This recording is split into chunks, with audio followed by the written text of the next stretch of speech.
In many ways, Psycho-Cybernetics is the original science of self-improvement. I make that statement for three principal reasons. First, Dr. Maltz was the first researcher and author to understand and explain how the self-image, a term he popularized for certain processes within the subconscious mind, has complete control over an individual's ability to achieve, or fail to achieve, any goal. Second, everything written, said, recorded, or taught about self-improvement since Maltz wrote has derived from his work. Try and find any book on success or self-improvement written since 1960, right through to yesterday, that does not include a discussion of self-image and the techniques for improving and managing it, notably including visualization, mental rehearsal, and relaxation, and you'll realize how crucial the work of Maltz still is. The relatively young science of sports psychology, relied on heavily by professional golfers, sports franchises, coaches, and Olympians, owes an enormous debt, occasionally acknowledged, to Psycho-Cybernetics. Third, unlike philosophical musings about success, Psycho-Cybernetics is, in fact, scientific. It provides practical things to do, not just think about, that yield quantifiable results. What is unique about Psycho-Cybernetics is that it offers techniques that help make whatever was once difficult easy. In short, whether you set out to lose weight and keep it off, lower your golf score, double your income in selling, become a confident public speaker, write the great American novel, or achieve any other imaginable goal, in order to succeed, you will use Psycho-Cybernetics techniques, either directly from Dr. Maltz or some other source influenced by his work. By acquiring this program, you have gone to the first and still foremost source. It is significant that, with very little publicity or marketing, the original Psycho-Cybernetics book has had such amazing longevity and is now a classic in its field. Today, just as 10, 20, and 30 years ago, sales managers tell recruits, coaches tell athletes, consultants tell clients, get and read this book. Now I dare to update the classic. In doing so, I have set out to preserve much of the original content. Much of it, in fact, is unchanged. Some has been modestly updated in language or example. To integrate it with other works of Dr. Maltz, I have added my own observations and lessons learned from teaching Psycho-Cybernetics techniques, along with examples and stories submitted by many users of these techniques and culled from others' books referencing these techniques. Throughout, I have tried to maintain Maltz's original voice. Over the years since 1960, Dr. Maltz and those who followed him devoted increasing emphasis to translating the principles and concepts of Psycho-Cybernetics into actual, practical mental training exercises, and I've included a number of those as well. All things combined, this is the most complete Psycho-Cybernetics work ever published. I sincerely believe that you hold in your hands one of the most powerful tools for self-improvement and goal achievement available anywhere, at any time, at any price. It has been my privilege to have a small part in bringing it to you. If you aren't achieving everything you want in life, it is probably because your goals are being ineffectively communicated to or rejected by your self-image, and your servo mechanism is underutilized and uninspired. This statement may initially strike you as psychobabble and gobbledygook, but by the time you listen to this program just once, you will fully understand that this single statement reveals the master key to all personal achievement, including whatever improvement in performance and outcomes you desire in any area of life, personal, health, relationships, career, business, or finance.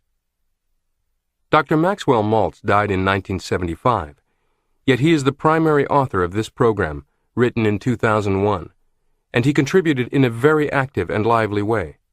In addition to writing the original Psycho-Cybernetics on which the new edition is based, Dr. Maltz was a remarkably prolific researcher and writer.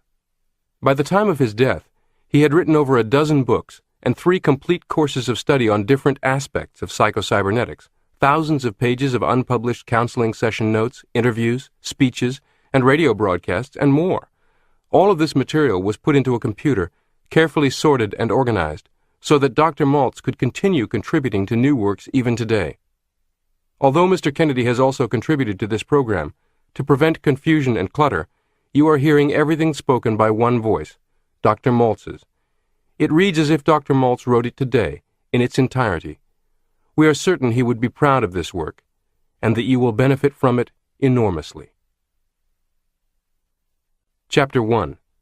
The Self-Image, Your Key to Living Without Limits. Bruce Barton wrote, "Nothing splendid has ever been achieved except by those who dared believe that something inside them was superior to circumstance." A revolution in psychology began in the late 1960s and exploded in the 1970s. When I wrote the first edition of Psycho-Cybernetics in 1960, I was at the forefront of a sweeping change in the fields of psychology, psychiatry, and medicine. New theories and concepts concerning the self began emerging from the work and findings of clinical psychologists, practicing psychiatrists, and even cosmetic or so-called plastic surgeons like myself. New methods growing out of these findings resulted in dramatic changes in personality, in health, and even in basic abilities and talents. Chronic failures became successful. F students changed into straight-A pupils with no extra tutoring. Shy, retiring, inhibited personalities became happy and outgoing. At the time, I was quoted in the January 1959 issue of Cosmopolitan magazine, in which T.F. James summarized these results obtained by various psychologists and MDs as follows. Quote, "Understanding the psychology of the self can mean the difference between success and failure, love and hate, bitterness and happiness. The discovery of the real self can rescue a crumbling marriage, recreate a faltering career, transform victims of personality failure. On another plane, discovering your real self means the difference between freedom and the compulsions of conformity." Unquote. This was barely predictive of everything that has occurred in the 4 decades that followed. When Psycho-Cybernetics was first published, if you visited a bookstore to obtain a copy, you might have found it nestled on an obscure shelf with only a dozen or so other so-called self-help books.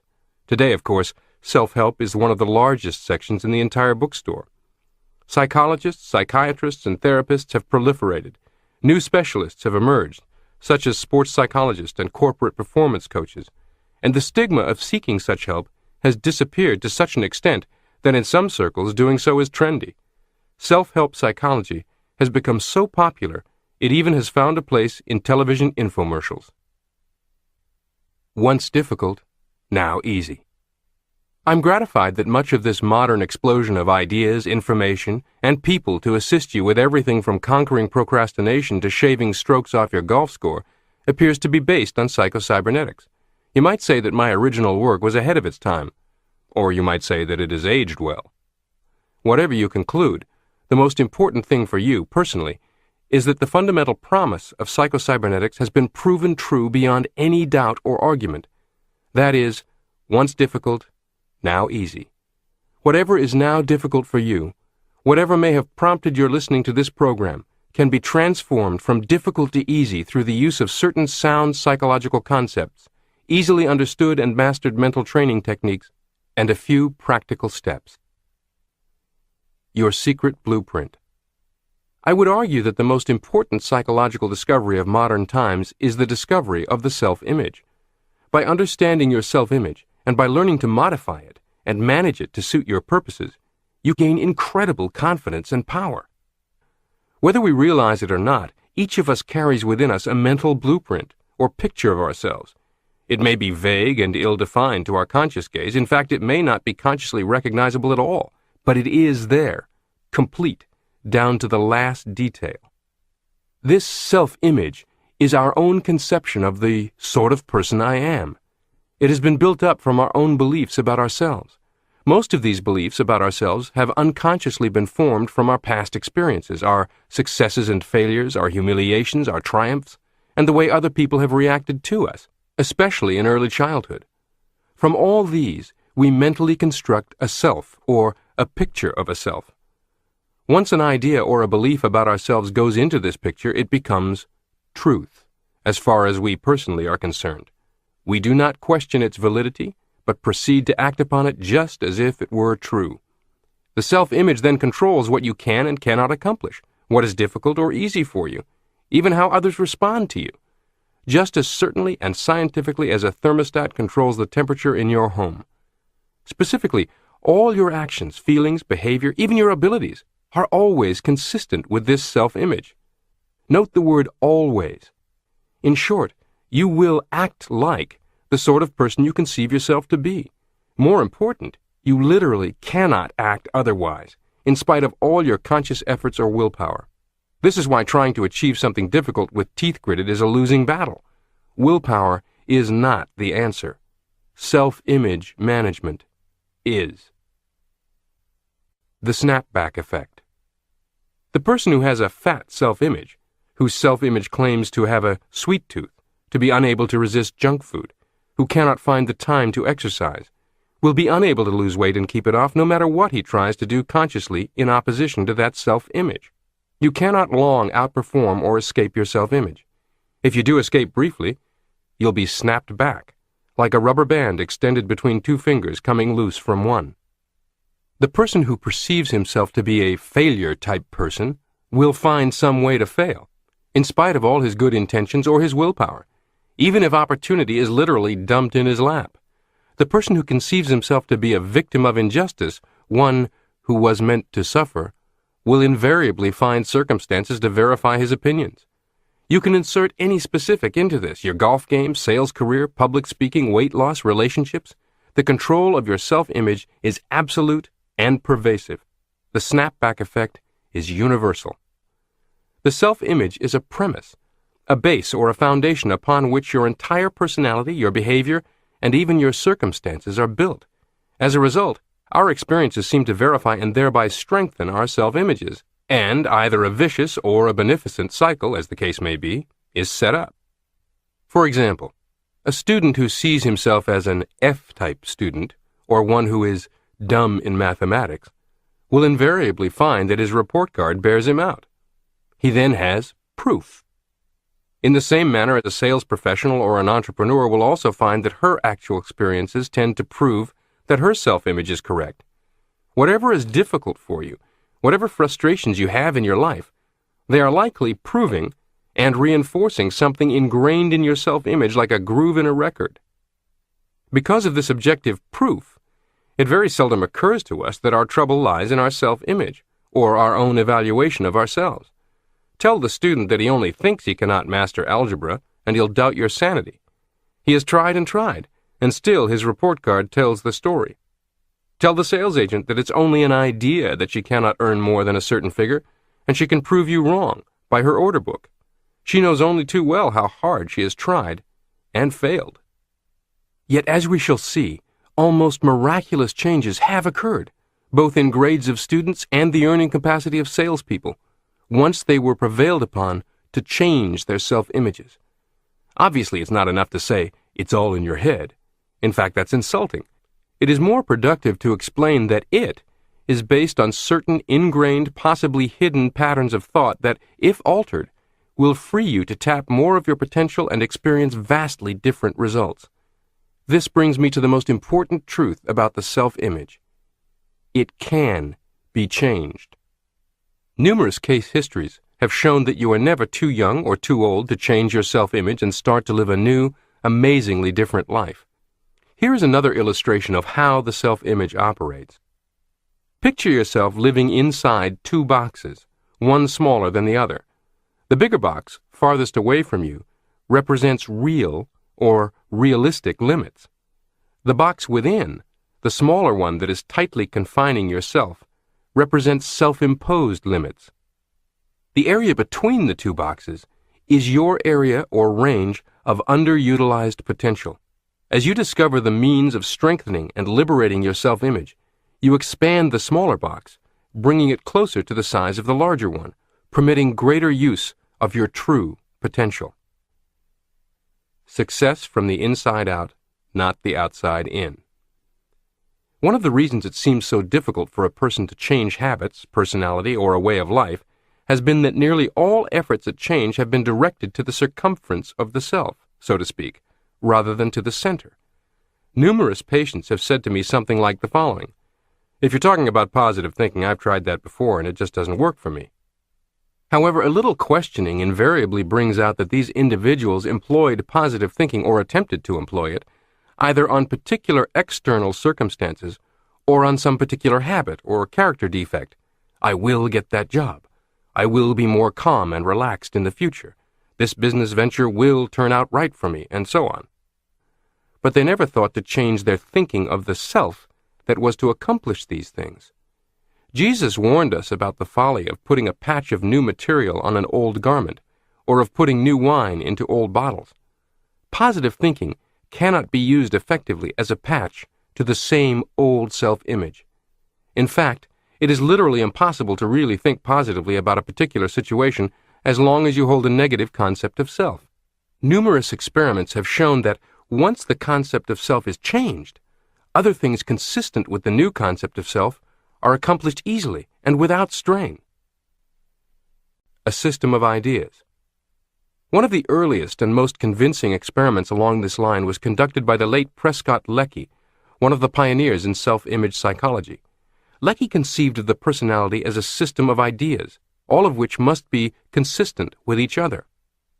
Ideas that are inconsistent with the system are rejected, not believed, and not acted on. Ideas that seem to be consistent with the system are accepted. At the very center of this system of ideas, the keystone or the base on which all else is built is the individual's self-image or his conception of himself. Leckey was a schoolteacher and had an opportunity to test his theory on thousands of students. He theorized that if a student had trouble learning a certain subject, it could be because, from the student's point of view, it would be inconsistent for him to learn it. Leckey believed, however, that if the student could be induced to change his self-definition, his learning ability should also change. This proved to be the case. One student, who misspelled 55 words out of 100 and flunked so many subjects that he lost credit for a year, made a general average of 91 the next year and became one of the best spellers in school. A girl who was dropped from one college because of poor grades entered Columbia and became a straight A student. A boy who was told by a testing bureau that he had no aptitude for English won honorable mention the next year for a literary prize. The trouble with these students was not that they were dumb or lacking in basic aptitudes. The trouble was an inadequate self-image. I don't have a mathematical mind. I'm just naturally a poor speller. They identified with their mistakes and failures. Instead of saying, I failed that test, which is factual and descriptive, they concluded, I am a failure. Instead of saying, I flunked that subject, they said, I am a flunkout. For those who are interested in learning more of Leckey's work, try to find a copy of his book, Self-Consistency, A Theory of Personality. Leckey also used the same method to cure students of such habits as nail-biting and stuttering. My own files contained case histories just as convincing. The woman who was so afraid of strangers that she seldom ventured out of the house, and who now makes her living as a public speaker. The salesman, who had already prepared a letter of resignation because he just wasn't cut out for selling, and 6 months later was #1 man on a force of 100 salespeople. The minister who was considering retirement because nerves and the pressure of preparing a sermon every week were getting him down, and who now delivers an average of 3 outside talks a week in addition to his weekly sermons and doesn't know he has a nerve in his body. Following Dr. Leckey's breakthrough thinking on this subject, born from observation, as well as my own observations and thoughts chronicled in the earlier editions of this book, a mountain of more sophisticated scientific research and anecdotal evidence has led to the acceptance of the controlling self-image by most of the academic psychological community. How a plastic surgeon became interested in self-image psychology. My story. Offhand, there would seem to be little or no connection between surgery and psychology. Yet it was the work of the plastic surgeon that first hinted at the existence of the self-image and raised certain questions that led to important psychological knowledge. When I first began the practice of plastic surgery many years ago, I was amazed by the dramatic and sudden changes in character and personality that often resulted when a facial defect was corrected. Changing the physical image in many instances appeared to create an entirely new person. In case after case, the scalpel that I held in my hand became a magic wand that transformed not only patients' appearance, but their whole life. The shy and retiring became bold and courageous. A stupid boy changed into an alert, bright youngster who went on to become an executive with a prominent firm. A salesman who had lost his touch and his faith in himself became a model of self-confidence. And perhaps the most startling of all was the habitual hardened criminal who changed almost overnight from an incorrigible who had never shown any desire to change into a model prisoner who won a parole and went on to assume a responsible role in society. Some 60 years ago, I reported many such case histories in my book New Faces, New Futures, written more for my peers than the public. Following its publication, and similar articles in leading magazines, I was besieged with questions by criminologists, psychologists, sociologists, and psychiatrists. They asked questions that I could not answer, but they did start me on a search. Strangely enough, I learned as much from my failures as from my successes, if not more. It was easy to explain the successes. The boy with the 2 big ears who had been told that he looked like a taxicab with both doors open had been ridiculed all his life, often cruelly. Association with others meant humiliation and pain. Why shouldn't he avoid social contacts? Why shouldn't he become afraid of people and retire into himself? Terribly afraid to express himself in any way, he became known as stupid. When his ears were corrected, it would seem only natural that since the cause of his embarrassment and humiliation had been removed, he should assume a normal role in life, which he did. Or consider the salesman who suffered a facial disfigurement as the result of an automobile accident. Each morning when he shaved, he could see the horrible disfiguring scar on his cheek and the grotesque twist to his mouth. For the first time in his life, he became painfully self-conscious. He was ashamed of himself and felt that his appearance must be repulsive to others. The scar became an obsession with him. He was different from other people. He began to wonder what others were thinking of him. Soon his self-image was even more mutilated than his face. He began to lose confidence in himself. He became bitter and hostile. Soon, almost all his attention was directed toward himself, and his primary goal became the protection of his ego and the avoidance of situations that might bring humiliation. It is easy to understand how the correction of his facial disfigurement and the restoration of a normal face would overnight change this man's entire attitude and outlook, his feelings about himself, resulting in greater success in his work. The mystery inspired me. If the scalpel was magic, why did some people who acquired new faces go right on wearing their old personalities? What about the exceptions, those who didn't change? What about the Duchess, who all her life had been terribly shy and self-conscious because of a tremendous hump in her nose? Although surgery gave her a classic nose and a face that was truly beautiful, she continued to act the part of the ugly duckling, the unwanted sister who could never bring herself to look another human being in the eye. If the scalpel itself was magic, why did it not work on the Duchess?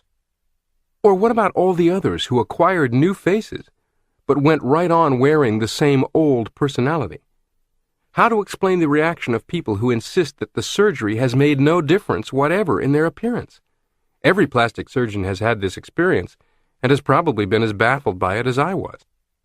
No matter how drastic the change in appearance may be, certain patients will insist that, "I look just the same as before, you didn't do a thing." Friends, even family, may scarcely recognize them, may become enthusiastic over their newly acquired beauty, yet the patients themselves insist that they can see only slight or no improvement, or in fact deny that any change at all has been made. Comparison of before and after photographs does little good and may even arouse hostility. By some strange mental alchemy, the patient will rationalize, "Of course, I can see that the hump is no longer in my nose, but my nose still looks just the same." Or, "The scar may not show anymore, but it's still there." Scars that bring pride instead of shame.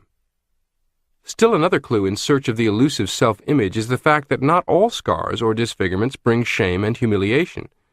When I was a young medical student in Germany, I saw many a student proudly wearing his saber scar, much as an American might wear the Medal of Honor. The duelists were the elite of college society, and a facial scar was the badge that proved you a member in good standing. To these boys, the acquisition of a horrible scar on the cheek had the same psychological effect as the eradication of the scar from the cheek of my salesman patient. I began to see that a knife itself held no magical powers. It could be used on one person to inflict a scar, and on another to erase a scar with the same psychological results. The mystery of imaginary ugliness. To a person handicapped by a genuine congenital defect, or suffering an actual facial disfigurement as a result of an accident, plastic surgery can indeed seemingly perform magic. From such cases, it would be easy to theorize that the cure-all for all neuroses, unhappiness, failure, fear, anxiety, and lack of self-confidence would be wholesale plastic surgery to remove all bodily defects.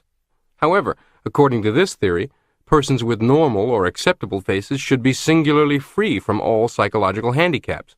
They should be cheerful, happy, self-confident, free from anxiety and worry. We know only too well this is not true. Nor can such a theory explain the people who visit the office of a cosmetic surgeon and demand a facelift to cure a purely imaginary ugliness. There are, for example, the 35 to 45-year-old women who are convinced that they look old, even though their appearance is perfectly normal, and in many cases unusually attractive. There are the young girls who are convinced that they are ugly merely because their mouth, nose, or bust measurement does not exactly match that of the current reigning Hollywood celebrity, teen pop star, or the most popular girl in their school. There are the men who believe that their ears are too big or their noses too long. Such imagined ugliness is not at all uncommon. Surveys of everyone from teenagers and college students to mature men and women consistently show high numbers, 70, 80, even 90%, dissatisfied in some way with their appearance. If the words normal or average mean anything at all, it is obvious that 90% of our population cannot be abnormal or different or defective in appearance. Yet surveys have shown that approximately the same percentage of our general population find some reason to be ashamed of their body image. Of course, in some cases, this becomes constructive dissatisfaction that motivates healthy weight loss and exercise. Many other times, though, it either stimulates attempts at weight loss or fitness doomed to failure because of strong self-image-based restrictions, or simply cause people profound unhappiness. These people react just as if they suffered an actual disfigurement. They feel the same shame. They develop the same fears and anxieties. Their capacity to really live fully is blocked and choked by the same sort of psychological roadblocks. Their scars, though mental and emotional rather than physical, are just as debilitating. Why are the rich and powerful unhappy? Why do the popular, successful, wealthy, beautiful people of Hollywood, athletes awarded mega-million-dollar contracts and set for life, and enormously influential and powerful business or political leaders engage in amazingly unhappy and self-sabotaging acts of alcohol or drug abuse and addiction, or in all manner of publicly humiliating and destructive behavior? You see it reported every day. They've bought the BMW and they had the $3 million Mill Valley house, and they still wake up in the morning and say, "I don't feel good about myself." That's a quote from Dr. Stephen Goldbart, a psychologist treating many .com and tech industry millionaires in Silicon Valley for what is characterized as undeserved wealth syndrome. Wealth, success, power, and celebrity are no more guarantees of happiness and peace of mind than surgical improvement of some personal appearance flaw. The self-image, the real secret. Discovery of the self-image explains all the apparent discrepancies we've been discussing. It is the common denominator, the determining factor in all our case histories, the failures as well as the successes. The secret is this: to really live, that is, to find life reasonably satisfying, you must have an adequate and realistic self-image that you can live with. You must find yourself acceptable to you. You must have a wholesome self-esteem. You must have a self that you can trust and believe in. You must have a self that you are not ashamed to be, and one that you can feel free to express creatively, rather than hide or cover up. You must know yourself, both your strengths and your weaknesses, and be honest with yourself concerning both. Your self-image must be a reasonable approximation of you, being neither more nor less than you are. When this self-image is intact and secure, you feel good. When it is threatened, you feel anxious and insecure. When it is adequate, and one that you can be wholesomely proud of, you feel self-confident. You feel free to be yourself and to express yourself. You function at your optimum. When the self-image is an object of shame, you attempt to hide it rather than express it. Creative expression is blocked. You become hostile and hard to get along with. If a scar on the face enhances the self-image, as in the case of the German duelist, self-esteem and self-confidence are increased. If a scar on the face detracts from the self-image, as in the case of the salesman, loss of self-esteem and self-confidence result. When a facial disfigurement is corrected by plastic surgery, dramatic psychological changes result only if there is a corresponding correction of the mutilated self-image. Sometimes the image of a disfigured self persists even after successful surgery, much the same as the phantom limb may continue to feel pain years after the physical arm or leg has been amputated. I begin a new career. These observations led me into a new career. In 1945 or so, I became definitely convinced that many of the people who consult a plastic surgeon need more than surgery, and that some do not need surgery at all. If I were to treat these people as patients, as a whole person rather than as merely a nose, ear, mouth, arm, or leg, I needed to be in a position to give them something more. I needed to be able to show them how to obtain a psychological, emotional, and spiritual facelift, how to remove emotional scars, how to channel their attitudes and thoughts, as well as modify their physical appearance. This determination launched me on a continuing process of pointed observation, documenting my own case histories, lecturing both to peers and to the public, then writing this book, first published in 1960. This book caught the public's imagination in a special way. It was excerpted in popular magazines including Reader's Digest and Cosmopolitan, purchased by the thousands by corporations for their salespeople and other employees, adopted by top athletes, coaches, and teams, including the Vince Lombardi-coached Green Bay Packers. Its success led quickly to many speaking engagements, seminar tours, radio and television interviews, even my own radio program. Invitations to speak about my discoveries came from churches, colleges, and corporations.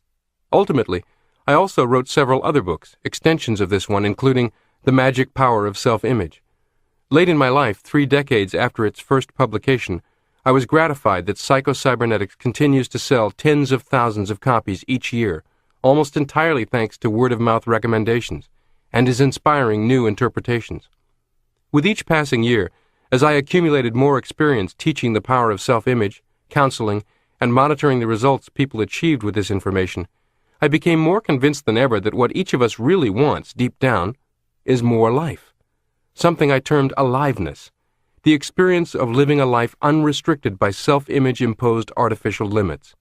Happiness, success, peace of mind, whatever your own conception of supreme good may be, is experienced in its essence as more life. When we experience expansive emotions of happiness, self-confidence, and success, we enjoy more life. And to the degree that we inhibit our abilities, frustrate our God-given talents, and allow ourselves to suffer anxiety, fear, self-condemnation, and self-hate, we literally choke off the life force available to us and turn our back on the gift that our Creator has made. To the degree that we deny the gift of life, we embrace death. Your new program for liberated living. In my opinion, the professions of psychology and psychiatry are often far too pessimistic regarding people and their potential for self-directed change, even greatness. Since psychologists and psychiatrists deal with so-called abnormal people, the literature is almost exclusively taken up with various abnormalities, with some people's tendencies towards self-destruction. Many people, I am afraid, have read so much of this type of viewpoint that they've come to regard such things as hatred, the destructive instinct, guilt, self-condemnation, and all the other negatives as normal human behavior. Average persons feel awfully weak and impotent when they think of the prospect of pitting their puny will against these negative forces in human nature in order to gain health and happiness. If this were a true picture of human nature and the human condition, self-improvement would indeed be a rather futile thing. However, I believe, and the experiences of my many patients have confirmed the fact, that you do not have to do the job alone. There is within each of us a life instinct, which is forever working toward health, happiness, and all that makes for more life for the individual. This life instinct works for you through what I call the creative mechanism, or when used correctly, the automatic success mechanism that is built into each human being. In this program, I will endeavor to give you very practical ideas and instructions for liberating your own self-image, fully activating your own automatic success mechanism. If you will give all this a reasonable chance, I'm confident you too will be pleasantly amazed at all the positive changes you will experience. New scientific insights into the subconscious mind. There is admittedly debate about the actual structural makeup of the human mind. Crammed into your brain are more neurons than there are stars in the Milky Way, hundreds of billions of them, an unimaginable number. Each of these neurons receives input from tens of thousands of the other neurons and sends messages to tens of thousands of others, adding up to over 1 billion connections. In his book about the brain, Bright Air, Brilliant Fire, neuroscientist Gerald Edelman speculated that if you were to attempt counting the links 1 per second, you might finish 32 million years later. The operation is something roughly akin to your clicking on the "You've Got Mail" beeping icon on your computer and finding 10,000 or 20,000 email messages that require sorting, prioritizing, organizing, and responding to just to get everything right so that you can accomplish the first simple task of your day, such as tying your shoelaces. You would melt down at the prospect, but your brain handles it in nanoseconds with aplomb. The brain is roughly 3 pounds, yet it contains the equivalent of entire cities full of giant buildings full of computer circuitry. It is surely the most complex and amazing thing we will ever discover, and it is still a frontier, because research keeps uncovering new revelations about how the human mind operates. On top of the mechanical aspects, there are psychological and spiritual matters, the issue of mind as the pathway to the soul, the conscious and subconscious, the Freudian concept of id, the idea of 3 operating systems rather than 2, reptilian, limbic, and cerebral, left brain, right brain, and on and on. My take on all this has been criticized by some as simplistic. It's possible that research continuing long after my departure will eventually demonstrate that I've been partly right and partly wrong, and will produce even better insights into practical self-improvement. If and when that occurs, I'd applaud. But for now, let me just say that to you it shouldn't matter much whether some professor of psychology with lots of letters after his name looks down his nose at what we are discussing as oversimplistic. Let's you and I focus on the most important point: what works. And I can assure you that what we are discussing here has worked for thousands and thousands and thousands of people, and will work for you. By work, I mean empower you to get more of what you want out of life. My exploration of the science of cybernetics convinced me that the so-called subconscious mind is not a mind at all, but a goal-striving servo mechanism consisting of the brain and nervous system, which is used and directed by the mind. The most usable concept is that man does not have 2 minds, but rather a mind, or consciousness, which operates an automatic goal-striving machine. This automatic goal-striving machine functions in much the same way as electronic servo mechanisms function, but it is much more marvelous, much more complex than any electronic brain, computer, or guided missile ever conceived by man. The creative mechanism within you is impersonal. It will work automatically and impersonally to achieve goals of success and happiness, or unhappiness and failure, depending upon the goals you set for it. Present it with success goals, and it functions as a success mechanism. Present it with negative goals, and it operates just as impersonally and just as faithfully as a failure mechanism. Like any other servo mechanism, it must have a clear-cut target, objective, or problem to work upon. In short, the goals you attempt to convey to this mechanism are filtered through the self-image, and if they are inconsistent with the self-image, they are rejected or modified. By discovering how to alter your self-image, you end its conflict with your goals. Then, if you can communicate your goals directly to your creative mechanism, it will do what is necessary for you to achieve them. Like any other servo mechanism, our creative mechanism uses the information and the data that we feed into it, our thoughts, beliefs, interpretations. Through our attitudes and interpretations of situations, we describe the problem to be worked on. If we feed information and data into our creative mechanism to the effect that we ourselves are unworthy, inferior, undeserving, incapable, our negative self-image, this data is processed and acted on as any other data in giving us the answer in the form of objective experience. When someone we know acts, or when we behave in a way that is astoundingly wrong and wonder why, the answer is basically miscommunication with the servo mechanism. The servo mechanism is functioning perfectly, but acting on a severe misunderstanding. Self-image imprinting. This is most controlled by 3 factors: authoritative source, intensity, and repetition. What we hear from a source we accept as authoritative, such as the father we see as omnipotent, from whom we desperately seek acceptance as a child, is given far more weight than the same statements if heard from what is to us at the time a less credible source. What we see, hear, or experience with intensity, such as the Father yelling it at us in front of others, making us humiliated, has added weight. And what we hear repetitively from authoritative sources has even more weight. Years after this programming has ceased, it may still be governing all sorts of behavior, because the servo mechanism continues acting upon it as current.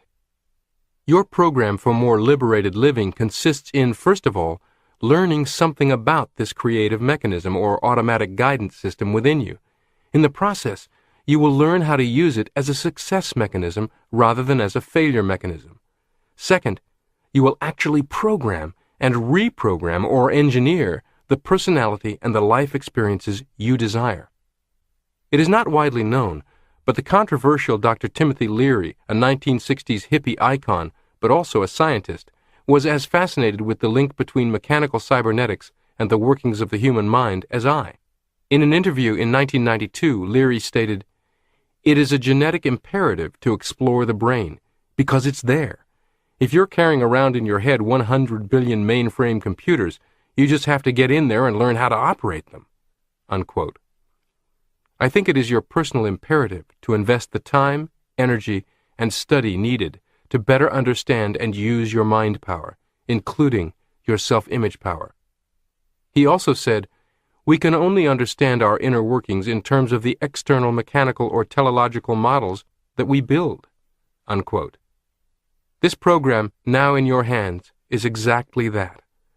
A path to greater understanding of your own mind based on teleological models such as guided missile and computer technologies.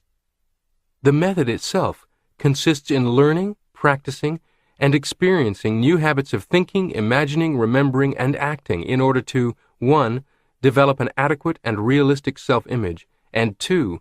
Use your creative mechanism to bring success and happiness in achieving particular goals. While the human mind is an endlessly complex creation, and while you could read hundreds of texts by neuroscientists and be no further along in improving your use of your own mind, self-improvement with Psycho-Cybernetics can be remarkably simple, and it offers rapid results. If you can remember, worry, or tie your shoe, you can succeed with Psycho-Cybernetics.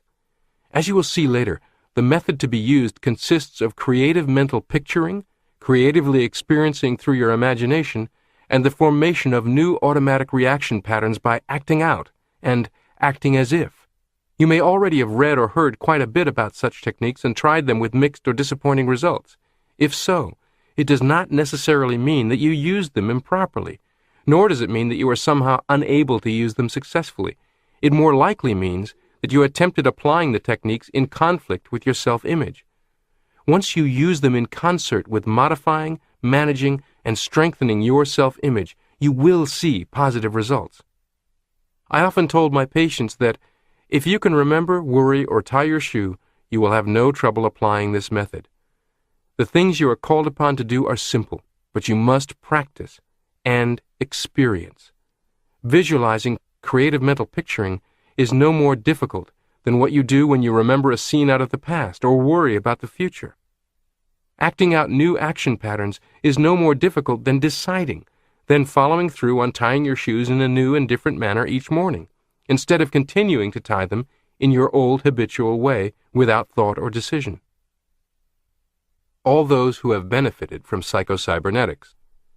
You might be encouraged by a quick list of those who use these methods exactly as I'm going to describe them to you as we proceed through this program. Athletes. Psycho-Cybernetics and athletes have long been linked.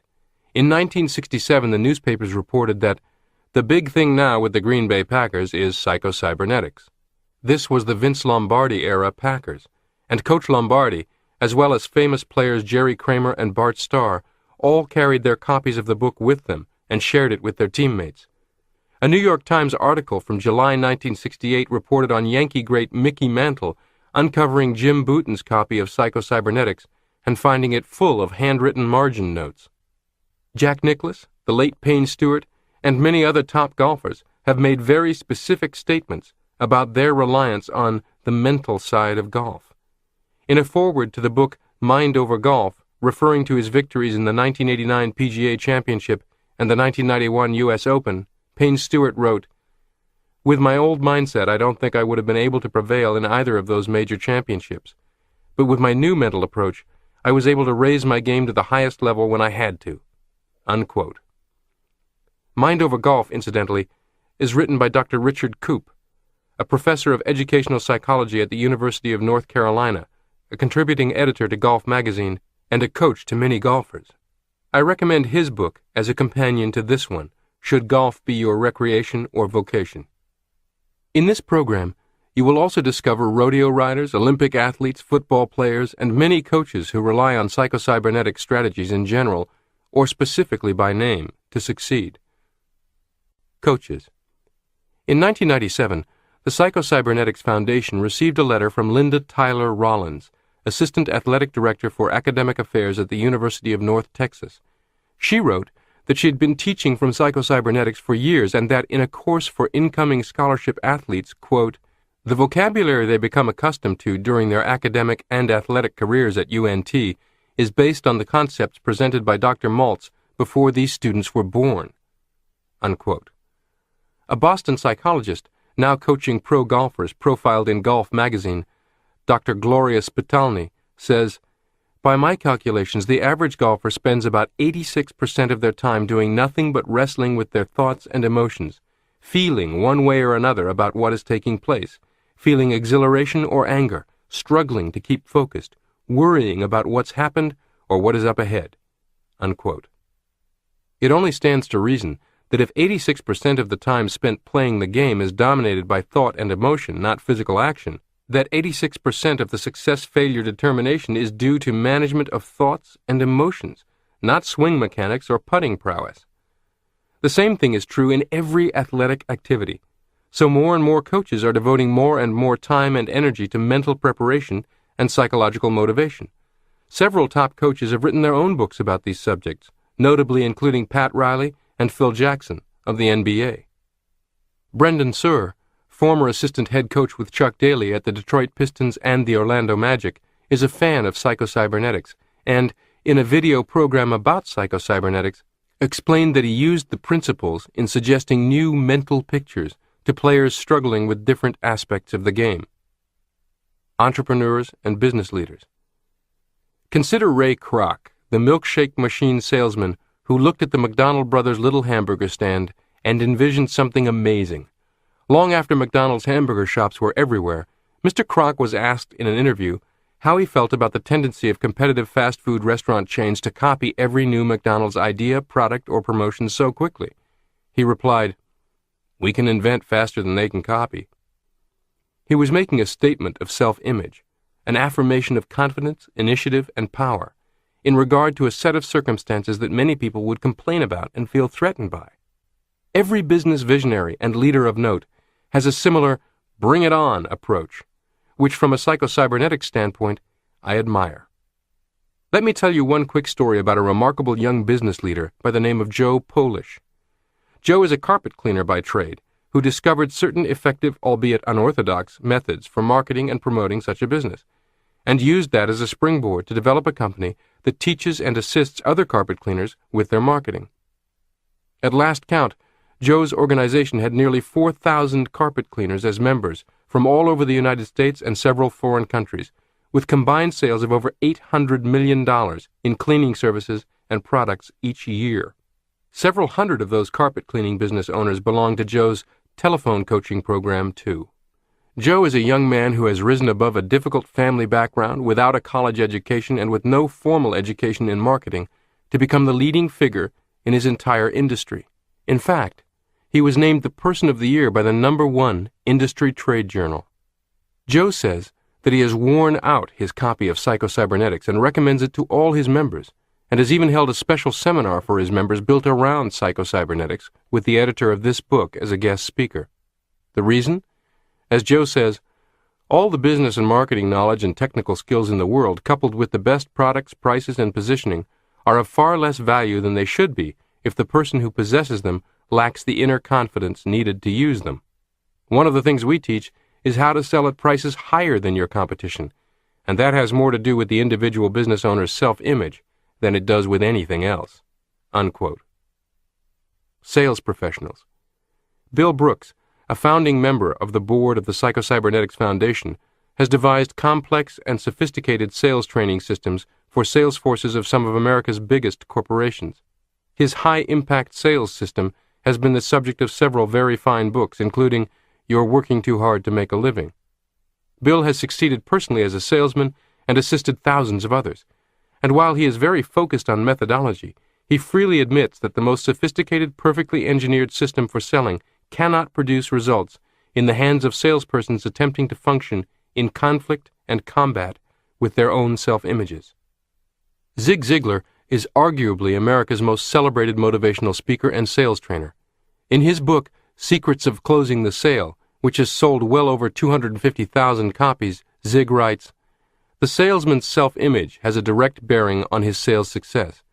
When your self-image is solid, you can go from one prospect to the next, regardless of the reception you get. As a salesperson, it will help you enormously to understand that nobody on the face of this earth can make you feel inferior without your permission. Once you get your image right, then your sales world and your personal world will improve. Dr. Maxwell Maltz, author of Psycho-Cybernetics, said the purpose of all psychotherapy is to build the self-esteem, that is, the image of the patient. Your self-image is important, so build a good one, and you'll be able to build your sales career bigger, better, and faster." Unquote. In this program, you'll be privy to a handful of case histories involving sales professionals, including the man with the too big nose and too big ears. You will see that Psycho-Cybernetics crosses all occupational, vocational, educational, or situational borders to work almost as reliably and consistently as gravity. Chapter 16 of this program features 5 amazing stories of individuals' successes with Psycho-Cybernetics. But what about genetics or natural talent? The argument of genetic predestination is utterly without merit. Bunk. In his outstanding book Profiles of Power and Success, Dr. Gene Lundrum provides in-depth analytical psychological profiles of 14 extraordinarily successful visionaries and achievers, and flatly concludes that nurture, not nature, is the basis for success. Quote, "Based on the family histories of these visionaries, heritage had little or nothing to do with their success." Unquote. Instead, he identifies certain characteristics with which he says they were programmed, and they programmed themselves.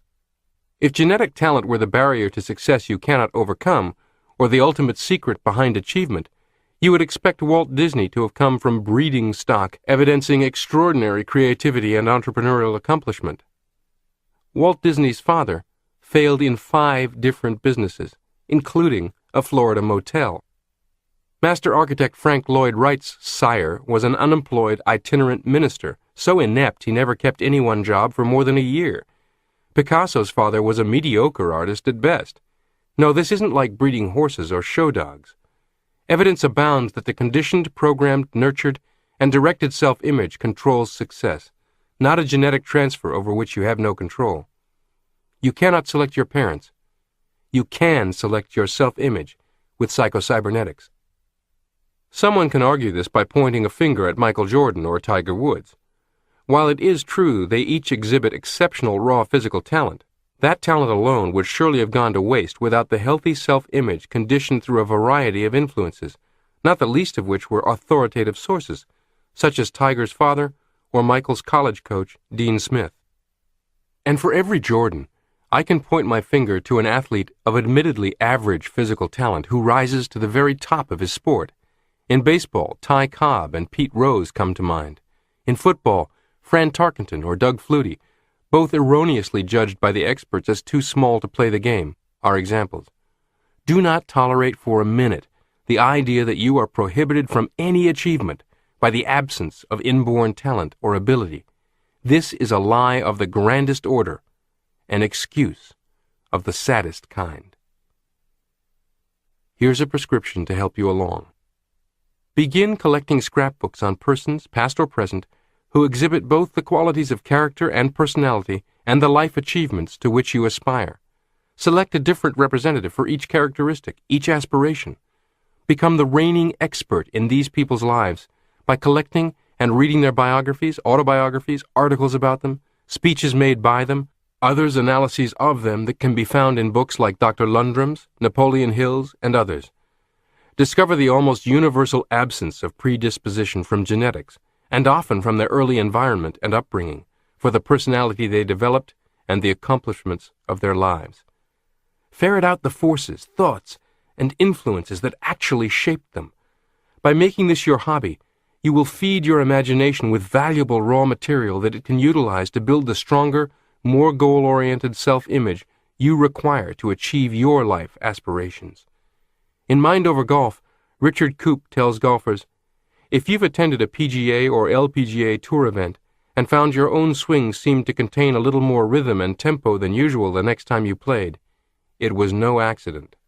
By watching the tour professionals swing their clubs with proper pace, you were able to absorb some of their talent, and it showed in your game.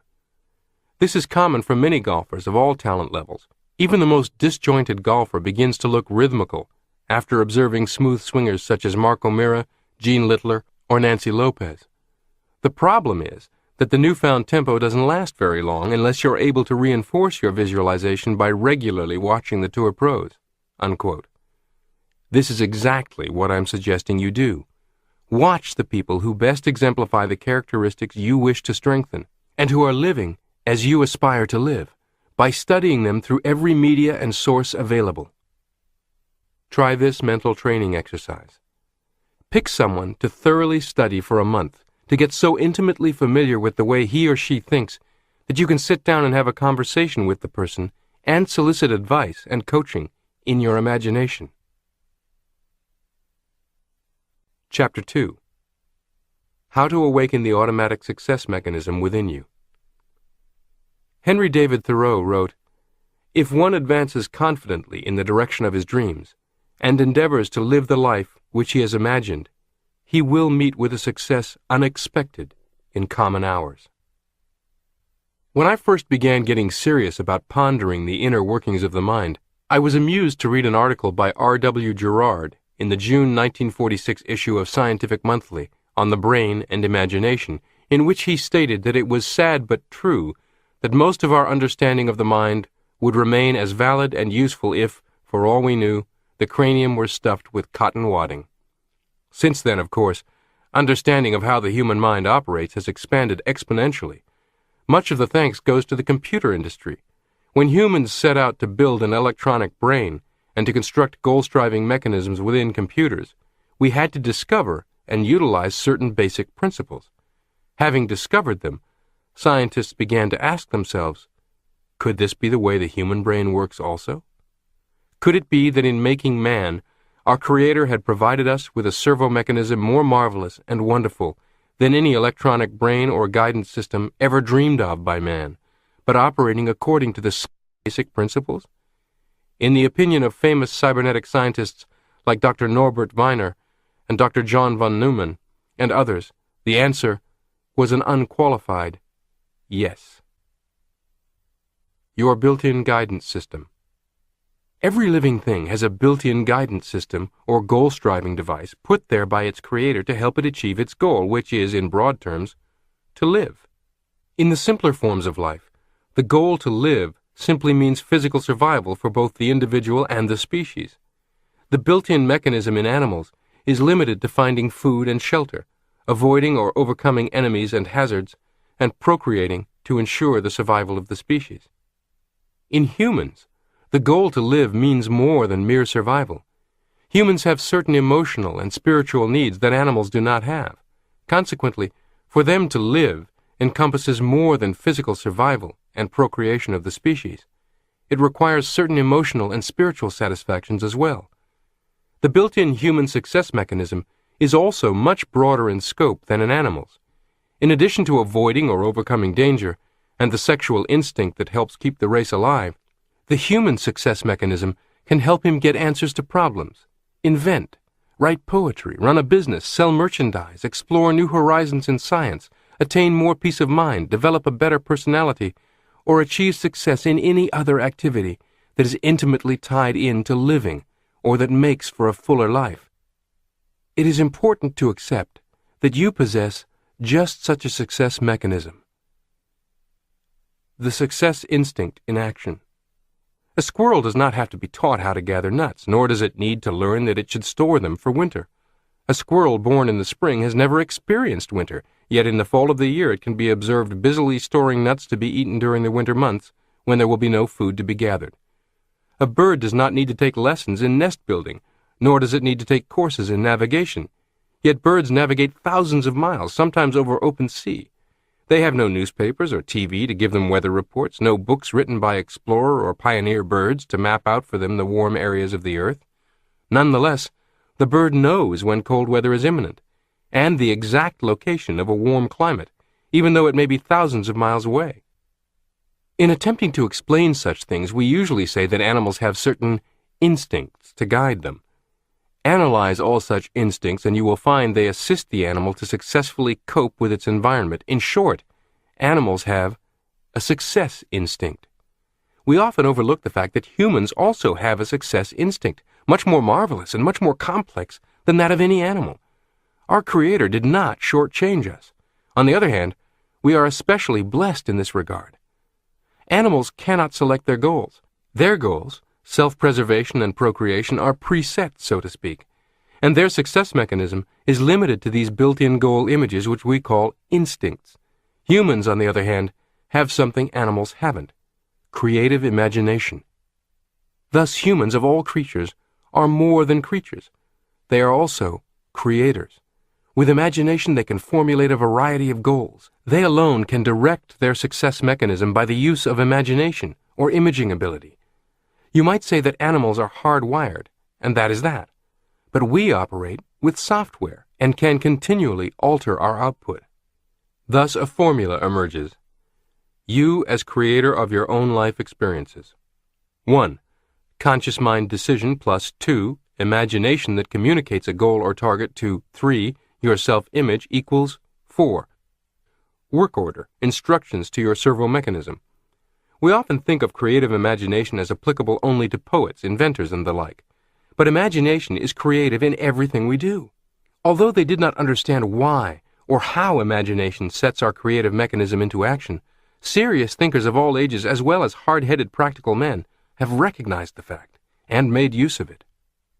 Imagination rules the world, said Napoleon. Dugald Stewart, the famous Scottish philosopher, said, "The faculty of imagination is the great spring of human activity and the principal source of human improvement. Destroy this faculty, and the condition of man will become as stationary as that of the brutes." Unquote. You can imagine your future, said hard-nosed industrialist Henry J. Kaiser, who attributed much of his success in business to the constructive, positive use of creative imagination. Contemporary business leaders also acknowledge the importance and power of imagination. Consider the role of imagination in the remarkable rise of Starbucks coffee. In his book, Pour Your Heart Into It, How Starbucks Built a Company One Cup at a Time, its CEO, Howard Schultz, talks of strolling the streets of Italian towns and having his imagination captured by the little sidewalk coffee or espresso bars packed with happy people, infused with energy, even romance. Schultz saw an opportunity, as he puts it, to reinvent a routine coffee. He noted, "If it captures your imagination, it will captivate others." The Starbucks shop you visit today is the result of Schultz's imaginative efforts to replicate the romantic, happy experience of the Italians and their espresso bars in your downtown or your shopping center. Mr. Schultz writes, "Every Starbucks store is carefully designed to enhance the quality of everything the customers see, touch, hear, smell, or taste. What's the first thing you notice when you approach a Starbucks store? Almost always, it's the aroma. Aroma triggers memories more strongly than any of the other senses, and it obviously plays a major role in attracting people to our stores. Keeping that coffee aroma pure is no easy task." Unquote. He goes on to describe how they banned smoking before it became the norm, and do not sell certain foods in deference to the purity of the aroma. How they carefully select only certain kinds of background music over which the hiss of the espresso machine and the swish of the metal scoop shoveling out fresh beans can be heard, and on and on. Such intense attention to every minute detail requires imagination. Howard Schultz's creation of the Starbucks experience echoes the phenomenal imagination to reality leadership of Walt Disney. Pick just about any Disney attraction and look closely, and you will notice amazing attention to detail born of the imagination. Former Disney confidant and creative thinking consultant to companies like Apple Computer and GE, Mike Vance, gives us this insight into the creation of the Blue Bayou restaurant inside Disneyland, then replicated at Disney World, in his book, Think Outside the Box. Quote, "If you were designing a restaurant with a New Orleans theme, the Blue Bayou restaurant, what would you picture in your mind? The Louisiana Bayou country? Shadowy swamps? And what else? No shadowy, mysterious swamp is complete without fireflies darting about. What about the distinctive aromas lingering in the air of old New Orleans? Roasting coffee with chicory adulterating the brew adds to the unmistakable ambience of the French Quarter. The chicory aroma of fresh coffee was circulated through the restaurant's air conditioning system. Add the strains of that Dixieland band in the background, combined with the distinctive sounds of crickets chirping and a lone banjo picking out a lazy melody in the distance." Unquote. Mike notes that you may not identify each of these and other details, but that combined, they transport you to a different time and place.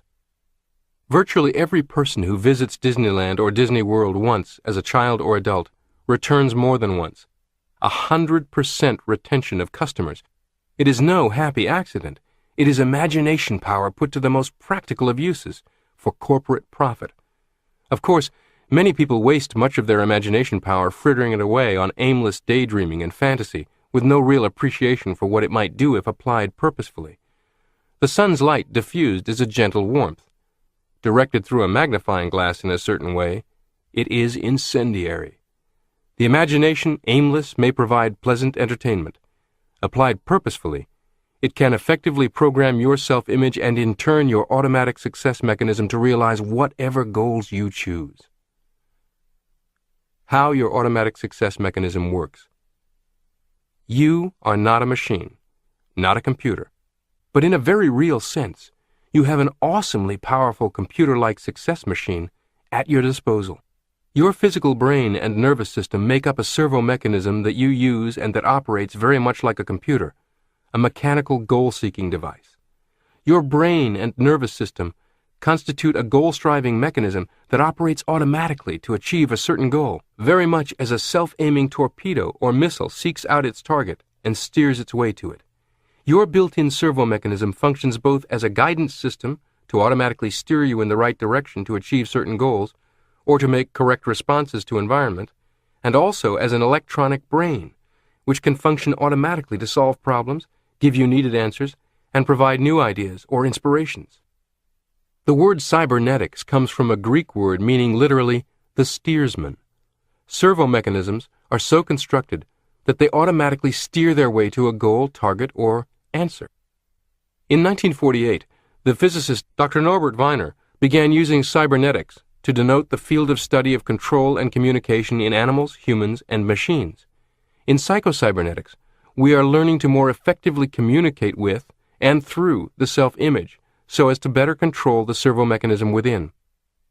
Your servo mechanism is capable of being an automatic success mechanism or an automatic failure mechanism. That depends on what marching orders or programming it gets through your self-image. When we conceive of the human brain and nervous system as a form of servo mechanism operating in accordance with cybernetic principles, we gain a new insight into the why and wherefore of human behavior. I chose to call this new concept Psycho-Cybernetics, the principles of cybernetics as applied to the human brain. I must repeat, Psycho-Cybernetics does not say that a human being is a computer. Rather, it says that we have a computer that we use. Let us examine some of the similarities between mechanical servo mechanisms, such as computers, and the human brain. Understanding the two general types of servo mechanisms. Servo mechanisms are divided into two general types. One, where the target, goal, or answer is known and the objective is to reach it or accomplish it. Two, where the target or answer is not known and the objective is to discover or locate it. The human brain and nervous system operate in both ways. An example of the first type is the self-guided torpedo or the interceptor missile. The target or goal is known, an enemy ship or plane.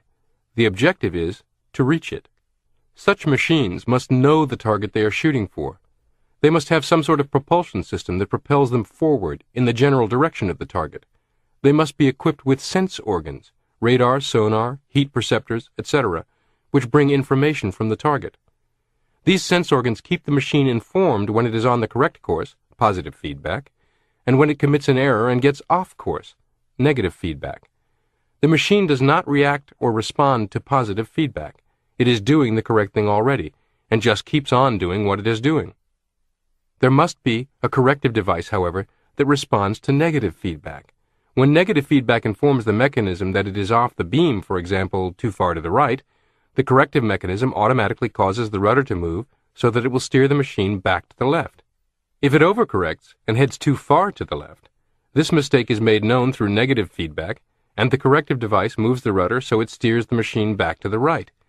The torpedo accomplishes its goal by going forward, making errors, and continually correcting them. By a series of zigzags, it literally gropes its way to the goal. Dr. Norbert Wiener, who pioneered the development of goal-seeking mechanisms in World War II, believes that something very similar to the foregoing happens in the human nervous system whenever you perform any purposeful activity, even in such a simple goal-seeking situation as picking up a pencil from a table. We are able to accomplish the goal of picking up the pencil because of an automatic mechanism, not by will or conscious thinking alone. All that the conscious thought does is to select the goal, trigger it into action by desire, and feed information to the automatic mechanism so that your hand continually corrects its course. In the first place, said Dr. Wiener, only an anatomist would know all the muscles involved in picking up the pencil, and if you knew, you would not consciously say to yourself, I must contract my shoulder muscles to elevate my arm. Now I must contract my triceps to extend my arm, etc. You just go ahead and pick up the pencil, and are not conscious of issuing orders to individual muscles, nor of computing just how much contraction is needed.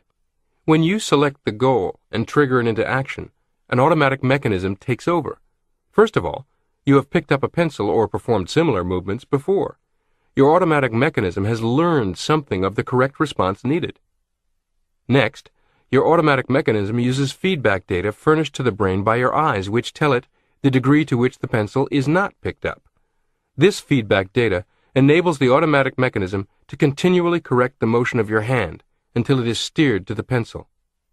Picking up a pencil probably isn't very exciting, but it should be, because the little process just described that we use to pick up a pencil or perform any number of other routine, unchallenging tasks is exactly the same process we can use to achieve much more complex and seemingly challenging goals.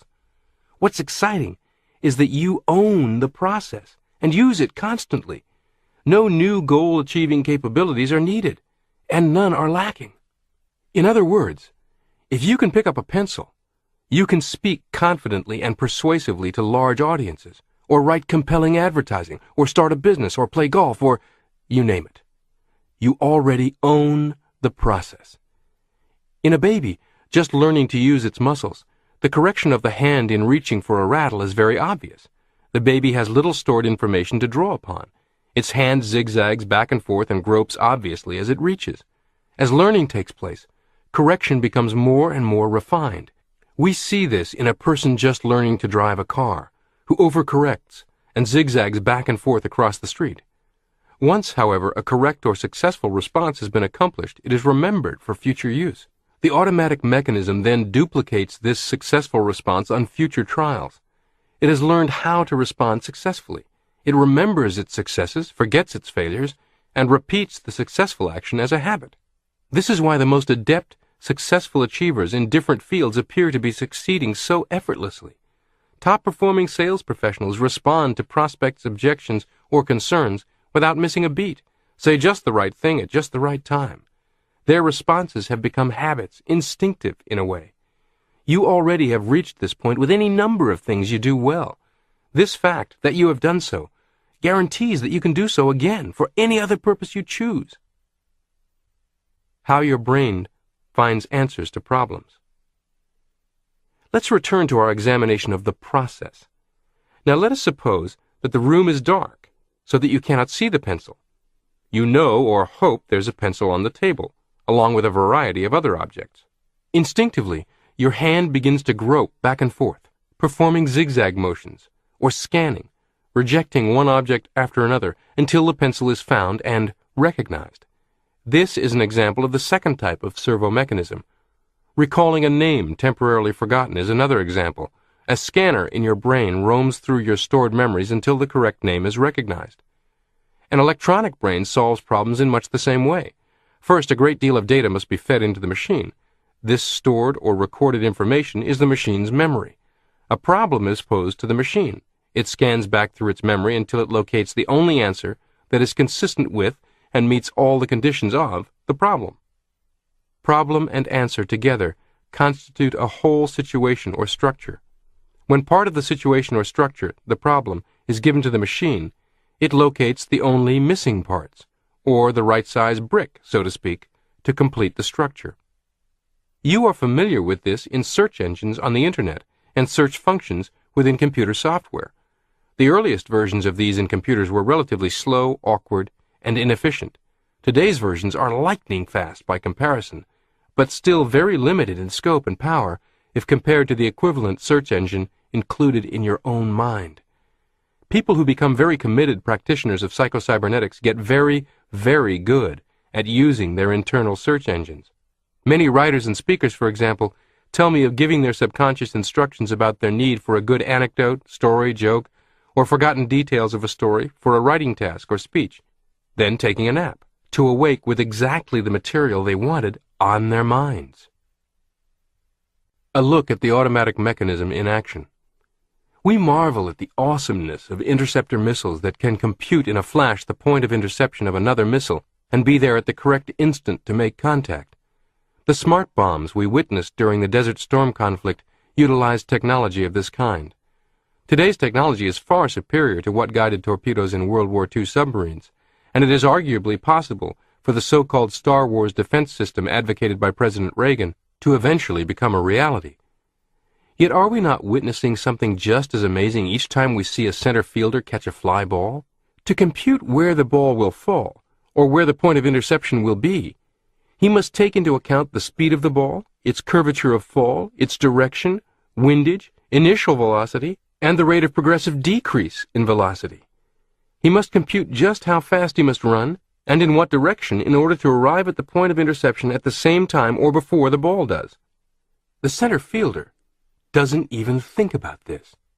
His built-in goal-striving mechanism computes it for him from data that he feeds it through his eyes and ears. The computer in his brain takes this information, compares it with stored data, memories of other successes and failures in catching fly balls. All necessary computations are made in a flash, and orders are issued to his leg muscles, and he just runs. Science can build the computer, but not the operator. Dr. Viner said that at no time in the foreseeable future will scientists be able to construct an electronic brain anywhere near comparable to the human brain. He says, "I think that our gadget-conscious public has shown an unawareness of the special advantages and special disadvantages of electronic machinery as compared with the human brain. The number of switching devices in the human brain vastly exceeds the number in any computing machine yet developed or even thought of for design in the near future." Unquote. His prophecy remains true as of this writing. To be sure, many miraculous computer-type machines and gadgets have come into our hands since Dr. Viner first tinkered with cybernetics. What once consumed rooms of space now fits in a hard drive that sits on your desktop. Still, nothing compares with your system of imagination, self-image, servo mechanism. But even should such a computer be built, it would lack a programmer. A computer cannot pose problems to itself. It has no imagination and cannot set goals for itself. It cannot determine which goals are worthwhile and which are not.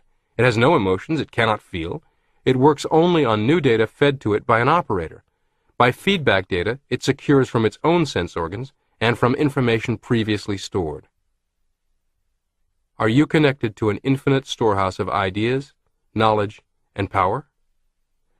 Many great thinkers of all ages have believed that a human being's stored information is not limited to personal memories of past experiences and learned facts. "There is one mind common to all individual men," said Emerson, who compared our individual minds to the inlets in an ocean of universal mind. Thomas Edison believed that he got some of his ideas from a source outside himself. Once, When complimented for a creative idea, he disclaimed credit, saying that ideas are in the air, and if he had not discovered it, someone else would have. Dr. J.B. Rhine, once head of Duke University's parapsychology laboratory, has proved experimentally that people have access to knowledge, facts, and ideas other than their own individual memories or stored information from learning or experience. Telepathy, clairvoyance, and precognition have been established by countless scientific laboratory experiments. Our government, the Russian government, and other nations have quietly invested huge sums and many years of ongoing research into such matters. In recent years, people have brought these subjects to the public more as entertainment than science, such as Uri Geller or the amazing Kreskin. While much of what passes for telepathy in magicians' and mentalists' stage performances is nothing but trickery, both Geller and Kreskin have had their abilities documented in laboratory settings. Kreskin himself insists that everybody possesses the same abilities as he does. The difference is in development and use. I am admittedly more interested in the thinking of a Thomas Edison than a Kreskin on this, but if you look at the entire span of research and relevant writings from the 1920s to the present, you'll find one common thread of great potential use to you, and directly related to psycho-cybernetics. You can give problem-solving or idea-getting tasks to your servo mechanism, send it off on a search while you do other things, even while you sleep, and have it return with useful material you didn't know you knew and might never have obtained through conscious thought or worry.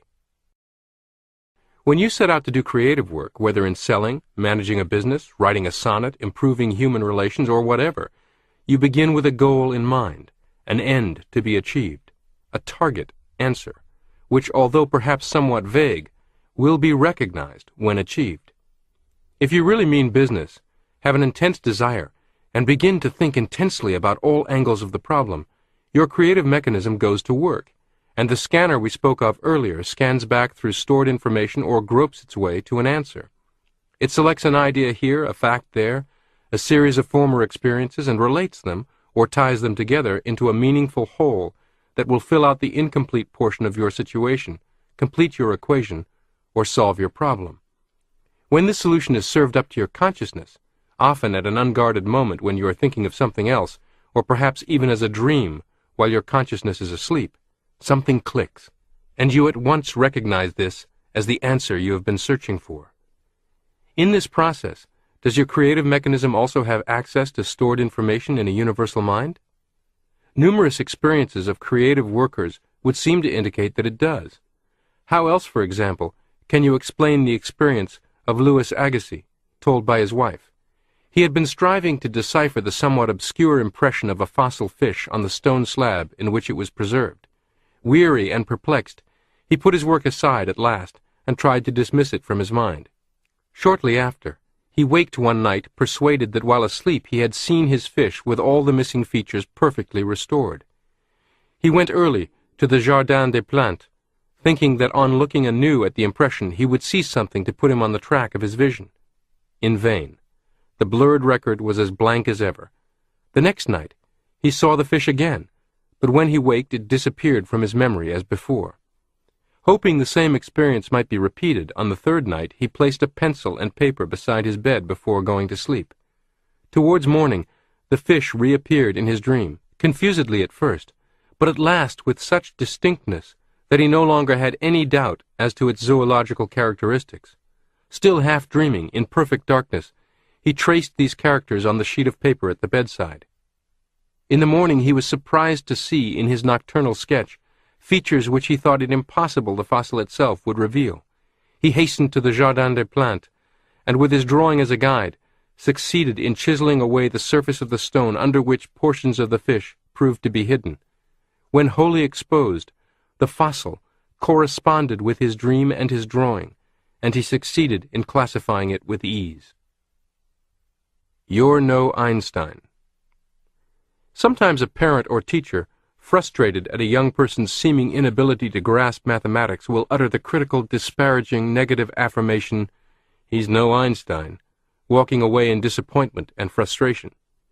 Well, it turns out that Einstein was no Einstein either. In the book Sparks of Genius, researchers and authors Robert and Michelle Root Bernstein disclosed that Einstein's peers knew that Einstein was relatively weak in mathematics, often needing the assistance of mathematicians to do the detail work to push his ideas forward. Einstein wrote to one such person, "Do not worry about your difficulties in mathematics. I can assure you that mine are far greater." Much of Einstein's celebrated success came about in his imagination, in very unscience-like ways. He once described an experiment in which he imagined himself to be a photon moving at the speed of light, imagined what he as a photon saw and felt, then imagined himself as a second photon pursuing the first. What kind of scientific experimentation is this? Where is the blackboard filled with chalky logarithms and formulas we typically associate with Einstein? My own analysis of everything I've read about Albert Einstein is that he was a great practitioner of psycho-cybernetics. He acted as if a theoretical idea was a factual conclusion, then turned the figuring out over to his own servo mechanism, as well as to other worker bees. I am convinced he connected with intelligence outside the realm of his own stored data through his imagination. He was a brilliant target setter.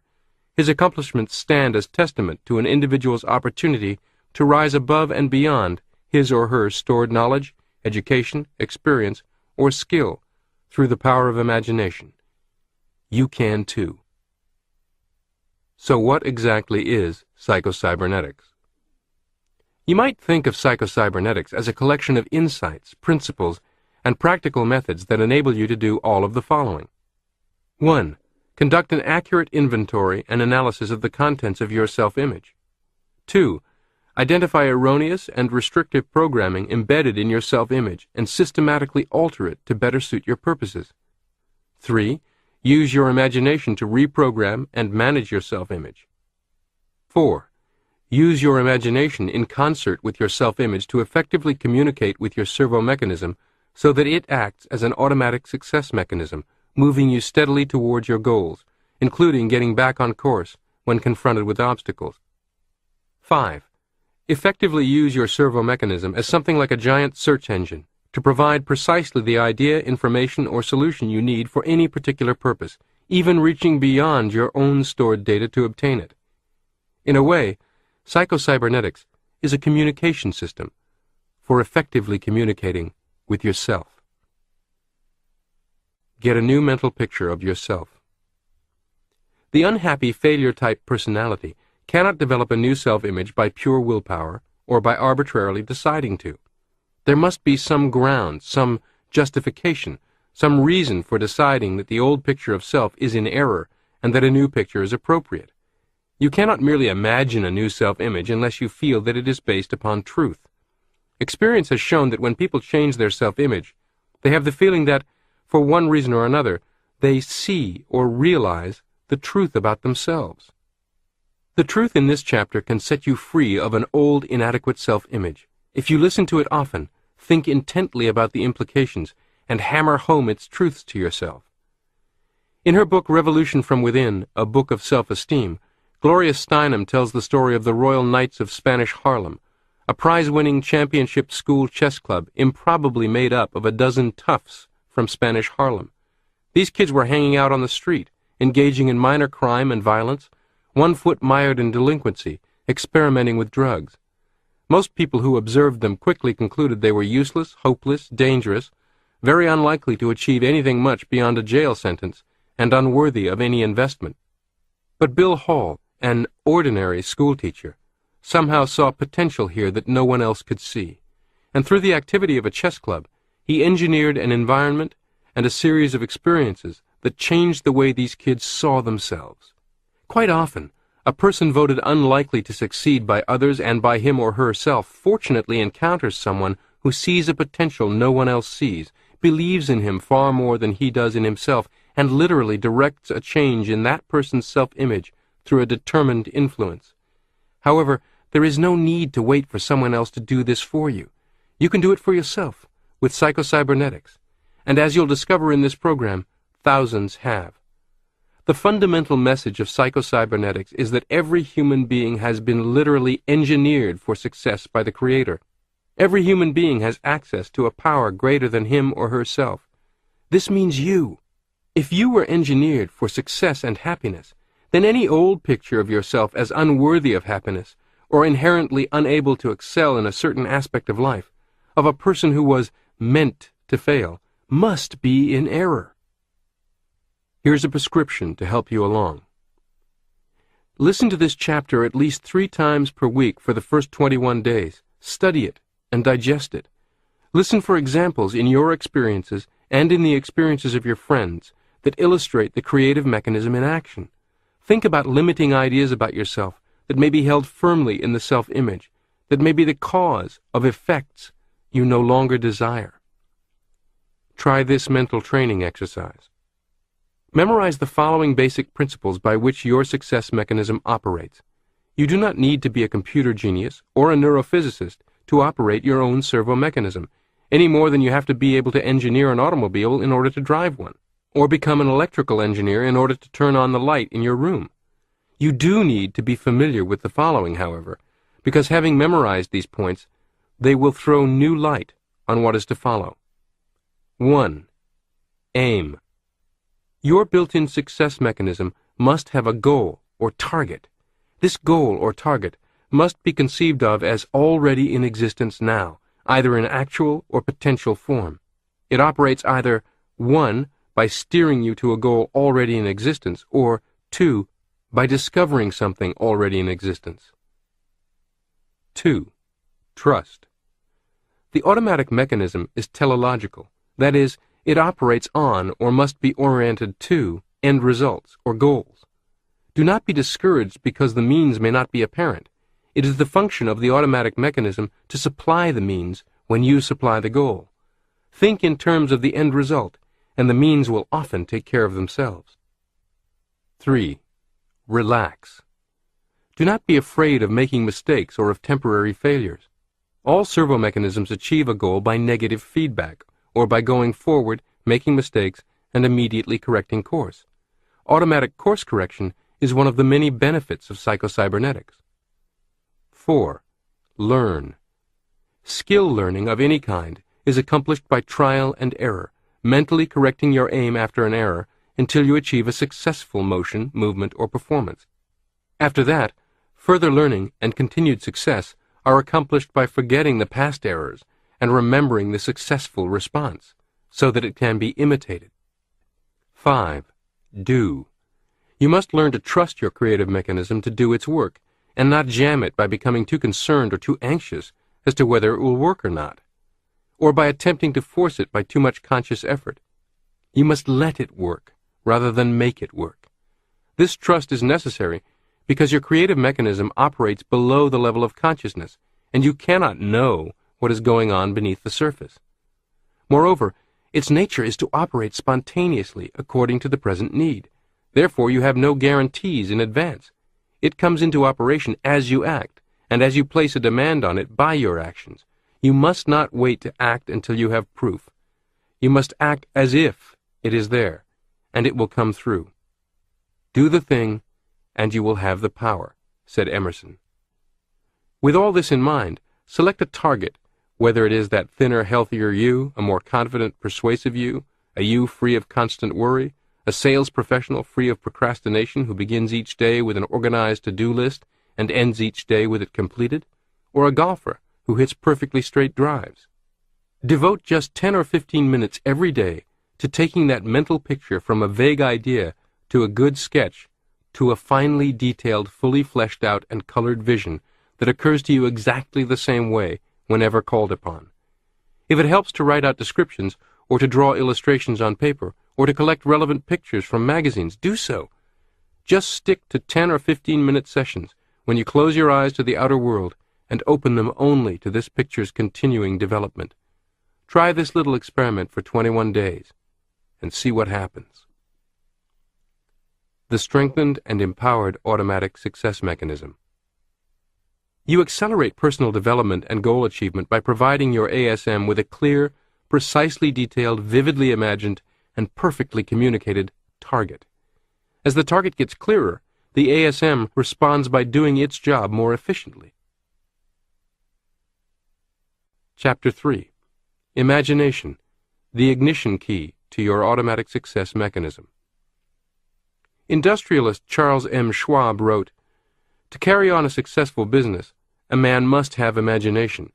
He must see things as in a vision, a dream of the whole thing." Imagination plays a far more important role in our lives than most of us realize.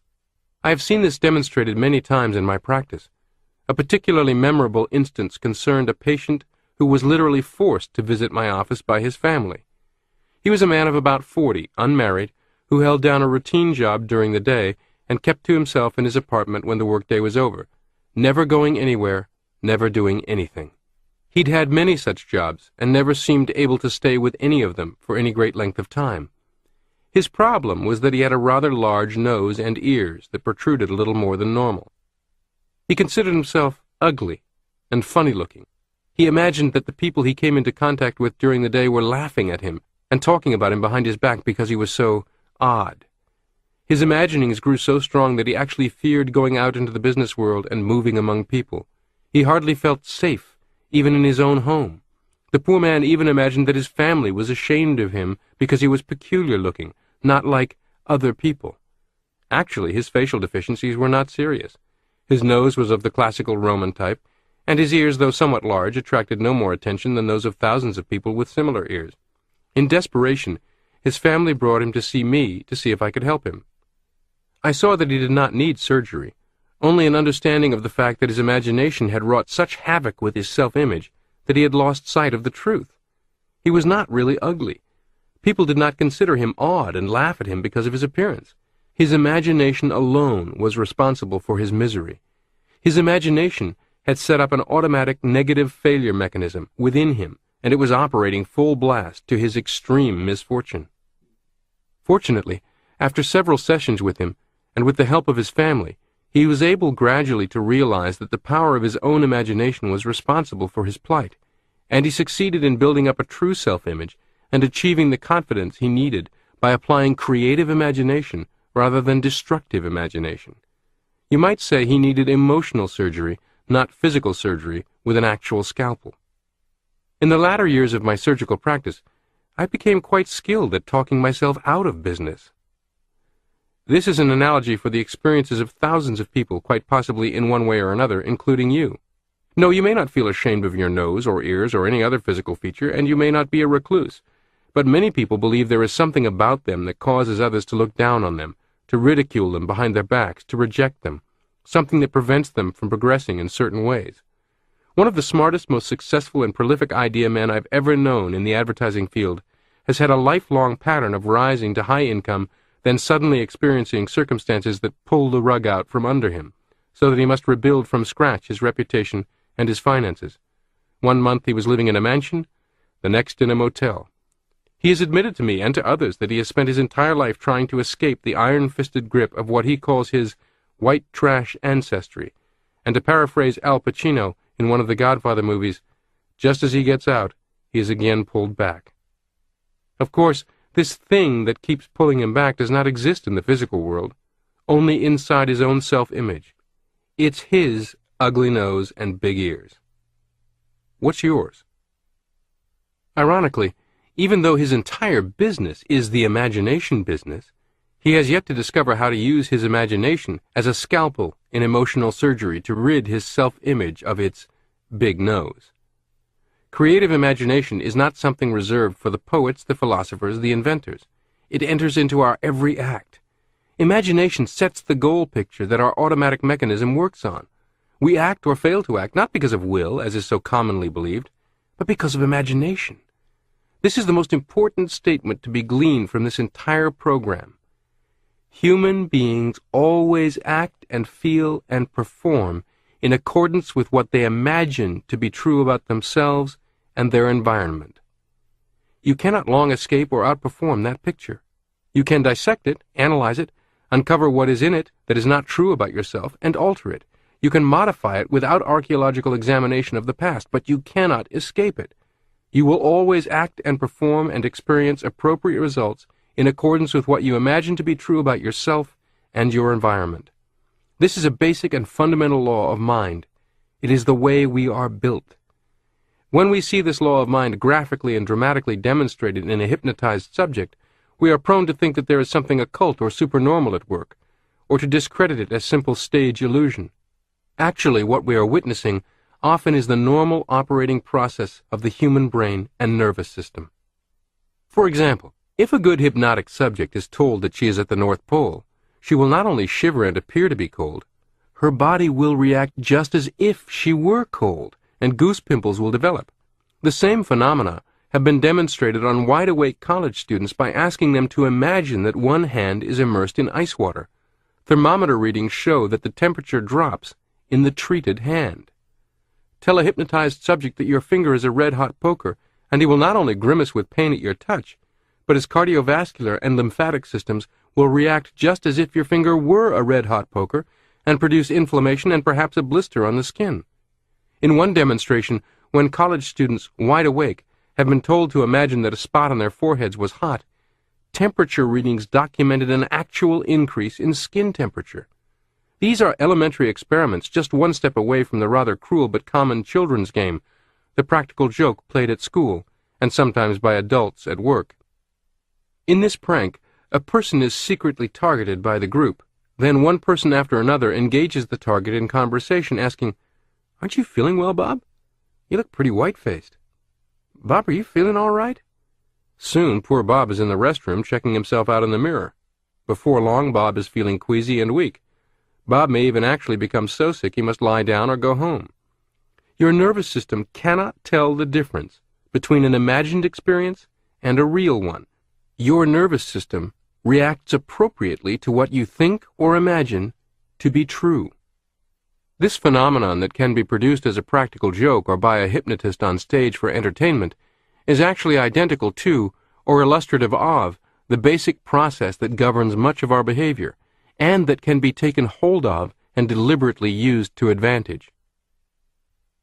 How the hypnotic power of negative imagination can be a fatal disease.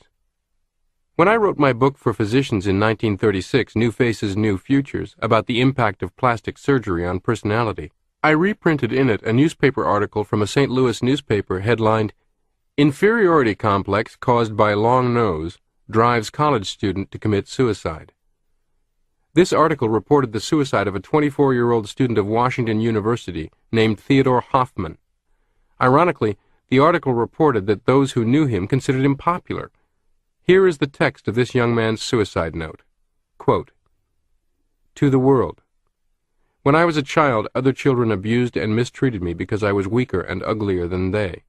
I was a sensitive, bashful boy, and was teased because of my face and long nose. The more they offended me, the more they teased. I became afraid of people.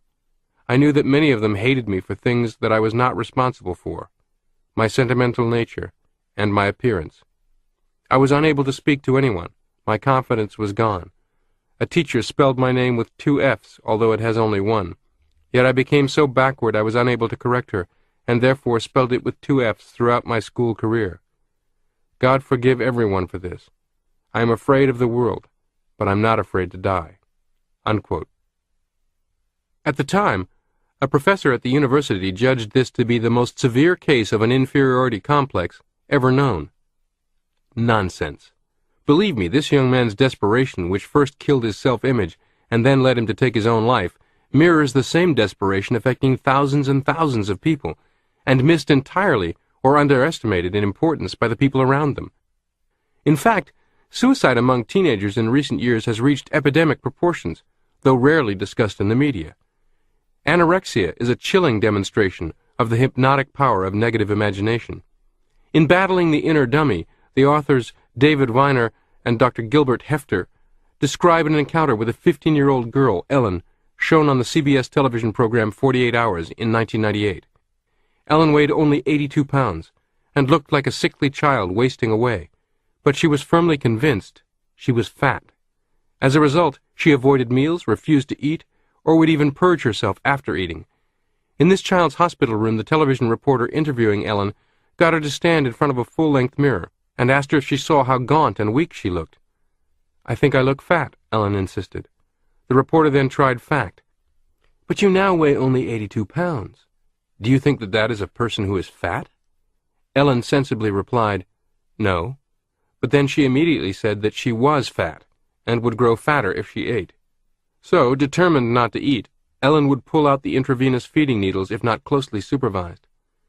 For parents, teachers, counselors, and coaches, this should be a cautionary tale, a vivid reminder of the need to be ever vigilant for some young person whose self-image is shrinking so dramatically that self-inflicted physical harm is likely to follow. For all, it is a vivid illustration of the incredible power of imagination. A person can so magnify the importance of some flaw and of the world's response to the flaw with his own negative imagination that he commits suicide. A person can similarly so color her perceptions of her strengths and opportunities with her own positive imagination that she accomplishes the most amazing things. The secret of hypnotic power. In the 1950s, Dr. Theodore Xenophon Barber conducted extensive research into the phenomena of hypnosis, both when he was associated with the Psychology Department of American University in Washington, D.C., and also after becoming associated with the Laboratory of Social Relations at Harvard. Writing in the January 1958 issue of Science Digest, he said, "We found that hypnotic subjects are able to do surprising things only when convinced that the hypnotist's words are true statements. When the hypnotist has guided the subject to the point where he is convinced that the hypnotist's words are true statements, the subject then behaves differently because he thinks and believes differently." The phenomena of hypnosis have always seemed mysterious because it has always been difficult to understand how belief can bring about such unusual behavior. It always seemed as if there must be something more, some unfathomable force or power at work. However, the plain truth is that when a subject is convinced that he is deaf, he behaves as if he is deaf. When he is convinced that he is insensitive to pain, he can undergo surgery without anesthesia. The mysterious force or power does not exist." Unquote. Note that his comments were published in 1958. Today, hypnosis as a tool of therapy is widely accepted and used. For many, hypnosis and self-hypnosis to facilitate weight loss makes the surgical quick fix of liposuction unnecessary.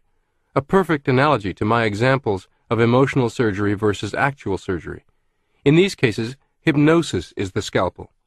In dentistry, hypnosis is used to facilitate treatment of the phobic patient with virtually uncontrollable anxiety and, in many instances, proves to be a perfectly successful alternative to the problematic solution of anesthesia.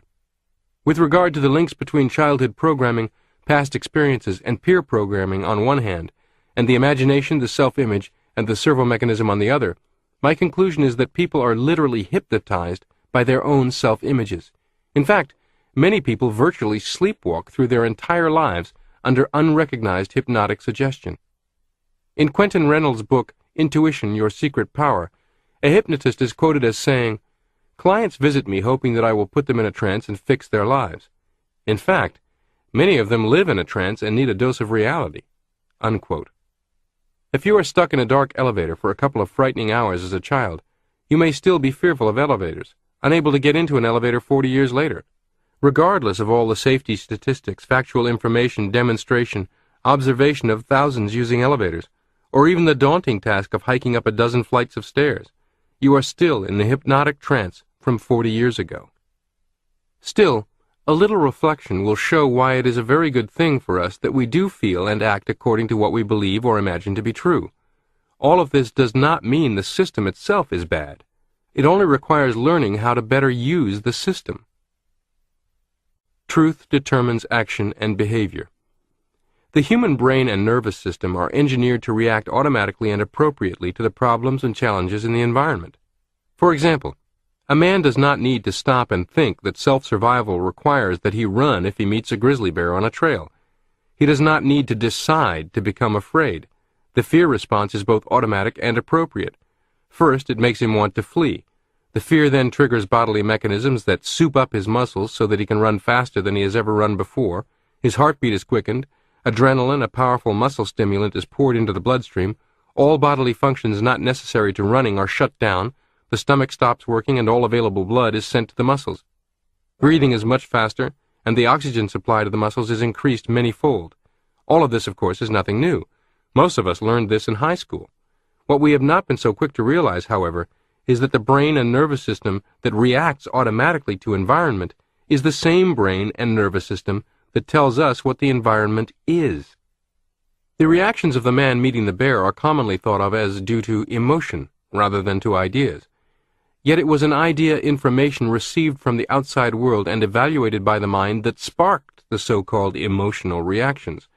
Thus, it was basically idea or belief that was the true causative agent, rather than emotion, which came as a result. In short, the man on the trail reacted to what he thought, believed, or imagined the environment to be. The messages brought to us from the environment consist of nerve impulses from the various sense organs.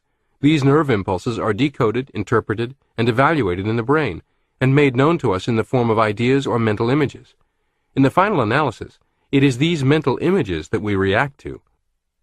Note that I've used the terms thought, believed, and imagined as synonymous. In affecting your entire system, they are the same. You act and feel not according to what things are really like, but according to the image your mind holds of what they are like. You have certain mental images of yourself, your world, and the people around you, and you behave as though these images were the truth, the reality, rather than the things they represent. Suppose, for example, that the man on the trail had not met a real bear, but a movie actor dressed in a bear costume. If he thought and imagined the actor to be a bear, his emotional and nervous reactions would have been exactly the same. Or suppose he met a large, shaggy dog, which his fear-ridden imagination mistook for a bear. Again, he would react automatically to what he believed to be true concerning himself and his environment. It follows that, if our ideas and mental images concerning ourselves are distorted or unrealistic, then our reaction to our environment will likewise be inappropriate. Can these causative factors change? Certainly. Consider the child raised in an intentionally segregated environment by racists. The child could be a white person in a family of white supremacists who devoutly believe that blacks are mud people, evil and a threat to their well-being, or the child could be black in a family with comparable hatred for whites. Either way, the child is programmed with certain beliefs that will govern her behavior.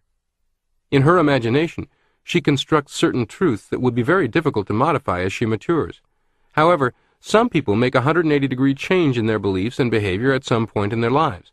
These days, this has even become a popular staple of the confrontation-style daytime TV talk shows. How does a person change? Through life experience broader and more diverse than her family upbringing, societal pressure, being befriended by people of the race she was programmed to hate. One way or another, challenging what she believed to be true, discovering it is based on illusion, and replacing that truth with another truth. Now consider the child raised in a poor family, made up of people who profoundly believe that their unhappy circumstances are the fault of evil rich people and a corrupt government, who constantly program the child with class warfare ideas, and who insist that they just cannot get ahead no matter what they do. This truth may very well block that person's academic achievement, direct him away from college, have him blindly follow his father to work in the factory or the coal mine. Well, I show my age with coal mine, I suppose, yet even today the basic path of accepting poverty as fact is prevalent in many, many people. But how does one person rise out of such a background to become a highly successful entrepreneur, for example? Through books he's exposed to, people he sees on television, the influence of a mentor, life experiences, one way or another, challenging what he believed to be true, discovering it is based on illusion, and replacing that truth with another truth. Just as the Royal Knights of Spanish Harlem I mentioned earlier transformed from street toughs to chess champions, from likely criminals to model citizens pursuing adult careers as doctors, lawyers, and business persons. You can change from anything to anything by changing your self-image, by providing it with new truth. From fat and flabby to fit and strong, from mousy and timid to assertive and confident, from clumsy and awkward to capable and graceful. New evidence, actual experiential evidence, and/or vividly imagined synthetic evidence, and/or reinforcement from other authoritative influencers convinces the self-image. In turn, it relays the appropriate new directives to your servo mechanism, and a new truth exists. A new reality occurs. Why not imagine yourself successful? Realizing that our actions, feelings, and behavior are the result of our own images and beliefs gives us the lever that psychology has always needed for changing personality. It opens a powerful psychological door to gaining skill, success, and happiness. Mental pictures offer us an opportunity to practice new traits and attitudes which otherwise we could not do. This is possible because, again, your nervous system cannot tell the difference between an actual experience and one that is vividly imagined. If we picture ourselves performing in a certain manner, it is nearly the same as the actual performance. Mental practice is as powerful as actual practice. When I first made this assertion, and when others began making it, it was a radical idea, that you could practice in your imagination and achieve comparable results to actual physical practice. Today it is widely accepted, having been proved by countless trials and experiments. Athletes of every stripe routinely rely on mental or imagination practice. For example, consider Dr. Richard Koop's advice to golfers as follows. Quote, "Before you play any shot, you need to have a mental picture of how you want the ball to react once you deliver the club head to the ball. You need to have a definite, positive visualization of what your shot will look like. The picture should indicate the trajectory, the direction, the spot where you intend the ball to land, and how far you want the ball to roll when it lands. If the flight of a shot is difficult for you to picture, try visualizing a strip of highway that curves in the manner you wish your ball to travel. Your options in this visualization are limited only by your imagination. You might see the green as a pincushion ready to accept your shot. Pick visual images that work for you. Visualization is one of the most individual aspects of golf psychology." Unquote. Jack Nicklaus has said, "I never hit a golf shot without having a sharp picture of it in my head. First I see where I want the ball to finish. Then I see it going there, its trajectory and landing. The next scene shows me making the swing that will turn the previous images into reality." Unquote. Take note of the striking similarities between the Golden Bear's description of what he actually does, Dr. Koop's instructions, and the instructions in this program. It is important to understand that imagination practice need not be restricted to your golf or tennis swing. The same principles of mental practice apply to virtually anything, including broader behaviors, such as speaking up confidently and asserting your opinions in business meetings versus remaining intimidated and silent and regretting it later, or directly asking prospects for orders rather than leaving sales presentations hanging with wimpy, vague endings, and so on. I have developed a very specific regimen for mental or imagination practice, using what I call the theater of the mind, which I will get to later. Dr. Koop also goes on to describe virtually the same mental movies technique I first began teaching in the late 1950s and wrote about in the original version of this book. Jack Nicklaus uses the word scene. He is playing out his successful shot as a little mental movie, literally stepping out of actual play and into the theater of the mind to watch the movie, then stepping back out to experience the déjà vu effect. In a July 2000 article in Golf magazine, Jack Nicklaus said, "The more deeply you ingrain what I like to call my going to the movies discipline, the more effective you will become at hitting the shots you want to hit." Unquote. In his 4-step process, in step 4 he even says, "Select the club that the completed movie tells you is the right one." Remarkably, Jack Nicklaus has found his way to virtually the same mental movies technique I prescribe, even going so far as to turn the pesky details of correct club selection over to his automatic success mechanism, rather than attempting conscious choice. I say remarkably because, as far as I know, Mr. Nicklaus has never read Psycho-Cybernetics, although he has likely been influenced by the many other golfers and golf coaches who have. However, it's really not all that remarkable, since it seems almost all peak performers find their way to this technique one way or another. In a few moments we'll talk more about the specifics of these mental movies. Let me first tell you about some of the scientific documentation that supports the entire idea of imagination practice.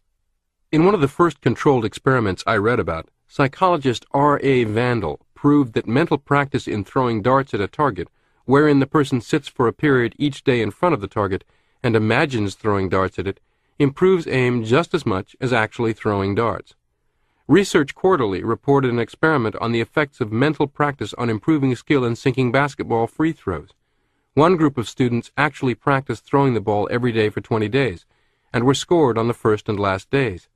A second group was scored on the first and last days, and engaged in no sort of practice in between. A third group was scored on the first day, then spent 20 minutes a day imagining that they were throwing the ball at the goal. When they missed, they would imagine that they corrected their aim accordingly. The first group, which actually practiced 20 minutes every day, improved in scoring 24%. The second group, which had no sort of practice, showed no improvement. The third group, which practiced only in their imagination, improved in scoring 23%. This particular experiment has been widely reported and referenced, and since repeated at many universities over the years. Of course, none of this is infallible. After all, Shaquille O'Neal's problem with foul shots remains a mystery. However, while an inexact science, the use of imagination practice is nevertheless an effective science, a proven and practical means of improving skills or altering embedded truths in order to alter behavior. Mental pictures are powerful medicine. Kay Porter, Ph.D., and Judy Foster, authors of The Mental Athlete, Inner Training for Peak Performance, provided an excellent, detailed prescription for relieving pain and accelerating recovery from injury. In an article in Tennis World magazine, they noted, "An important element of self-healing is a mental image that projects a positive future outcome. This visualization stimulates your mind and body and creates an intention to heal. Through mental imagery, it is possible to alter the body's autonomic physiological responses. When you use imagination, mental pictures, and suggestion, you can communicate with your body and make it respond." Unquote. Make no mistake, this is medical scientific truth, not mumbo-jumbo. If every hospital patient and every person entering physical rehabilitation were given a copy of Psycho-Cybernetics, they would be considerably better off. Keep this in mind if you ever have a loved one or friend in such circumstances. This article is so revealing and useful. We've posted more extensive excerpts at the Psycho-Cybernetics Foundation's website, www.psycho-cybernetics.com, should you care to read it or refer a friend to it. You will also find other articles, book reviews, and book excerpts directly related to this program in a special section of this website. Mental pictures can help you sell at a higher level. In his book, How to Make $25,000 a Year Selling, Charles B. Roth told how a group of salespeople in Detroit who tried a new idea increased their sales 100%. Another group in New York increased their sales by 150%, and individual salespeople using the same idea had increased their sales up to 400%. And what is this magic that accomplishes so much for salespeople? To quote Mr. Roth's book, "It is something called role-playing, and you should know about it, because if you will let it, it may help you to double your sales." What is role-playing? Well, it is simply imagining yourself in various sales situations, then solving them in your mind, until you know what to say and what to do whenever the situation comes up in real life. The reason why it accomplishes so much is that selling is simply a matter of situations. One is created every time you talk to a customer.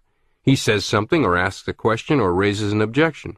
If you always know how to counter what he says or answer his question or handle the objection, you make sales.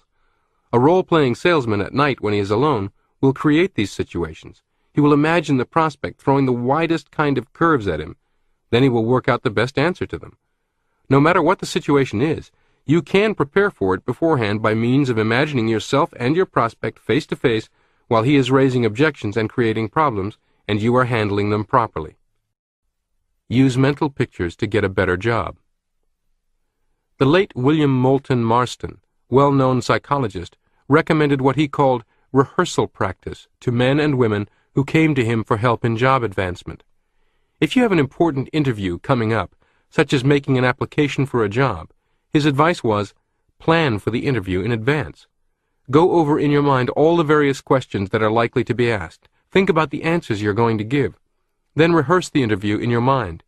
Even if none of the questions you have rehearsed come up, the rehearsal practice will still work wonders. It gives you confidence. And even though real life has no set lines to be recited like a stage play, rehearsal practice will help you to ad-lib and react spontaneously to whatever situation you find yourself in, because you have practiced reacting spontaneously. This should come as no surprise, based on everything I just had to say about mental rehearsal for sales professionals. In a job interview, you are selling yourself.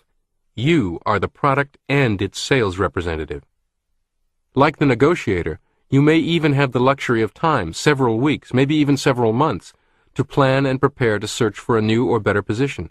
If so, by all means use it to your advantage by using your imagination to construct and rehearse the perfect job interview, so that when the actual interviews take place, you'll be relaxed, confident, and comfortable. A concert pianist practices in his head. Arthur Schnabel, the world-famous concert pianist, took lessons for only 7 years. He hated practice, and seldom practiced for any length of time at the actual piano keyboard. When questioned about his small amount of practice, as compared with other concert pianists, he said, "I practice in my head." C.G. Kopp of Holland, a recognized authority on teaching piano, recommended that all pianists practice in their heads. A new composition, he says, should be first gone over in the mind. It should be memorized and played in the mind before ever touching fingers to the keyboard. Practicing in the head has actually become the basis for quite a bit of modern piano instruction.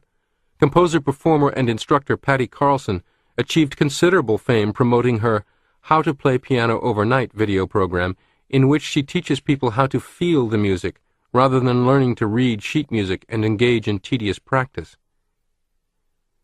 Imagination practice can lower your golf score. Golf has become an enormously popular recreation, and there's a long relationship between golf and psycho-cybernetics. I've already mentioned the great Jack Nicklaus's mental rehearsal as just one example. Time magazine reported that when Ben Hogan was playing in a tournament, he mentally rehearsed each shot just before making it. He made the shot perfectly in his imagination, felt the club head strike the ball just as it should, felt himself performing the perfect follow-through, and then stepped up to the ball and depended on what he called muscle memory to carry out the shot just as he imagined it. Ben Hogan was ahead of the curve of modern golf psychology, which has become an industry unto itself and is largely based on visualization and relaxation techniques.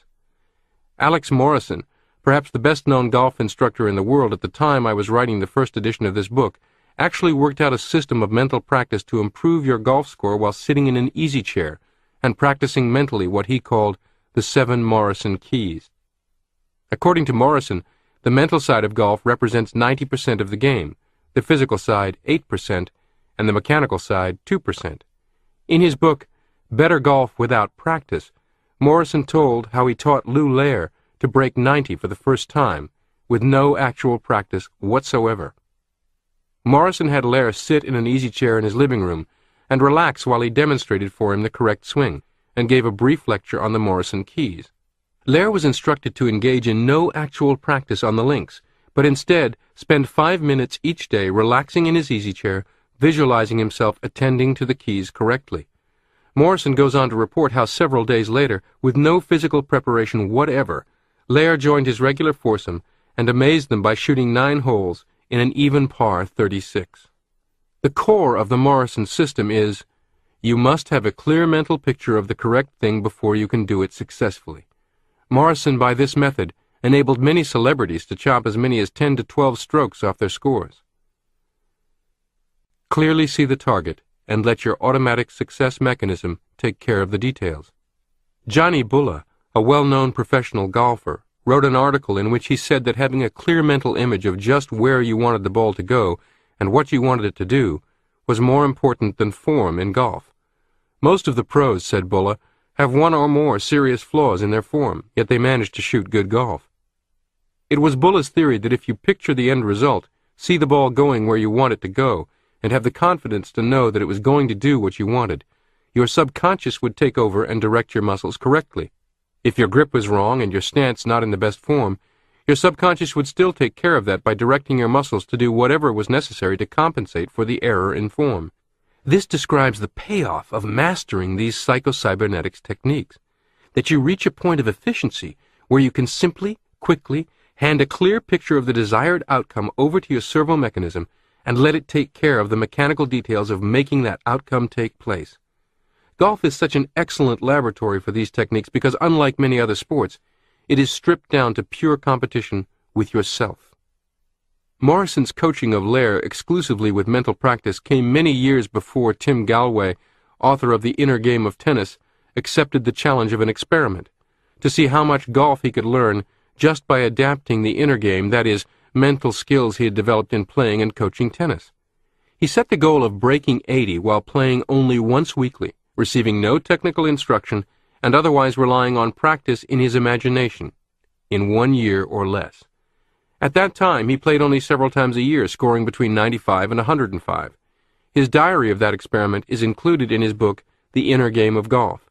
His book is well worth reading whether you have any interest in golf or not, as it is a thoroughly detailed case history in the triumph of mind over mechanics or technical information, actually, the triumph of Psycho-Cybernetics.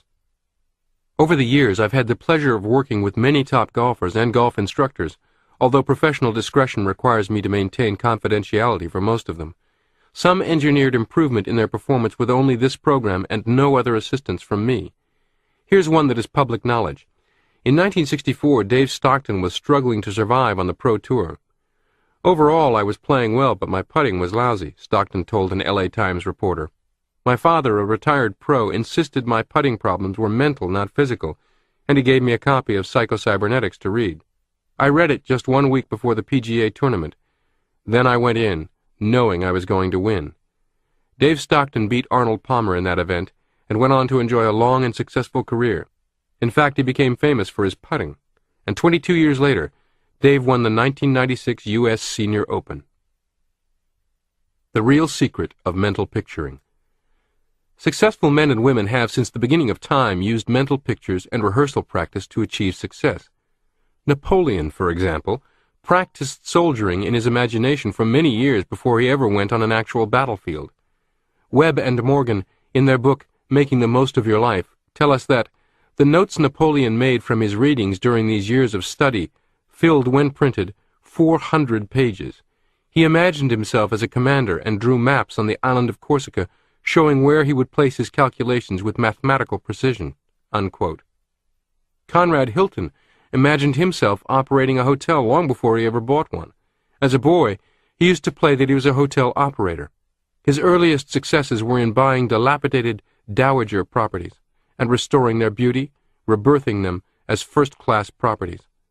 He said that when he spotted such a property to acquire, he ceased seeing its actual condition, instead forming a vividly detailed collection of photographs in his mind of the hotel as it would appear after its makeover.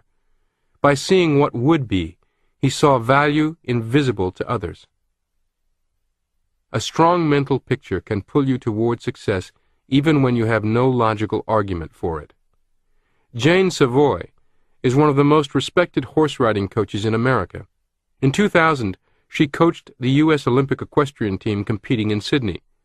She describes an instance in which imagination power superseded probabilities. Quote, "Take, for example, my experience at the screening trials for the North American Championships in 1989. I had a whole bunch of facts that supported the improbability of my doing well at the screening trials. I did have a top horse, Zapatero, but the other facts were, 1, Zapatero was new to me and we had not had time to develop a solid relationship and real communications. 2, he was a young horse and not yet strong enough to do what was required. These facts made it difficult to imagine the perfect test, so I visualized the awards ceremony instead. Several times over the course of the day, I would find a quiet spot, close my eyes, relax, and visualize leading the victory lap. In the process, I stopped thinking about the facts, and thus prevented doubts and insecurities from creeping in. When the results were posted, Zapatero and I were, in fact, there to lead the lap of honor." It sounds incredible, and I in no way minimize the necessity for all the preparation and hard work involved, but mentally zeroing in on desired results as if they were already in existence was a significant factor in our ultimate success. It was important to focus on a positive outcome as a foregone conclusion, rather than allow my rather vivid imagination to conjure up failure pictures. My mind could then supply the means to achieve my goal by helping me to ride skillfully and effectively." Unquote. Of course, the skeptic would want to attribute this incident to coincidence or luck. But Jane Savoy is a skilled practitioner of Psycho-Cybernetics, with many evidentiary incidents to support her convictions. In fact, she has utilized Psycho-Cybernetics for many years as an instructor and coach of champion riders, as noted most recently with the Olympic team.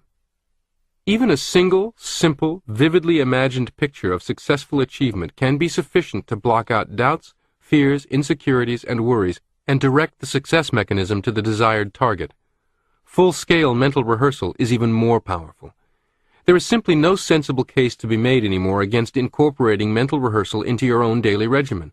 Whether you are a pro or weekend athlete, sales professional, entrepreneur, executive, schoolteacher, doctor, whatever. The evidence mandates that you learn to use this tool and do so regularly for a myriad of productive purposes.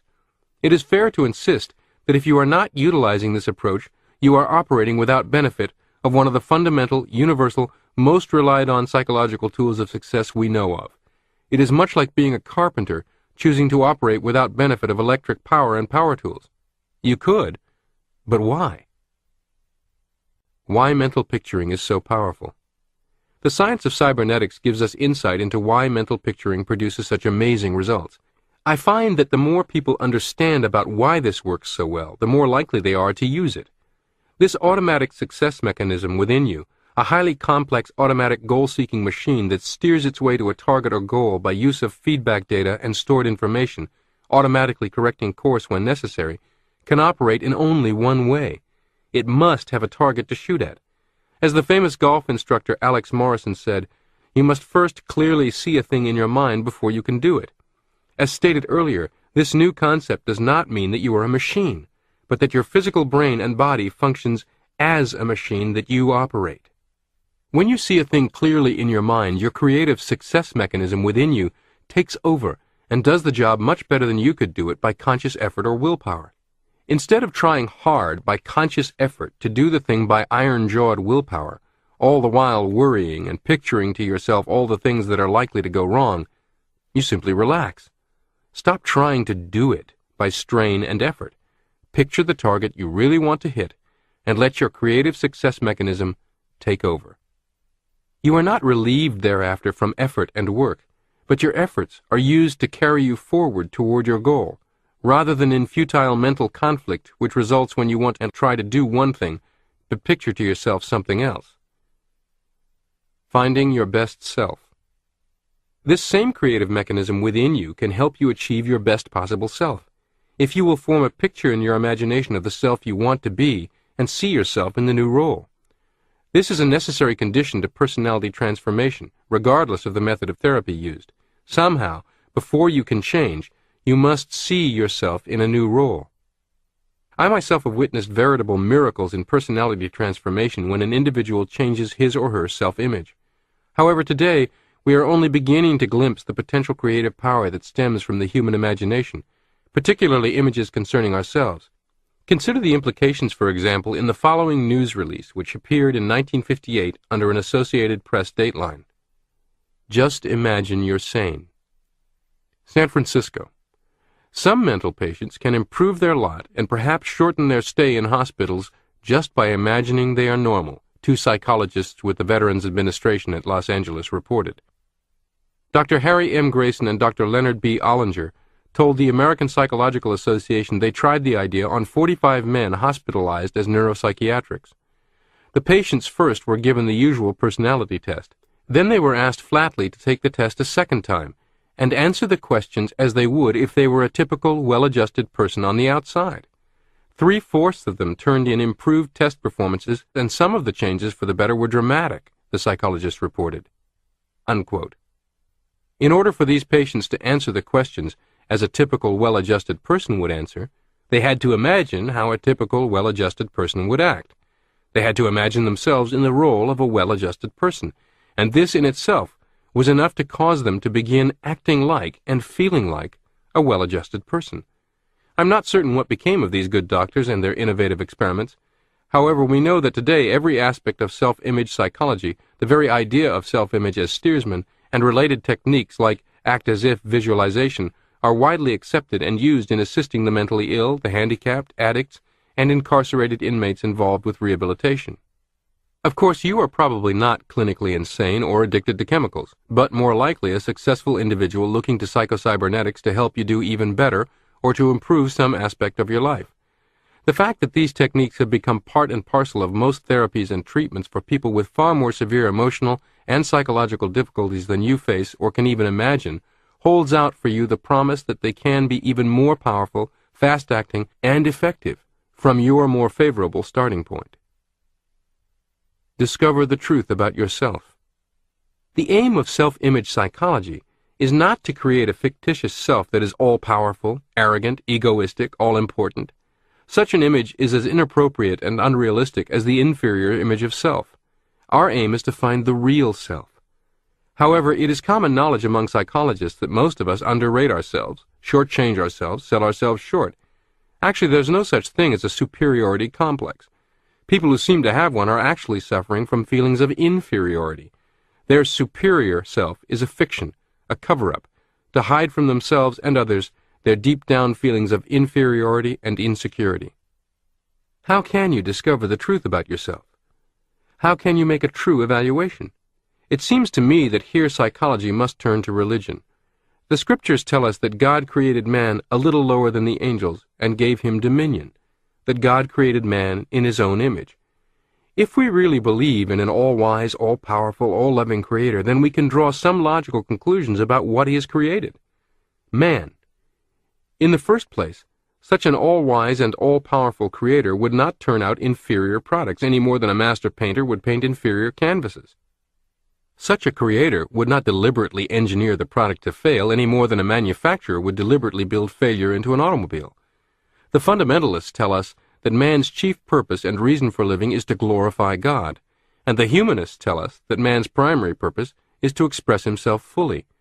However, if we take the premise that God is a loving creator and has the same interest in creation that an earthly father has in his children, then it seems to me that the fundamentalists and the humanists are saying the same thing. What brings more glory, pride, and satisfaction to a father than seeing his offspring do well, succeed, and express to the full their abilities and talents? Have you ever sat by the father of a football star during a game? Jesus expressed the same thought when he told us not to hide our light under a bushel, but to let our light shine so that your Father may be glorified.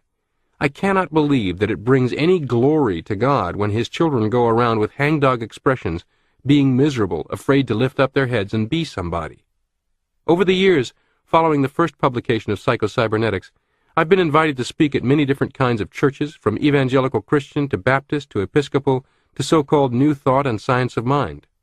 I've had in-depth discussions about Psycho-Cybernetics with ministers, priests, a Zen monk, agnostics, even atheists. I've had no difficulty navigating these different waters, and we have always found common ground in the basic premise of liberating individuals from their own inner, mental, often unconscious self-sabotage, and the corollary premise of individuals being intended, if not engineered, to succeed, not fail. Dr. Norman Vincent Peale had kind things to say about Psycho-Cybernetics, and he and I had several good discussions, even though I have on occasion commented that simple positive thinking, as most people think of it, is too often destined to disappoint, as it tries to force the issue from the circumference of our being, rather than to reprogram at the core. I don't think you can have a legitimate religious or spiritual disagreement with Psycho-Cybernetics. The final word on imagination practice. It doesn't matter what religious, spiritual, or philosophical background or viewpoint you come from. It doesn't matter how you describe it. Imagination practice, visualization, mental picturing, or using my terminology, theater of your mind. What's important is that you do it. If you will choose a target to apply this to and give it a solid, honest 21-day trial, you will be so gratified with the results that you will certainly choose to continue using this tool for the rest of your life, and benefit enormously by doing so, just as countless athletes, entertainers, doctors, lawyers, business leaders, and others have before you. Here are a few exercises to get you started. Try this mental training exercise. Your present self-image was built on your own imagination pictures of yourself in the past, which grew out of interpretations and evaluations you placed on experience. Now you are to use the same method to build an adequate self-image that you previously used to build an inadequate one. Set aside a period of 30 minutes each day where you can be alone and undisturbed. Relax, and make yourself as comfortable as possible. Now, close your eyes and exercise your imagination. Many people find they get better results if they imagine themselves sitting before a large motion picture screen and imagine that they are seeing a motion picture of themselves. The important thing is to make these pictures as vivid and as detailed as possible. You want your mental pictures to approximate actual experience as much as possible. The way to do this is to pay attention to small details, sights, sounds, objects in your imagined environment. Details of the imagined environment are all important in this exercise because for all practical purposes, you are creating a practice experience. And if the imagination is vivid enough and detailed enough, your imagination practice is equivalent to an actual experience, insofar as your nervous system is concerned. The next important thing to remember is that during these 30 minutes you see yourself acting and reacting appropriately, successfully, ideally. It doesn't matter how you acted yesterday. You do not need to try to have faith you will act in the ideal way tomorrow. Your nervous system will take care of that in time, if you continue to practice. See yourself acting, feeling, being as you want to be.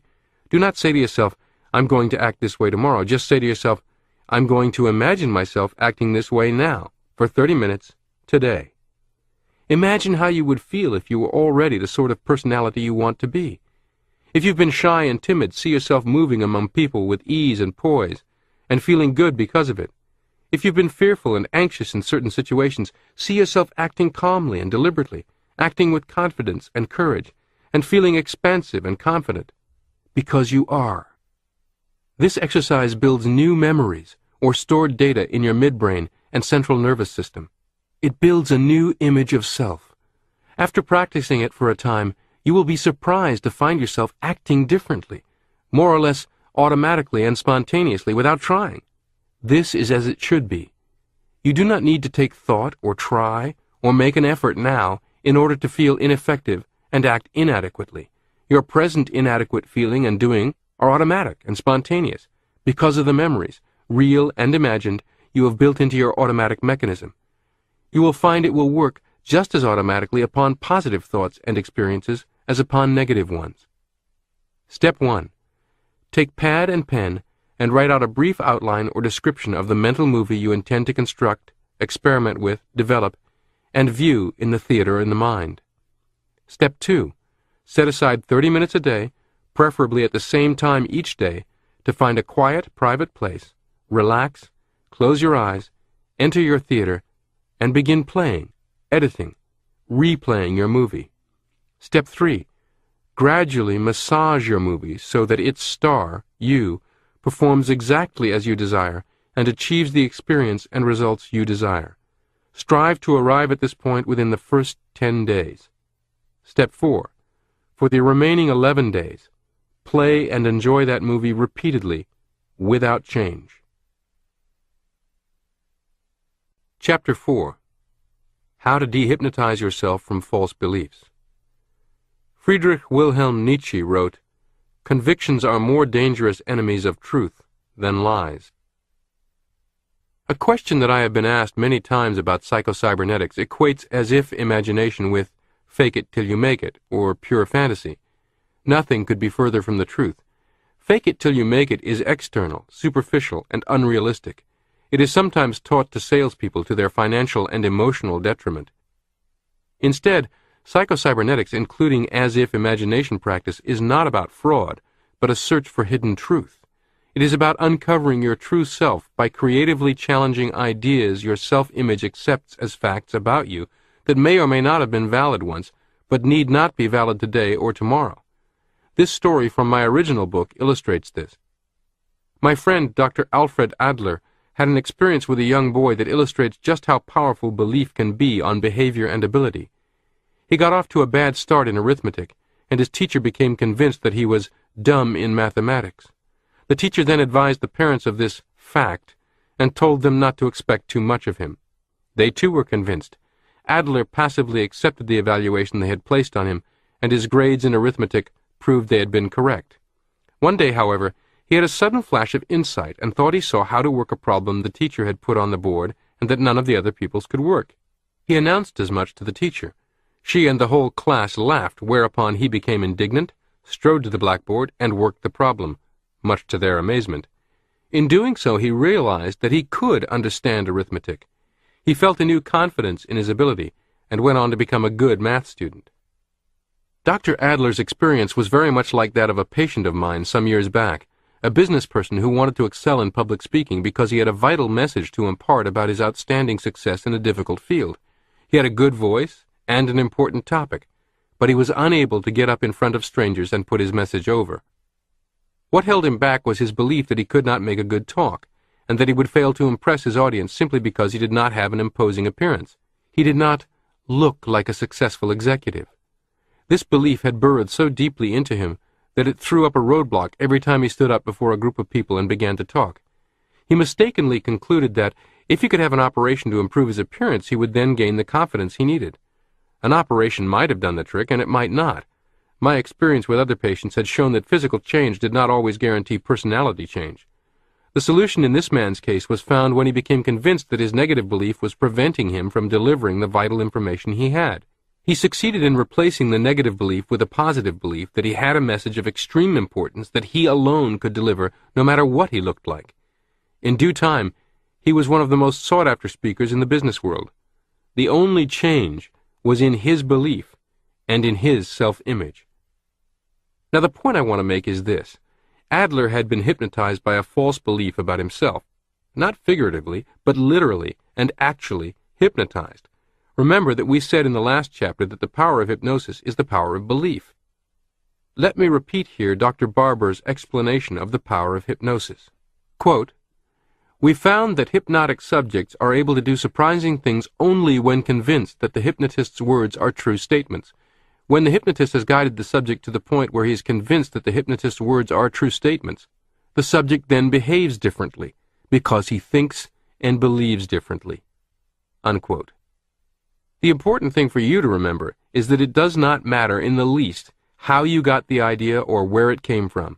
You may never have met a professional hypnotist. You may have never been formally hypnotized. But if you've accepted an idea from yourself, your teachers, your parents, friends, advertisements, or any other source, and further, if you are firmly convinced that idea is true, it has the same power over you as the hypnotist's words have over the hypnotized subject. Scientific research has shown that Dr. Adler's experience was not one in a million, but typical of practically all students who make poor grades. In Chapter 1, we told of how Prescott Leckie had brought about almost miraculous improvement in the grades of schoolchildren by showing them how to change their self-image. After thousands of experiments and many years of research, Leckie concluded that poor grades in school are in almost every case due in some degree to students' self-conception and self-definition. These students had been literally hypnotized by such ideas as, "I am dumb," "I am poor in arithmetic," "I am a naturally poor speller," "I do not have a mechanical-type mind," etc. With such self-definitions, students had to make poor grades in order to be true to themselves. Unconsciously, making poor grades became a moral issue with them. It would be as wrong, from their viewpoint, for them to make good grades as it would be to steal if they defined themselves as honest persons. Remember that this hypnotic programming gains permanence by coming from an authoritative source, through repetition and through intensity. Deprogramming and reprogramming requires you to provide these very same factors. Dr. Adler's childhood experience included authoritative sources, his parents and teachers. Hearing it repeatedly and having it reinforced through intensely humiliating experience. His liberation began with another intense experience and emotional reaction, which freed him and motivated him to question and challenge the belief. The case of the hypnotized salesperson. In the book, Secrets of Successful Selling, John D. Murphy tells how the famous sales expert Elmer Wheeler used Leckie's theory to increase the earnings of a certain salesperson. Quote, "Elmer Wheeler had been called in as a sales consultant to a certain firm. The sales manager called his attention to a very remarkable case. A certain salesman always managed to make almost exactly $5,000 per year regardless of the territory they assigned him or the commission he was paid. Because this salesman had done well in a rather small territory, he'd been given a larger and much better one. But the next year his commission amounted to almost the same amount as that he had made in the smaller one, $5,000. The following year the company increased the commission paid to all salesmen, but this salesman still managed to make only $5,000. He was then assigned one of the company's poorest territories, and again made the usual $5,000. Wheeler had a talk with this salesman and found that the trouble was not in the territory, but in the salesman's own evaluation of himself. He thought of himself as a $5,000 per year man, and as long as he held that concept of himself, outside conditions didn't seem to matter much. When he was assigned a poor territory, he worked hard to make that $5,000. When he was assigned a good territory, he found all sorts of excuses to coast when the $5,000 was in sight. Once, when the goal had been reached, he got sick and was unable to work any more that year, although doctors could find nothing wrong with him, and he miraculously recovered by the first of the next year." Unquote. Obviously, that's an old story, dated by the $5,000 earnings number. After it appeared in the first edition of this book, I began to get letters about this story from sales manager after sales manager, each citing a similar story. They all would say that they had a person just like that in their organization with whom they were frustrated beyond all belief. One sales manager wrote, "It is as if Howard has a preset income limit that he will not go past no matter the opportunities or circumstances." And that is exactly right. It is set, deep in his self-image. Until it is reset, he will manage to avoid going past it. How a false belief aged a man 20 years.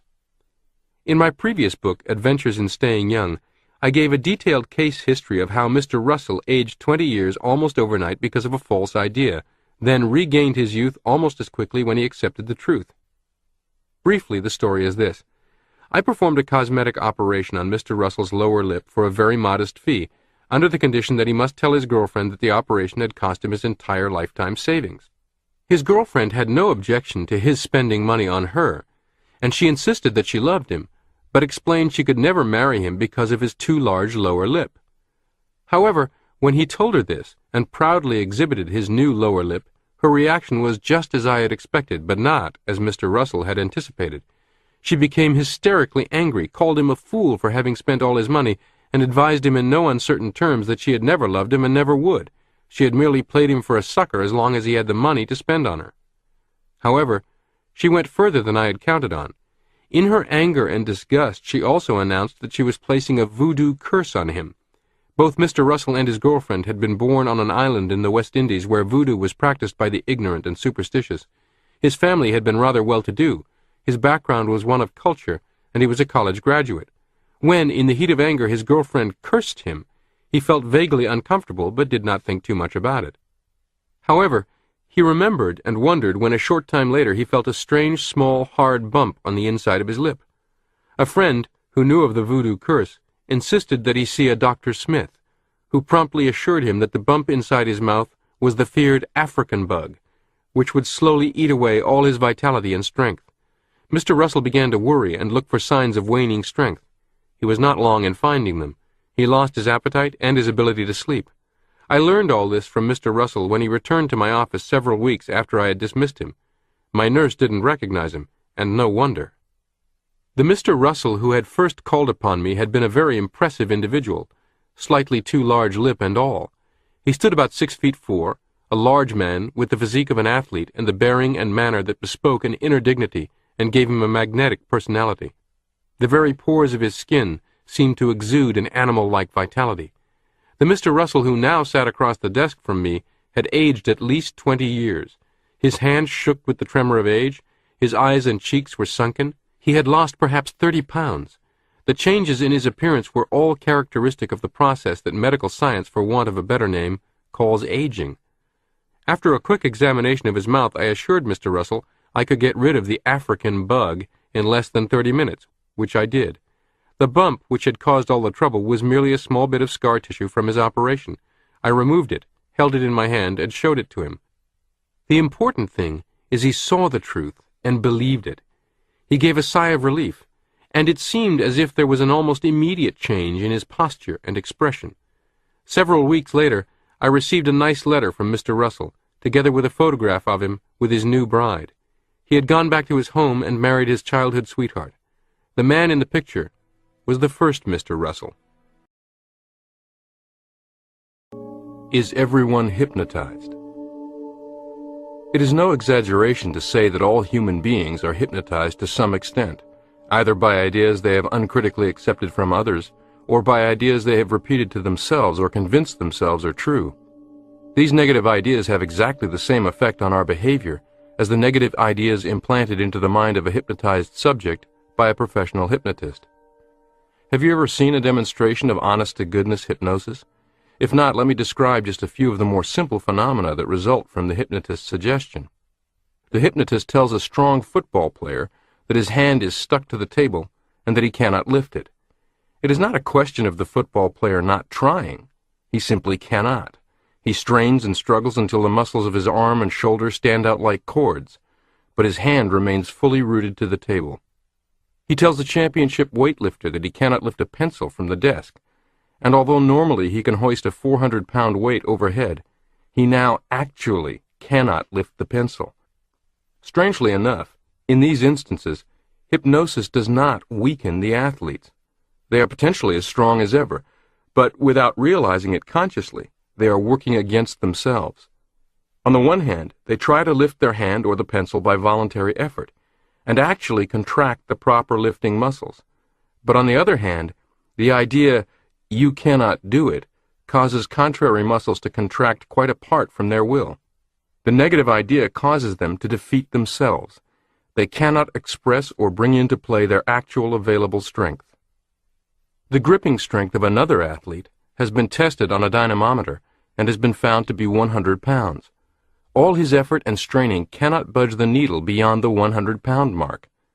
Now he is hypnotized and told, "You are very, very strong, stronger than you have ever been in your life, much, much stronger. You are surprised at how strong you are." Again, the gripping strength of his hand is tested.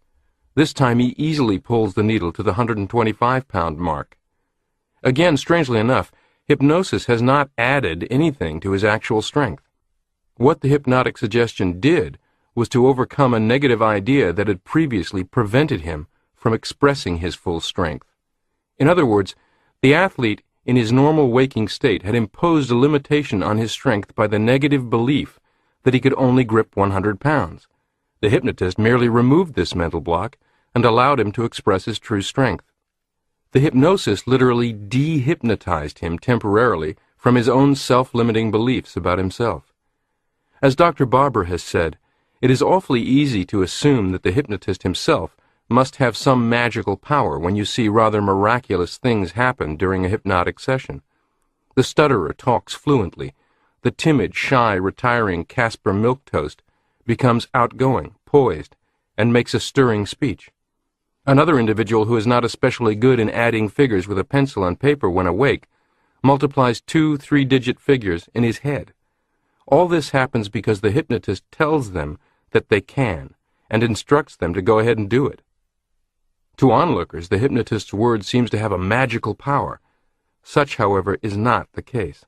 The power, the basic ability to do these things, was inherent in the subjects all the time, before they met the hypnotist. The subjects, however, were unable to use this power because they themselves did not know it was there. They had bottled it up and choked it off because of their own negative beliefs. Without realizing it, they had hypnotized themselves into believing they could not do these things. And it would be truer to say that the hypnotist had de-hypnotized them than to say he had hypnotized them. Within you, whoever you may be, is the ability and the power to do whatever you need to do to be happy and successful. Within you right now is the power to do things you never dreamed possible.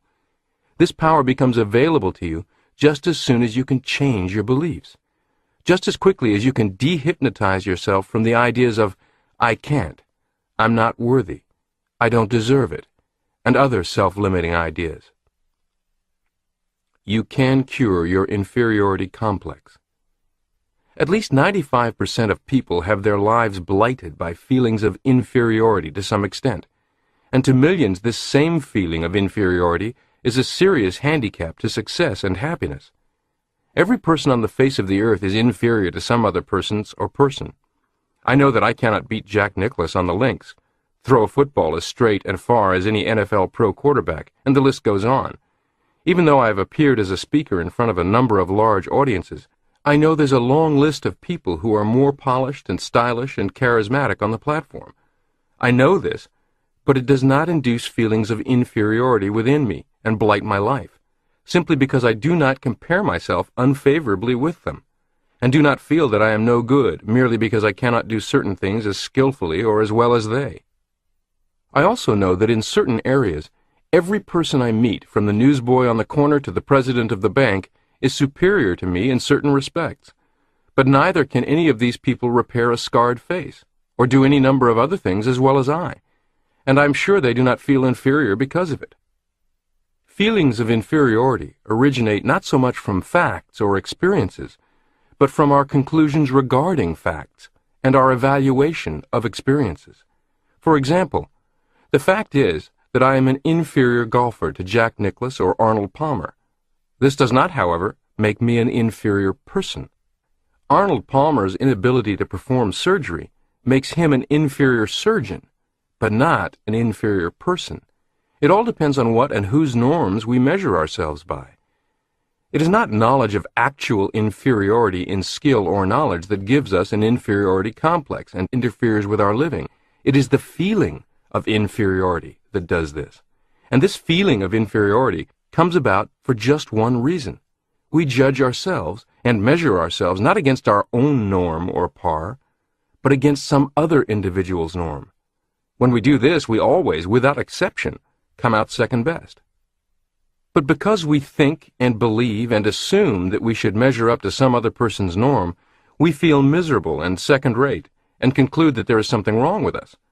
The next logical conclusion in this cockeyed reasoning process is to conclude that we are not worthy, that we do not deserve success and happiness, and that it would be out of place for us to fully express our own abilities and talents, whatever they might be, without apology or without feeling guilty about it. All this comes about because we have allowed ourselves to be hypnotized by the entirely erroneous idea that I should be like so-and-so, or I should be like everybody else. The fallacy of the second idea can be readily seen through, if analyzed, for in truth there are no fixed standards common to everybody else. Everybody else is composed of individuals, no two of whom are alike. Neither a new nose or new shoes guarantee success. Consider the famous advertising campaign constructed around Michael Jordan with the slogan, "I want to be like Mike." The blunt truth is that very few young men have the physical talent to replicate Michael Jordan's performance, even if they replicated his remarkable discipline, commitment, work ethic, and competitive spirit. If this ad campaign harmlessly sells shoes and clothing, so be it. For some, it will serve as positive stimulus and motivation to strive to achieve, and that is constructive. For others, however, sadly, it will serve only to set up an impossible ideal to compare to, or worse, send young people away from the core to the circumference of being, guaranteed disappointment when they discover that a new pair of shoes has no more magic than a new nose provided by my scalpel. The more mature, intelligent observer of Michael and of this ad campaign can choose not to be adversely hypnotized by it, but to be motivated by it, and look past it more thoughtfully at the characteristics and behavior other than innate exceptional physical talent that have contributed most to Michael Jordan's success, that may be uncovered in oneself, strengthened, even emulated. It is even true that a basketball player less innately physically gifted than Jordan could replicate or even surpass his success in the sport, and do so in part thanks to Jordan as inspiration. The person with an inferiority complex invariably compounds the error by striving for superiority.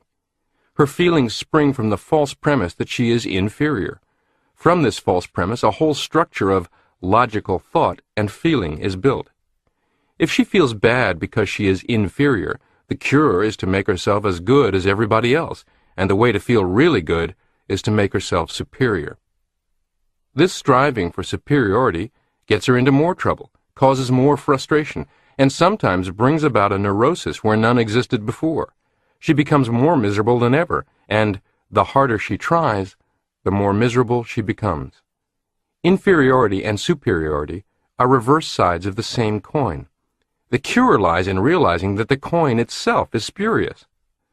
The truth about you is this: you are not inferior. You are not superior. You are simply you. You, as a personality, are not in competition with any other personality, simply because there is not another person on the face of the earth like you or in your particular class. You are an individual. You are unique. You are not like any other person and can never become like any other person. You are not supposed to be like any other person, and no other person is supposed to be like you. God did not create a standard person and in some way label that person by saying, "This is it." He made every human being individual and unique, just as he made every snowflake individual and unique.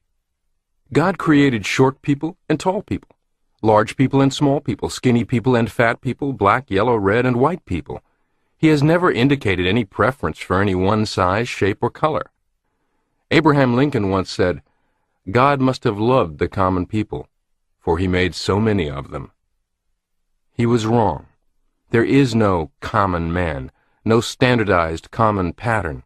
Lincoln would have been nearer the truth had he said, God must have loved uncommon people, for he made so many of them. An inferiority complex and its accompanying deterioration in performance can be made to order in the psychological laboratory. All you need to do is set up a norm or average, then convince your subject he does not measure up. In my original book, I reported on a psychologist who wanted to find out how feelings of inferiority affected the ability to solve problems. He gave his students a set of routine tests. To quote from the February 1952 issue of Science Digest the article, "What's on Your Mind?" But then he solemnly announced that the average person could complete the test in about 1/5 the time it would really take.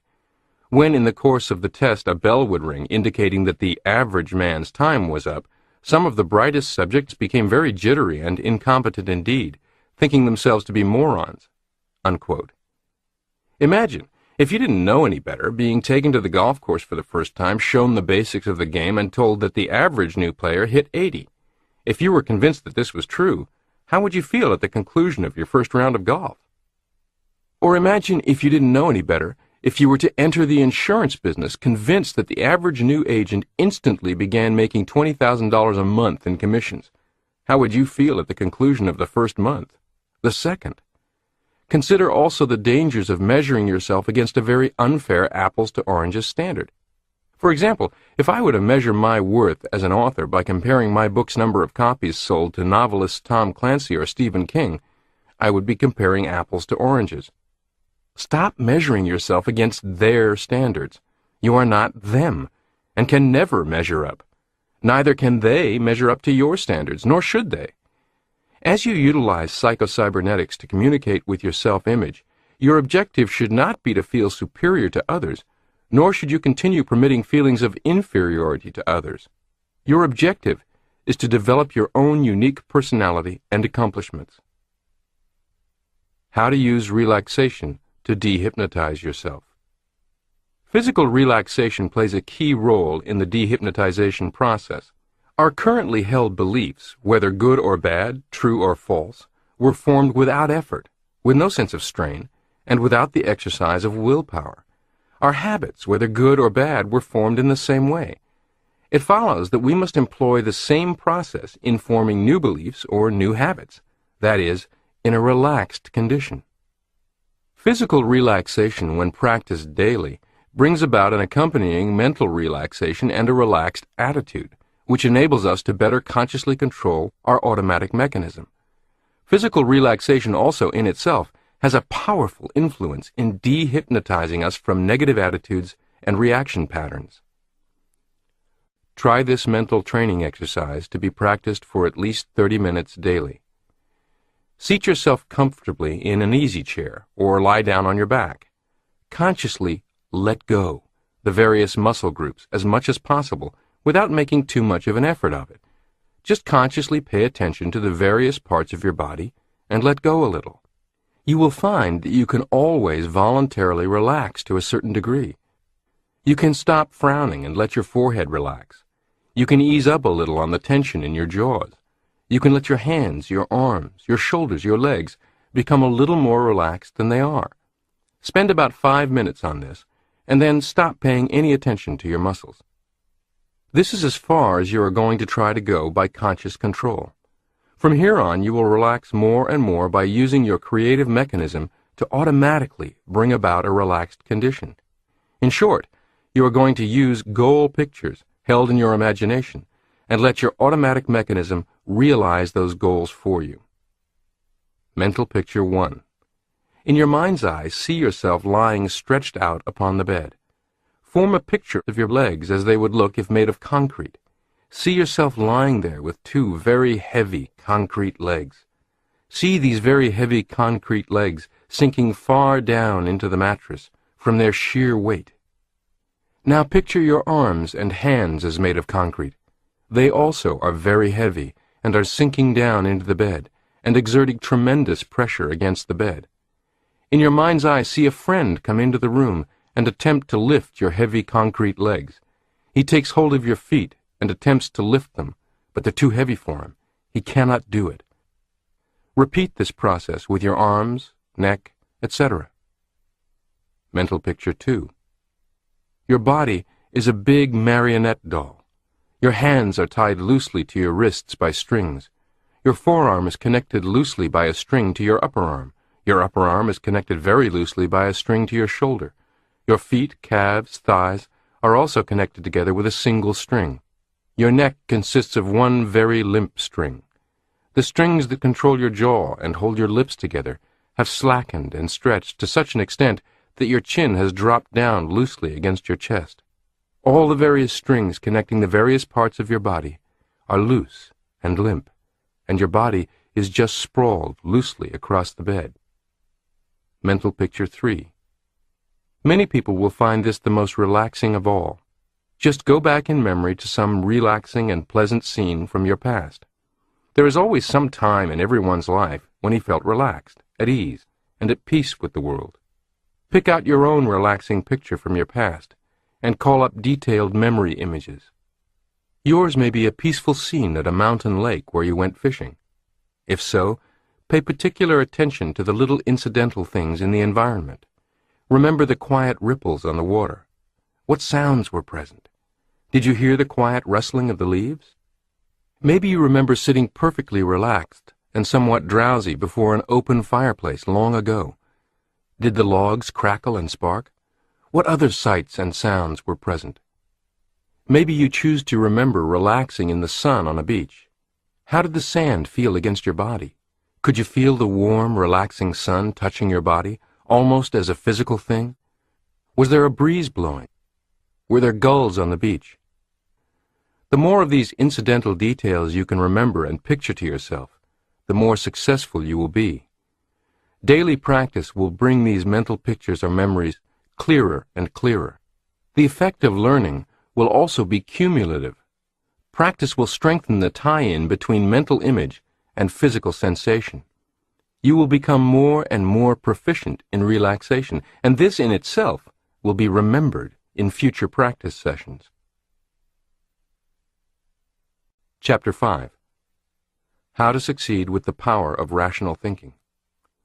Bernard Baruch wrote, "I get the facts, I study them patiently, I apply imagination." Many of my patients were plainly disappointed when I prescribed something as simple as using their God-given power of reason as a method of changing negative beliefs and behavior. To some, it seemed incredibly naive and unscientific. Yet it does have one advantage. It works. And as we shall see later, it is based on sound scientific findings. There is a widely accepted fallacy that rational, logical, conscious thinking has no power over unconscious processes or mechanisms, and that to change negative beliefs, feelings, or behavior, it is necessary to dig down and dredge up material from the unconscious.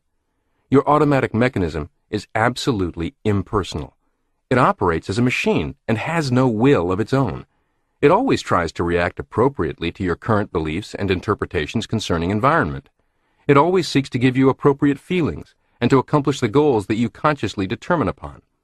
It works only on the data that you feed it in the form of ideas, beliefs, interpretations, opinions. It is conscious thinking that is the control knob of your unconscious machine. It was by conscious thought, though perhaps irrational and unrealistic, that the unconscious machine developed its negative and inappropriate reaction patterns. And it is by conscious rational thought that the automatic reaction patterns can be changed. You can get positive results now. In movies and television programs, therapy is usually portrayed as a psychiatrist guiding a patient into an archaeological dig of distant childhood memories. As a result, it is a popular notion that once in therapy, you stay in therapy. I recall an executive telling me that he had many issues he would like to work on and behavior he would like to change, but that he would never agree to go to a psychiatrist's office week after week, dredging up and endlessly discussing matters from his childhood. With all due respect to psychiatrists, theirs is not the only path to a healthy self-image, and to be fair, this idea of psychiatry is not accurately representative of all doctors' methods. In any case, I asked the executive if he would seriously like to make some changes, if he could do it without ever having to revisit his childhood. When he said yes, I talked with him about the ideas in this chapter, the use of current rational thought in concert with the imagination to modify the self-image. Remember the formula you heard earlier? 1.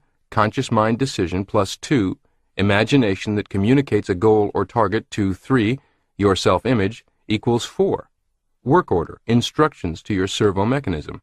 Now we will simply add a precursor to the formula so that it becomes you as creator of your own life experiences. Rational thinking leads to 1. Conscious mind decision plus 2, imagination that communicates a goal or target to 3, your self-image, equals 4, work order, instructions to your servo mechanism. In simple terms, sticking to the guided missile analogy central to psycho-cybernetics, we use deliberate, rational, conscious thought to choose the target. Then we use the imagination to communicate the target to the self-image in a manner that it will be accepted and acted upon. How testing self-imposed limits with rational thinking can surprise you. Consider a very simple situation: likes and dislikes of food. I once had a friend who refused to ever eat green beans and bacon, a side dish I enjoyed immensely, often with a good steak. Many times I tried to get him to try some, but he insisted that he hated beans. Finally, I wore him down, and one evening in a restaurant where we were sharing a meal, he grudgingly agreed to taste your damn beans, as he put it, just to get you off my back. After his first bite, he murmured, He tried a second bite, and a third. He said, "These are quite tasty." Some months later, when we again dined together, he ordered green beans with bacon. Now, there was some reason he believed it to be fact that he did not like the taste of green beans. I don't know the reason, and I don't know if he did either. I'd suppose not, since he never enunciated it. But he didn't need to ferret through his childhood experiences, holding all manner of youthful experiences up to the light, contemplating overheard adult conversations while hiding on the stairs, in order to challenge his belief and test it in his adult life, in the current moment. Admittedly, few psychologic issues are as innocuous as a like or dislike of green beans and bacon, but many ways in which you might desire to improve or to feel more at peace with yourself are actually not all that much more complex than your taste for beans either.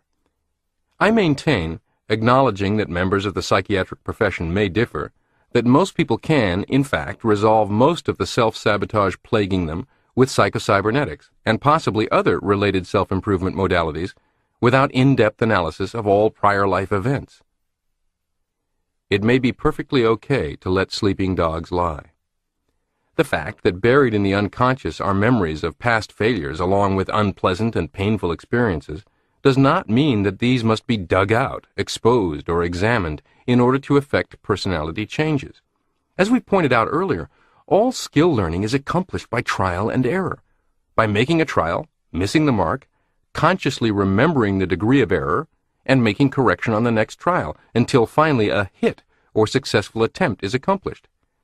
The successful reaction pattern is then remembered or recalled and imitated on future trials. This is true for a man learning to pitch horseshoes, throw darts, sing, drive a car, play golf, get along socially with other human beings, or any other skill. Thus, all servo mechanisms, by their very nature, contain memories of past errors, failures, painful and negative experiences. These negative experiences do not inhibit, but contribute to the learning process. As long as they are used properly as negative feedback data and are seen as deviations from the positive goal desired. However, as soon as the error has been recognized as such, and correction of course made, it is equally important that the error be consciously forgotten, and the successful attempt remembered and dwelt upon. These memories of past failures do no harm as long as our conscious thought and attention is focused on the positive goal to be accomplished. Therefore, it is best to let these sleeping dogs lie. Our errors, mistakes, failures, and sometimes even our humiliations were necessary steps in the learning process. However, they were meant to be a means to an end, not an end in themselves. When they have served their purpose, they should be forgotten. If we consciously dwell on the error, or consciously feel guilty about the error and keep berating ourselves because of it, then, unwittingly, we make the error or failure itself the goal that is consciously held in imagination and memory. The unhappiest of mortals are those who insist on reliving the past over and over in their imagination, continually criticizing themselves for past mistakes, continually condemning themselves for past sins.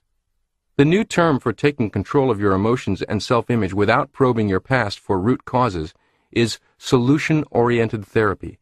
And if you are interested in a current book on this subject, I recommend Do One Thing Different by Bill O'Hanlon.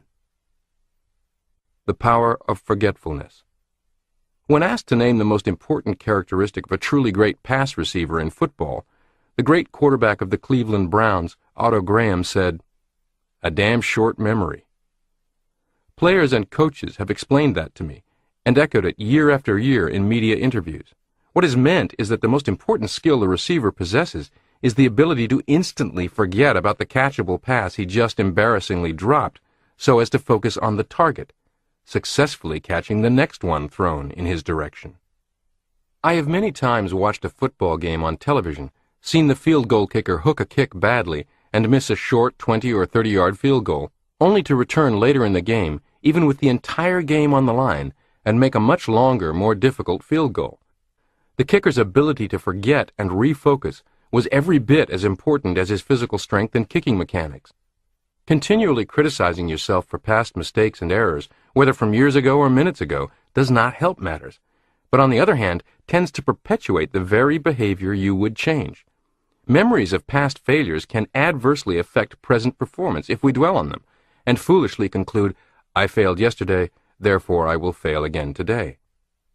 However, this does not prove that unconscious reaction patterns have any power in themselves to repeat and perpetuate themselves, or that all buried memories of failure must be eradicated before behavior can be changed. If we are victimized, it is by our conscious thinking mind, and not by the unconscious. For it is with the thinking part of our personality that we draw conclusions and select the goal images that we shall concentrate on. The minute that we change our minds and stop giving power to the past, with its mistakes, loses its power over us. Ignore past failures and forge ahead. When a shy, timid wallflower is told in hypnosis and believes or thinks that he is a bold, self-confident orator, his reaction patterns are changed instantly. He currently acts as he currently believes. His attention is given over completely to the positive desired goal, and no thought or consideration whatsoever is given to past failures. Dorothea Brande tells in her charming book, Wake Up and Live, how this one idea enabled her to become more productive and successful as a writer, and to draw upon talents and abilities she never knew she had. She had been both curious and amazed after witnessing a demonstration in hypnosis. Then she happened to read one sentence written by psychologist F.M.H. Myers, which she says changed her whole life. The sentence by Myers explained that the talents and abilities displayed by hypnotic subjects were due to a purgation of memory of past failures while in the hypnotic state. If this were possible under hypnosis, Dorothea Brande asked herself, if ordinary people carried around within themselves talents, abilities, powers that were held in check and not used merely because of memories of past failures, why couldn't a person in the wakeful state use these same powers by ignoring past failures and acting as if it were impossible to fail? She determined to try it. She would act on the assumption that the powers and abilities were there, and that she could use them, if only she would go ahead and act as if, instead of in a tentative, half-hearted way. Within a year, her production as a writer had increased many times. So had her sales. A rather surprising result was that she discovered a talent for public speaking, became much in demand as a lecturer, and enjoyed it, whereas previously she had not only shown no talent for lecturing, but disliked it intensely. With Psycho-Cybernetics exercises like those described in many chapters in this program, as well as even more extensive and sophisticated mental training exercises provided in my 12-week course on Psycho-Cybernetics, one of the things I strive for is equipping you with ways to act as if, within your own imagination, and to encourage your doing so repetitively and creatively. Bertrand Russell's method. In his book, The Conquest of Happiness, Bertrand Russell wrote, I was not born happy. As a child, my favorite hymn was, Weary of earth and laden with my sin. In adolescence, I hated life, and was continually on the verge of suicide, from which, however, I was restrained by the desire to know more mathematics. Now, on the contrary, I enjoy life. I might almost say that with every year that passes, I enjoy it more. Very largely it is due to a diminishing preoccupation with myself. Like others who had a Puritan education, I had the habit of meditating on my sins, follies, and shortcomings. I seemed to myself, no doubt justly, a miserable specimen. Gradually I learned to be indifferent to myself and my deficiencies. I came to center my attention increasingly upon external objects, the state of the world, various branches of knowledge, individuals for whom I felt affection." Unquote. In the same book, he describes his method for changing automatic reaction patterns based on false beliefs. Quote, "It is quite possible to overcome infantile suggestions of the unconscious, and even to change the contents of the unconscious, by employing the right kind of technique. Whenever you begin to feel remorse for an act which your reason tells you is not wicked, examine the causes of your feeling of remorse and convince yourself in detail of their absurdity. Let your conscious beliefs be so vivid and emphatic that they make an impression upon your unconscious strong enough to cope with the impressions made by your nurse or your mother when you were an infant. Do not be content with an alternation between moments of rationality and moments of irrationality. Look into the irrationality closely with a determination not to respect it and not to let it dominate you. Whenever it thrusts foolish thoughts or feelings into your consciousness, pull them up by the roots, examine them, and reject them. Do not allow yourself to remain a vacillating creature, swayed half by reason and half by infantile folly. But if the rebellion is to be successful in bringing individual happiness and in enabling a man to live consistently by one standard, not to vacillate between two, it is necessary that he should think and feel deeply about what his reason tells him. Most men, when they have thrown off superficially the superstitions of their childhood, think that there is no more to be done. They do not realize that these superstitions are still lurking underground. When a rational conviction has been arrived at, it is necessary to dwell upon it, to follow out its consequences, to search out in oneself whatever beliefs inconsistent with the new conviction might otherwise survive. What I suggest is that a man should make up his mind with emphasis as to what he rationally believes, and should never allow contrary irrational beliefs to pass unchallenged or obtain a hold over him, however brief. This is a question of reasoning with himself in those moments in which he is tempted to become infantile. But the reasoning, if it is sufficiently emphatic, may be very brief." Unquote. Ideas are changed not by will, but by other ideas. It can be seen that Bertrand Russell's technique of searching out ideas that are inconsistent with some deeply felt conviction is essentially the same as the method tested clinically with such amazing success by Prescott Leckie. Leckie's method consisted of getting subjects to see that some negative concept of theirs was inconsistent with some other deeply held belief. Leckie believed that it was inherent in the very nature of mind itself that all ideas and concepts making up the total content of personality must seem to be consistent with each other. If the inconsistency of a given idea is consciously recognized, it must be rejected. In my original book, I told of my encounter with a salesperson in which I employed this technique of shining the spotlight on two conflicting beliefs to get rid of the unproductive one. One of my patients was a salesperson who was scared to death when calling on big shots.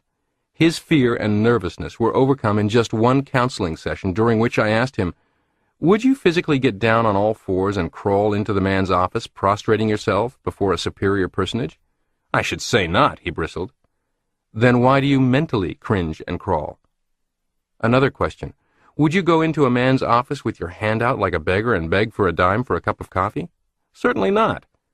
"Can't you see that you are doing essentially the same thing when you go in overly concerned with whether or not he will approve of you?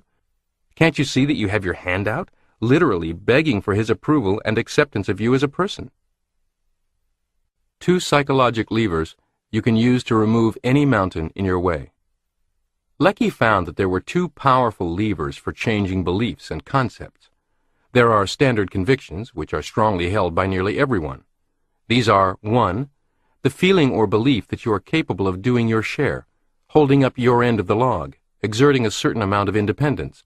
And 2. The belief that there is something inside you that should not be allowed to suffer indignities.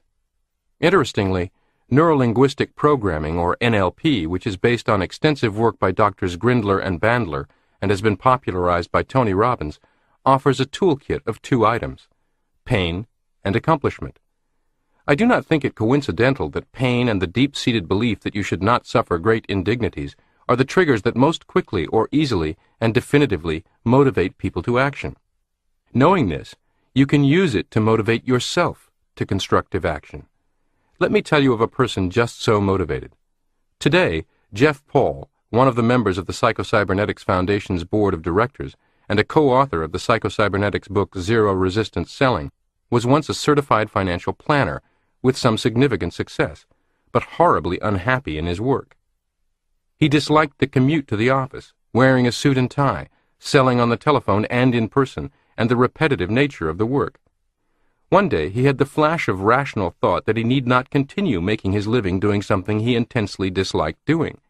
He correctly, consciously acknowledged there must be any number of other ways he could meet his financial goals.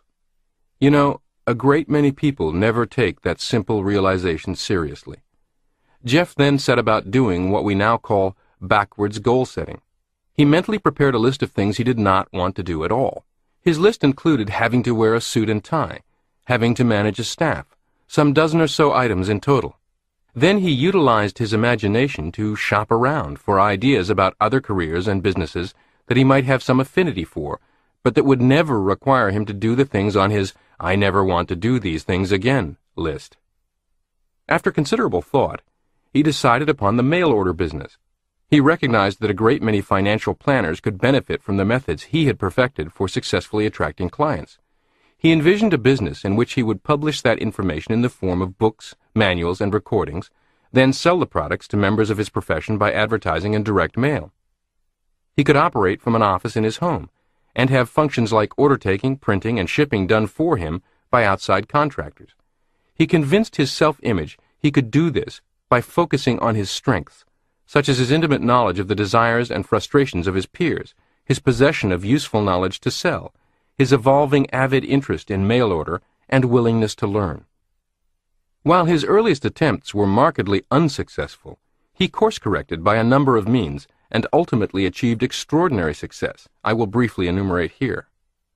First, Jeff built a mail-order publishing business selling to financial planners and insurance agents that provided an income of more than $100,000 a month from a small home office. Second, Jeff created a home study course, seminar, and other materials to teach his mail-order business model to others, and he has thus inspired many others to create such businesses. A book he wrote about his experiences to promote his course, How to Make $4,000 a Day Sitting at Your Kitchen Table in Your Underwear, has sold well over 100,000 copies. Third, he developed such a high level of marketing and sales letter copywriting skills that he has become a much sought-after, highly paid consultant. Maybe most importantly, he has developed his businesses and significant wealth without conflict with his "I never want to do these things again" list.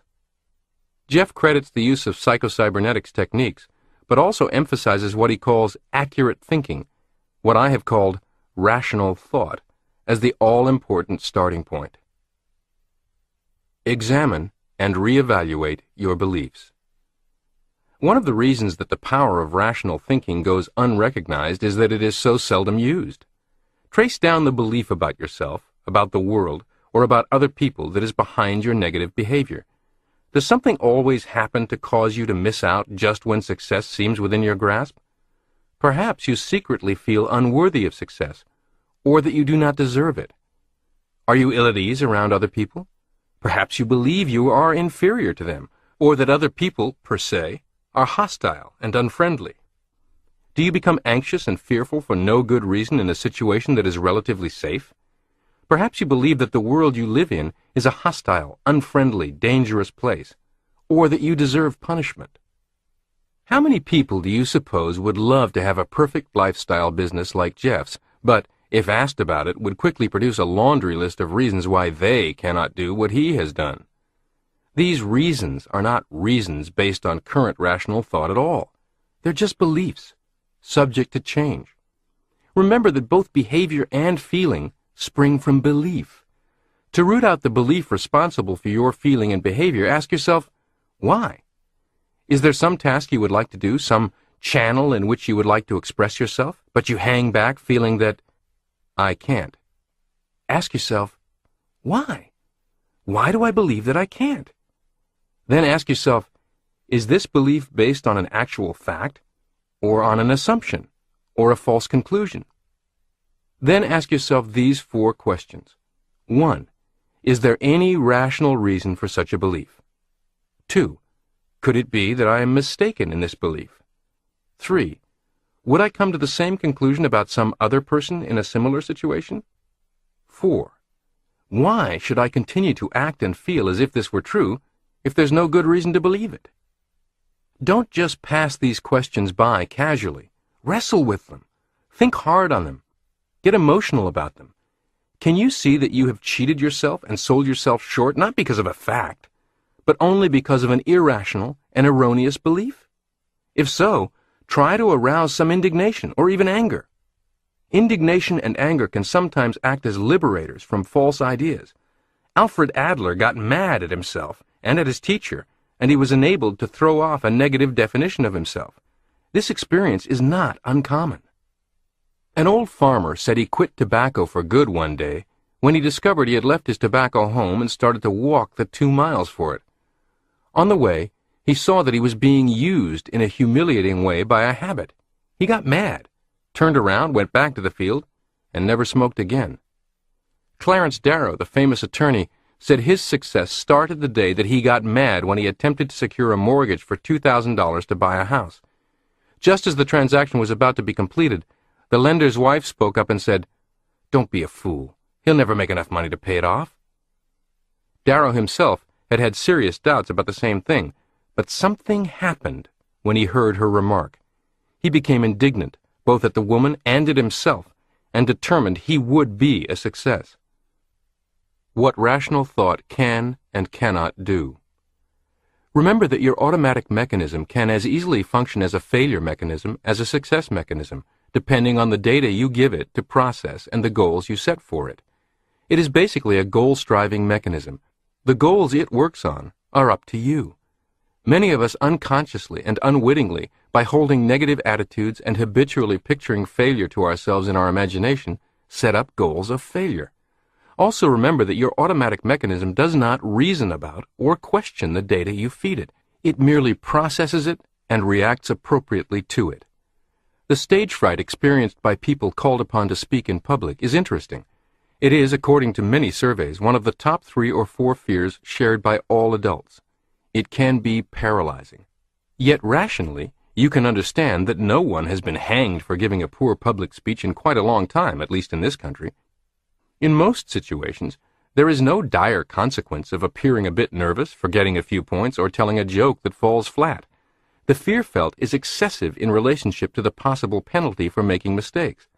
It is very important that the automatic mechanism be given true facts concerning the environment. This is the job of conscious, rational thought, to know the truth, to form correct evaluations, estimations, opinions.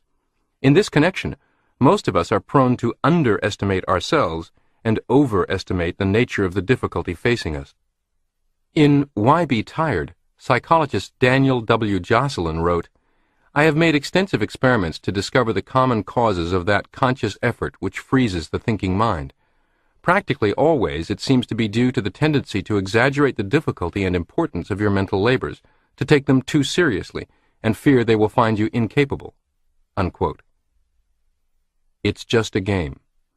In his book Golf's Mental Hazards, Overcome Them and Put an End to the Self-Destructive Round, Dr. Alan Shapiro enumerates 6 mental hazards, the first 4 of which are directly relevant to this discussion and have application far beyond the game of golf. Here are his descriptions in abbreviated form. Hazard 1. The fear of fear.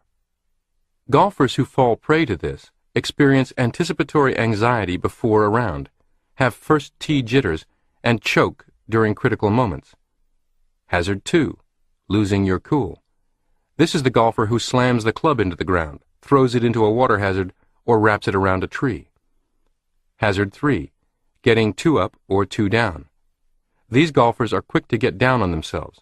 Their emotions can range from euphoria after making a difficult par to utter despair after knocking a tee shot out of bounds on the very next hole. On the basis of performance on any given day, these golfers can remain elated or depressed for days after a round of golf. Hazard 4. Worry what others think. These individuals dread embarrassment on the golf course, are prone to feelings of inferiority, sensitive to ridicule, and feel that others are always closely watching and judging. Any of these is obviously sufficient to jam the servo mechanism. On analysis, they are, of course, irrational. Hazard 3 is classic overreaction to individual incidents in life, most of which are never as important days or weeks after their occurrence as they seemed at the immediate moment. Persons cursed with the habit of overreaction are one step short of manic depressive, will be profoundly and unnecessarily miserable at least half of their lifetime, will gradually convince their self-image that they have no self-control, and will cause others to avoid relationships with them. And Hazard 3 worsens the others. There's a classic golf story about the weekend duffer returning home horribly depressed, sulking and moping about the house until finally his wife says, "Honey, remember it's just a game." He angrily snaps back, "You don't know the first damn thing about golf." But it is just a game, and today is just today. A mistake is just a mistake. We must use rational thinking to achieve perspective, to rise above these paralyzing mental hazards. However, rational thought expressed as willpower, "I will not lose my cool, I will not overreact," is a losing proposition. Rational thought used creatively to develop entirely new mental pictures in the imagination, feeding the self-image dynamic new evidence, transmitting a new target to the servo mechanism, is a winning process. It ain't necessarily so. It is the job of rational conscious thought to examine and analyze incoming messages, to accept those that are true and reject those that are untrue. Many people are bowled over by the chance remark of a friend, "You don't look so well this morning." If they are rejected or snubbed by someone, they blindly swallow the fact that this means they are an inferior person. Most of us are subjected to negative suggestions every day. If our conscious mind is working and on the job, we do not have to accept them blindly. "It ain't necessarily so" is a good motto. In the book Battling the Inner Dummy, the author describes this as limbic hijacking, a sort of abrupt uprising of the automatic failure mechanism that is always lurking about, waiting to wrest control away from both your rational thinking and your automatic success mechanism.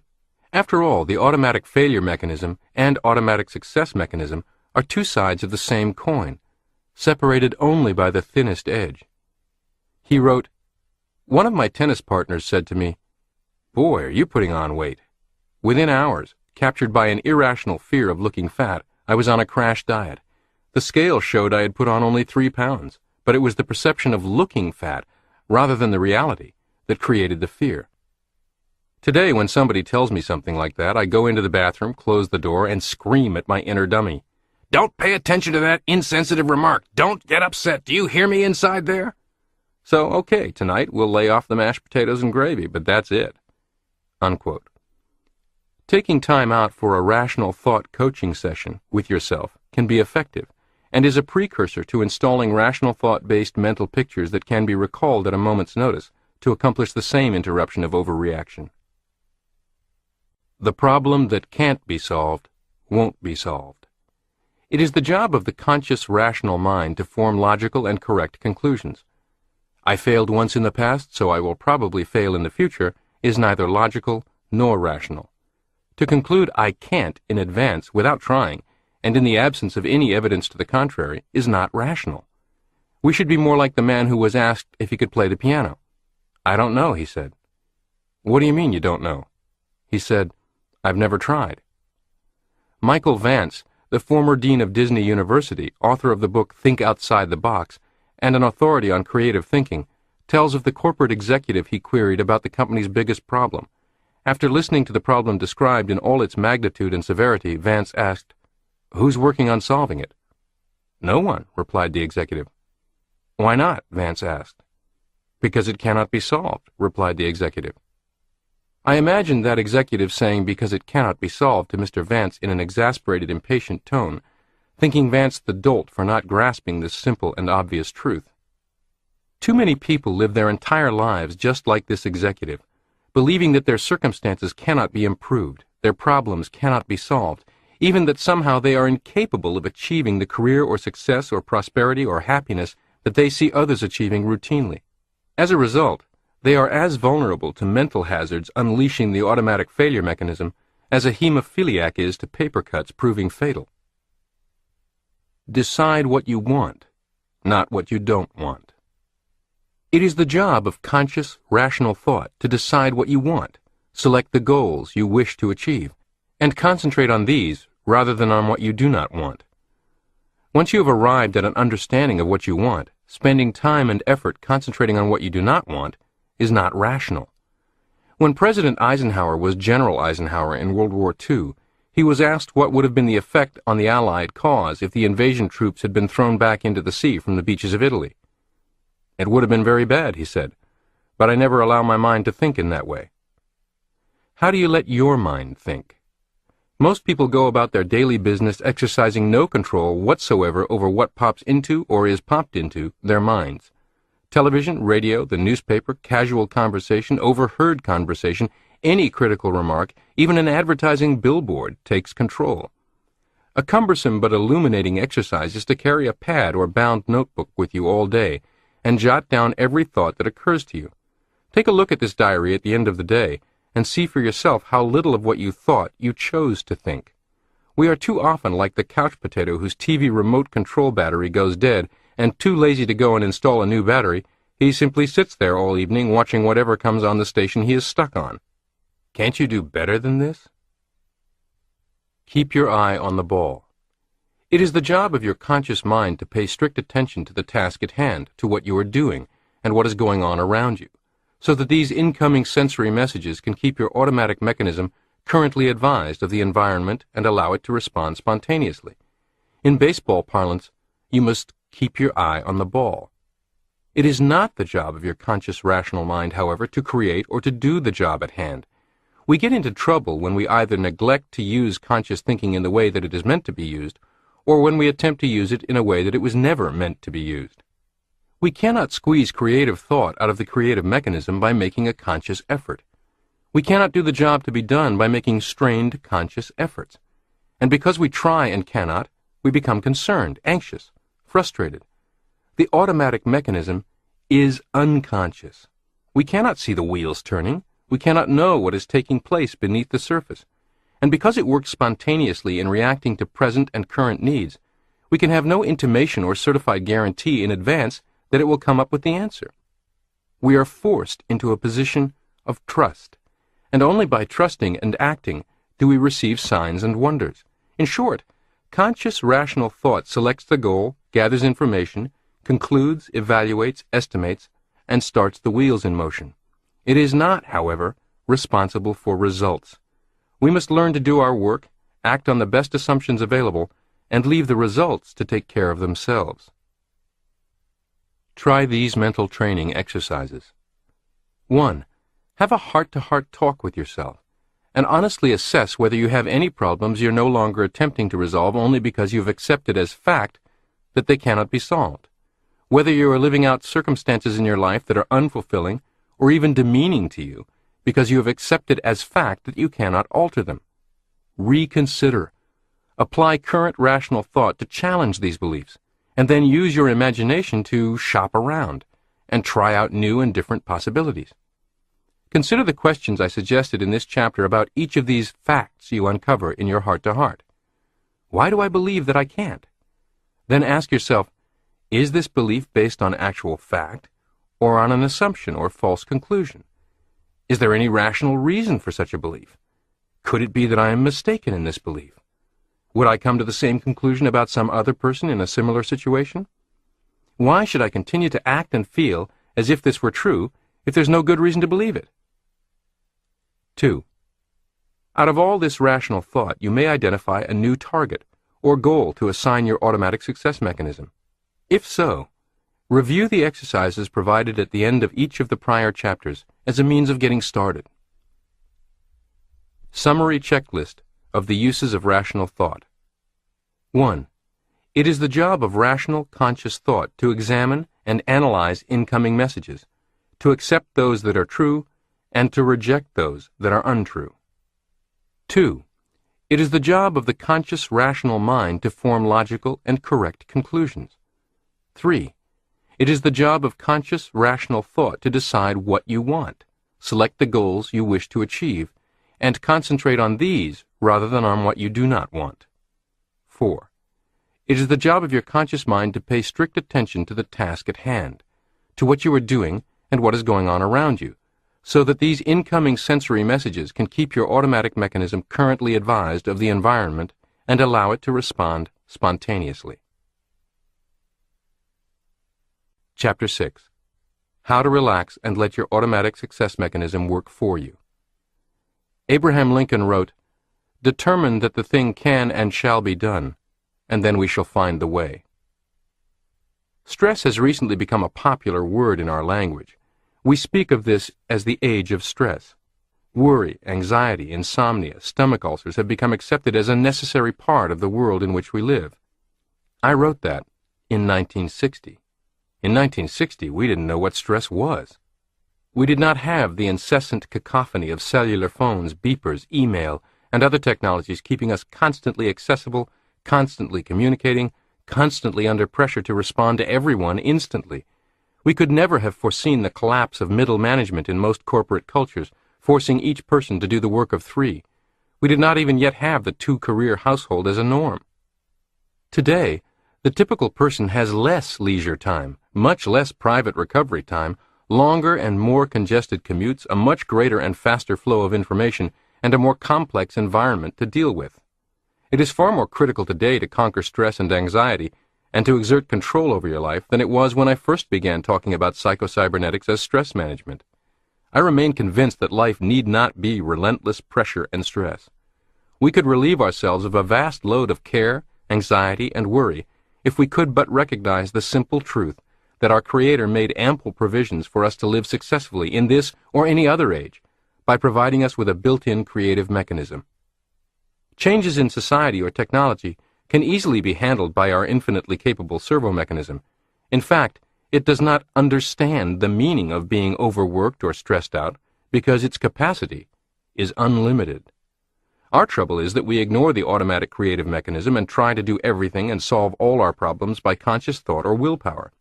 It is the job of the conscious mind to pose problems and to identify them, but by its very nature it was never engineered to solve problems itself. You pile on stress by striving to do it all. You relieve stress by learning to assign problems to your automatic success mechanism, then letting go of them. Don't be too careful. The example I used early in this program had Dr. Viner showing us that a man cannot even perform such a simple operation as picking up a pencil from a table by conscious thought or will. When a person depends almost entirely upon conscious thought and willpower, he becomes too careful, too anxious, and too fearful of results. And the advice of Jesus to take no thought for the morrow, or of St. Paul to be careful in nothing, is regarded as impractical nonsense. Yet this is precisely the advice that William James, Dean of American Psychologists, gave us years ago, if we would but have listened to him. In his little essay, The Gospel of Relaxation, he said that modern man was too tense, too concerned for results, too anxious. This was in 1899, and that there was a better and easier way. Quote, "When once a decision is reached, and execution is the order of the day, dismiss absolutely all responsibility and care about the outcome. Unclamp, in a word, your intellectual and practical machinery and let it run free, and the service it will do you will be twice as good." Unquote. Incidentally, this is different from simple intuition. I am well aware that a great many people rebel at the thought of entrusting important decisions and responsibilities to something as ethereal as intuition. What we are talking about, I remind you, is a practical formula beginning with conscious, rational thought, but then delegating, via the imagination in concert with the self-image, to an amazingly powerful search engine and servo mechanism that will work for you toward the resolution of any problem, entirely free of stress. The secret of creative thinking and creative doing. Proof of the fact that what we have been saying is true can be seen in the experience of writers, inventors, and other creative workers. Invariably, they tell us that creative ideas are not consciously thought out by conscious thinking, but come automatically, spontaneously, and somewhat like a bolt out of the blue when the conscious mind has let go of the problem and is engaged in thinking of something else. These creative ideas do not come willy-nilly without some preliminary conscious thought about the problem. All the evidence points to the conclusion that in order to receive an inspiration or a hunch, the person must first of all be intensely interested in solving a particular problem or securing an answer. He or she must think about it consciously, gather all the information available on the subject, consider all the possible courses of action. And above all, there must be a burning desire to solve the problem. But having defined the problem, having seen in the imagination the desired end result, having secured all the information and facts, then additional struggling, fretting, and worrying over it does not help, but seems to hinder the solution. In his classic best-selling book, Think and Grow Rich, Napoleon Hill tells of being put under pressure by his publisher to come up with an appropriate title for his book in just 24 hours. Such a title idea had been eluding Hill for months while he completed and submitted his manuscript. At D-Day, his editor told him he had only 24 hours to come up with a good idea, or the book would go to press with the editor's best idea, a title of Use Your Noodle to Get the Boodle.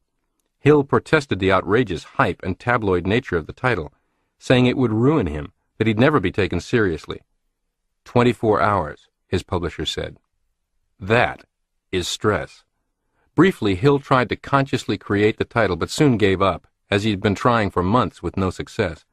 He decided instead to turn the whole matter over to his subconscious and let whatever would be. Then he awoke from a nap with the title. On close examination, we can easily see that all his automatic success mechanism did was rewrite the bad title, Noodle is Think, Boodle is Rich. I believe every author has had this kind of experience. Some of us have gone out of our way to have it deliberately and repeatedly, often letting whole chapters or lectures be written for us by our servo mechanisms while we nap or play with our grandchildren or sit in a boat, fishpole in hand.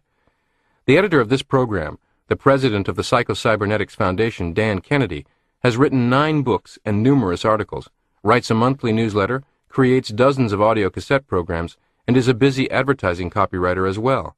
He has made a point of mastering the application of psycho-cybernetics for this purpose, so that he can go to sleep at night, then awake and instantly sit at his computer keyboard and pour out the writing work that has been done for him as he slept.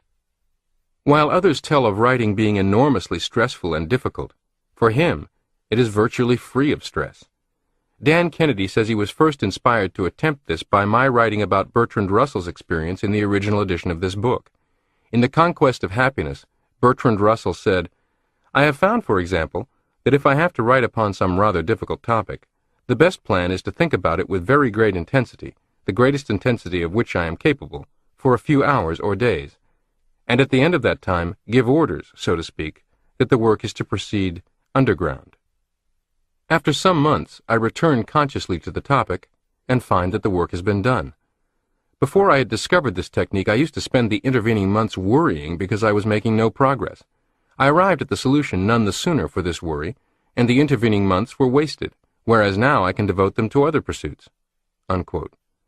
What works for writers can work for you.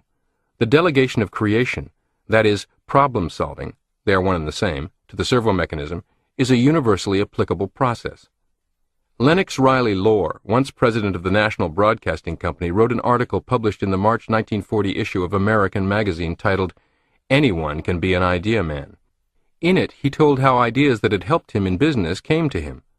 Quote, "Ideas, I find, come most readily when you are doing something that keeps the mind alert without putting too much strain upon it.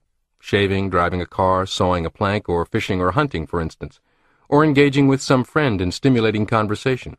Some of my best ideas came from information picked up casually and entirely unrelated to my work." Unquote.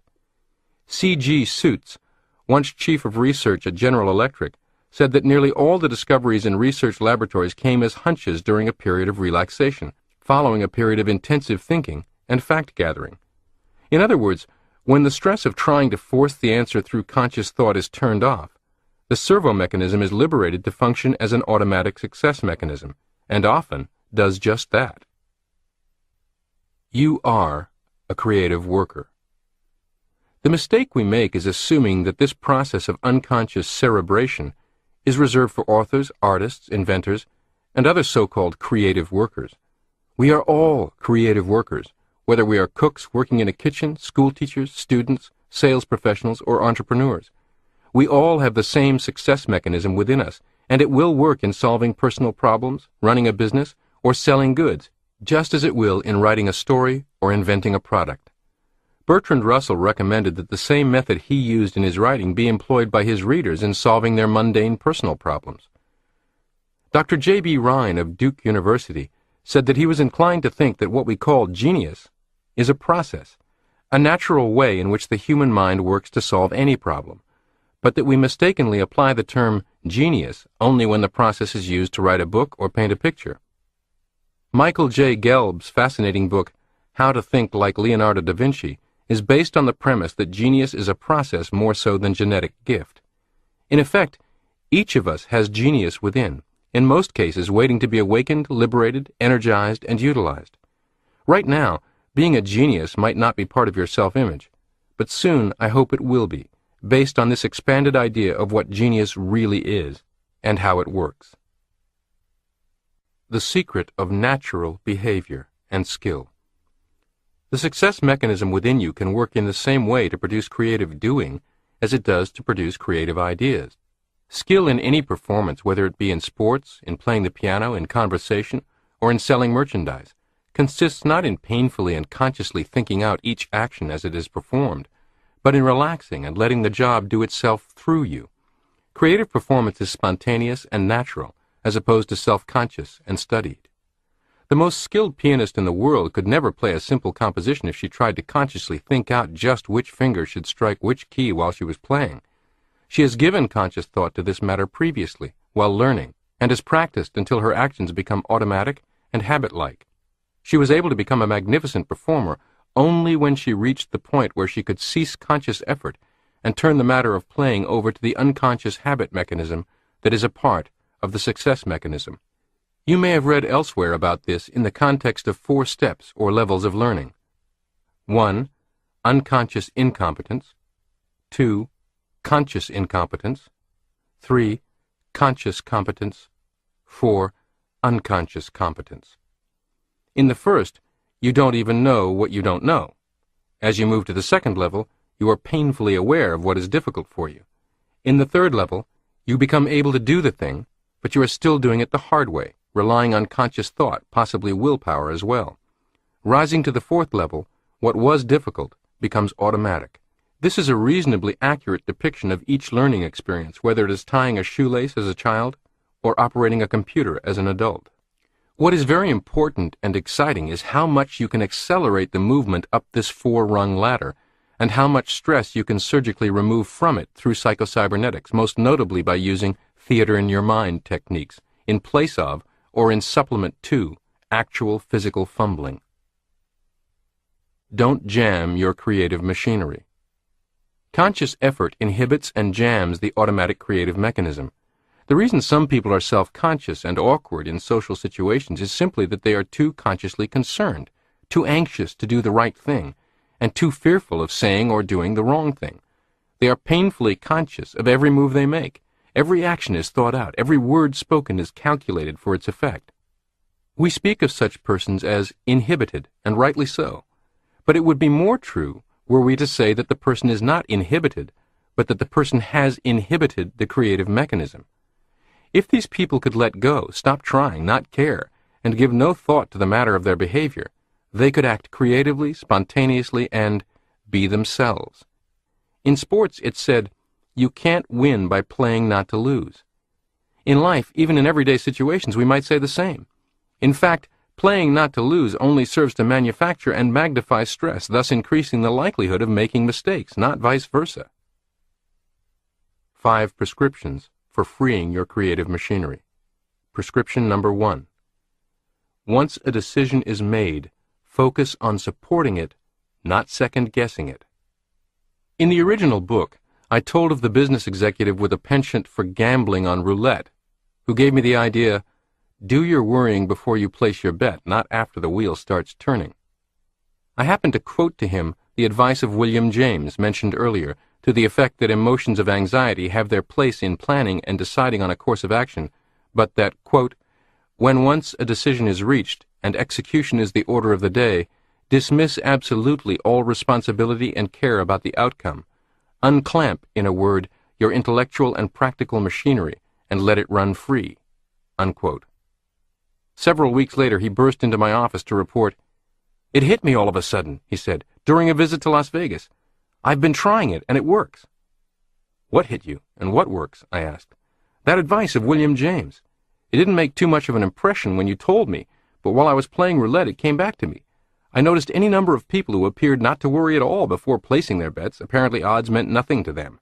But once the wheel started turning, they froze up and began to worry whether their number would come up or not. How silly, I thought. If they want to worry or be concerned or figure odds, the time to do that is before the decision is made to place a bet. There's something you can do about it then by thinking about it. You can figure out the best odds possible or decide not to take the risk at all. But after the bets are placed and the wheel starts turning, you might as well relax and enjoy it. Thinking about it is not going to do one bit of good, and it is wasted energy. Then I got to thinking that I myself had been doing exactly the same thing in my business and in my personal life. I often made decisions or embarked upon courses of action without adequate preparation, without considering all the risks involved and the best possible alternative. But after I had set the wheels in motion, so to speak, I continually worried over how it would come out, whether I'd done the right thing. I made a decision right then that in the future I would do all my worrying, all my conscious thinking before a decision was made, and that after making a decision and setting the wheels in motion, I would dismiss absolutely all care or responsibility about the outcome. Believe it or not, it works. I not only feel better, sleep better, and work better, but my business is running much smoother. He continued, I also discovered that the same principle works in 100 different little personal ways. For example, I used to worry and fume about having to go to the dentist and other unpleasant tasks. Then I said to myself, this is silly. You know the unpleasantness involved before you make the decision to go. If the unpleasantness is all that important to cause so much concern, and not worth the worry involved, you can simply decide not to go. But if the decision is that the trip is worth a little unpleasantness and a definite decision is made to go, then forget about it. Consider the risk before the wheel starts turning. I used to worry the night before I had to make a speech at a board meeting. Then I said to myself, I'm either going to make the speech or I'm not. If the decision is to make it, then there's no need in considering not making it or trying to mentally run away from it. I've discovered that much nervousness and anxiety is caused by mentally trying to escape or run away from something that you've decided to go through with physically. If the decision is made to go through with it, not to run away physically, why mentally keep considering or hoping for escape? I used to detest social gatherings and go along only to please my wife or for business reasons. I went, but mentally I resisted it and was usually pretty grumpy and uncommunicative. Then I decided that if the decision was to go along physically, I might as well go along mentally and dismiss all thoughts of resistance. Last night I not only went to what I would formerly have called a stupid social gathering, but I was surprised to find myself thoroughly enjoying it." Unquote. One of the many conversations I had with business leaders after the publication of Psycho-Cybernetics focused on this story. I was conducting a seminar for the giant insurance corporation Metropolitan Life, and on a break, one of the top executives mentioned the story of the man who worried too much after his decisions to me. And he said something I believe to be profoundly liberating. Dr. Maltz, the truth is that there are few inherently right decisions or wrong decisions. Instead, we make decisions, then make them right. That's what leadership is all about. The chairman of the world's largest ad agency, McCann Erickson, Nina DeSesa, in 2000 was named by Fortune magazine as one of the 50 most powerful women in American business. You can always correct a poor decision, but if you do nothing, you can never get the time back, she says. Strive for greater decisiveness and finality in small matters, to build the evidence shown to your self-image that you are the kind of person who makes a firm decision, then ceases to worry over it. If in a restaurant with friends, do not be the person who agonizes over choices, even changes his mind after ordering. Pick something and close the menu. If shopping, pick and buy. Try this mental training exercise. Consider creating a useful little mental picture or mental movie to use immediately after reaching a decision, whether an important business or personal decision, choosing the golf club to use, or picking a tie to wear with your tan sports jacket. In the 2000 presidential elections, in a different context, Vice President Al Gore became so famous for overusing the word lockbox that television comedy programs and imitators had weeks of fun with it. Lockbox is a good visualization for this. As soon as you make a decision, see yourself taking all the information, concerns, and pros and cons you sifted through to make it in a big pile into a storage room, putting it all into a large box or container of some kind and locking it shut. Then see yourself taking a sheet of paper on which the decision is written, sealing it in an envelope, marking "Done" with today's date and time, then putting the envelope in the "Done" file cabinet drawer and locking it away as well. Finally, see yourself brushing your hands off like a man does after doing some kind of satisfying manual labor, turning out the light in the storage room and walking out of the dark room into sunlight, like the ship sailing from dark into light in the painting given to me by Salvador Dali. After viewing this movie a few times, for the sake of speed, you can cut it up into stills or slides and view them quickly. Click, click, click, click. Prescription number 2. The secret of focusing only on the here and now. There is a need to consciously consider goals, evaluate progress, and construct plans, but such thinking needs to occur at appropriate times and places, set just for such purposes. The rest of the time, consciously practice the habit of taking no anxious thought for tomorrow by giving all your attention to the present moment. Your creative mechanism cannot function or work tomorrow, or even a minute from now, only right now. It can only function in the present, today, the present moment. Make plans for tomorrow, but don't try to live in tomorrow or in the past. Creative living means responding and reacting to environment spontaneously. Your creative mechanism can respond appropriately and successfully to present environment only if you have your full attention upon present environment and give it information concerning what is happening now. Plan all you want to for the future, prepare for it, but don't worry about how you will react tomorrow or even 5 minutes from now. Your creative mechanism will react appropriately in the now if you pay attention to what is happening now. It will do the same tomorrow. It cannot react successfully to what may happen, only to what is happening. I once dined with the president of a large corporation in a very pricey gourmet restaurant. He wolfed his dinner down quickly and still had a plate full of food. When I asked him about it, he said, "I never taste food. I'm too busy thinking about other more important things." Well, he might as well get his nutrients from a pill. Someday I imagine it may come to that. But there are 2 troubling things about Mr. Dynamo's approach. First, he is denying himself the great pleasure of a fine dining experience, of sipping the wine, tasting each morsel, relishing how perfectly prepared is the cut of meat, how crisp and fresh the tomato. One can assume he misses out on many other sensual enjoyments of life as well. Second, his preoccupation is a conceit, not a genuine display of superior commitment, executive discipline, entrepreneurial zeal, or time efficiency. People cannot function at their best if moving at the fastest possible speed all the time without relief or recovery. It is a safe wager that he rarely is in the moment, fully focused, and involved with only one thing or one person. And while that may impress others with his busyness, it will not lead to maximum utilization of his wisdom and capability. The following morning, based on my diagnosis, I called my broker and sold the shares of stock I held in the company captained by this fellow. You will have a far more enjoyable life and be a far more effective individual if you learn to mentally slow yourself down enough to savor your experiences. Try this mental training exercise. After you have left a place, such as a restaurant or shop, stop and see how much of it you can recall and describe in copious, exacting detail. In order to sharpen your powers of observation for this challenge, you will automatically slow yourself down and be more there, wherever you are. If you've read the accounts of the fictional yet fact-based detective Sherlock Holmes, you know that he demonstrated remarkable observatory powers, recalling and analyzing the minutest details. In one of these stories, the author, Arthur Conan Doyle, has the Dr. Watson character say to Holmes, "It seems obvious your faculty of observation and your peculiar facility for deduction are due to your own systematic training."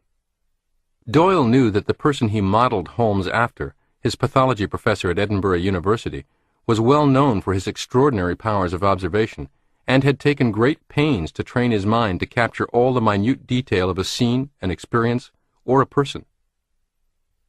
Prescription number 3. Try to do only one thing at a time. Another cause of confusion, as well as the resulting feelings of nervousness, hurry, and anxiety, is the absurd habit of trying to do many things at one time. The student studies and watches TV simultaneously. The business person, instead of concentrating on and only trying to do the one letter that he is presently dictating, is thinking in the back of his mind of all the things he should accomplish today, or perhaps this week, and unconsciously trying mentally to accomplish them all at once. The habit is particularly insidious because it is seldom recognized for what it is. When we feel jittery, worried, or anxious in thinking of the great amount of work that lies before us, the jittery feelings are not caused by the work, but by our mental attitude, which is, I ought to be able to do this all at once. We become nervous because we are trying to do the impossible, and thereby making futility and frustration inevitable. The truth is that we can only do one thing at a time. Realizing this, fully convincing ourselves of this simple and obvious truth, enables us to mentally stop trying to do the things that lie next and to concentrate all our awareness, all our responsiveness, on this one thing we are doing now.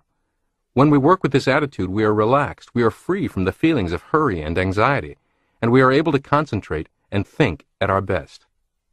If you watch much football on television, you've seen receivers drop balls that pass right through their hands and hear the commentators explain that he was running before he caught the ball, or he must have heard footsteps. In other words, instead of being totally focused on catching and securing the ball, he was worrying about other players converging on him, where he would go once he had the ball, even prematurely moving his body away from the ball. There's a relatively new word for this in the occupational world, multitasking, and for most people, most of the time, it's an empty conceit. Be careful whom you emulate, the herd or the leader.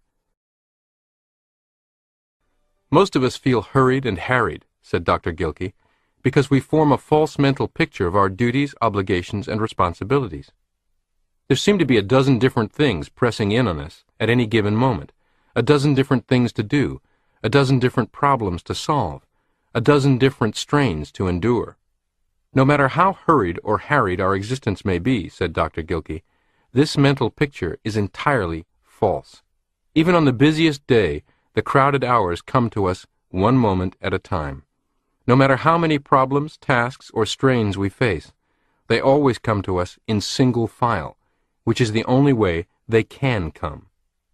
To get a true mental picture, he suggested visualizing an hourglass, with the many grains of sand dropping one by one.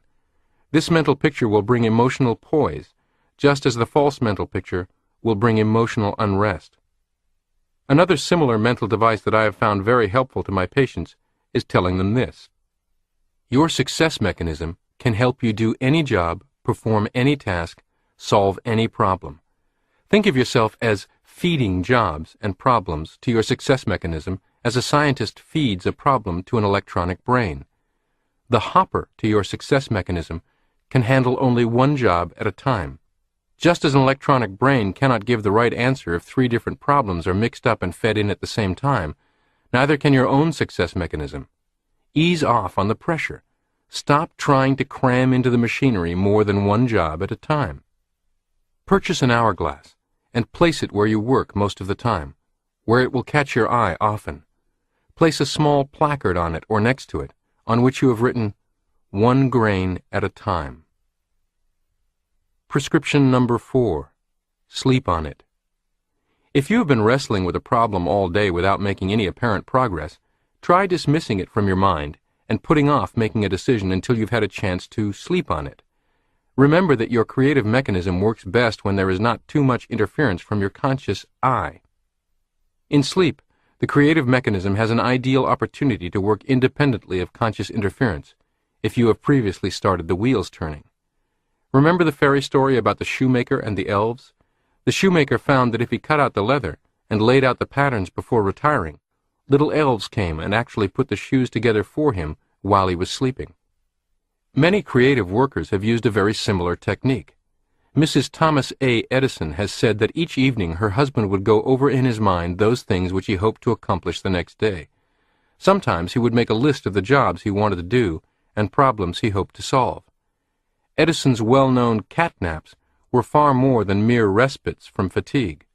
Joseph Rossman, in The Psychology of Invention, says, when stumped by something, he would stretch out in his Menlo workshop and, half dozing, get an idea from his dream mind to help him around the difficulty. Henry Ward Beecher once preached every day for 18 months. His method? He kept a number of ideas hatching, and each night before retiring would select an incubating idea and stir it up by thinking intensely about it. The next morning, it would have fitted itself together for a sermon. Prescription number 5. Relax while you work. Try this mental training exercise. In Chapter 4, you learned how to induce physical and mental relaxation while resting. Continue with the daily practice in relaxation, and you will become more and more proficient. In the meantime, you can induce something of that relaxed feeling and the relaxed attitude while going about your daily activities, if you will form the habit of mentally remembering the nice, relaxed feeling that you induced. Stop occasionally during the day. It need only take a moment, and remember in detail the sensations of relaxation. Remember how your arms felt, your legs, back, neck, face.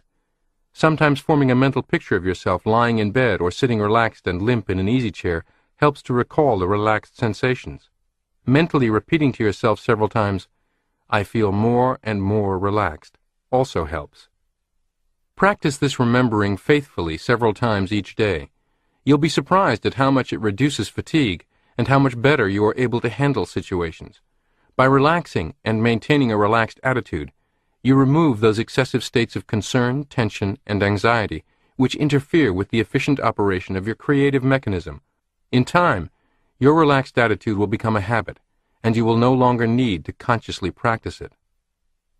Stressless success. Success without stress is, in one sense, as foolish an idea as weight loss without deprivation. However, the popular axiom, "no pain, no gain," is just as foolish an idea. You were not intended to suffer and struggle mightily as if pushing a giant boulder up the side of a steep mountain for every accomplishment or satisfaction in life. Believing that to be true fact or moral imperative is a severely limiting belief, an opinion that guarantees you much misery. Throughout this chapter and elsewhere in this program, I have used the terms creative mechanism, automatic creative mechanism, and servo mechanism interchangeably, and I want to take a moment to clarify things. This mechanism has the ability to do much of the work you struggle to do through furrowed brow conscious thought, worry, calculation, and teeth-gritted willpower, and it can do so with zero stress for you. You must learn to direct it and trust it, to delegate to it, and then let go. General George S. Patton said, "Never tell people how to do things. Tell them what to do, and they will surprise you with their ingenuity." The identical leadership principle applies to your relationship with your creative mechanism. Tell it what to do. Let it pleasantly surprise you with its ingenuity. Think of this in terms of two executive styles, macromanagement and micromanagement. The executives I have seen age on the job are the micromanagers. Even though they have armies of competent people at their beck and call, they cannot delegate even a trivial task like purchasing office supplies without micromanaging every detail of the endeavor and second-guessing the person charged with the task. Executives who can carry great responsibility without quickly becoming gray-haired and stooped over physically, mentally, and emotionally learn to delegate and let go, striving to most accurately express their intentions and objectives, then relying on a well-selected associate to carry out their vision or directive. The micromanager often inhibits the growth and prosperity of the organization. The macromanager often liberates it. Similarly, you are well advised not to micromanage your servo mechanism. Such fussing over every detail is not necessary and often even counterproductive. Your job is to most accurately communicate your target. That communication determines whether your servo mechanism operates as an automatic success or failure mechanism. By all means, let it do its work. There's no good reason for both of you hiking the very same trail. My wife Anne had the, to me, odd habit of cleaning the house before the cleaning person arrived on Wednesdays. I'm told Anne shares this habit with a great many women. The reason I say it is odd is that we have two people doing the same work. I wouldn't hire a driver to chauffeur me through the congested streets of Manhattan, then have him sit in the passenger seat while I drive myself. Why would you clean your house, then hire a cleaning person to clean what you've just cleaned? I urge you, don't hire your servo mechanism to act on an imperative. then run around getting in its way trying to do its work before, during, and after it does. Chapter 7. You Can Acquire the Habit of Happiness. E. L. Doctorow wrote, "Most people are quiet in the world, and live in it tentatively, as if it were not their own. I just want to be happy," is a common answer when people are asked about their goals in life. Mostly this is just an excuse for not having given goals serious thought. They seek to escape into the vague and indefinable rather than confront the specific and measurable. However, there is a practical approach to happiness. In this chapter I will discuss the subject of happiness not from a philosophical, but from a medical standpoint. Dr. John A. Schindler's definition of happiness is, "a state of mind in which our thinking is pleasant a good share of the time." From a medical standpoint, and also from an ethical standpoint, I do not believe that simple definition can be improved on. It is what we are talking about in this chapter. Happiness is good medicine. Happiness is native to the human mind and its physical machine. We think better, perform better, feel better, and are healthier when we are happy. Even our physical sense organs work better. Russian psychologist K. Kekchaev tested people when they were thinking pleasant and unpleasant thoughts. He found that when thinking pleasant thoughts, they could see, taste, smell, and hear better, and they could detect finer differences in touch. Dr. William Bates proved that eyesight improves immediately when the individual is thinking pleasant thoughts or visualizing pleasant scenes. Psychosomatic medicine has proved that our stomachs, liver, heart, and all of our internal organs function better when we are happy. Medical traditionalists previously resistant to admitting direct connection between improving state of mind and curing illness were swayed by the publisher of the Saturday Evening Post, Norman Cousins' now famous battle with cancer, in which he made use of humor therapy sessions, including viewing videotapes of the Three Stooges and Buster Keaton in his hospital room. Mr. Cousins' remarkable and instructive experiences are detailed in his book, Anatomy of an Illness. Dr. Bernie Siegel has done outstanding work in the area of happiness therapy, and I suggest reading his books or hearing him lecture if the opportunity arises. Dr. Schindler has said that unhappiness is the sole cause of all psychosomatic ills, and that happiness is the only cure. The very word disease means a state of unhappiness. Dis-ease. Common misconceptions about happiness. Happiness is not something that is earned or deserved. Happiness is not a moral issue, any more than the circulation of the blood is a moral issue. Both are necessary to health and well-being. Happiness is simply a state of mind in which our thinking is pleasant a good share of the time. If you wait until you deserve to think pleasant thoughts, you are likely to think unpleasant thoughts concerning your own unworthiness. Happiness is not the reward of virtue, said Spinoza, but virtue itself. Nor do we delight in happiness because we restrain our lusts, but on the contrary, because we delight in it. Therefore, we are able to restrain them." Unquote. The pursuit of happiness is not selfish.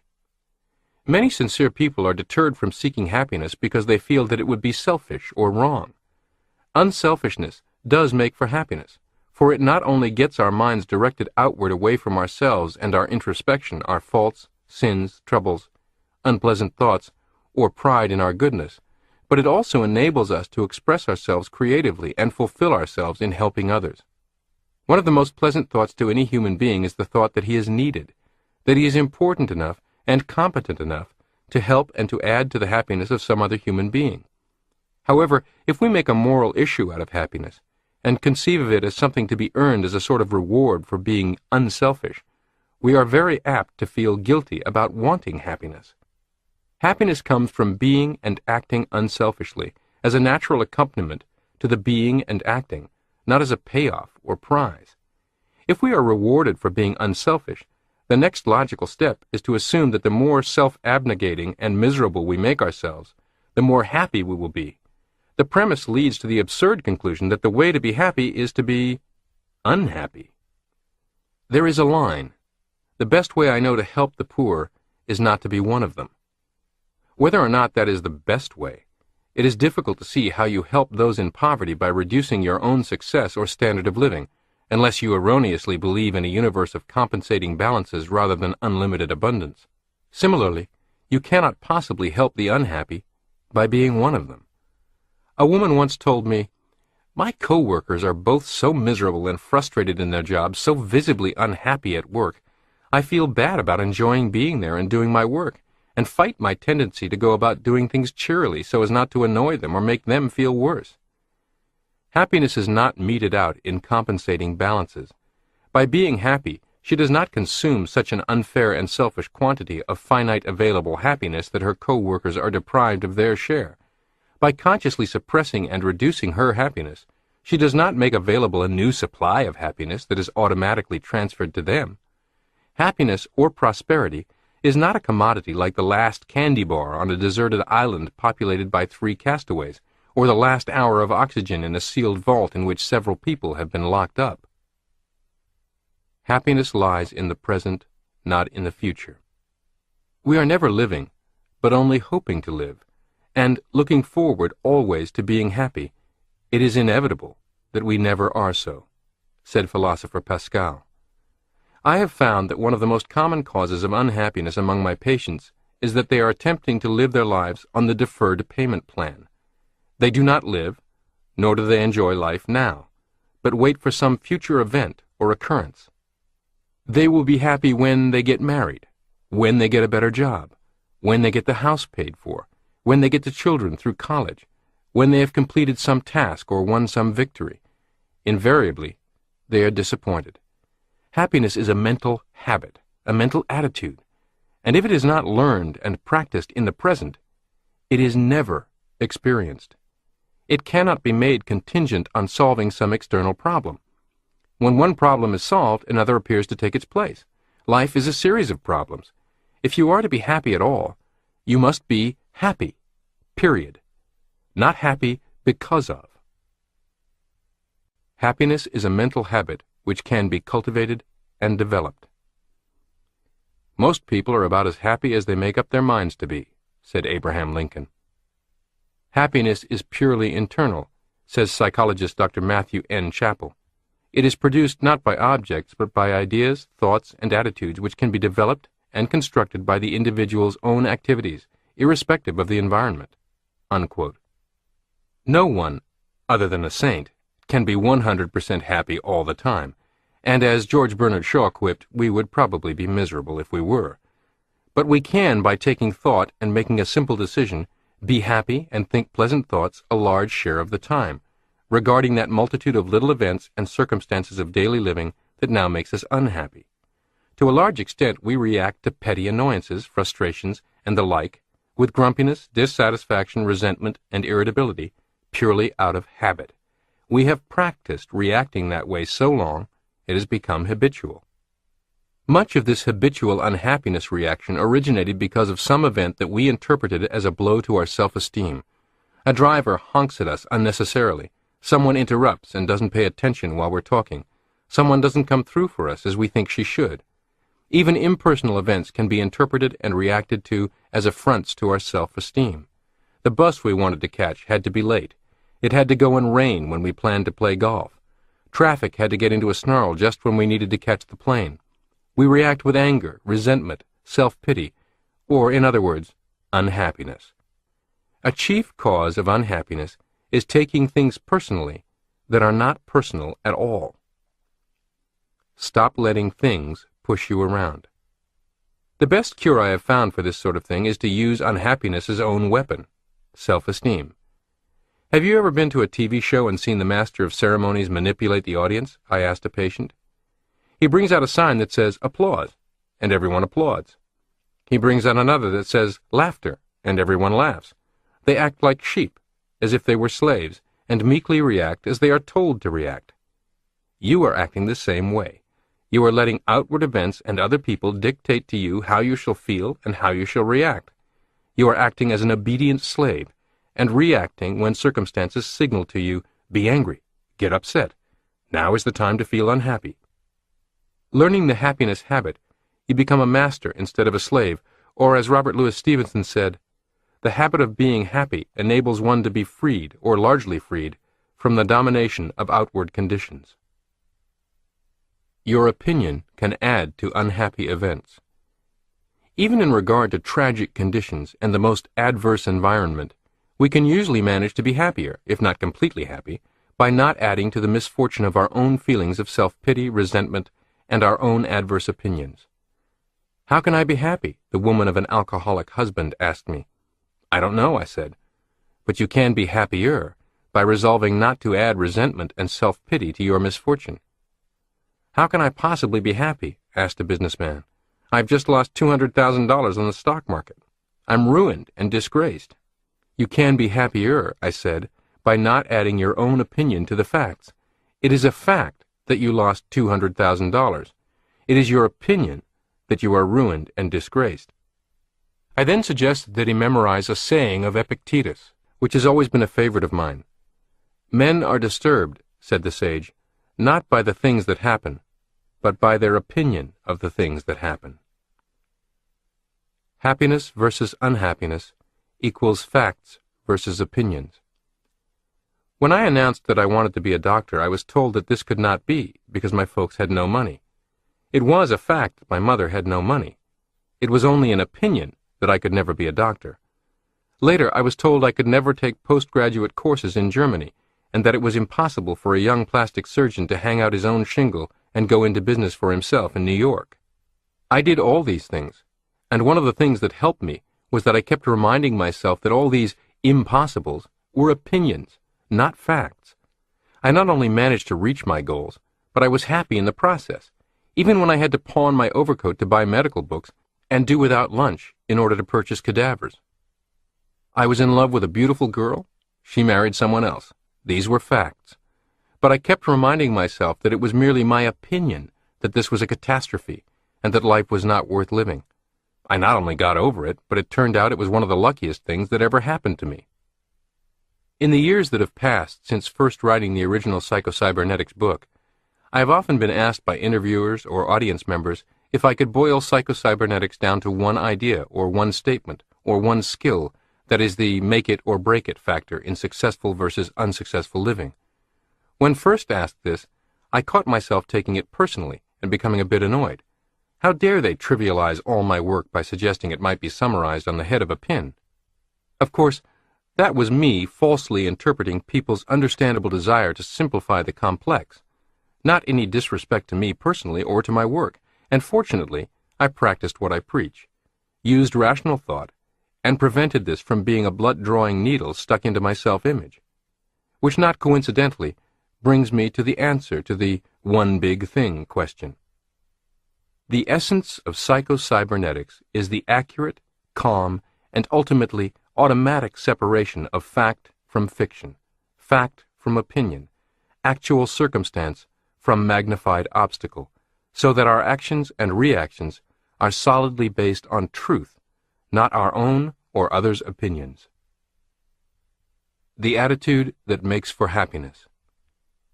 It has been pointed out earlier that since humans are goal-striving beings, they function naturally and normally when oriented toward a positive goal and striving toward a desirable goal.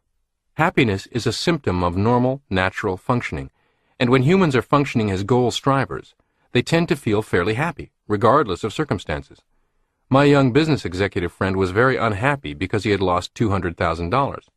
Thomas A. Edison lost a laboratory worth millions in a fire with no insurance. "What in the world will you do?" someone asked. "We will start rebuilding tomorrow morning," said Edison. He maintained an aggressive attitude. He was still goal-oriented despite his misfortune. And because he did maintain an aggressive goal-striving attitude, it is a good bet that he was never very unhappy about his loss. Looking back on my own life, I can see that some of the happiest years were those when I was a struggling medical student living from hand to mouth in my early days of practice. Many times I was hungry. I was cold and ill-clad. I worked hard, a minimum of about 12 hours a day. Many times I did not know from month to month where the money was coming from to pay my rent, but I did have a goal. I had a consuming desire to reach it and a determined persistence that kept me working toward it. I related all this to the young business executive and suggested that the real cause of his unhappy feeling was not that he had lost $200,000, but that he had lost his goal. He had lost his aggressive attitude and was yielding passively rather than reacting aggressively. "I must have been crazy," he told me later, to let you convince me that losing the money was not what was making me unhappy, but I'm awfully glad that you did." He stopped moaning about his misfortune, faced about, got himself another goal, and started working toward it. Within 5 years, he not only had more money than ever before in his life, but for the first time, he was in a business that he enjoyed. Here's a prescription to help you along. Form the habit of reacting aggressively and positively toward threats and problems. Form the habit of keeping goal-oriented all the time, regardless of what happens. Do this by practicing a positive, aggressive attitude, both in actual everyday situations and in your imagination. See yourself in your imagination taking positive, intelligent action toward solving a problem or reaching a goal. See yourself reacting to threats not by running away or evading them, but by meeting them, dealing with them, grappling with them in an aggressive and intelligent manner. Most people are brave only in the dangers to which they accustom themselves, either in imagination or practice, said Bulwer Lytton, the English novelist. Take responsibility for your own happiness. The idea that happiness, or keeping one's thoughts pleasant most of the time, can be deliberately and systematically cultivated by practicing in a more or less cold-blooded manner strikes many of my patients as rather incredible, if not ludicrous, when I first suggest it. Yet experience has shown not only that this can be done, but this is about the only way that the habit of happiness can be cultivated. In the first place, happiness isn't something that happens to you. It is something you yourself do and determine. If you wait for happiness to catch up with you, just happen, or be brought to you by others, you are likely to have a long wait. No one can decide what your thoughts shall be but yourself. If you wait until circumstances justify your thinking pleasant thoughts, you're also likely to wait forever. Every day is a mixture of good and evil. No day or circumstance is completely 100% good. The elements and facts in the world and in our personal lives at all times can justify either a pessimistic or grumpy outlook or an optimistic and happy outlook depending on our choice. It is largely a matter of selection, attention, and decision. Nor is it a matter of being intellectually honest or dishonest. Good is as real as evil. It is merely a matter of what we choose to give primary attention to, and what thoughts we hold in the mind. In the charming David Mamet film, State and Main, released in early 2001, a young woman with a happy outlook is engaged in conversation with a writer from the big city, somewhat bemused by her small-town life. "You make your own fun?" he asks. "It is only fun if you make it," she patiently explains. "If someone else does it for you, it's entertainment."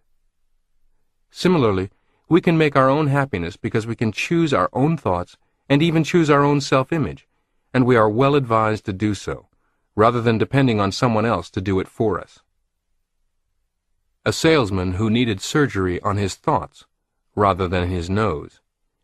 In my book for my medical colleagues, New Faces, New Futures, published back in 1936, I included a case history about a salesman named Arthur Williams, who was involved in an automobile accident while traveling in his New England sales territory.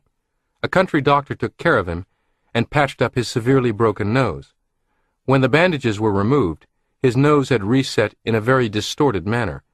It was humped above, depressed in the middle, and twisted to one side. When Mr. Williams resumed work, he soon became conscious of buyers seeming to focus their gaze on his disfigurement, to his and their embarrassment. They seemed eager to rush through meetings with him. His sales volume declined rapidly. After several months of this, Mr. Williams determined he needed to correct this problem, and I operated on his nose, successfully completing plastic surgery that restored his pre-accident appearance.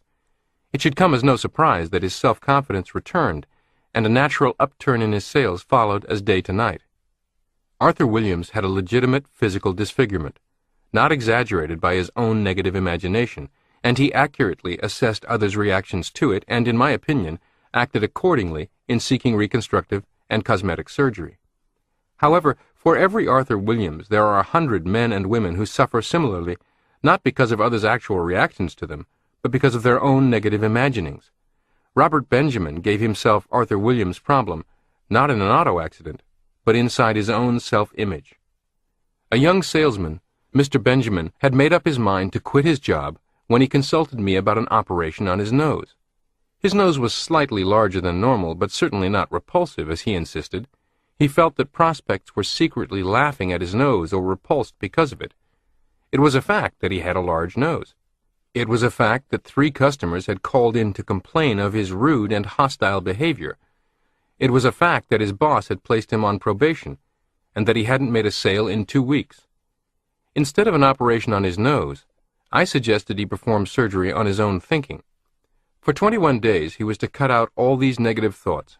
He was to completely ignore all the negative and unpleasant facts in his situation, and deliberately focus his attention upon pleasant thoughts. We agreed on some specific visualizations and affirmations. Quite honestly, I know that he agreed to the experiment with little belief it would alter anything. He was pacifying me in order to schedule the surgery he wanted. It is interesting that a person does not necessarily have to believe in the efficacy of psycho-cybernetics in order to test its concepts and find them useful. At the end of 21 days, Mr. Benjamin not only felt better, but he found that prospects and customers had become much more friendly. His sales were steadily increasing, and his boss had publicly congratulated him in a sales meeting. He decided to postpone his surgery. Pattern interrupt. In her book Success is an Inside Job, motivational speaker Lee Miltier describes this interesting technique.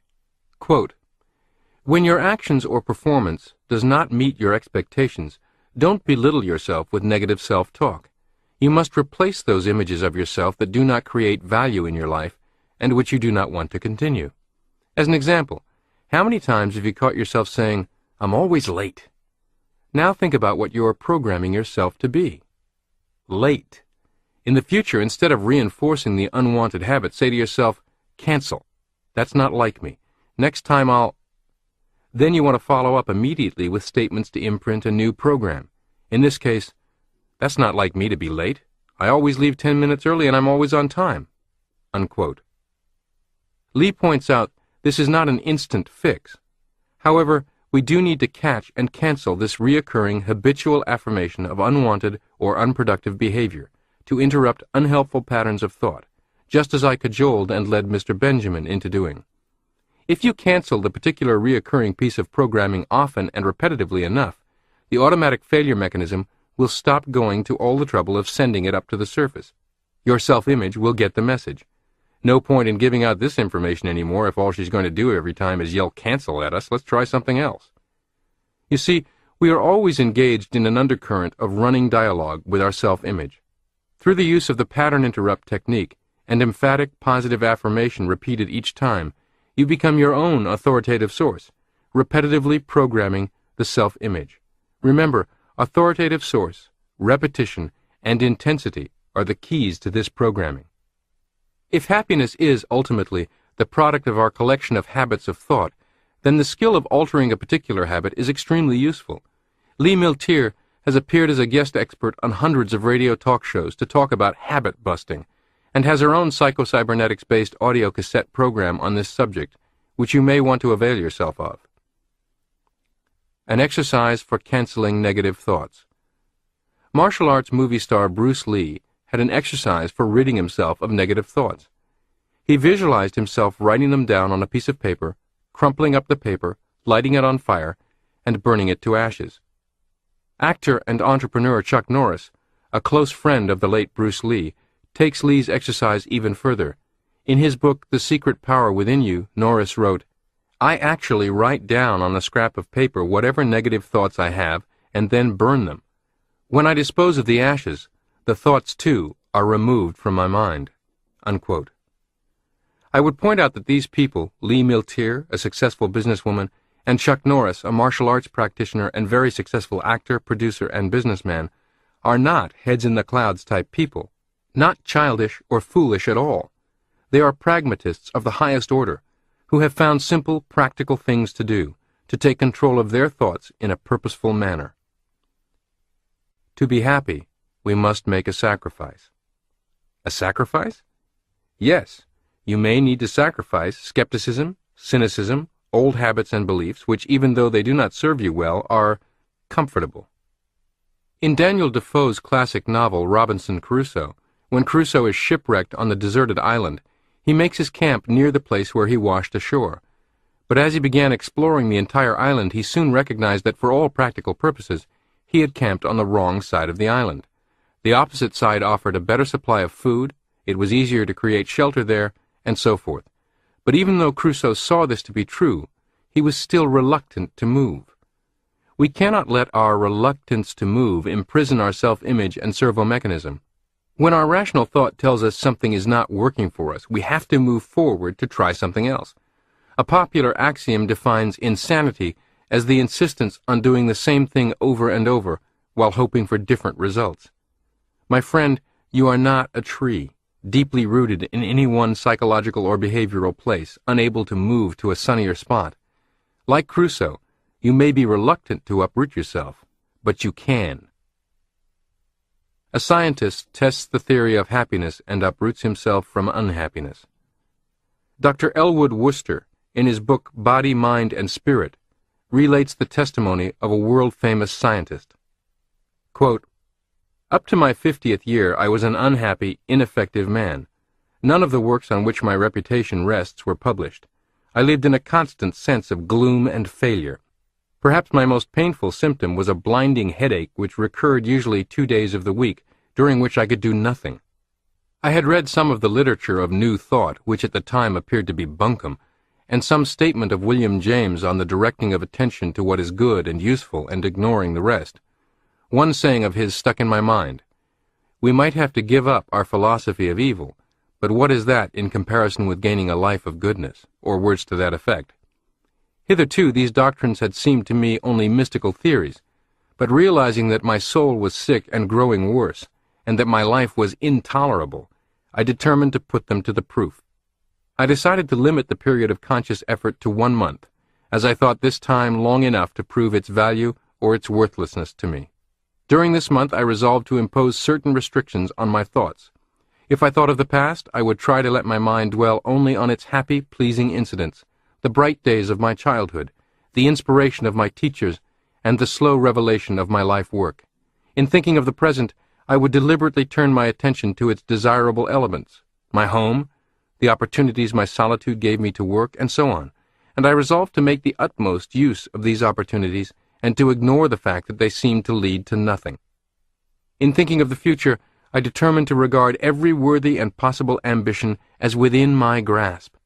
Ridiculous as this seemed at the time, in view of what has come to me since, I see that the only defect of my plan was that it aimed too low and did not include enough." Unquote. He then tells how his headaches ceased within 1 week, and how he felt happier and better than ever before in his life. But he adds, "The outward changes of my life, resulting from my change of thought, have surprised me more than the inward changes, yet they spring from the latter. There were certain eminent men, for example, whose recognition I deeply craved. The foremost of those wrote me out of a clear sky and invited me to become his assistant. My works have all been published, and a foundation has been created to publish all that I may write in the future. The men with whom I have worked have been helpful and cooperative toward me chiefly on account of my changed disposition. Formerly, they would not have endured me. As I look back over all these changes, it seems to me that in some blind way I stumbled on a path of life and set forces to working for me which before were against me." Unquote. I'm certain Dr. Worcester's book is long out of print. His story is only still significant because of the heavy skepticism he held for the ideas he experimented with, which ultimately set him free. While still in practice, I have many times given someone a Psycho-Cybernetics prescription, a psychologic experiment to try for just 30 days, with the promise that if they still wanted the cosmetic surgery performed after doing the experiment, I would do so. In these cases, these people often followed my instructions as best they could, grudgingly and skeptically, initially merely with the intent of pacifying me so that they could get what they wanted, some physical deformity, magnified in their imagination to epic proportions, removed or altered. Even with skepticism in the way, these techniques performed noticeable results, and many times the discoveries they made about themselves and their thinking were as clear to them as to Worcester, or to the aforementioned Benjamin, and after 30 days, they no longer wanted surgery. How an inventor used happy thoughts. Professor Elmer Gates of the Smithsonian Institution was one of the most successful inventors this country has ever known, and a recognized genius. He made a daily practice of calling up pleasant ideas and memories, and believed that this helped him in his work. If a person wants to improve himself, he said, let him summon those finer feelings of benevolence and usefulness, which are called up only now and then. Let him make this a regular exercise like swinging dumbbells. Let him gradually increase the time devoted to these psychological gymnastics, and at the end of a month he will find the change in himself surprising. The alteration will be apparent in his thoughts and actions. Morally speaking, the man will be a great improvement of his former self." Unquote. Gates's use of the term psychological gymnastics led to identifying the various exercises and techniques presented in the original book, this book, my other books, and my 12-week home study course as mental training exercises. While the analogy of self-image to muscle is not precisely correct, the deliberate daily practice of certain techniques, such as the construction and playing of positive mental movies in the theater of your mind, relaxation, and so forth, does strengthen your self-image and does ultimately lead to truly automatic psycho-cybernetic responses to situations. The present-day rule for adequate physical exercise is 30-minute sessions at least 3 days a week. I can assure you, give that same minimum investment to psycho-cybernetics gymnastics, and you will quite literally change your life. How to install the happiness habit. Our self-image and our habits tend to go together. Change one and you automatically change the other. The word habit originally meant a garment or clothing. We still speak of riding habits and habiliments. This gives us an insight into the true nature of habit. Our habits are literally garments worn by our personalities. They are not accidental or happenstance. We have them because they fit us. They are consistent with our self-image and our entire personality pattern.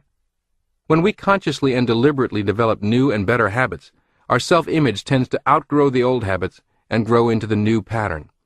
I can see many patients cringe when I mention changing habitual action patterns or acting out new behavior patterns until they become automatic. They confuse habit with addiction. An addiction is something you feel compelled to, something that causes severe withdrawal symptoms. Treatment of addiction is beyond the scope of this program. If you do suffer from a physical, chemical, or even emotional addiction, the most important things that I can say to you relative to your self-image is that the decision and action to seek help is not an admission of weakness, but a special, courageous kind of strength. Habits, on the other hand, are merely reactions and responses that we have learned to perform automatically without having to think or decide. They are performed by our servo mechanism. Fully 95% of our behavior, feeling, and response is habitual. The pianist does not decide which keys to strike. The dancer does not decide which foot to move where. The reaction is automatic and unthinking. In much the same way, our attitudes, emotions, and beliefs tend to become habitual. In the past, we learned that certain attitudes and ways of feeling and thinking were appropriate to certain situations. Now we tend to think, feel, and act the same way whenever we encounter what we interpret as the same sort of situation. Arguments between longtime spouses or business partners become habitual. You say this to me, I say this to you, and back and forth, reenacting the identical script, responding in exactly the same way to the same stimulus. What we need to understand is that these habits, unlike addictions, can be modified, changed, or reversed simply by taking the trouble to make a conscious decision, and then by practicing or acting out the new response or behavior. Chapter 8. Ingredients of the Success-Type Personality and How to Acquire Them. James Allen wrote, "You are today where your thoughts have brought you. You will be tomorrow where your thoughts take you." Diagnosis. Destined for success. Just as a doctor learns to diagnose disease from certain symptoms, failure and success can also be diagnosed. The reason is that people do not simply find success or come to failure. They carry the seeds around in their personality and character. They plant them with their habits of thought and action. I have found one of the most effective means of helping people achieve an adequate or successful personality is to first give them a graphic picture of what the successful personality looks like. Remember, the creative guidance mechanism within you is a goal-striving mechanism, and the first requisite for using it is to have a clear-cut goal or target. A great many people want to improve themselves and long for a better personality, but they have no clear-cut idea of the direction in which improvement lies, nor what constitutes a good personality. A good personality is one that enables you to deal effectively and appropriately with environment and reality, and to gain satisfaction from reaching the goals that are important to you. Time and again I have seen confused and unhappy people straighten themselves out when they were given a goal to shoot for and a straight course to follow. There was the advertising man in his early 40s, for example, who felt strangely insecure and dissatisfied with himself just after receiving an important promotion. New roles require new self-images. It doesn't make sense, he said. I've worked for this and dreamed about it. It's just what I've always wanted. I know I can do the work, and yet for some reason my self-confidence is shaken. I suddenly wake up as if from a dream and ask myself, what in the world is a small potato like me doing in a job like this? He had become super-sensitive to his appearance and thought perhaps that his weak chin might be the cause of his discomfort. I don't look like a business executive, he said. He felt plastic surgery might be the answer to his problem. There was the wife and mother whose children were running her crazy, and whose husband irritated her so much that she engaged in a shouting tirade at him at least once a week for little cause. What is the matter with me, she asked. My children are really nice kids I should be proud of. My husband is a really nice guy, and I'm always ashamed of myself afterwards. She felt that a facelift might give her more confidence and cause her family to appreciate her more. The trouble with these people, and many more like them, is not their physical appearance, but their self-image. They find themselves in a new role and are not sure what kind of person they are supposed to be in order to live up to that role, or they have never developed a clear-cut self-image of themselves in any role. The picture of success. In this chapter, I'm going to give you the same prescription that I would give you should you come to my office. I have found that an easy-to-remember picture of the successful personality is contained in the letters of the word success itself. The success-type personality is composed of S, sense of direction, U, understanding, C, courage, C, charity or compassion, E, esteem, S, self-confidence, and S, self-acceptance. The first letter of success is S, sense of direction. The advertising executive straightened himself out and regained his confidence within a short time, once he saw clearly that for several years he had been motivated by strong personal goals that he wanted to attain, including securing his present position. These goals, which were important to him, kept him on the track. However, once he got the promotion, he ceased to think in terms of what he wanted, but in terms of what others expected of him, or whether he was living up to other people's goals and standards. He was like a mountain climber who, as long as he looked upward to the peak he wished to scale, felt and acted courageously and boldly, but when he got to the top, he began to look down and became afraid. He was now on the defensive, defending his present position, rather than acting like a goal striver and going on the offensive to attain his goal. He regained control when he set himself new goals and began to think in terms of, what do I want out of this job? What do I want to achieve? Where do I want to go? In a television program about Psycho-Cybernetics, we put the host on a bicycle and instructed him to put both feet up on the pedals and stay stationary in one place. Try it yourself. It can't be done. Functionally, a person is somewhat like a bicycle. A bicycle maintains its poise and equilibrium only as long as it is going forward toward something. Similarly, we are engineered as goal-seeking mechanisms. We are built to conquer environments, solve problems, achieve goals, and we find no real satisfaction or happiness in life without obstacles to conquer and goals to achieve. People who say that life is not worthwhile are really saying that they themselves have no worthwhile personal goals. Here's a prescription to help you along. Earlier in this program, we covered a number of ways to put your imagination to work, to come up with a new or more clearly defined target or targets for you to focus on, and assign your automatic success mechanism. This is a good time to do so. Get yourself a goal worth working for. Better still, get yourself a project. Decide what you want out of a situation. Always have something ahead of you to look forward to work for, and hope for. Look forward, not backward. Develop a nostalgia for the future instead of for the past. The nostalgia for the future can keep you youthful. Even your body doesn't function well when you stop being a goal striver and have nothing to look forward to. This is the reason that very often a person dies shortly after retirement. When you're not goal striving, not looking forward, you're not really living. In addition to your purely personal goals, Have at least one impersonal goal or cause which you can identify yourself with. Get interested in some project to help your fellow man, not out of a sense of duty, but because you want to. The second letter of success is U, understanding. Understanding depends on good communication. Communication is vital to any guidance system or computer. You cannot react appropriately if the information you act on is faulty or misunderstood. Many doctors believe that confusion is the basic element in neurosis. To deal effectively with a problem, you must have some understanding of its true nature. Most of our failures in human relations are due to misunderstandings. We expect other people to react and respond and come to the same conclusions as we do from a given set of facts or circumstances. We should remember what we said in an earlier chapter. People react to their own mental images, not to things as they are. Most of the time, others' reactions or positions are not taken to make us suffer, to be hard-headed or malicious, but because they understand and interpret the situation differently from us. They are merely responding appropriately to what to them seems to be the truth about the situation. To give others credit for being sincere, if mistaken, rather than willful and malicious, can do much to smooth out human relations and bring about better understanding between people. Ask yourself, how does this appear to him? How does she interpret this situation? How does he feel about it? Try to understand why he might act the way he does. Fact versus opinion. Many times we create confusion when we add our own opinion to facts and come up with the wrong conclusion. Fact: a husband cracks his knuckles. Opinion: the wife concludes, he does that because he thinks it will annoy me.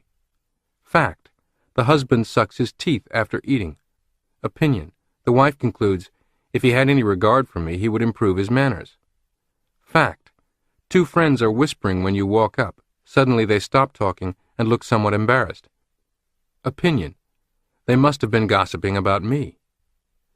The wife, if able to understand that her husband's annoying mannerisms were not deliberate and willful acts on his part for the purpose of annoying her, if able to stop reacting as if she had been personally insulted, is able to pause, analyze the situation, and select an appropriate, even productive response.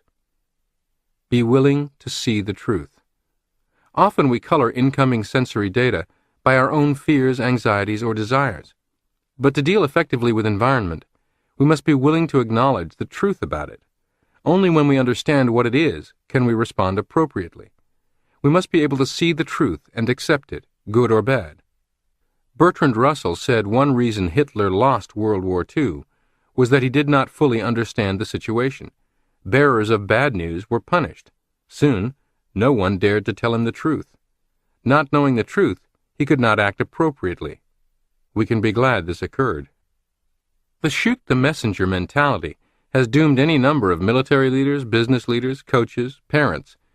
It's been widely reported that Saddam Hussein practices this, with much the same result as Hitler's. Literally shooting bearers of bad news is horrific enough, but the crime of shooting ourselves rather than rationally dealing with accurate information is arguably worse. We do not like to admit to ourselves our errors, mistakes, or shortcomings, nor do we like to admit we have been in the wrong. We do not like to acknowledge that a situation is other than we would like it to be, so we kid ourselves, and because we will not see the truth, we cannot act appropriately. Someone has said that it is a good exercise to daily admit one painful fact about ourselves to ourselves. The success-type personality not only does not cheat and lie to other people, he learns to be honest with himself. What we call sincerity is itself based on self-understanding and self-honesty. For you cannot be sincere when you lie to yourself by rationalizing or telling yourself rational lies. You can do this if you accept yet another fundamental premise of Psycho-Cybernetics, to safeguard and strengthen your self-image. You are not your mistakes. Your tortured backswing and wicked slice does not make you a disgrace to the game of golf, let alone a bad, inept, or unsuccessful person. It is only a mechanical and mental mistake that can be corrected. A top corporate CEO once told me, "I've become somewhat famous thanks to several very notable astute decisions, but I've made a number of incredibly bad ones, too. I'm neither my best or my worst decision. I am a successful, capable executive who makes his fair share of blunders, and that's all there is to it." When you thoroughly accept that you are not your mistakes, you are freed to acknowledge them, learn from them, set them aside, and move on from them without being mired in them. Here's a prescription to help you along. Look for and seek out true information concerning yourself, your problems, other people, or the situation, whether it is good news or bad news. Adopt the motto, "It doesn't matter who's right, but what's right." An automatic guidance system corrects its course from negative feedback data. It acknowledges errors in order to correct them and stay on course. So must you. Admit your mistakes and errors, but don't cry over them. Correct them and go forward. In dealing with other people, try to see the situation from their point of view as well as your own. The third letter of success is C, courage. Having a goal and understanding the situation are not enough. You must have the courage to act, for only by actions can goals, desires, and beliefs be translated into realities. Admiral William F. Halsey's personal motto was a quotation from Nelson: "No captain can do very wrong if he places his ship alongside that of an enemy." "The best defense is a strong offense," is a military principle, said Halsey, but its application is wider than war. All problems, personal, national, or combat, become smaller if you don't dodge them, but confront them. Unquote. How can you live more courageously? That's a question ably answered by Psycho-Cybernetics. When you systematically strengthen your self-image and understand that you are not your mistakes, you find it infinitely easier to take risks without undue worry over what others will think or temporarily appearing foolish if you stumble. How can you be more assertive and forceful in advocating your ideas in the workplace? How can you more clearly and assertively ask for the order at the conclusion of a sales presentation? How can you take to the dance floor, even if you've too long believed you have 2 left feet? How can you embark on an entirely new career or avocation late in life, when axiomatically it's tough for an old dog to learn new tricks? How do you bounce back from severe adversity? These are all examples of living courageously, and they all require a bulletproof self-image that can stand up under pressure. Why not bet on yourself? Nothing in this world is ever absolutely certain or guaranteed. Often the difference between a successful person and a failure is not one's better abilities nor ideas, but the courage that one has to bet on ideas, to take a calculated risk, and to act. We often think of courage in terms of heroic deeds on the battlefield, in a shipwreck, or during a crisis. But everyday living requires courage too. Standing still, failing to act, causes people who are faced with a problem to become nervous, to feel stymied or trapped, and it can bring on a host of physical symptoms. I tell such people, study the situation thoroughly. Go over in your imagination the various courses of action possible to you, and the consequences that can and may follow from each course. Pick out the course that gives the most promise, and go ahead. If we wait until we are absolutely certain and sure before we act, we will never do anything. Any time you act, you can be wrong. Any decision you make can turn out to be the wrong one. But we must not let this deter us from going after the goal we want. You must daily have the courage to risk making mistakes, risk failure, risk being humiliated. A step in the wrong direction is better than staying on the spot all your life. Once you're moving forward, you can correct your course as you go. Your automatic guidance system cannot guide you when you're stalled, standing still. Lee Iacocca has said that decisiveness is the number one characteristic he looked for in key people to surround himself with and depend on. General Norman Schwarzkopf has said that leadership requires making decisions. Most leaders agree that success comes from decisiveness and course correction, not long delays and procrastination to attempt making only flawless choices. Few successes are achieved via a straight line, from point A to point B, from idea to fruition. Most successes are achieved in a zigzag manner. Here's a prescription to help you along. Be willing to make a few mistakes, to suffer a little pain to get what you want. Don't sell yourself short. Most people, said General R.E. Chambers, once chief of the Army's Psychiatry and Neurology Consultant Division, don't know how brave they really are. In fact, many potential heroes, both men and women, live out their lives in self-doubt. If they only knew they had these deep resources, it would help give them the self-reliance to meet most problems, even a big crisis. Unquote. You've got the resources, but you never know you've got them until you act and give them a chance to work for you. Another helpful suggestion is to practice acting boldly and with courage in regard to little things. Do not wait until you can be a big hero in some dire crisis. Daily living also requires courage. By practicing courage in little things, we develop the power and talent to act courageously in more important matters. The fourth letter of success is C, charity. For a time, I gave a lecture titled, How to Have Self-Respect in a Disrespectful World. Just as the world of accelerating stress that I observed in the late 1950s and 1960s was a kindergarten compared to today's frenetic pace, the growing lack of civility and respect I noticed in the 1960s and 1970s was only a modest preview of today's world. Daily living is a virtual assault on self-respect, as the companies we deal with treat us as numbers in the computer. Individual tradespeople, store clerks, waiters, and the like are too often rushed, harried, rude, unhappy in their jobs, and taking it out on the customer. Often we cannot even get through to a human being by telephone. Everywhere, as the pace has quickened, civility has been sacrificed. All this makes my original comments all the more important. In my lecture, I said that the disrespectful world is made better or worse, minute by minute, for each individual participant in it, in a mirror reflection of two things: the person's own self-image and respect for others. Successful personalities have interest in and regard for other people. They have a respect for others' problems and needs. They respect the dignity of human personality and deal with other people as if they were human beings rather than as pawns in their own game. They recognize that every person is a child of God and is a unique individuality that deserves some dignity and respect. It is a psychologic fact that our feelings about ourselves tend to correspond to our feelings about other people. When a person begins to feel more charitably about others, he invariably begins to feel more charitably toward himself. Persons who feel that people are not very important cannot have very much deep-down respect and regard for themselves. One of the best-known methods of getting over a feeling of guilt is to stop condemning other people in your own mind. Stop judging them, stop blaming them, and stop hating them for their mistakes.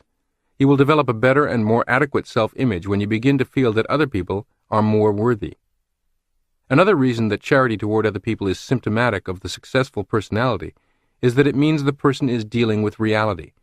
People are important. People cannot for long be treated like animals or machines or as pawns to secure personal ends. Treating everyone with respect is charity because it is not always instantly, individually reciprocated. You cannot view it as transactional.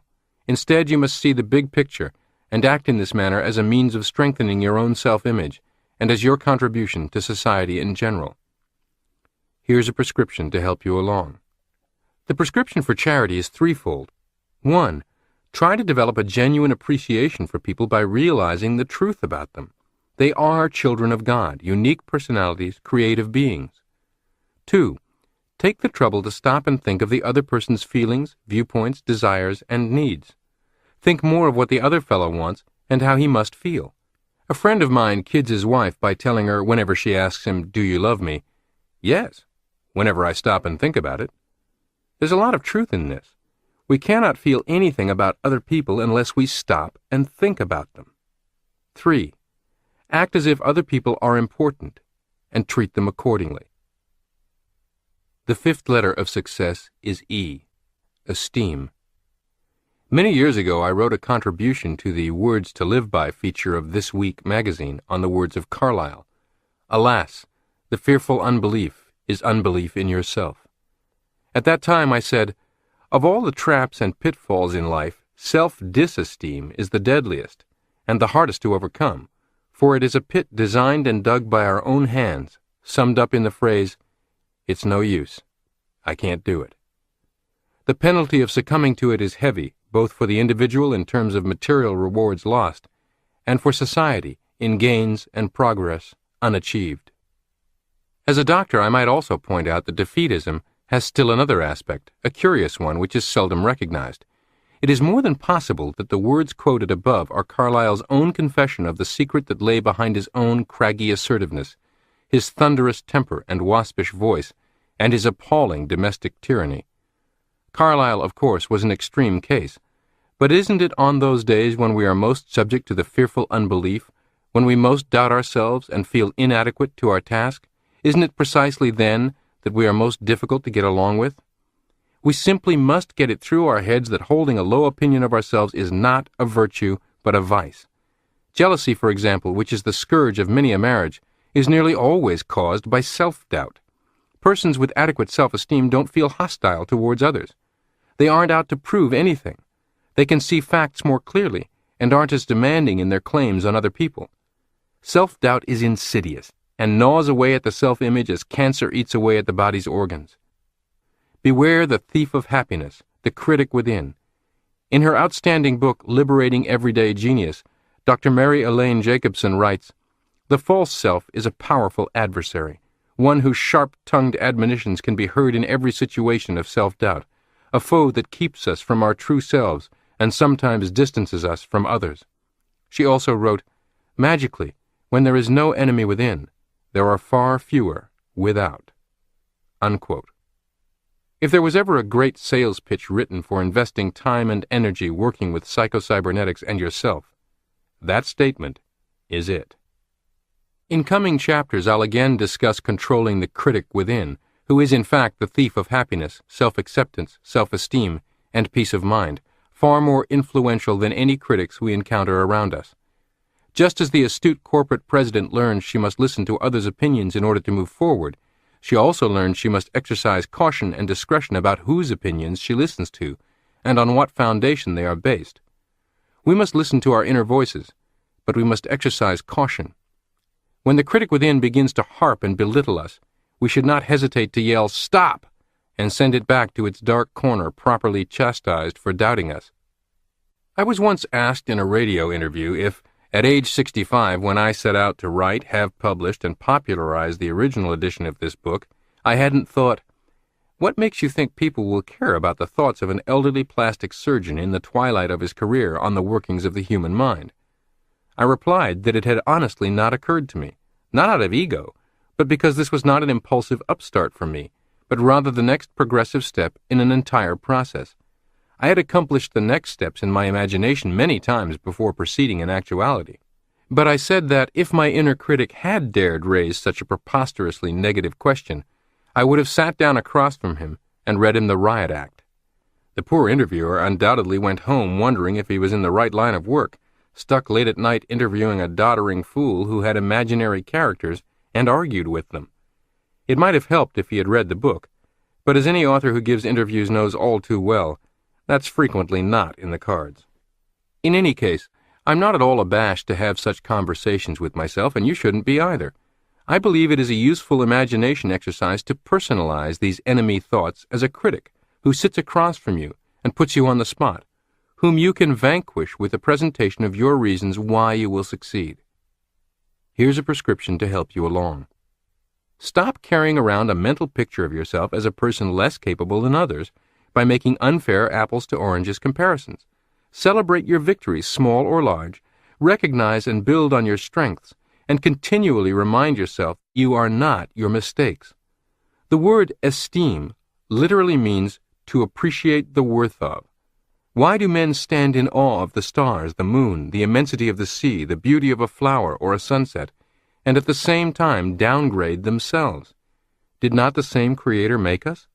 Is not the human being the most marvelous creation of all?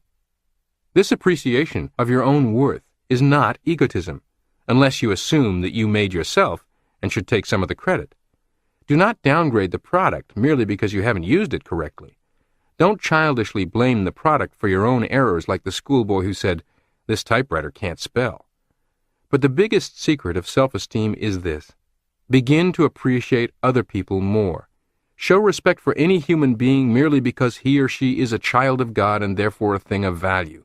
Stop and think when you're dealing with people. You're dealing with unique, individual creations of the Creator of all. Practice treating other people as if they had value, and surprisingly, your own self-esteem will go up. Real self-esteem is not derived from the great things you've done, the things you own, the mark you've made, but from an appreciation of yourself for what you are, a child of God. When you come to this realization, however, you must necessarily conclude that all other people are to be appreciated for the same reason. The sixth letter of success is S, self-confidence. Confidence is built on an experience of success. When we first begin any undertaking, we are likely to have little confidence because we have not learned from experience that we can succeed. This is true of learning to ride a bicycle, speak in public, or perform surgery. It is literally true that success breeds success. Even a small success can be used as a stepping stone to a greater one. Managers of boxers are very careful to match them so they can have a graduated series of successful experiences. We can use the same technique, starting gradually and experiencing success at first on a small scale. Another important technique is to form the habit of remembering past successes and forgetting failures. This is the way both an electronic computer and the human brain are supposed to operate. Practice improves skill and success in basketball, golf, horseshoe pitching, or salesmanship, but not because repetition has any value in itself. If it did, we would learn our errors instead of our hits. A person learning to pitch horseshoes, for example, will miss the stake many more times than he will hit it. If mere repetition were the answer to improved skill, his practice should make him more expert at missing, since that is what he has practiced most. However, although his misses may outnumber hits 10-1, through practice, his misses gradually diminish, and his hits come more and more frequently.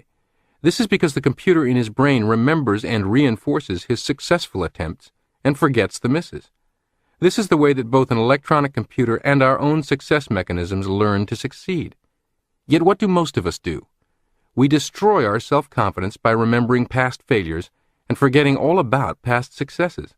We not only remember failures, we impress them on our minds with emotion. We condemn ourselves.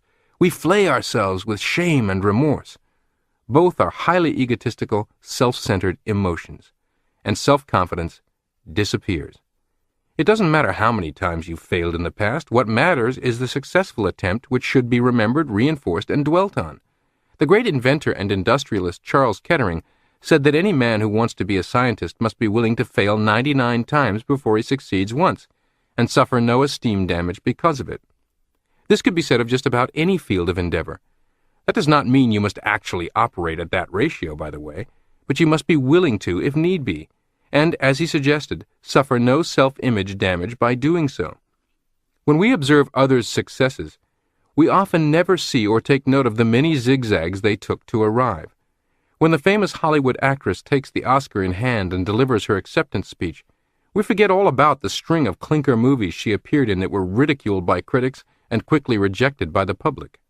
When the best-selling author's book is the talk of the airwaves and selling like hotcakes, we never contemplate the shoebox full of rejection slips stored in his home, or the mountains of torn-up paper from unsatisfactory drafts, rewrites, drafts, and more rewrites that preceded this book now on the shelf.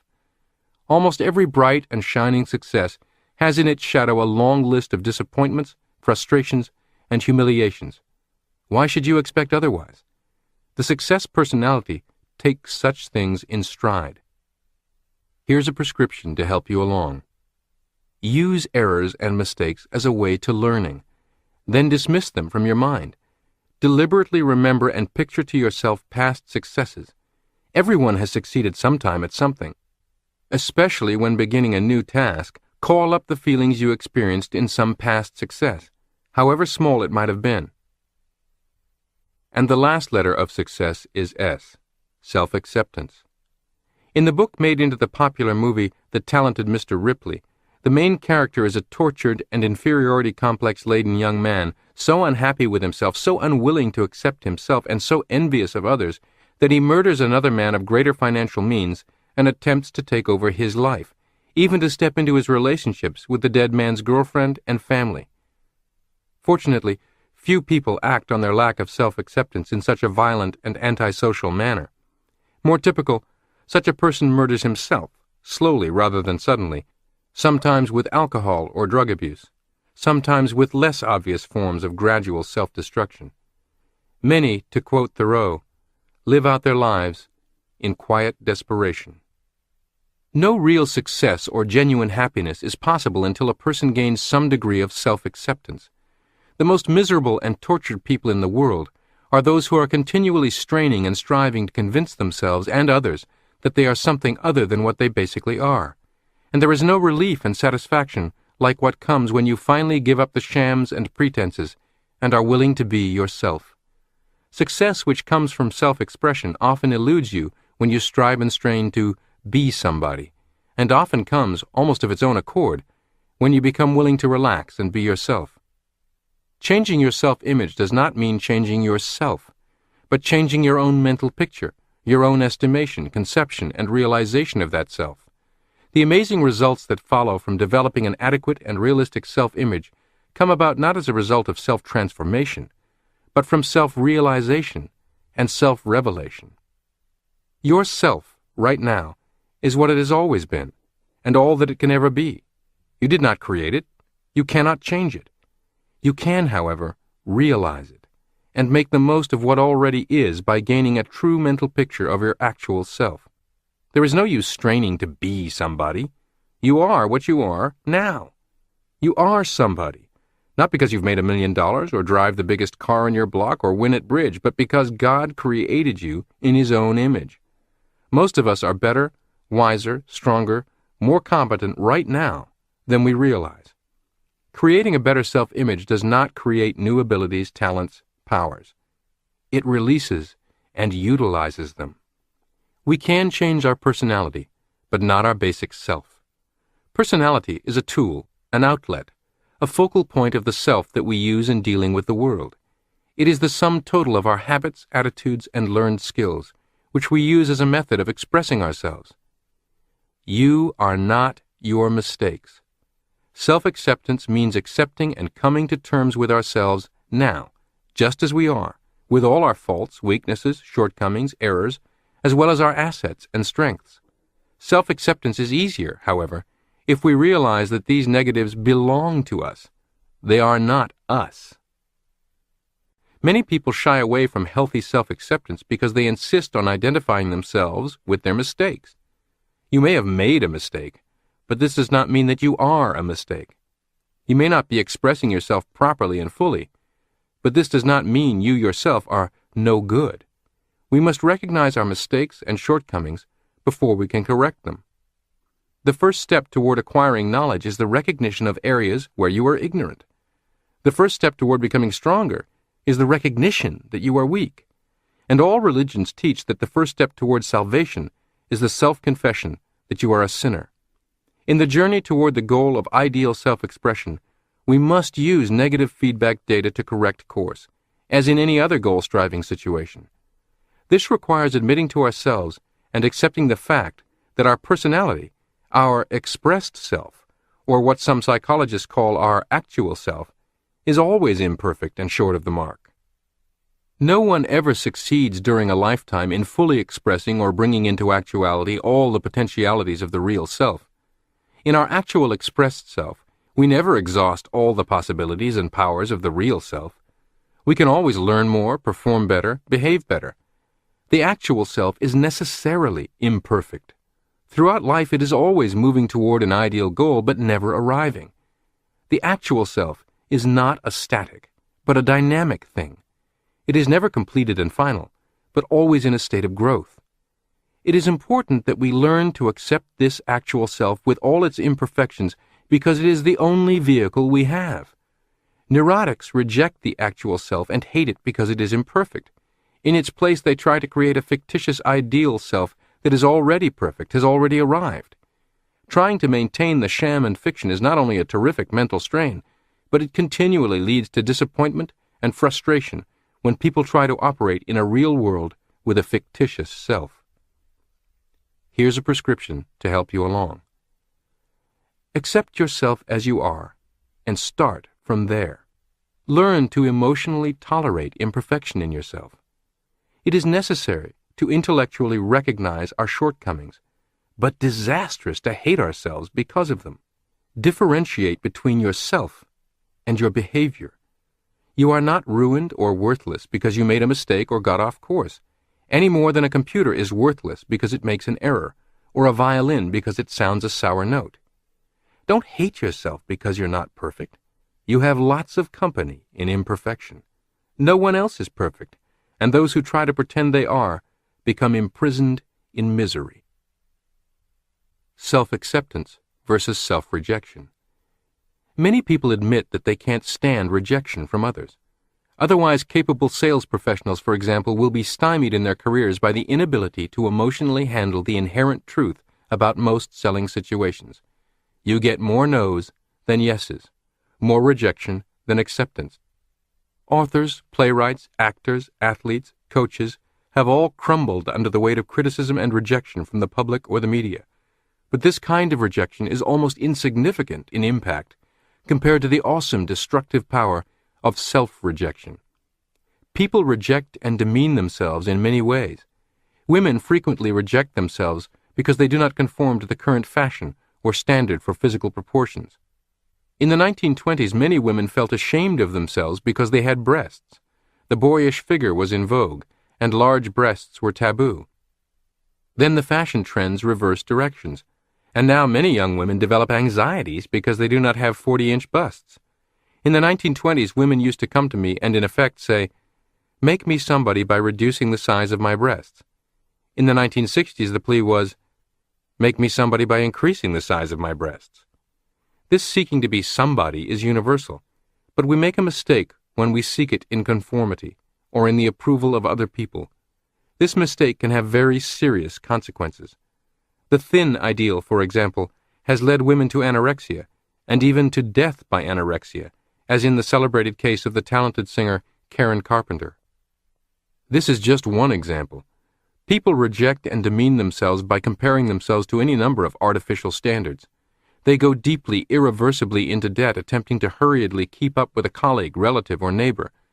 Many people say in effect to themselves, "Because I'm skinny, fat, short, too tall, etc., I am nothing." Or, "Because I'm not as thin or rich as she, I am a zero." I think it was the Duchess of York who once said, "You can never be too thin or too rich." But those who suffer anorexia, a physical disease manifested by the self-image, would differ. Instead of self-rejection, you must strive for self-acceptance. This means acknowledging that you are a unique, one-of-a-kind composite of strengths, weaknesses, knowledge and ignorance, experience and naivete, accomplishment and unrealized potential. And so is every other individual on the planet. Carefully peel back the layers of the life of any person you might envy and view yourself as inferior to, and you will find a set of flaws and frustrations different from your own, but guaranteed to rival your own. Since 1967, a management consultant named Dr. Paul Stoltz has been studying how people respond to adversity. Through his in-depth work with over 100 companies, he has evaluated what he calls the adversity quotient of more than 100,000 people. Adversity quotient is a measurement of how people perceive challenges and how well they deal with them. Dr. Stoltz says that having a high AQ is increasingly important as the world gets more difficult to operate in. He routinely surveys his clients regarding the number of adverse events they confront each day, whether a delayed or canceled airline flight or a key client defecting to a competitor. He says that 10 years back the average number was 7. 5 years ago, 13, nearly doubled. In 1999, 23. Dr. Stoltz defines people with high AQs 3 ways. 1. They do not blame others for the adversities or setbacks they confront. 2. They do not blame themselves either. They do not see setbacks that occur as reflecting poorly on themselves. 3. They believe the problems they face are limited in size and duration and can be dealt with. If you compare these characteristics with what we've just discussed in terms of the success personality as a trigger for the automatic success mechanism, you will see the compatibility of my ideas and Dr. Stoltz's findings. Can you raise your AQ? Absolutely. Dr. Stoltz's entire business at the corporate level is in providing training programs that help entire organizations of people raise their AQs. His approach includes unburdening people of low AQ assumptions, such as helplessness, self-doubt, insurmountability of problems, and blame or guilt. This is much the same as modifying or strengthening the self-image. Unburdening or liberating is strengthening. You do not necessarily need to add to strengthen. You can strengthen by subtraction. This, not coincidentally, is in total harmony with everything I've observed regarding people diagnosed with very serious diseases. Some people easily accept that their problem is of such overwhelming magnitude they are helpless. They feel shame and guilt, and they blame themselves for being weak, and they blame others, God, or destiny for their condition. Other people confronted with the very same debilitating disease conform to the 3 high AQ characteristics and are very aggressive in taking on their condition in every way, from active research, self-education, and involvement in their medical care to finding ways to continue meaningful and fulfilling activity. I would observe, for example, that Elizabeth Taylor and Christopher Reeve are high AQs. Elizabeth Taylor has had several brushes with death, a number of medical operations including hip replacement surgeries, undergone addiction rehabilitation at the Betty Ford Clinic twice before making it stick. Yet she has fought resiliently to keep her beauty, grace, and sense of humor. She has remained active in the entertainment industry, making a TV movie as recently as 2000, in business with a successful perfume line, and in charitable work, founding the first major fundraising effort for AIDS research. Christopher Reeve, paralyzed by spinal cord injury in a horse riding accident, has continued with a successful and meaningful life as loving husband and father, author, professional speaker, and director of movies, while just getting out of bed and dressed requires massive effort, hours of time, and assistance from caregivers. The fishing trip from hell. I was having lunch with several friends who had just returned from a fishing trip together. When I asked about the trip, they all chimed in describing a trip marred by one catastrophe after another. Bad weather, their cooler full of provisions floating off in a river, one man's bout of stomach sickness, and on and on. "And how would you rate the trip?" I asked. "Best trip yet," one man said. "We had a ball." On this trip, they acted in a high AQ mode and made a success of a series of adverse events. If they could approach everyday life as they did their fishing trip, they'd all be happier and more successful 365 days a year rather than 5. So would we all. Of course, everyday matters may be more important than a comedy of errors weekend in the woods. Certainly, tragedies of life such as serious injury or illness, loss of love, etc. are far more important. Still, much of success has to do with expectation and response. If we are burdened with unreasonable expectations of ourselves, from unfair comparison to others or insistence on perfection, or with unreasonable expectations of life itself to somehow be smooth sailing, or wholly unsatisfactory black and white responses to everything, these self-made burdens will crush us under their own weight. A fable of unburdening. I will end this chapter with a fable or parable I have heard told several different ways. Think about how it relates to the liberation of your success personality. The story is told of an obviously weary traveler walking down a dusty road with a large boulder hoisted on one shoulder, a knapsack full of bricks on his back, a huge pumpkin precariously balanced on his head, and a nest of sturdy weeds and vines wound around his legs so that he could only take short, hobbling steps. As you might imagine, this human pack-horse was hobbling along, uncomfortably stooped over, his progress slow and tedious, his physical struggle great. A person sitting by the roadside called his hello and asked, "Say, traveler, why do you burden yourself with that big, heavy rock on your shoulder?"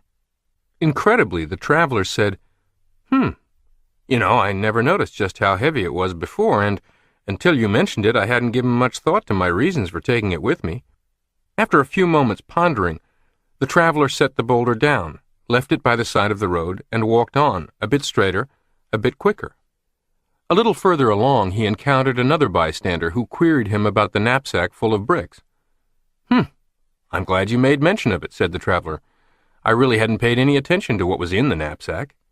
He took out all the bricks, left them at the roadside, and walked on. A little further along, a curious child playing by the road called out to him, "Hey, mister, why do you have all those weeds wrapped around your legs?" The traveler took out his pocket knife and sliced away the weeds. One by one, the bystanders made the traveler aware of his needless burdens. So one by one, he accepted the new awareness, rejected the old burdens, and abandoned them by the side of the road. Finally, he was a truly free man, and walked straight and tall, like such a man. Were his problems the boulder, the bricks, the weeds? No, not at all. The one problem was his lack of awareness of them. Try this mental training exercise. Make a short list of the bricks and rocks you are carrying around. Get actual bricks and with a marking pen, Write one emotional burden on each brick. Put all the bricks in a knapsack or duffel bag and put it in the back seat of your automobile. When you leave your home each morning, take the bag out and heft it a few times and say to yourself, "Today, I'm leaving my bricks in the car. I will go about my day without carrying these heavy bricks around with me." When you arrive home in the evening, get your briefcase or belongings out of your car, but leave the bag of bricks there and say to yourself, "I will relax and enjoy my evening by leaving my bricks behind." Chapter 9. How to avoid accidentally activating your automatic failure mechanism. Alexander Dumas wrote, "A person who doubts himself is like a man who would enlist in the ranks of his enemies and bear arms against himself." Humans have boiling points. In my day, many businesses and factories were heated with steam boilers, which were actually one step away from being bombs. Properly regulated, they provided necessary heat economically, but they also had destructive potential. Such boilers had pressure gauges to show when the pressure was reaching the danger point. By recognizing the potential danger, corrective action could be taken and safety assured. Today, similarly, we have nuclear power plants, carefully monitored and regulated by computers and humans, to prevent the kind of boiling point accident that occurred in Chernobyl. I am told that one of the worst nuclear power plant disasters that almost happened, but was averted in the nick of time, the 3 Mile Island event, was begun by a worker spilling a cup of coffee. Always, power incorporates danger. The servo mechanism you possess is powerful far beyond your past experience would lead you to believe. The more you learn about it and experiment with it, the more amazed you'll be at its capabilities. However, this power used constructively and productively as our automatic success mechanism, or ASM, has a destructive potential expressed as the automatic failure mechanism, or AFM. We must regulate this power in ourselves, always vigilant and alert for the red marker on its gauge slipping over into AFM territory. Negative emotions are alarms. Frustration, rage, overwhelming anxiety, unshakable depression, jealousy and resentment, sloth and the demanding of something for nothing, intolerance and disrespect, and of course, self-rejection, are all signs that the servo mechanism's gauge is in the red zone. The human body has its own red light signals and danger signs, which doctors refer to as symptoms or syndromes. Patients are prone to regard symptoms as malevolent. A fever, a pain, or the like is bad. Actually, these negative signals function for patients and for their benefit if they recognize them for what they are and take corrective action. Symptoms or syndromes are the pressure gauges and red lights that help maintain the body in health. The pain of appendicitis may seem bad to the patient, but actually it operates for the patient's survival. If he felt no pain, he would take no action to have the appendix removed. The AFM, accidentally awakened and activated, also has its symptoms. We need to be able to recognize these symptoms in ourselves so that we can do something about them. When we learn to recognize certain personality traits as signposts to failure, these symptoms then act automatically as negative feedback and guide us down the road to creative accomplishment. However, we not only need to become aware of them, everyone feels them. We need to recognize them as undesirables, as things we do not want, and most important of all, we must convince ourselves deeply and sincerely that these things do not bring happiness. No one is immune to these negative feelings and attitudes. Even the most successful personalities experience them at times. The important thing is to recognize them for what they are and take positive action to correct course. The picture of failure. Again, I have found that patients can remember these negative feedback signals, or what I call the failure mechanism, when they associate them with the letters that make up the word failure. They are F, frustration, hopelessness, futility; A, aggressiveness, misdirected; I, insecurity; L, loneliness, lack of oneness; U, uncertainty; R, resentment; and E, emptiness. No one sits down and deliberately, with malice aforethought, decides to develop these negative traits just to be perverse. The traits do not just happen, nor are they an indication of the imperfection of human nature. Each of these negatives was originally adopted as a way to solve a difficulty or a problem. We adopt them because we mistakenly see them as a way out of a difficulty. They have meaning and purpose, although based on a mistaken premise. They constitute a way of life for us.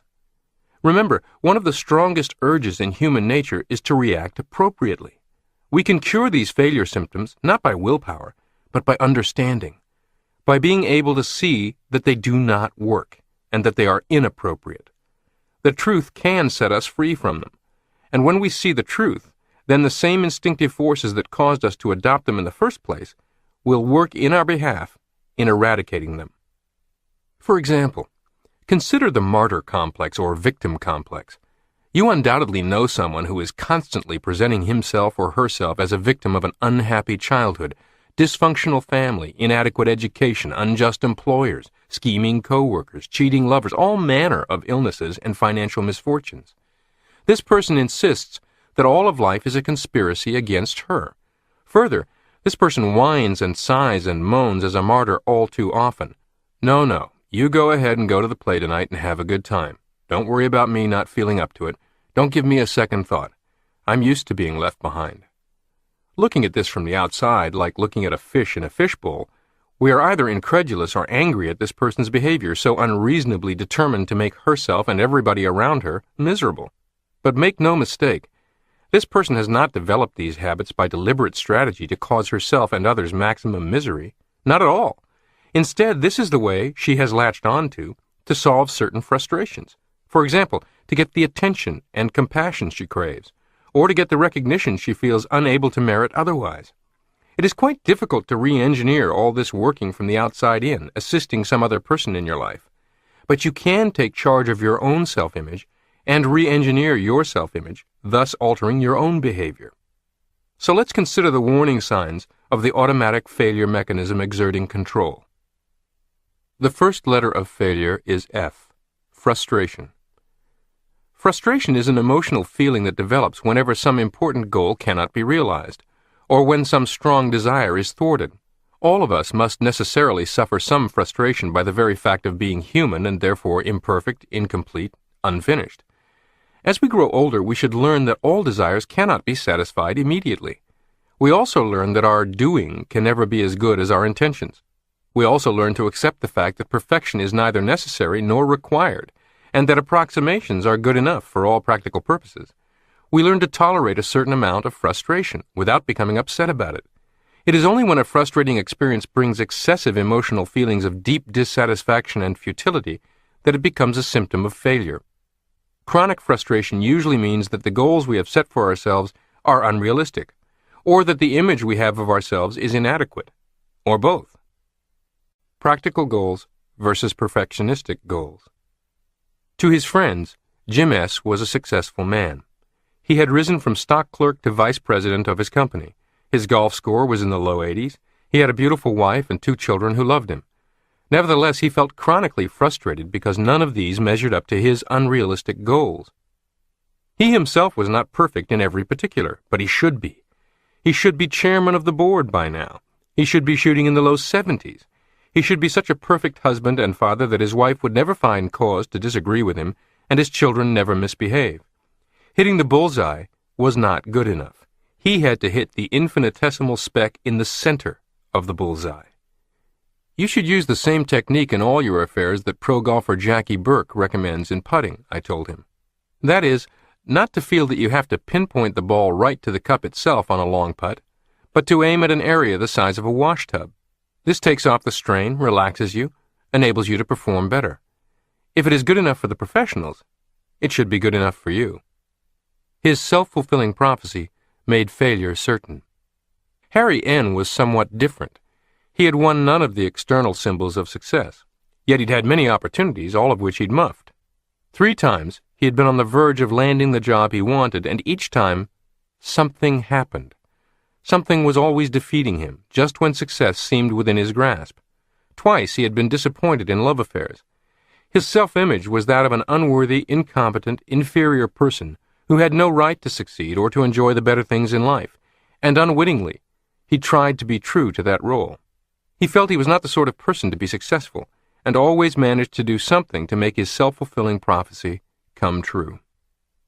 frustration as a way of solving problems does not work. Feelings of frustration, discontent, dissatisfaction are ways of solving problems that we all learned as infants. A hungry infant expresses discontent by crying. A warm, tender hand then appears magically out of nowhere and brings milk. If he's uncomfortable, he again expresses his dissatisfaction with the status quo, and the same warm hands appear magically again and solve his problem by making him comfortable. Many children continue to get their way and have their problems solved by overindulgent parents merely by expressing their feelings of frustration. All they have to do is feel frustrated and dissatisfied, and the problem is solved. This way of life works for the infant and for some small children. It does not work in adult life. Yet many of us continue to try it by feeling discontented and expressing our grievances against life, apparently in the hope that life itself will take pity, rush in, and solve our problem for us, if only we feel badly enough. Jim S. was unconsciously using this childish technique in the hope that some magic would bring him the perfection he craved. Harry N. had practiced feeling frustrated and defeated so much that feelings of defeat became habitual with him. He projected them into the future and expected to fail. His habitual defeatist feelings helped create a picture of himself as a defeated person. Thoughts and feelings go together. Feelings are the soil that thoughts and ideas grow in. This is the reason that you have been advised throughout this program to imagine how you would feel if you succeeded, and then feel that way now. Infant behavior is inappropriate for adult life, and you must rise above it by setting goals and working toward them. When you zig or zag off course in any way, you dare not lie there in the weeds crying like a baby, demanding and waiting for some warm hands to come along, gently brush you off, and put you back on your path, headed in the right direction. You must exhibit strength of self-image and determine to pick yourself up, replot your course, and restart your travel toward your chosen goals. You must exhibit self-acceptance, so that you can acknowledge having made mistakes, having zigged when you should have zagged, rather than self-rejection, which requires the masquerade of placing blame. You must not permit a fog bank passing through to obliterate the beacon light of your goals. The second letter of failure is A, aggressiveness. Excessive and misdirected aggressiveness follows frustration as night follows day. One of the most horrifying diseases of the day is Alzheimer's, in which a person may retain sound physical health but lose memory and identity in ever-increasing episodic debilitation. It is common for victims of this disease to occasionally, without warning, turn violent toward their caregivers or loved ones. I am convinced such aggressiveness is the direct product of the unimaginable frustration these people must feel at having their very identity disappear from their memory. When people unafflicted with Alzheimer's turn violent or vicious toward others, it is often the direct product of having their true self beaten on, tortured, and imprisoned in the form of an unhealthy self-image. A longtime friend of my wife Ann's, a successful career woman, married a somewhat younger, much less accomplished man. She seemed quite content with being the breadwinner, earning virtually all of the household income and supporting him generously. At first, so did he. But others' tacit disapproval, his friends making jokes at his expense, her family's criticism, all built up as a weight of frustration. He attempted several business ventures he was ill-equipped for, invested without due diligence, and began a pattern leading only to greater frustration. At the same pace, she was being put upon by friends and family, so that she became dissatisfied, then critical. When all of his frustration hit a boiling point in this overheated environment, an argument turned violent, and he hit her a number of times, ultimately leading to a 911 call and police cars arriving, lights on, sirens blazing. The incident did not just go away, as these sort of things rarely do. It was the beginning of the end of the marriage. There is absolutely no acceptable excuse for a man striking a woman or vice versa, but it is easily explained as the predictable result, as unchecked frustration begets aggression. Still, with such unpleasant examples noted, aggressiveness itself is not an abnormal behavior pattern, as some psychiatrists once believed. Aggressiveness and emotional steam are very necessary in reaching a goal. We must go out after what we want in an aggressive rather than in a defensive or tentative manner. We must grapple with problems aggressively. The mere fact of having an important goal is enough to create emotional steam in our boiler and bring aggressive tendencies into play. However, trouble ensues when we are blocked or frustrated in achieving our goal. The emotional steam is then dammed up, seeking an outlet. Misdirected or unused, it becomes a destructive force. The worker who wants to punch his boss in the nose but doesn't dare goes home and snaps at his wife and kids or kicks the cat. Or he may turn his aggressiveness on himself in much the same way that a certain scorpion in South America will sting itself and die of its own poison when angered. Don't lash out blindly. Concentrate your fire. The automatic failure mechanism does not direct aggressiveness toward the accomplishment of a worthwhile goal. Instead, it is used in such self-destructive channels as ulcers, high blood pressure, worry, excessive drinking, or compulsive overwork. Or it may be turned on other persons in the form of irritability, rudeness, gossip, nagging, fault-finding, or even violence. The answer to aggression is not to eradicate it, but to understand it, and to provide proper and appropriate channels for its expression. When we recognize aggressiveness rearing its head, we want to turn it around on the frustration that birthed it, to use all this energy in taking productive action to resolve the frustration itself. Knowledge gives you power. Merely understanding the mechanism involved helps a person handle the frustration-aggression cycle. Misdirected aggression is an attempt to hit one target, the original goal, by lashing out at any target. It doesn't work. Recall the children's cartoon of Elmer Fudd trying to hunt the wily rabbit. After shooting at him and missing several times, Fudd blasts wildly away in a dozen different directions. I suspect human duck and geese hunters sometimes succumb to the same temptation. You don't solve one problem by creating another. If you feel like snapping at someone, stop and ask yourself, is this merely my own frustration at work? What has frustrated me? Am I just shooting in a dozen different directions? When you see that your response is inappropriate, you've gone a long way toward controlling it. It also takes much of the sting away when someone is rude to you, if you realize that it is probably not a willful act but an automatic mechanism at work. The other fellow is letting off steam that he could not use in achieving some goal. Many automobile accidents are caused by the frustration-aggression mechanism. Today it's been given the name road rage. There's also airline passenger rage. These names simply label the outcome of unchecked frustration building to aggression. The next time someone is rude to you in traffic, try this. Instead of becoming aggressive and thus a menace to yourself, say to yourself, the poor fellow has nothing against me personally. Maybe his wife burned the toast this morning, he can't pay the rent, or his boss chewed him out. Safety valves for emotional steam. When you are blocked in achieving an important goal, you are somewhat like a steam locomotive with a full head of steam with nowhere to go. You need a safety valve for your excess of emotional steam. All types of physical exercise are excellent for draining off aggression. Long, brisk walks, push-ups, dumbbell exercises are good. Especially good are those games where you hit or smash something. Golf, tennis, bowling, punching the bag. Another good device is to vent your spleen in writing. Write a letter to the person who has frustrated or angered you. Pull out all the stops, leave nothing to the imagination, then burn the letter. The best channel of all for aggression is to use it up as it was intended to be used, in working towards some goal. Work remains one of the best therapies and one of the best tranquilizers for a troubled spirit. The third letter of failure is I, insecurity. The feeling of insecurity is based on a concept or belief of inner inadequacy. If you feel that you do not measure up to what is required, you feel insecure.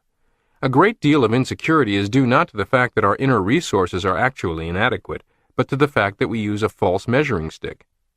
We compare our actual abilities to an imagined ideal, perfect, or absolute self. Thinking of yourself in terms of absolutes induces insecurity. The insecure person feels that he should be good, period. He should be successful, period. He should be happy, competent, poised, period. These are all worthy goals, but they should be thought of, at least in their absolute sense, as goals to be achieved, as something to reach for, rather than as shoulds. A friend of mine who heads up a large management consulting firm talked with me once about a popular business book entitled The Peter Principle, espousing the theory that business bureaucracies always err in eventually promoting people to their level of incompetence with disastrous results. I have seen this occur many times myself. The good, effective doctor, happy in his work, once promoted by the hospital to head of a department, turns out to be a miserable manager. The hospital loses a great doctor and gains an incompetent administrator. My friend differed with this as an absolute.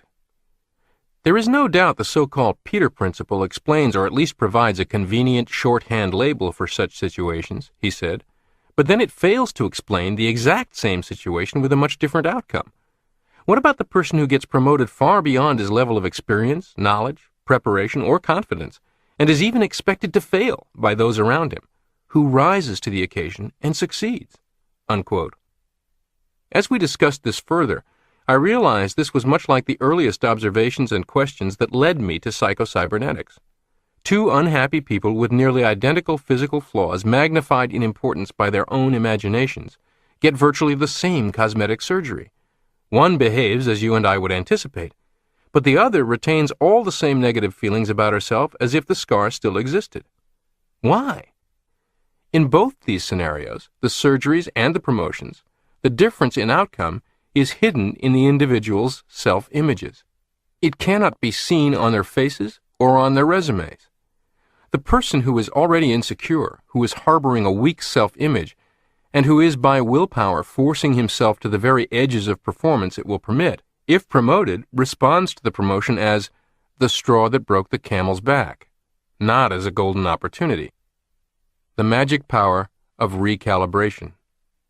There are many approaches to ridding yourself of insecurities so that you may rise to whatever occasion presents itself.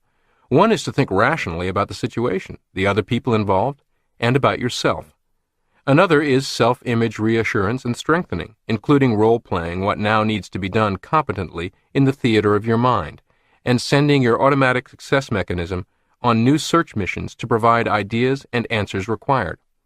Another is the immediate resetting of your sights on appropriate new targets. Here's why recalibration is so important. A famous New York sports writer once gave me this example. Consider two very successful college football coaches who get head coaching jobs in the NFL, in essence promoted to a whole new level of competition. We sports writers immediately begin questioning their ability to succeed at this level, in effect, pasting that Peter Principle thing on their foreheads. Ultimately, one of these coaches goes back to college coaching, a whipped puppy, tail between his legs, but the other takes his team to the Super Bowl. Certainly there are variables in talent, toughness of divisional opponents, schedule, and so on, but the biggest variable is the actual reaction of the two coaches to their new posts. Both have hoped for just such a move up to the NFL, but one views it as having finally arrived, and he sets about behaving as a newly crowned king, hiding his own insecurities and self-doubt with autocratic, even bombastic behavior. He quickly develops adversarial relationships with us in the media, players, other coaches. His players read the papers, sense he's skating on thin ice, and do not respond. Soon he is horribly frustrated. His insecurities turn to fear of failure, his frustration turns to aggression, and he's unable to use whatever skills he did bring with him. The other newly promoted coach takes a very different approach. To him, his step up to this coaching job is yet one more move forward on a lifeline of intended accomplishment. He is immediately focused on a whole new set of goals, from organizing a world-class staff to improving team morale, to uncovering hidden talent within the team, to getting to the Super Bowl in 2 seasons. All of his energy is assumptively and productively focused. His goals are like lighthouses that keep him from running aground. People respond to him differently. He gets different results." Unquote. My sports writer friend had analyzed these situations psycho-cybernetically. Since human beings are goal-striving mechanisms, the self realizes itself fully only when individuals are moving forward towards something. Remember our comparison with the bicycle in a previous chapter? People maintain their balance, poise, and sense of security only as they move forward or seek. When you think of yourself as having attained the goal, you become static, and you lose the security and equilibrium you had when you were moving towards something. If you are convinced that you are good in the absolute sense, you not only have no incentive to do better, but you feel insecure because you must defend the sham and pretense. The man who thinks that he has arrived has about used up his usefulness to us, the president of a large business said to me recently. When someone called Jesus good, he admonished him, "Why callest thou me good? There is but one good, and that is the Father." St. Paul is generally regarded as a good man, yet his own attitude was, "I count myself not to have achieved, but I press on toward the goal." Keep your feet on solid ground. Trying to stand on the top of a pinnacle is insecure. Mentally, get down off your high horse, and you will feel more secure. This has very practical applications. It explains the underdog psychology in sports. When a championship team begins to think of itself as the champions, they no longer have something to fight for, but a status to defend. The champions are defending something, trying to prove something. The underdogs are fighting to do something, and often bring about an upset. I used to know a boxer who fought well until he won the championship. In his next fight, he lost the championship and looked bad doing so. After losing the title, he fought well again and regained the championship. A wise manager said to him, "You can fight as well as a champion as when you're the contender if you'll remember one thing. When you step into that ring, you aren't defending the championship. You're fighting for it. You haven't got it. You've laid it on the line when you crawl through the ropes." The mental attitude that engenders insecurity is a way. It is a way of substituting sham and pretense for reality. It is a way of proving to yourself and others your superiority. But it is self-defeating. If you are perfect and superior now, then there's no need to fight, grapple, and try. In fact, if you are caught trying real hard, it may be considered evidence that you are not superior. So you don't try. You lose your fight, your will to win. In business, secure leaders attempt surrounding themselves with a team of individuals wiser, more capable, and often older and more experienced than they are. Insecure leaders surround themselves with yes-men and sycophants. Why? Because the secure leader is engaged in striving to move forward and more concerned with doing what is required than with anything else. The insecure leader is more concerned with appearances and fears showing any signs of weakness or incompetence. If you catch yourself behaving as if your automatic failure mechanism has immersed you in a swamp of insecurities and pulled you out covered in its slime and stench, you must acknowledge that something smells, and it is my own behavior. Then do the things necessary to shower and emerge cleansed. A good soap for your shower is recalibration, goal setting. The fourth letter of failure is L, loneliness. All of us are lonely at times. Again, it is a natural penalty we pay for being human and individual. But it is the extreme and chronic feeling of loneliness, of being cut off and alienated from other people, that is the work of the automatic failure mechanism. This type of loneliness is caused by an alienation from life. It is a loneliness from your real self. Those who are alienated from their real self have cut themselves off from the basic and fundamental contact with life. Lonely persons often set up a vicious cycle.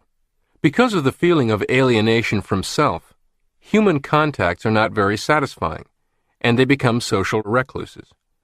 In doing so, they cut themselves off from one of the pathways to finding themselves, which is to lose themselves in social activities with other people.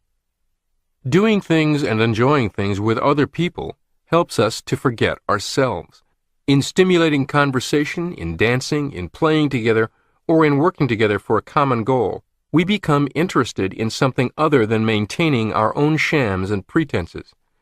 As we get to know the other fellow, we feel less need for pretense. We thaw and become more natural.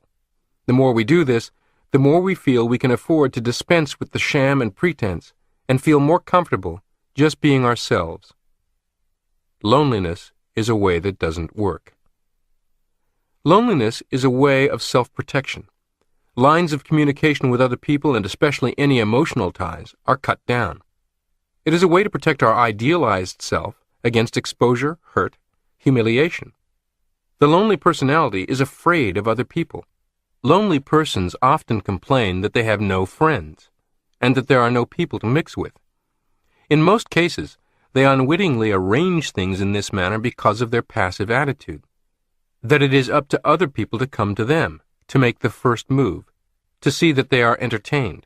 It never occurs to them that they should contribute something to any social situation. Regardless of your feelings, force yourself to mix and mingle with other people.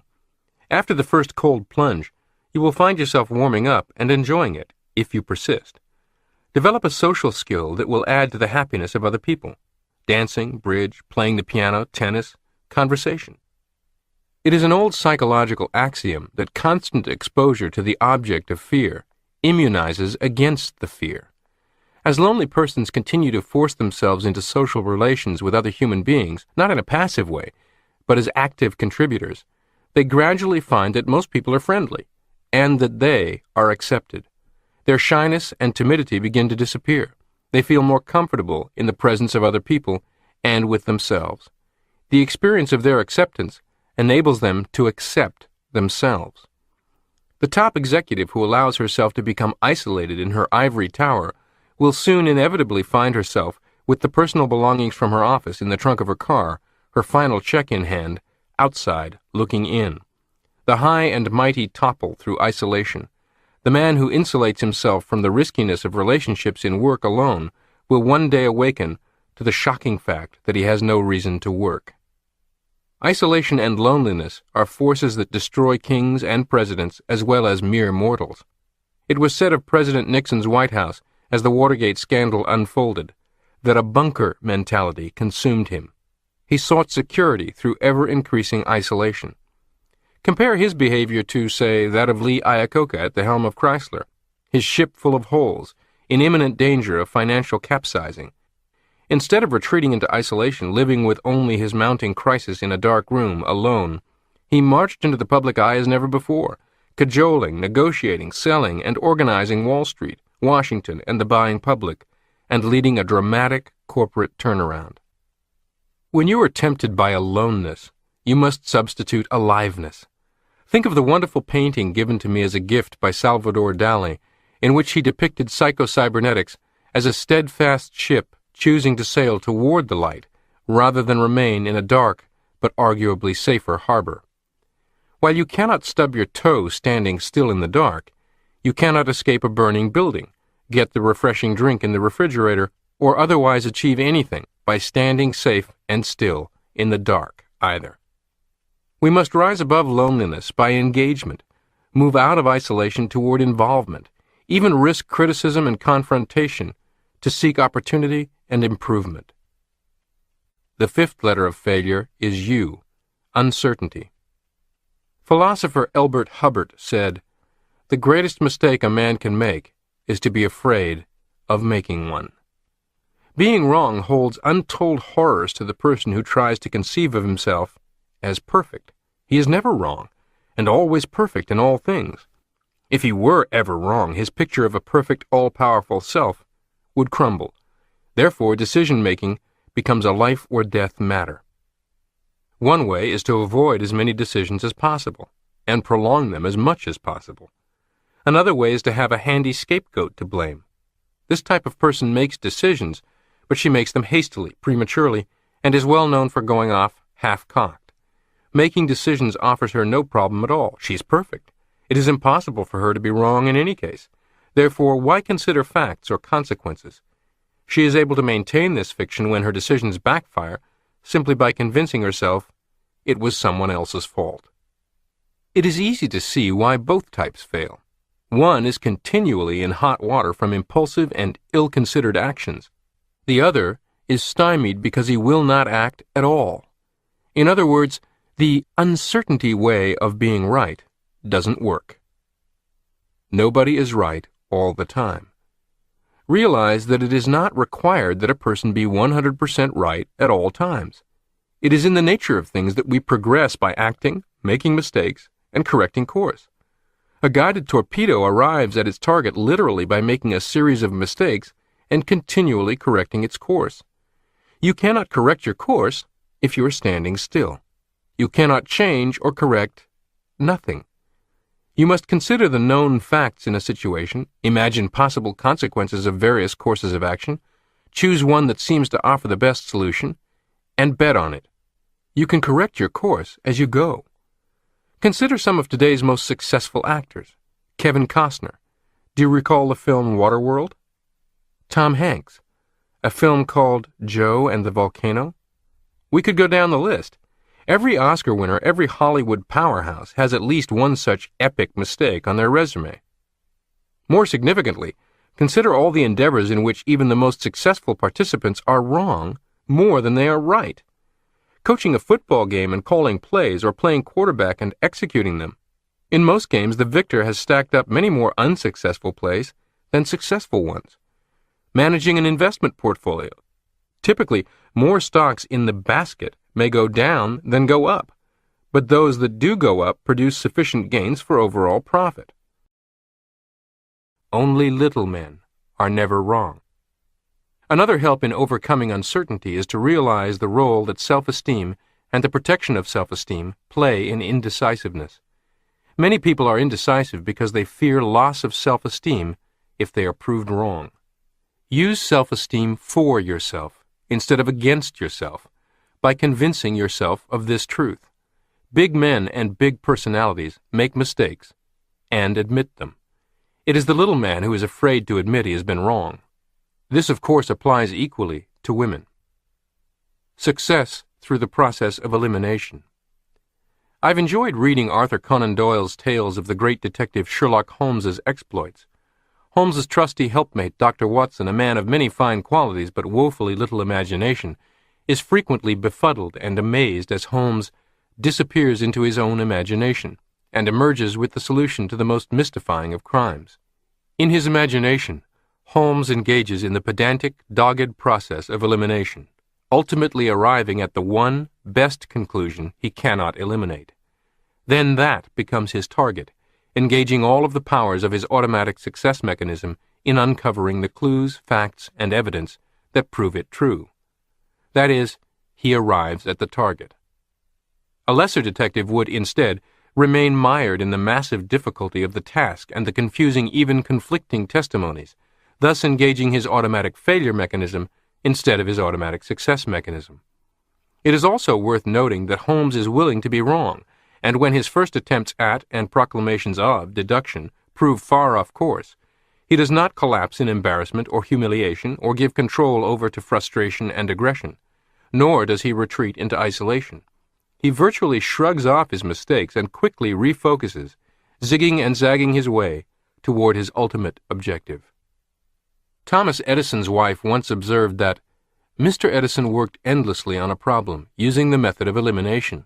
If a person asked him whether he were discouraged because so many attempts proved unavailing, he would say, "No, I'm not discouraged, because every wrong attempt discarded is another step forward." If outcomes were preordained and certain, no one would play a game, nor would thousands of spectators tune into television to watch it contested. We must learn to embrace the short-term uncertainties of the game, while staying connected to the targets we choose, and trusting that we will achieve our overriding objectives, albeit by zigging and zagging rather than a straight line. Reassure yourself that you are not your mistakes, so that you can freely acknowledge them, extract whatever useful feedback can be found in them, correct course, and continue moving forward. The sixth letter of failure is R. Resentment. When the automatic failure mechanism looks for a scapegoat or excuse for failure, it often serves up society, the system, life, the breaks, luck, the boss, the spouse, even the customer. People in the firm grip of their automatic failure mechanisms resent the success and happiness of others because they are proof that life is shortchanging them and they are being treated unfairly. Resentment is an attempt to make our own failure palatable by explaining it in terms of unfair treatment, injustice. But as a salve for failure, resentment is a cure that is worse than the disease. It is a deadly poison to the spirit, makes happiness impossible, and uses up tremendous energy that could go into accomplishment. Quite often, when people came to me in my practice requesting surgical correction of insignificant imperfections on their faces magnified by their imaginations, conversations with them led to a realization. They disliked what they saw when they looked in the mirror, not due to the reality of the reflection, but the resentment harbored for just about everyone in their life and their life circumstances. Resentment is a way that fails. Resentment is also a way of making us feel important. Many people get a perverse satisfaction from feeling wronged.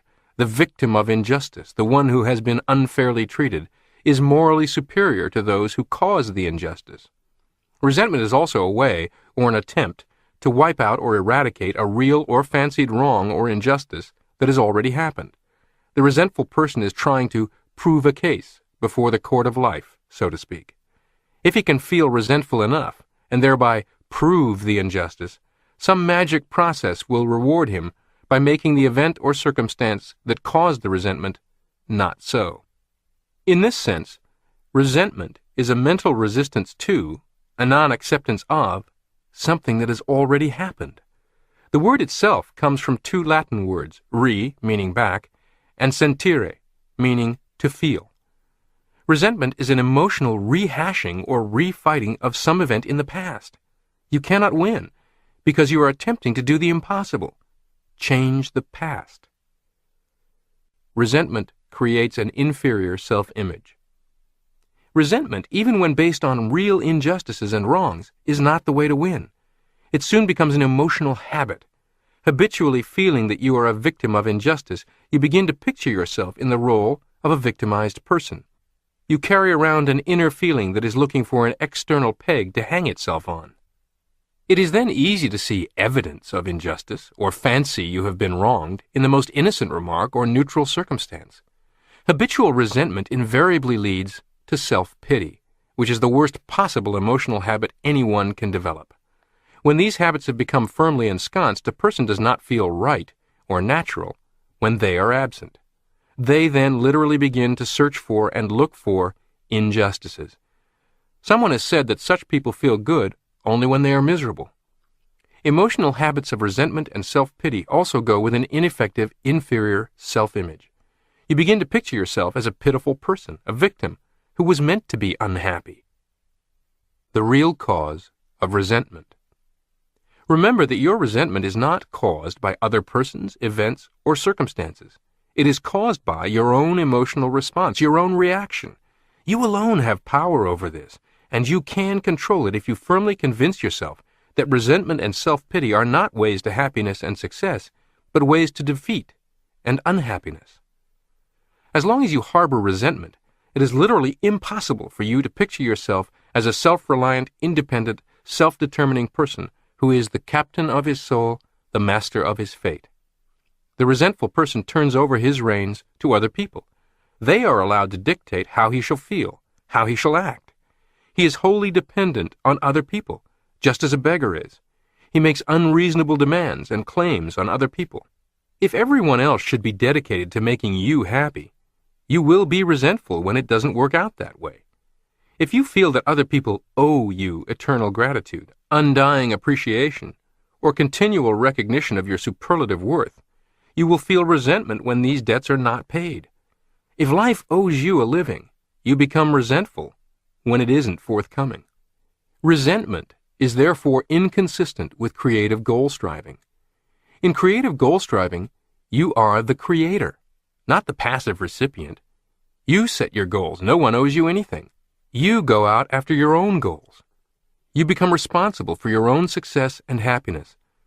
Resentment doesn't fit into this picture, and because it doesn't, it is a failure mechanism. In a sense, there is no justice, but we may manufacture just results for ourselves. It is fact that by the very act of birth, one person is unjustly set out to begin a hard life in a ghetto filled with street crime, while another, born in a crosstown hospital that same moment, will begin life in a safe suburb. One will go to a school in disrepair, the other to a school with every modern advantage. Similarly, it is a fact that, in many sales offices, leads are disproportionately or unjustly distributed by the sales manager to her pets and those in her doghouse. It is a fact that promotion in corporate settings frequently occurs due to factors other than pure merit. We could go on and on. There's no denying injustice.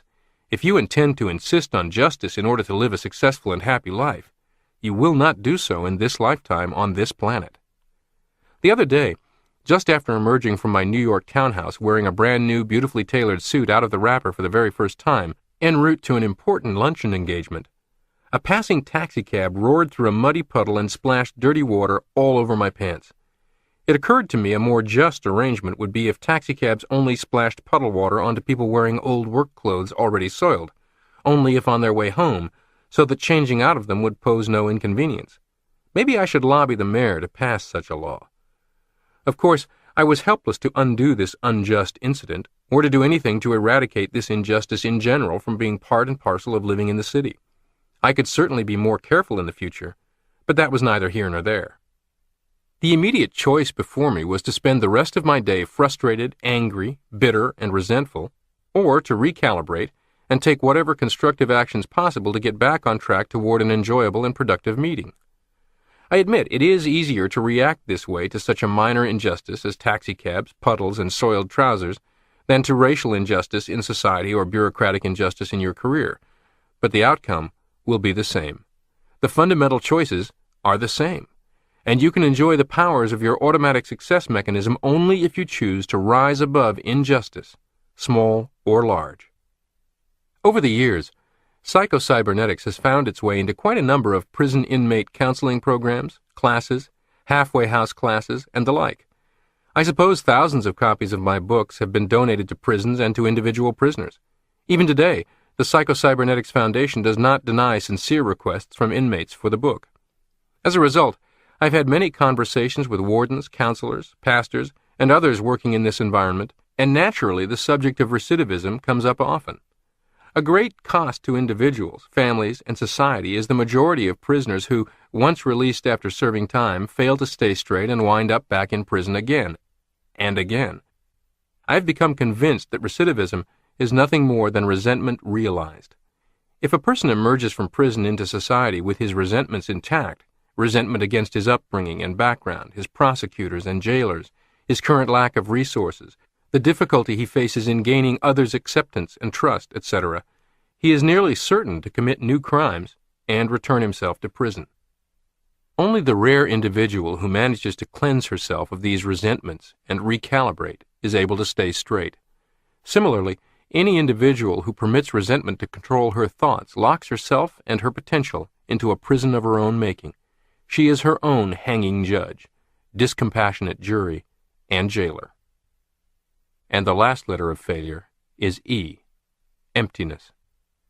Perhaps as you listened to this chapter you thought of someone who had been successful in spite of frustration, misdirected aggressiveness, resentment, etc. But do not be too sure. Many people acquire the outward symbols of success, but when they go to open the long sought-for treasure chest, they find it empty. It is as if the money they have strained so hard to attain turns to counterfeit in their hands. Along the way, they lost the capacity to enjoy. And when you have lost the capacity to enjoy, no amount of wealth or anything else can bring success or happiness. These people win the nut of success, but when they crack it open, it is empty. Those who have the capacity to enjoy, still alive within them, find enjoyment in many ordinary and simple things in life. They also enjoy whatever success in a material way they have achieved. Those in whom the capacity to enjoy is dead can find enjoyment in nothing, be it a $1 ice cream cone or $1 million mansion. No goal is worth working for. Life is a terrible bore. Nothing is worthwhile. You can see these people by the hundreds, night after night, knocking themselves out in nightclubs, trying to convince themselves they are enjoying it. They travel from place to place, become entangled in a whirl of parties, hoping to find enjoyment, always finding an empty shell. The truth is that joy is an accompaniment of creative function, of creative goal-striving. It is possible to win a fake success, but when you do, you are penalized with an empty joy. Life becomes worthwhile when you have worthwhile goals. This is the Psycho-Cybernetics secret to keeping your automatic failure mechanism safely asleep, not troubled by any assignment from you, and not troubling you with the results of its labors. Life is worthwhile only when you have firmly fixed in your sights worthwhile goals. Emptiness is a symptom that you are not living creatively. You either have no goal that is important enough to you, or you are not using your talents and efforts in striving toward an important goal. The person who has no purpose of her own pessimistically concludes life has no purpose. The person who has no goal worth working for concludes life is not worthwhile. The person with no important job to do complains, "There is nothing to do." The individual who is actively engaged in striving toward an important goal or goals does not come up with pessimistic philosophies concerning the meaninglessness or the futility of life in general or his life in specific. Even the most elderly can and do operate as goal-striving, optimistic people. A wonderful trend has been the migration of retirees to small college towns, where they pursue goals of learning, education, mastery of interesting subjects, acquire some skill they never found time to previously pursue, mentor others. Earlier in this program, I described the 4 steps of the learning process. Aliveness is based on constantly setting new goals and then moving up that 4-step ladder of learning in order to effectively pursue them. Emptiness is not a way that wins. Emptiness, once experienced, can become a way of avoiding effort, work, and responsibility. It becomes an excuse or a justification for non-creative living. If all is vanity, if there is no new thing under the sun, if there is no joy to be found anyway, why bother? Why try? If life is just a treadmill, if we work 8 hours a day so that we can afford a house to sleep in, so that we can sleep 8 hours to become rested for another day's work, why get excited about it? All these intellectual reasons vanish, however, and we experience joy and satisfaction once we get off the treadmill, stop going around and around in circles, and select a goal worth striving for, and go after it. Emptiness and an inadequate self-image go together. Emptiness may also be the symptom of an inadequate self-image. It is impossible to psychologically accept something that you feel does not belong to you, or that is not consistent with yourself. Those who hold an unworthy and undeserving self-image may hold their negative tendencies in check long enough to achieve a genuine success, then be unable to accept it psychologically and enjoy it. They may even feel guilty about it, as if they had stolen it. Their negative self-image may even spur them on to achievement by the well-known principle of overcompensation. But I do not subscribe to the theory that one should be proud of an inferiority complex, or thankful for it just because it sometimes leads to the external symbols of success. When success finally comes, such persons feel little sense of satisfaction or accomplishment. They are unable to take credit in their own minds for their accomplishments. To the world, they are a success. They themselves still feel inferior, undeserving, almost as if they were thieves and had stolen the status symbols that they thought were so important. If my friends and associates really knew what a phony I am, they think. This reaction is so common that psychiatrists refer to it as the success rejection syndrome, the man who feels guilty, insecure, and anxious when he realizes he has succeeded. Only striving for goals that are important to you, not as status symbols, but because they are consistent with your own deep inner wants, is healthful. Striving for real success, for your success through creative accomplishment, brings a deep inner satisfaction. Striving for a phony success to please others brings a phony satisfaction. Try this mental training exercise. Awareness, acknowledgement, and prompt reaction to a slumbering automatic failure mechanism awakening and attempting to distract you with failure is important. Glance at negatives, but focus on positives. Automobiles come equipped with negative indicators placed directly in front of the driver to tell you when the battery is not charging, when the engine is becoming too hot, when the oil pressure is becoming too low, etc. To ignore these negatives might ruin your car. However, there is no need to become unduly upset if a negative signal flashes.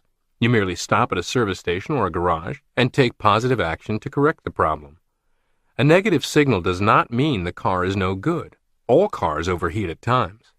However, the driver of the automobile does not look at the control panel exclusively and continuously. To do so might be disastrous.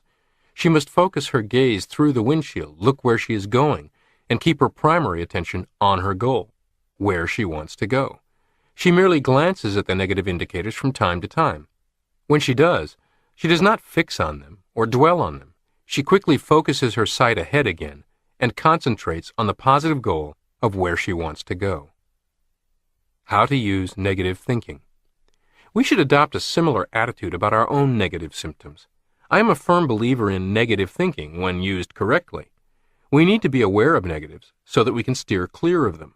A golfer needs to know where the bunkers and sand traps are, but he doesn't think continuously about the bunker where he doesn't want to go. His mind glances at the bunker, but dwells on the green. Used correctly, this type of negative thinking can work for us to lead us to success if, 1. We are sensitive to the negative to the extent that it can alert us to danger. 2. We recognize the negative for what it is, something undesirable, something we don't want, something that does not bring genuine happiness. 3. We take immediate corrective action and substitute an opposite positive factor from the success mechanism. Such practice will in time create a sort of automatic reflex that becomes a part of our inner guidance system. Negative feedback will act as a sort of automatic control to help us steer clear of failure and guide us to success. Take a few minutes toward the conclusion of each day or midday, and at day's end if you can. Find a quiet place, close your eyes, enter your imagination so as to revisit the day's events and your behavior. Congratulate yourself on all your automatic success mechanism reflective actions, but take note of automatic failure mechanism warning lights quietly flashing on the dashboard. Tell yourself that automatic failure mechanism behavior is not you and is not to be tolerated. If corrections can be made for any that occurred, by all means make them. Be the bigger person by calling or going to see anyone who may deserve your apology, your gratitude, or your congratulations. Analyze your thoughts and actions of the day in terms of contributing toward achieving your goals. Even measure your ratio of automatic success mechanism versus automatic failure mechanism-driven activity. Then resolve to improve that ratio. Do not fear self-analysis. Stick with self-coaching. Avoid self-loathing. Conclude your private critique of the day by identifying positives you can build on and the recommitment to your goals and ideals. Chapter 10. How to Remove Emotional Scars and Give Yourself an Emotional Facelift. Erica Zhang wrote, "Anger is really disappointed hope." The facelift business is booming. Cosmetic surgery profession revenues have increased by double-digit percentages each year for the past handful of years. You now see mass television advertising offering any combination of procedures desired: nose, ears, throat, whole facelift, breast enlargement, buttocks improvement, tummy tuck, for a set monthly payment akin to buying a car on payments. Still, many people seeking emotional salvation and satisfaction from the surgical scalpel will wake up with a new face or better sculpted body, but with old disappointment and frustration. I and others have learned a great deal about Psycho-Cybernetics in the more than 50 years that have passed since I first began drawing the connection between patients coming to my office seeking to correct scars in their outer image and the existence of scars hidden away on their inner image, or self-image. However, the fundamental analogy is every bit as valid as when first uncovered and recognized. As a medical doctor and surgeon, I have performed countless operations of reconstructive as well as cosmetic facial surgery and been privileged to lecture on such clinical techniques all over the world. Yet I have never become jaded about the miraculous systems built into the human body. For example, when you receive a physical injury, such as a cut on the face, your body automatically forms scar tissue, which is both tougher and thicker than the original flesh. The purpose of the scar tissue is to form a protective cover or shell, nature's way of ensuring against another injury in the same place. If an ill-fitting shoe rubs against a sensitive part of your foot, the first result is pain and sensitiveness. But again, nature protects against further pain and injury by forming a callus, a protective shell. We are inclined to do very much the same thing whenever we receive an emotional injury, when someone hurts us or rubs us the wrong way. We form emotional or spiritual scars for self-protection. We are very apt to become hardened of heart, callous toward the world, and to withdraw within a protective emotional shell of one kind or another. What we can learn when nature needs an assist. In forming scar tissue, it is nature's intention to be helpful. In our modern society, however, scar tissue, especially on the face, can work against us instead of for us. Take George T., for example, a promising young attorney. He was affable, personable, and well on his way to a successful career when he had an automobile accident, which left him with a horrible scar from midway on his left cheek to the left corner of his mouth. Another cut, just over his right eye, pulled his upper eyelid up tightly when it healed, which gave him a grotesque, glaring appearance. Every time he looked in the bathroom mirror, he saw a repulsive image. The scar on his cheek gave him a perpetual leer, or what he called an evil look. After leaving the hospital, he lost his first case in court, and was sure that his evil and grotesque appearance had influenced the jury. He felt that old friends were repelled and repulsed by his appearance. Was it only his imagination that even his own wife flinched slightly when he kissed her? George T. began to turn down cases. He started drinking during the day. He became irritable, hostile, and something of a recluse. The scar tissue on his face formed a tough protection against future automobile accidents. But in the society in which George lived, physical injuries to his face were not the primary hazard. He was more vulnerable than ever to social cuts, injuries, and hurts. His scars were a liability instead of an asset. Had George been a primitive man and suffered facial scars from an encounter with a bear or a saber-toothed tiger, his scars would have probably made him more acceptable to his fellows. Even in fairly recent times, old soldiers have proudly displayed their scars of battle. I suspect the same is true of young toughs in inner-city gangs. In George's case, nature had good intentions, but nature needed an assist.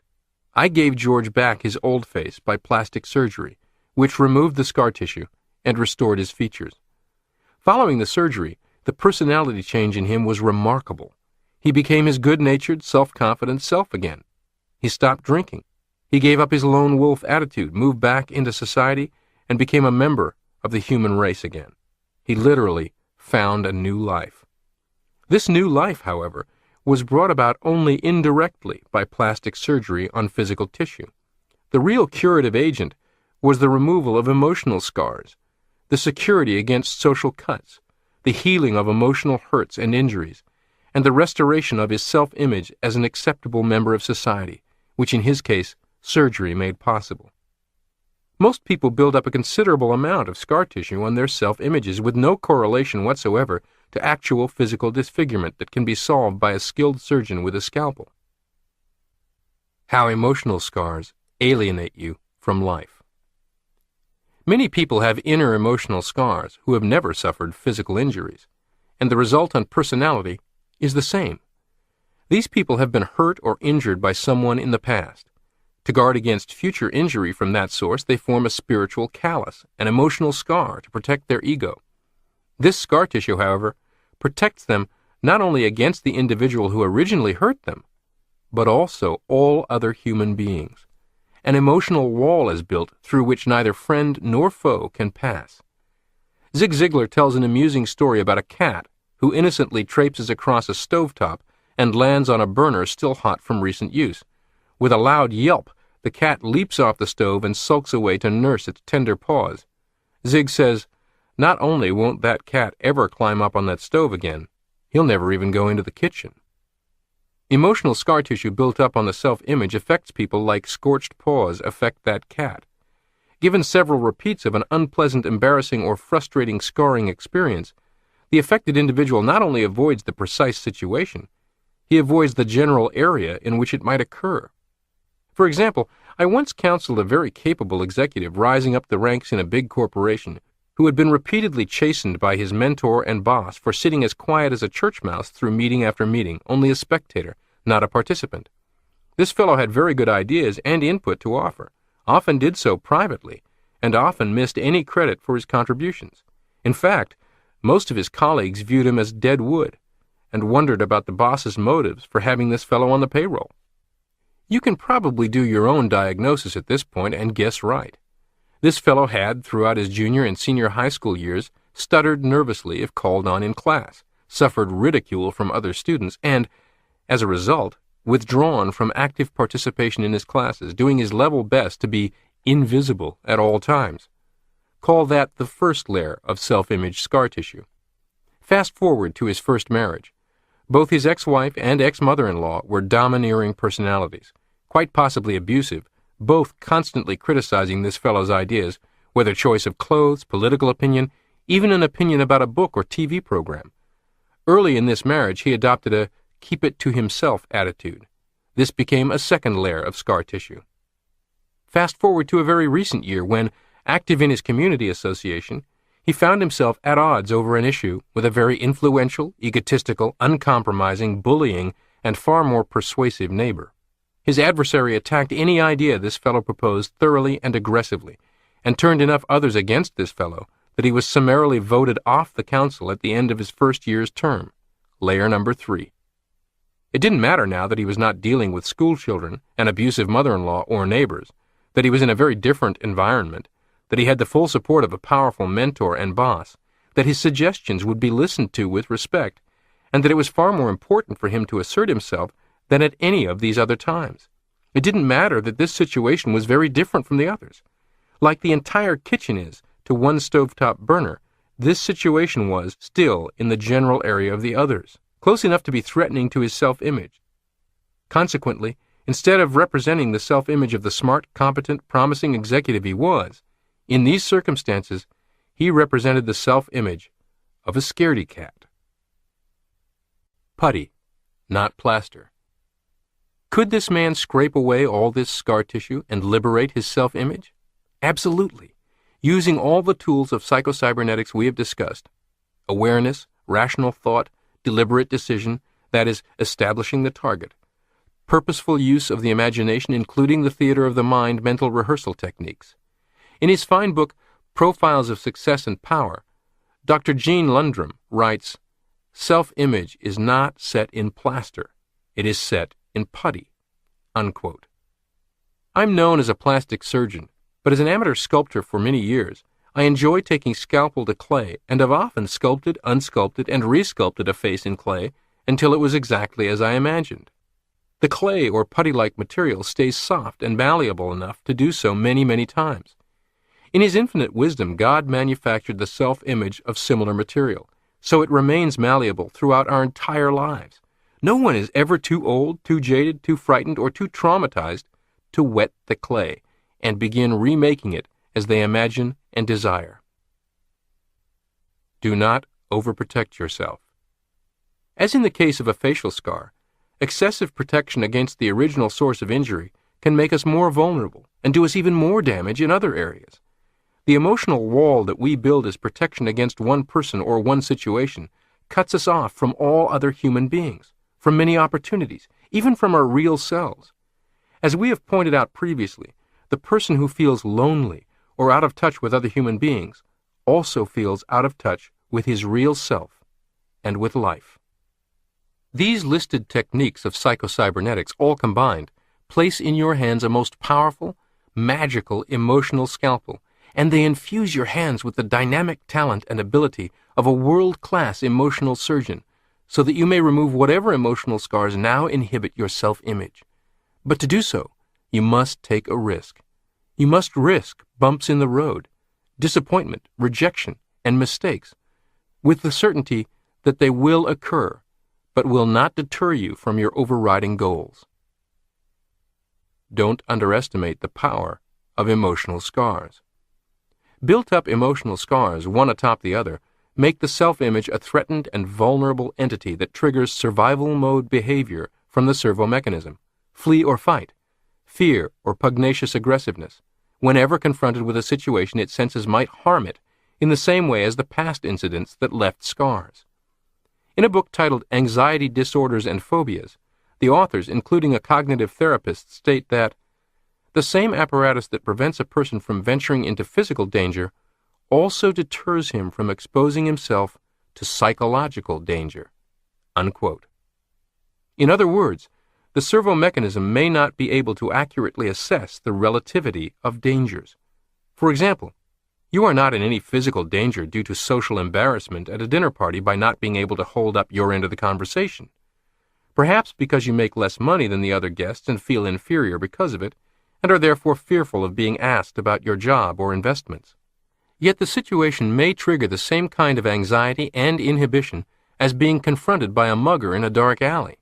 In the case of the mugger, meekly taking out your wallet and throwing it toward or past the mugger and running as fast as you can in the opposing direction may be appropriate. In the social situation, throwing away all opportunity for a pleasant evening and fleeing into silence or monosyllabic responses is wholly inappropriate and may lead to the exact result you were worried about, being perceived badly by hosts and other guests alike. The social situation is most likely to trigger this survival reaction if it closely resembles some situations that have left scar tissue on the self-image. I would like to make one point addressed earlier in the program. You do not necessarily have to painstakingly revisit every incident or influence all the way to early childhood in order to perform the emotional surgery needed to liberate a scarred self-image from this compulsive triggering of survivalist behavior in situations where it is inappropriate and counterproductive. You can begin with fresh programming, using recall of successes, mental movies, mental rehearsal, and other psycho-cybernetics techniques. Acceptance of the new by the self-image will automatically remove the old scars. Remember the term solution-oriented therapy, or better yet, do-it-yourself solution-oriented therapy, and think in those terms rather than the cliché of 30 years of weekly visits to the couch. Emotional scars help make juvenile delinquents. Psychiatrist Bernard Holland has pointed out that although juvenile delinquents appear to be very independent and have the reputation of being braggarts, particularly about how they hate everyone in authority, they protest too much. Underneath this hard exterior shell, says Dr. Holland, is a soft, vulnerable inner person who wants to be dependent upon others." Unquote. However, they cannot get close to anyone because they will not trust anyone. Sometime in the past they were hurt by a person important to them, and they dare not leave themselves open to be hurt again.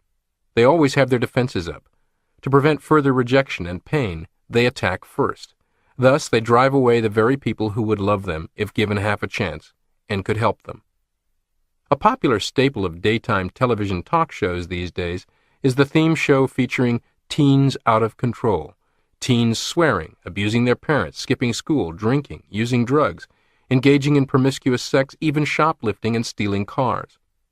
The show host and the parents turn these out-of-control teens over to military-type juvenile boot camp leaders who drag them off stage and take them away to boot camp. Weeks later they return, many dramatically changed. This is all controversial, yet there is considerable evidence of it getting positive and lasting results more often than not. When it works, why does it work? Even at a young age, these youngsters have piled on layer on layer on layer on layer of scar tissue, so that their self-image has totally handed over the reins to negative, automatic failure mechanism emotions, notably including aggression to the nth degree. You've no doubt heard the saying, desperate circumstances require desperate measures. These boot camp interventions are desperate, last resort measures, in a sense, incredibly sharp emotional scalpels. To slice away all the protective hardened scar tissue on these self-images requires these heavy-handed, confrontive techniques. Bottom line, most delinquency is symptomatic of severe emotional scarring, a profoundly unhealthy self-image, an automatic failure mechanism unleashed and unchecked. Carefully consider all your own habitual or repetitive behaviors and life experiences. Do you suffer through one disappointing intimate relationship after another? Do you find one group of co-workers after another disagreeable? Are all your clients cheapskates or difficult, and so on? Whether avoidance or aggression, self-image scarring is involved. Can we prevent future emotional scarring? There is a cowboy saying that is a favorite of this book's editor. The first step to getting out of a hole is to stop digging. We might say that the first step to liberating a scarred self-image is to stop piling on more scar tissue. Can we do so? Certainly.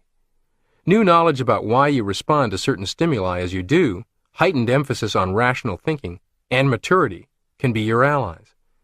Just as there are smart things you can do that are within your sphere of control to strengthen your physical immune system, such as eating certain foods and avoiding others, taking antioxidant vitamin supplements, regularly exercising, there are things you can do to strengthen your emotional immune system as well. 3 prescriptions for immunizing yourself against emotional hurts. Prescription 1. Be too big to feel threatened.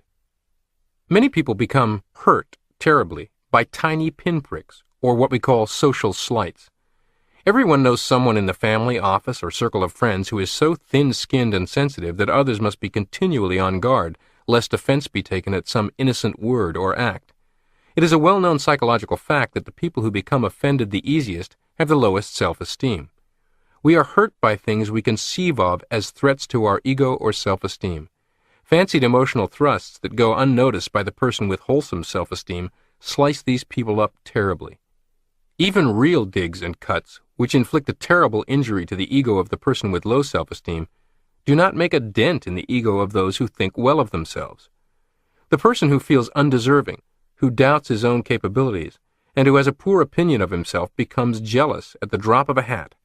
The person who secretly doubts her own worth and who feels insecure within herself, who sees threats to her ego where there are none, exaggerates and overestimates the potential damage from real threats.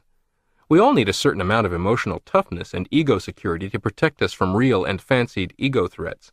It wouldn't be wise for our physical body to be covered over completely with a hard callus or a shell like a turtle's. We would be denied the pleasure of all sensual feeling. But our body does have a layer of outer skin, the epidermis, for the purpose of protecting us from invasion of bacteria, small bumps and bruises, and small pinpricks. The epidermis is thick enough and tough enough to offer protection against small wounds, but not so thick or hard that it interferes with all feeling. Many people have no epidermis on their ego. They have only the thin, sensitive inner skin. They need to become thicker-skinned, emotionally tougher, so that they will simply ignore petty cuts and minor ego threats. Also, they need to build up their self-esteem, get a better and more adequate self-image of themselves, so that they will not feel threatened by every chance remark or innocent act. A big, strong person does not feel threatened by a small danger. A weak, little person does. In the same way, a healthy, strong self-image does not feel itself threatened by every innocent or offhand remark. It seems that some people literally go through life waiting to be offended. They are rarely disappointed. When you habitually personalize every slight, every overheard conversation, even things you read or hear in media, you reveal a very thin-skinned self-image with the weakest of immunities. Be bigger than such things. Have bigger fish to fry, as the saying goes. The person in hot pursuit of meaningful, rewarding goals and a calendar of important things to do has little time to obsess over trivial slights and offenses. Most dumb, insensitive remarks are dumb, insensitive remarks. They have no hidden meaning, and searching for it, certainly being offended by it, is an utter waste of time. The popular writer of pulp westerns, Louis L'Amour, was once asked in an interview to reveal the hidden meaning behind the fact that none of the villains in any of his hundreds of books ever died from the first bullet. The interviewer thought he was on to something. The novelist answered, "Because in those days, we got paid by the word. I am not getting paid by the word, so I'll move on." Try this mental training exercise. Visit the supermarket. Find and buy 2 potatoes, the smallest, most stunted one, and the biggest one. Set them side by side on your desk or somewhere frequently visible to you during the day. You might even take a Polaroid photograph of the 2 of them side by side and post it on your automobile visor or dashboard, inside your briefcase, someplace you will see it. Let it trigger the thought that your self-image is bigger than a tiny, stunted potato, and ask yourself if you are acting as a big potato or a shrunken spud today. A self-reliant, responsible attitude makes you less vulnerable. As Dr. Holland has pointed out, the juvenile delinquent with the hard outer shell has a soft, vulnerable inner person who wants to be dependent on others and wants to be loved by others. Sales professionals tell me that those who put up the most sales resistance at the outset are frequently easy sells once you get past their defenses. That people who feel called on to put up "no salesman allowed" signs do so because they know they are soft touches and need protection. The person with the hard, gruff exterior usually develops it because instinctively he realizes that he is so soft inside that he needs protection. The person who has little or no self-reliance, who feels emotionally dependent on others, makes herself most vulnerable to emotional hurts. Every human being wants and needs love and affection. But the creative, self-reliant person also feels a need to give love. Her emphasis is as much or more on the giving as on the getting. She doesn't expect love to be handed to her on a silver platter, nor does she have a compulsive need that everybody must love her and approve of her. The passive dependent person turns her entire destiny over to other people, circumstances, luck. Life owes her a living, and other people owe her consideration, appreciation, love, happiness. She makes unreasonable demands and claims on other people and feels cheated, wronged, hurt when they aren't fulfilled. Because life just isn't built that way, she is seeking the impossible and leaving herself wide open to emotional hurts and injuries. Once, while speaking to a large convention of salespeople, I met another professional speaker I had heard quite a bit about. He was very successful and in considerable demand in the sales world, but he told me that he rarely got fan mail and almost never got rounds of hearty applause when he concluded his presentations, and he seemed oddly proud of the fact. When I asked him about this, he explained, "It's because I make 'em mad." He went on to quote the Harry Truman "give 'em hell" quote. Truman reportedly said, "I don't give 'em hell. I tell them the truth and they think it's hell," or something like that. Anyway, this fellow was one of the busiest, highest paid, least beloved speakers in the business, and proud of it. His corporate clients who paid his fees loved having him lay into the troops. Often, his pot-stirring of indignation converted into heightened sales performance immediately, as many of the salespeople determined to show that SOB something. This is somewhat the equivalent of the football coach posting a newspaper clipping in the locker room, quoting players from the next opposing team, dissing them. I'll freely admit, it's not a role as a speaker I would seek out or enjoy, but it is interesting how self-reliant and immune his self-image is to the lack of love in the room. It is up to you to develop a more self-reliant attitude. Assume responsibility for your own life and emotional needs. We have a saying, "Give yourself your own gold stars." As emotionally immature children, we look to parents and teachers for gold stars. Draw or color a picture, immediately race to take it to mom, who oohs and ahs over it and proudly displays it on the refrigerator door with magnets. As an adult, you must graduate from such urgent neediness. You must be able to admire your own good work and recognize your own achievements. This loops back to the discussion about your AQ in Chapter 8. The refusal to blame ourselves or others, or to accept a problem as beyond our influence, gives us resiliency in the face of adversity. Relax away emotional hurts. I once had a patient ask me, if the forming of scar tissue is a natural and automatic thing, why doesn't scar tissue form when a plastic surgeon makes an incision? The answer is that if you cut your face and it heals naturally, scar tissue will form, because a certain amount of tension in the wound and just underneath the wound pulls the surface of the skin back, creates a gap, which is filled in by scar tissue. A plastic surgeon who operates not only pulls the skin together closely by suturing, but also cuts out a small amount of flesh underneath the skin so that there is no tension present. The incision heals smoothly, evenly, and with no distorting surface scar. It is interesting to note that the same thing happens in the case of an emotional wound. If there is no tension present, there is no disfiguring emotional scar left. Have you ever noticed how easy it is to get your feelings hurt or take offense when you are suffering tensions brought about by frustration, fear, anger, or depression? We go to work feeling out of sorts or down in the dumps or with self-confidence shaken because of some adverse experience. A friend comes by and makes a joking remark. 9 times out of 10 we would laugh, think it funny, think nothing about it, and make a good-natured crack in return. But not today. Today we are suffering tensions of self-doubt, insecurity, anxiety. We take the remark in the wrong way, become offended and hurt, and an emotional scar begins to form. This simple everyday experience illustrates very well the principle that we are injured and hurt emotionally not so much by other people or what they say or don't say, but by our own attitude and our own response. Relaxation cushions emotional blows.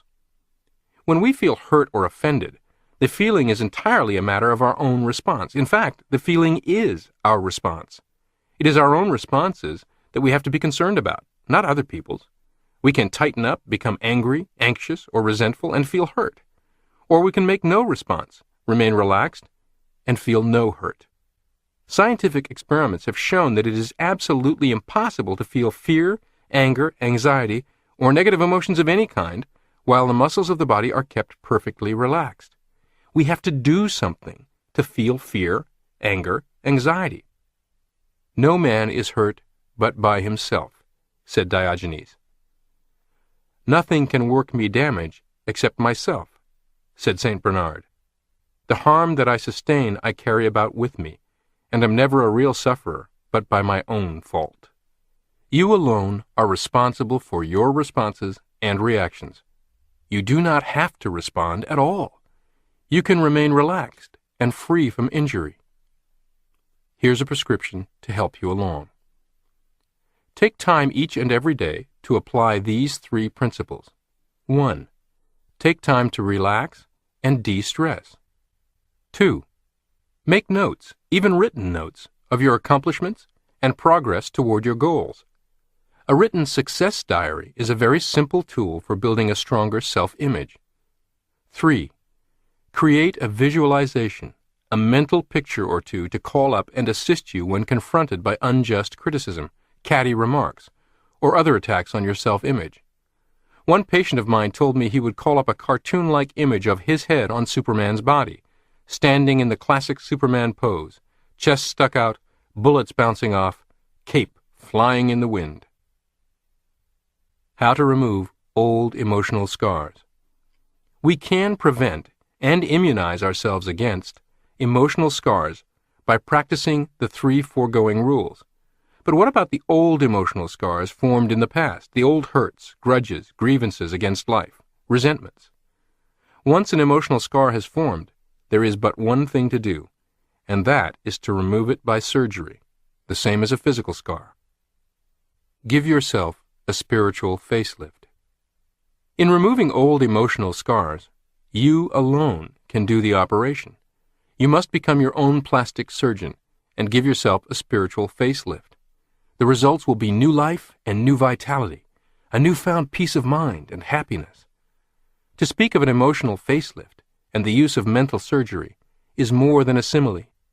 Old emotional scars cannot be doctored or medicated. They must be cut out, given up entirely, eradicated. Many people apply various kinds of salve or balm to old emotional wounds, but this simply does not work. They may self-righteously forego overt and physical revenge, yet take it out or get even in many subtle ways. A typical example is the wife who discovers her husband's infidelity. Upon the advice of her minister and/or psychiatrist, she agrees she should forgive him. Accordingly, she does not shoot him. She does not leave him. In all overt behavior, she is a dutiful wife. She keeps the house neatly. She prepares meals well, and so on. But she makes his life hell on earth in many subtle ways by the coldness of her heart and by flaunting her moral superiority. When he complains, her answer is, "Well, dear, I did forgive you, but I cannot forget." Her very forgiveness becomes a thorn in his side because she is conscious of the fact that it is proof of her moral superiority.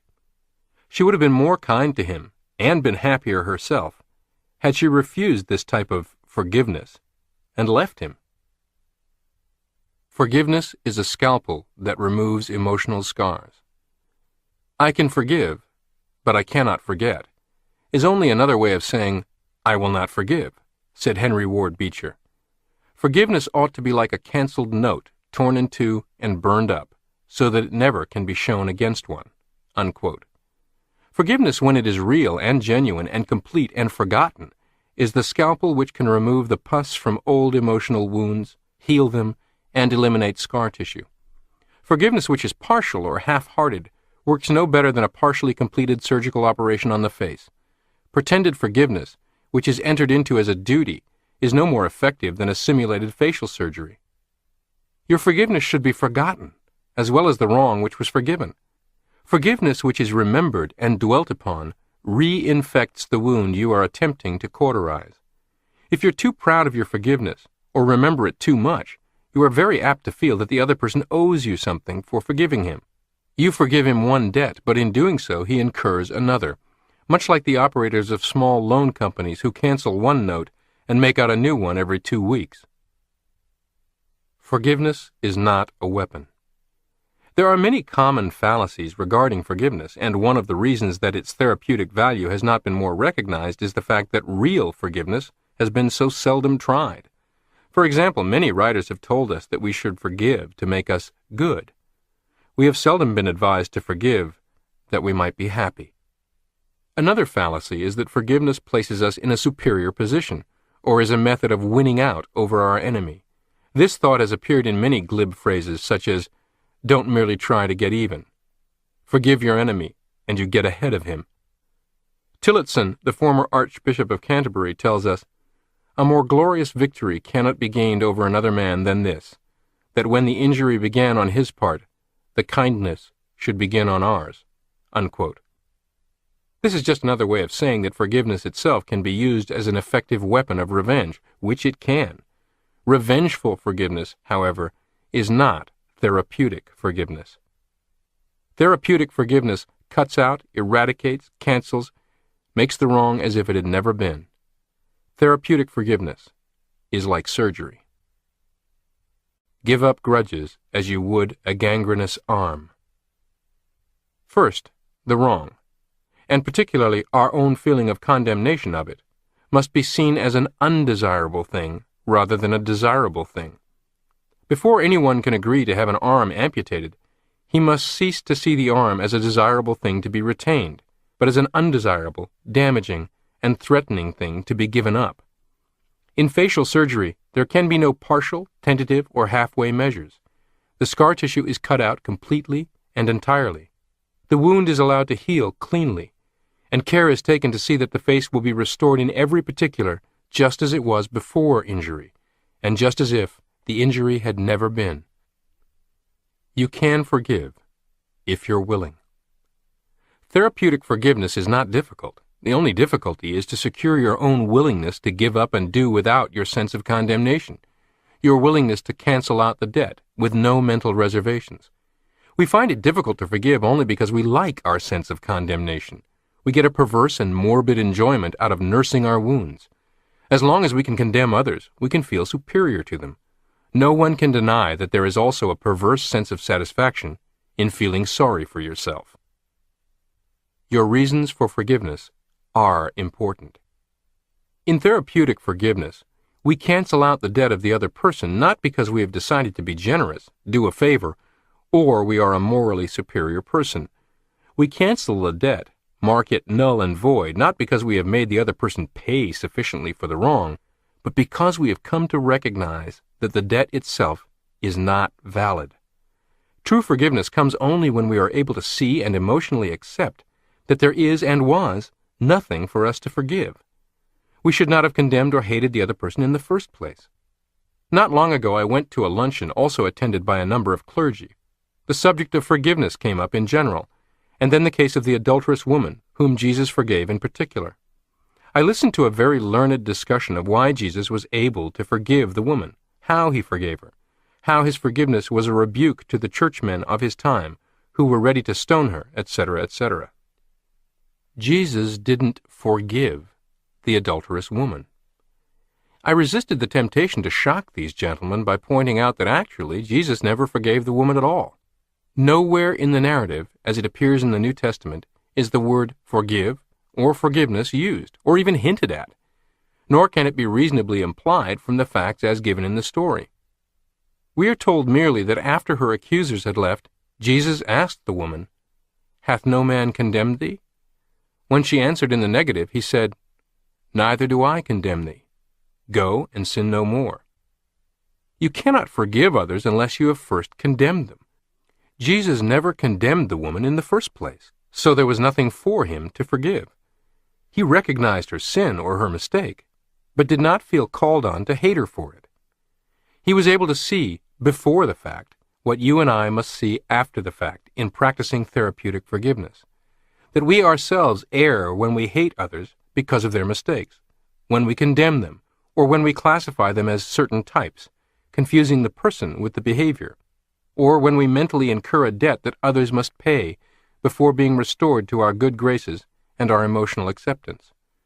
Whether you ought to do this, whether you should do it, or whether you can reasonably be expected to do it is a matter outside the scope of this program and my own field. I can only tell you as a doctor that if you will do it, you will be far happier and healthier, and you will attain more peace of mind. However, I would like to point out that this is what therapeutic forgiveness is, and that it is the only type of forgiveness that really works. And if forgiveness is anything less than this, we might as well stop talking about it.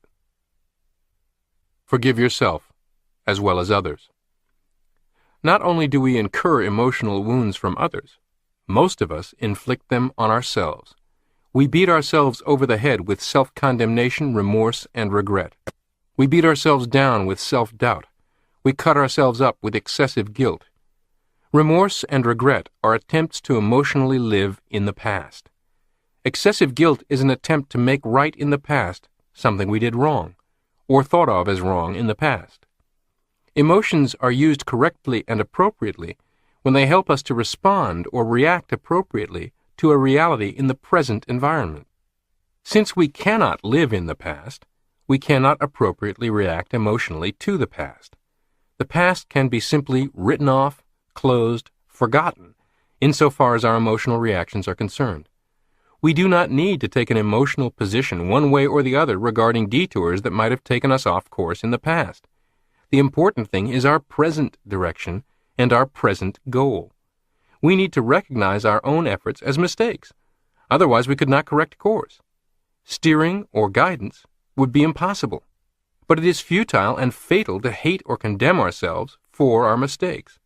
A study on guilt conducted at Case Western Reserve University, reported in the September 1997 issue of Reader's Digest, found that the average person spends 2 hours a day feeling guilty. Much of this is even present moment guilt. The working mother who feels guilty while at work about not being home with her children. Then guilty, if at home in the afternoon with her children, for not pulling her weight at work.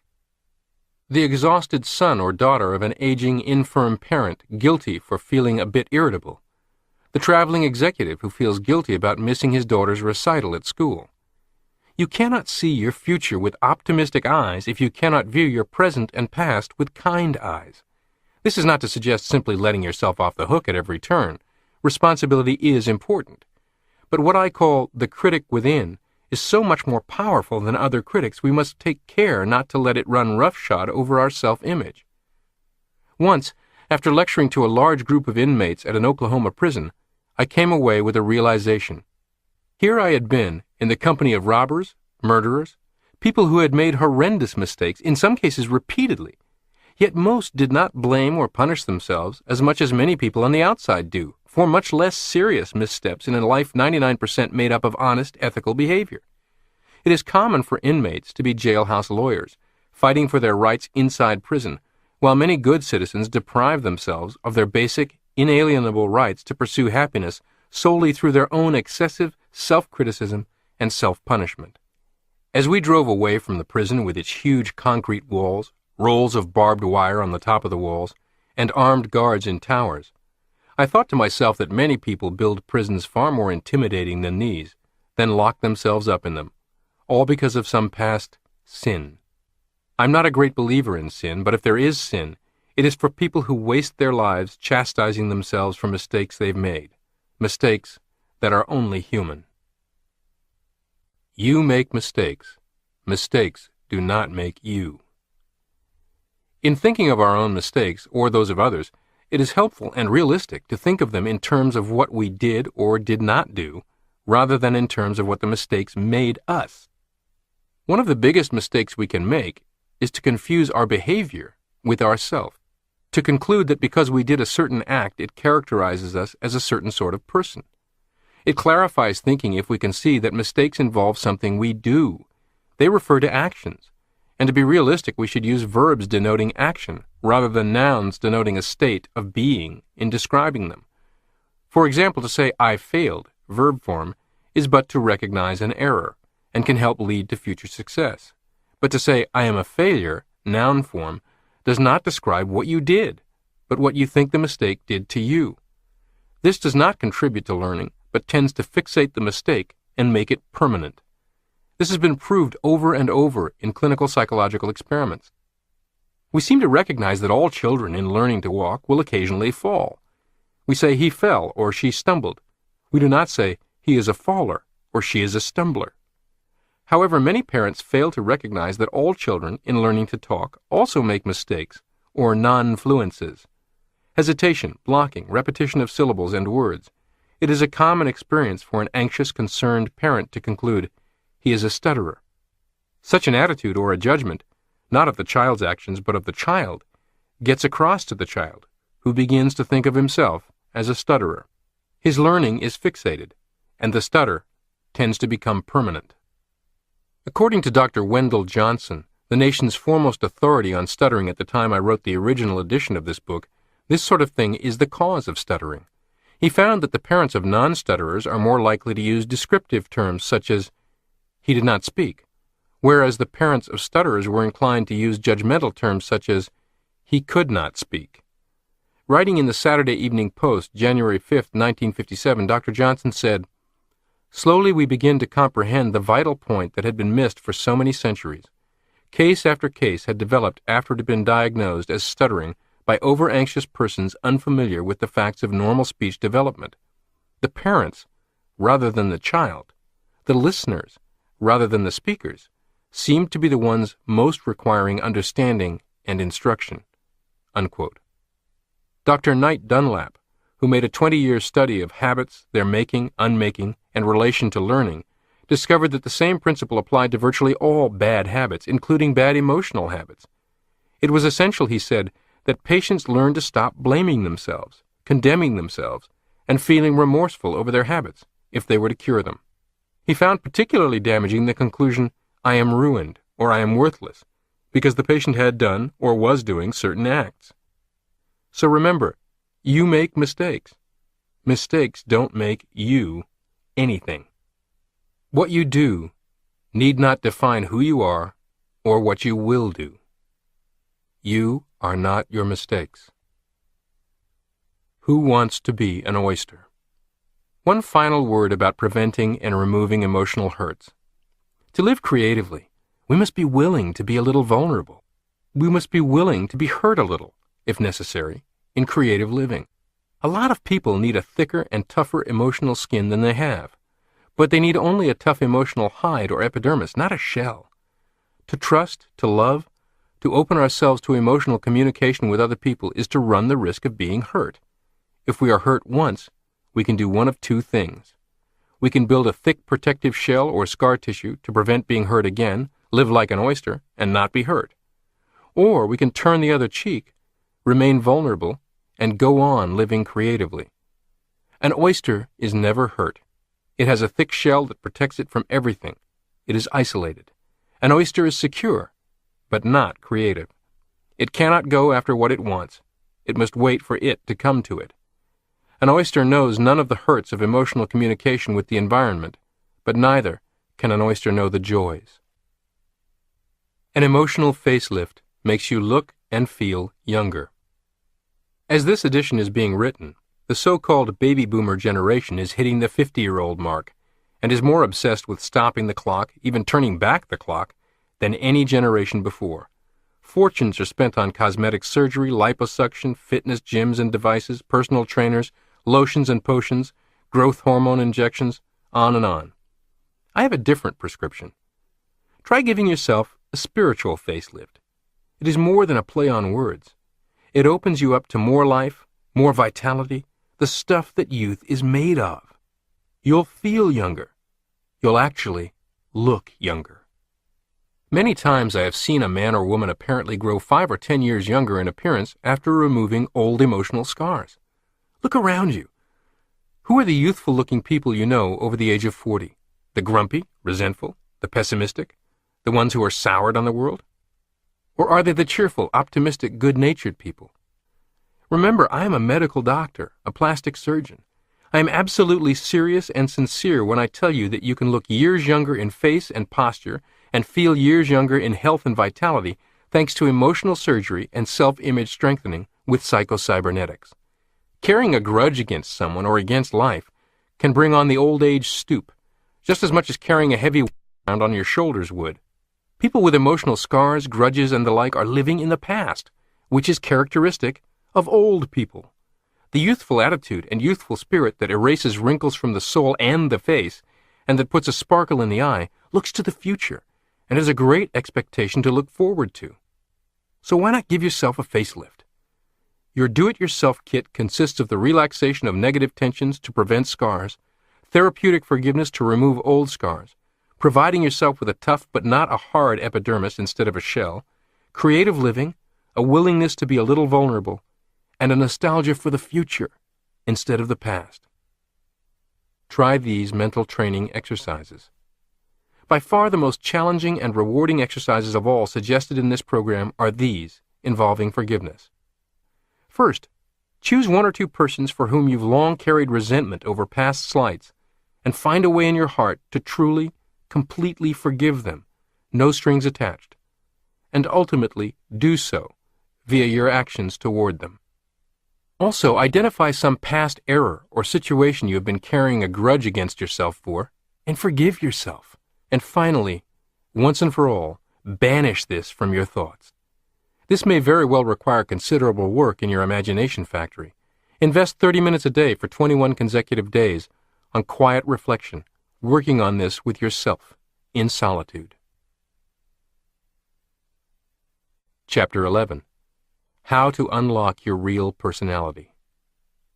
Elbert Hubbard wrote, "To avoid criticism, do nothing, say nothing, be nothing." Personality, that magnetic and mysterious something that is easy to recognize but difficult to define, is not so much acquired from without as released from within. What we call personality is the outward evidence of that unique and individual creative self, made in the image of God, that spark of divinity within us, or what might be called the free and full expression of your real self. This real self within every person is attractive. It is magnetic. It does have a powerful impact and influence on other people. We have the feeling that we are in touch with something real and basic, and it does something to us. On the other hand, a phony is universally disliked and detested. Why does everyone love babies? Certainly not for what babies can do or what they know or have, but simply because of what they are. Infants have personality plus. There is no superficiality, no phoniness, no hypocrisy. In their own language, which consists mostly of either crying or cooing, they express their real feelings. They say what they mean. There is no guile. Babies are emotionally honest. They exemplify to the nth degree the psychological dictum, be yourself. They have no qualms about expressing themselves. They are not in the least inhibited. Babies are proof that all inhibition is learned, taught to the self-image, not born within the self-image. Everyone has a dynamic personality locked up within him. Every human being has the mysterious something we call personality. When we say that people have a good personality, what we really mean is that they have freed and released the creative potential within them and are able to express their real self. Poor personality and inhibited personality are one and the same. Individuals with a poor personality do not express the creative self within. They have restrained it, handcuffed it, locked it up, and thrown away the key. The word inhibit literally means to stop, prevent, prohibit, restrain. The inhibited personality has imposed a restraint on the expression of the real self. For one reason or another, the person is afraid to express himself, afraid to be himself, and has locked up his real self within an inner prison. The symptoms of inhibition are many and varied. Shyness, timidity, self-consciousness, hostility, feelings of excessive guilt, insomnia, nervousness, irritability, inability to get along with others. Frustration is characteristic of practically every area and activity of the inhibited personality. The real and basic frustration is the failure to be himself, and the failure to adequately express himself. But this basic frustration is likely to color and overflow into all that he does. Excessive negative feedback equals inhibition. The science of cybernetics gives us a new insight into the inhibited personality, and shows us the way toward disinhibition, freedom, and how to release our spirits from self-imposed prisons. Negative feedback in a servo mechanism is equivalent to criticism. Negative feedback says, in effect, you are wrong, you're off course. You need to take corrective action to get back on the beam.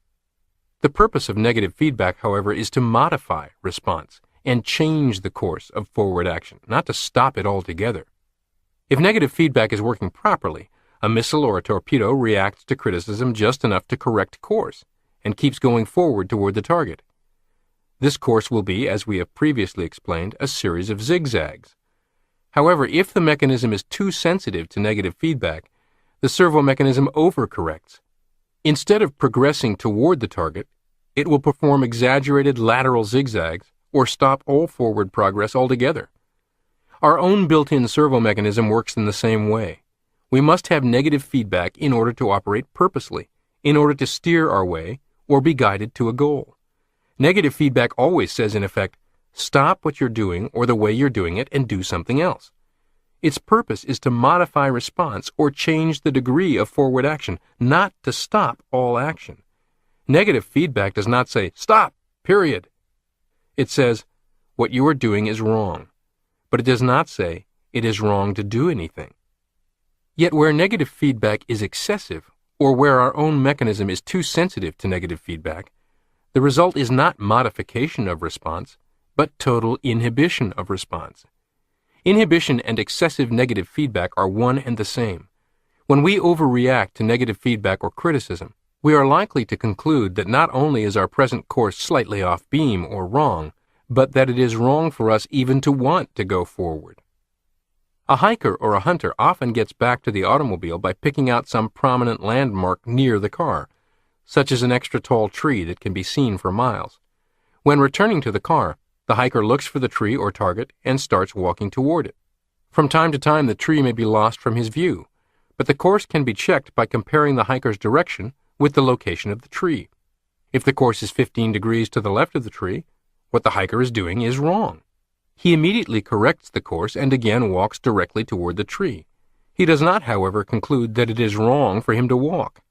Yet many of us are guilty of just so foolish a conclusion. When it comes to our attention that our manner of expression is off course, missing the mark, or wrong, we conclude that self-expression itself is wrong, or that success for us, reaching our target tree, is wrong. Keep in mind that excessive negative feedback has the effect of interfering with or stopping completely the appropriate response. Stuttering as a demonstration of inhibition. Stuttering offers a good illustration of how excessive negative feedback brings on inhibition and interferes with appropriate response. While most of us are not consciously aware of the fact, when we talk, we receive negative feedback data through our ears by listening to or monitoring our own voice. This is the reason that totally deaf individuals seldom speak well. They have no way of knowing whether their voice is coming out as a shriek, a scream, or an unintelligible mumble. This is also the reason that persons born deaf do not learn to talk at all, except with special tutoring. If you sing, perhaps you have been surprised to find that you could not sing on key or in harmony with others, while suffering temporary deafness or partial deafness because of a cold. Thus, negative feedback itself is no bar or handicap to speech. On the contrary, it enables us to speak and speak correctly. Voice teachers advise that we record our own voices on a tape recorder and listen to them as a method of improving tone, enunciation, etc. By doing this, we become aware of errors in speech that we had not noticed before. We are able to see clearly what we are doing wrong, and we can make correction. However, if negative feedback is to be effective in helping us talk better, it should 1. Be more or less automatic or subconscious, 2. It should occur spontaneously, or while we're talking, and 3. Response to feedback should not be so sensitive as to result in inhibition. If we are consciously overcritical of our speech, or if we are too careful in trying to avoid errors in advance, rather than reacting spontaneously, stuttering is likely to result. If the stutterer's excessive feedback can be toned down, or if it can be made spontaneous rather than anticipatory, improvement in speech will be immediate. Videotape has provided an extraordinarily valuable feedback tool for people seeking to improve their communication effectiveness. Chiropractors and dentists role-play their case presentations to patients on video, with consultants acting as the skeptical patients, then study the video replay. Sales professionals do the same. Speakers, seminar leaders, politicians, and their speech coaches make similar use of it. Golfers' swings can be better analyzed, and the golfers better coached by videotaping the swing. Football players study film. This is extremely valuable only to the person with a sufficiently healthy self-image not to obsess over every mistake and flaw observed, and able to focus on course correction through observation. What many people and coaches do not fully understand about such feedback, about capturing performance on tape for careful observation and analysis, is that it is equally important and often more useful to identify, focus on, and imprint the positives rather than the negatives. Care must be taken not to overly emphasize a flaw in performance to such a degree that it becomes mistakenly received by the servo mechanism as the target. You might think of this in the context of the old mind trick. Tell people to close their eyes for 60 seconds and think of anything but a dancing pink elephant in red boxer shorts on roller skates.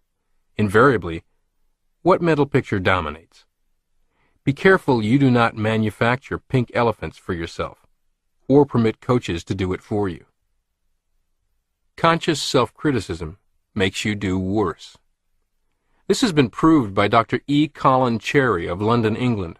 Writing in the British scientific journal Nature, Dr. Cherry stated his belief that stuttering was caused by excessive monitoring. To test his theory, he equipped 25 severe stutterers with earphones through which a loud tone drowned out the sound of their own voices. When asked to read aloud from a prepared text under these conditions, which eliminated self-criticism, the improvement was remarkable. Another group of severe stutterers was trained in shadow talk, to follow as closely as possible and attempt to talk with a person reading from a text, or a voice on radio or TV. After brief practice, the stutterers learned to shadow talk easily, and most of them were able to speak normally and correctly under these conditions, which obviated advanced criticism and literally forced them to speak spontaneously, or to synchronize speaking and correcting. Additional practice in shadow talk enabled the stutterers to learn how to speak correctly at all times, proving to the self-image that the previously believed truth, "I am a stutterer," was incorrect. When excessive negative feedback or self-criticism was eliminated, inhibition disappeared and performance improved. When there was no time for worry or too much carefulness in advance, expression immediately improved. This gives us a valuable clue as to how we may disinhibit or release a locked-up personality and improve performance in other areas. How the Dale Carnegie Program, Toastmasters International, and Network Marketing, or MLM companies, provide just the right balance of course correction feedback. Countless business leaders have graduated from the Dale Carnegie Program, notably Lee Iacocca, who in turn has encouraged thousands to enroll. Many top professional speakers, as well as countless sales professionals, executives, pastors, and community leaders, have gone from awkward, nervous, inhibited, stumbling speakers to confident and persuasive speakers through participation in Toastmasters. It is almost the norm in the world of network marketing for the inhibited person who believes and insists that she can't sell and can't speak in front of a group to flower and bloom and metamorphose into a dynamic, convincing salesperson, and to become such a ham on stage it's hard to pry the microphone from her fingers. Why and how does this happen with such consistency and frequency in these environments? The individual's experiences in these environments provide what you might call gentle course correction feedback, so that the individuals have a safe, encouraging opportunity to test and challenge their limiting beliefs, to let their suppressed personality come out into the light little by little, to discover their true self, ultimately showing proof of greater abilities to their self-image, thus moving that little dotted line of self-imposed limits and giving themselves more room for creative self-expression. In these environments, individuals are more cajoled than forced into self-expression. Then they are applauded and congratulated, often for each small step forward, each small victory. Course correction feedback is well balanced with recognition of positive aspects of performance. There's never a band of jackals leaping at persons when they err, screaming, "I told you so, you can't do this." To the contrary, even those who go on stage and stumble, forget their place, flush beet red, will get applause and encouragement. In this safe environment, they can risk improvement rather than choose isolation. More often than not, they quickly discover that their "I can't" beliefs are merely self-imposed limits, not actual limits. Such a discovery can have extraordinary results. A sales manager cons his own salesperson. A manager of a direct sales force told me of his conning one of his own salespeople into improved performance, and while I cannot condone the strategy, its result is fascinating and provocative. This particular salesperson was in a severe slump, going on appointment after appointment after appointment and returning night after night empty-handed. Her self-image was rapidly shrinking to the size of a tiny spud, and the manager realized he needed to employ some powerful, fast-acting medicine or fire her. The next night, he engineered 2 appointments back-to-back that were rigged. He sent her to friends' homes. That afternoon, he rehearsed his friends and gave them the money to make their purchases, so the actual sales took place on which commissions would be paid. When she arrived at the first home and began rather timidly going through her presentation, she discovered unusually receptive and responsive prospects. Their positive feedback helped her warm to the task, and by the end of her presentation she was humming along. She closed the sale and left with a signed order and a $300 check in her attaché case. At the second appointment, everything went as if scripted, and her prospects were performing perfectly.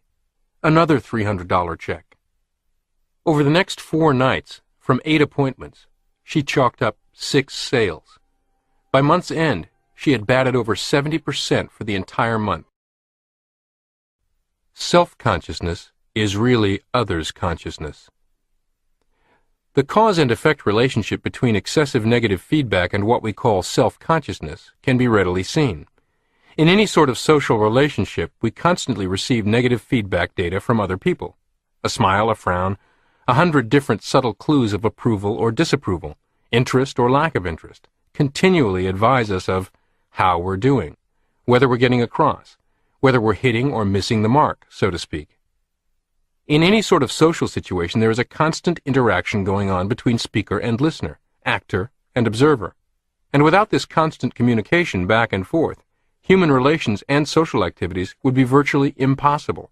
And if not impossible, it would certainly be dull, boring, non-inspiring, and dead, without sparks.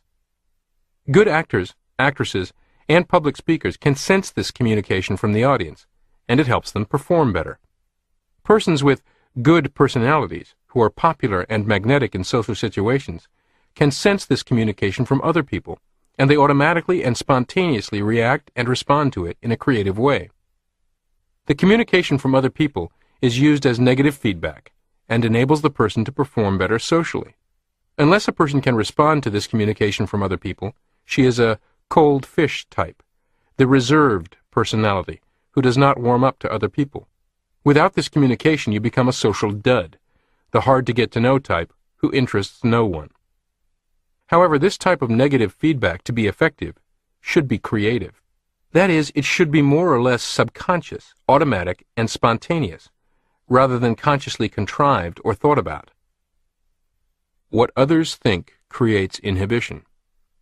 When you become too consciously concerned about what others think, when you become too careful to consciously try to please other people, when you become too sensitive to the real or fancied disapproval of other people, then you have excessive negative feedback, inhibition, and poor performance. Whenever you constantly and consciously monitor your every act, word, or manner, again you become inhibited and self-conscious.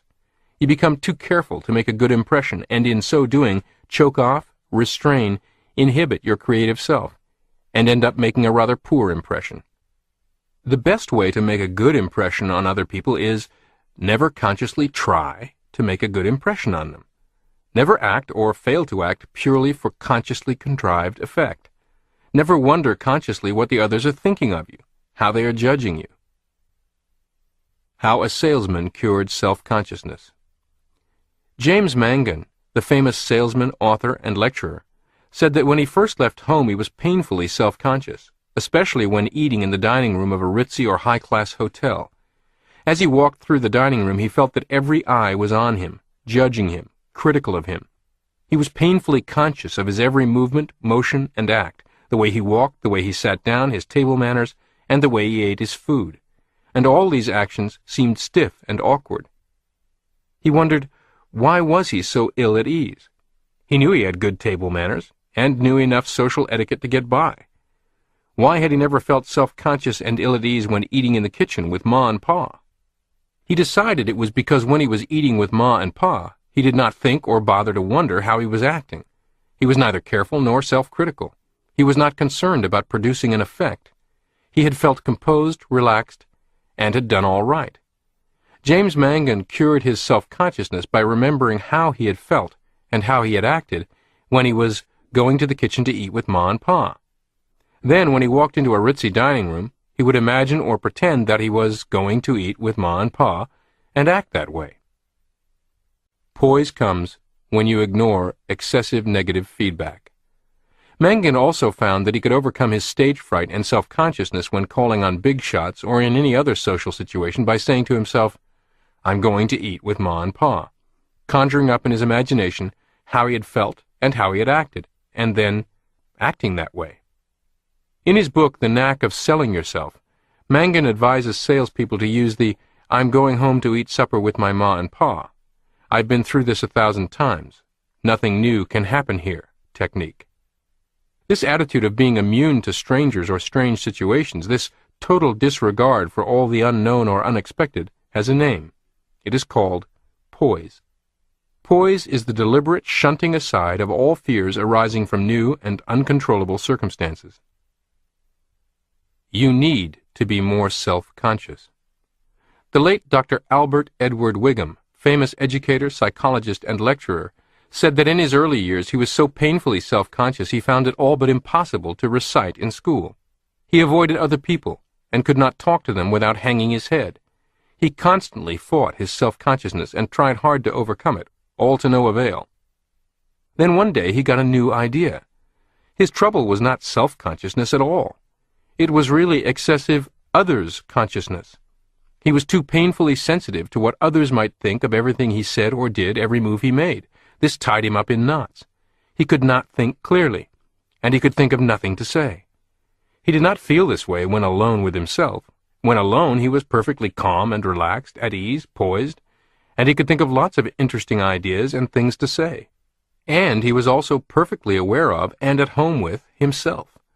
Then he stopped fighting and trying to conquer his self-consciousness, and instead concentrated on developing more self-consciousness, feeling, acting, behavior, thinking as he did when he was alone, without any regard to how some other person might feel about or judge him. This total disregard for the opinion and judgment of other people did not result in his becoming callous, arrogant, or entirely insensitive to others. There is no danger of entirely eradicating negative feedback, no matter how hard you may try. But this effort in the opposite direction did tone down his overly sensitive feedback mechanism. He got along better with other people, and went on to make his living counseling people and making public speeches to large groups, without the slightest degree of anxiety. The most liberating of all thoughts is disregard or disconcern for what other people think. Famous mail-order impresario and entrepreneur J. Peterman wrote in his autobiography, Peterman Rides Again, "Once you realize that most people are keeping up appearances and putting on a show, their approval becomes less important." Unquote. Excessive concern over what other people think inhibits personality more than any other factor. Truth be told, we tend to believe other people think about us far more than they ever actually do. In the popular TV sitcom Frasier, about a psychologist, the main character, Dr. Frasier, is receiving a Lifetime Achievement Award and receives a floral arrangement and a congratulatory note from his old college professor. The note reads, "Congratulations, you must be very proud." At first, Frasier is pleased to have received the congratulations from his old mentor. But then he begins to analyze it for its hidden meaning. Why didn't it read, "I'm very proud of you," instead of, "You must be very proud," etc.? Soon he is off to the professor's office and confronts him with a long-winded series of questions and interpretations of what the professor meant by his terse note. When Frasier finally runs out of steam and the professor can get a word in edgewise, he sheepishly tells Frasier, "Actually, I just told my secretary to send flowers and a card. She wrote the note." You do the same. So do I. One evening on a drive home after a party at a friend's home, I was mulling over an offhand remark someone there had made to me, trying to discern its hidden meaning and asking my wife, Anne, "Do you think he meant this? Or did he mean that? Why would he think that about me?" Anne finally said, "Maxie, he wasn't thinking anything at all. He was drunk."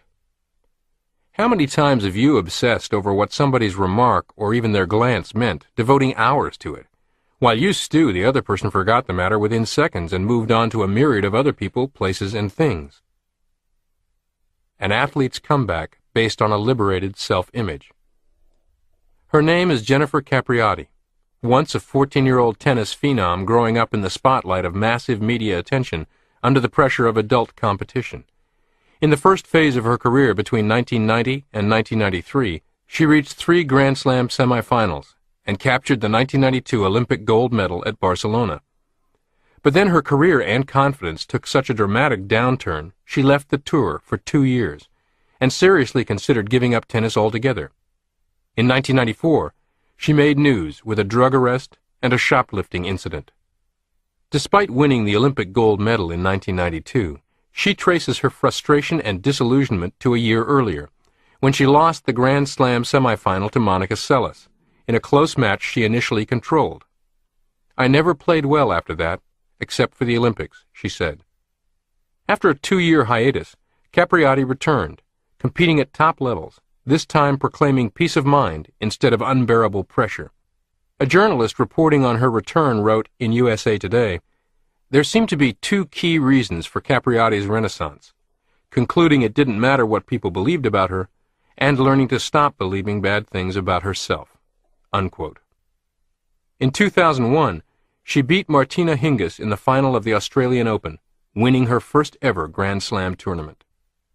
You too can experience the same lifting of emotional weight from your shoulders that this young tennis star has, by rationally concluding that others' opinions about you, real or magnified by imagination, are far less important than your own opinions about yourself. What makes you think you can do that? On November 4, 1998, the Attorney General of Minnesota, longtime professional politician Skip Humphrey, son of Hubert Humphrey, and Norman Coleman, mayor of St. Paul, were shocked as their opponent Jesse the Body Ventura had whipped them in the election and now took claim to the governor's mansion.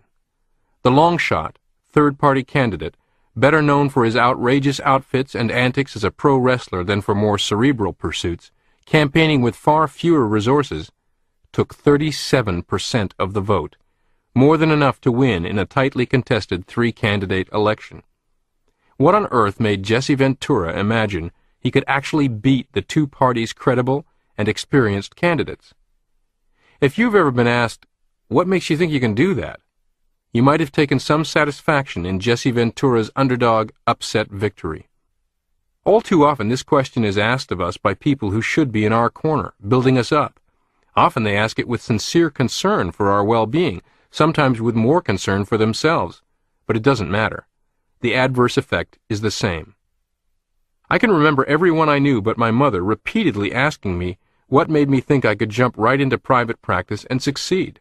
Wouldn't I be better advised to seek a position on the bottom rung in someone else's practice or in a hospital? My mother, bless her soul, never raised such doubt, and unwaveringly voiced her confidence that I could do anything I set my mind to do. Whether she had private, silent doubts or concerns I do not know, and I'm glad I did not know.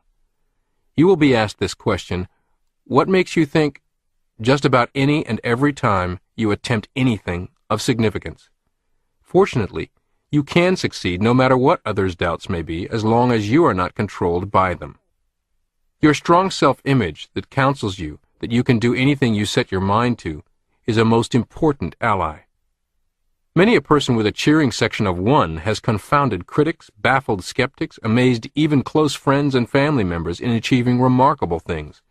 It is only when your cheering section's bleachers are devoid of the one true believer who matters most, yourself, that you are in truly dire straits. Your opinion matters most of all. In his book, 6 Pillars of Self-Esteem, expert Dr. Nathaniel Brandon defined self-esteem as the reputation we acquire with ourselves. Einstein had a reputation as a daydreamer and a dullard in school. Today, he'd likely be diagnosed with attention deficit disorder and given a drug. He had a reputation with his adult colleagues as being dumb at mathematics. It didn't interfere with his success. What of the ex-convict attempting to go straight, secure a decent job, and build a constructive life? His reputation precedes him everywhere he goes, and will be a very real obstacle for some time. But it will still ultimately be his own opinion of himself that will matter most, that will determine whether or not he will persevere. Recidivism is unfortunately high, but fortunately not 100%. People do emerge from criminal pasts and incarceration to build worthy lives. Certainly you can liberate your self-image from any prison of your own making, built of bricks from the past, to live a more fulfilling life. Your reputation with others cannot jettison past mistakes, often gives unfair weight to mistakes while ignoring many other accomplishments and attributes, and is even colored by the biases of the people making judgments. You cannot change that except through time and performance. But you certainly do not have to accept that same reputation. You know better. You have all the facts, and only you know the current level of commitment to certain ideals.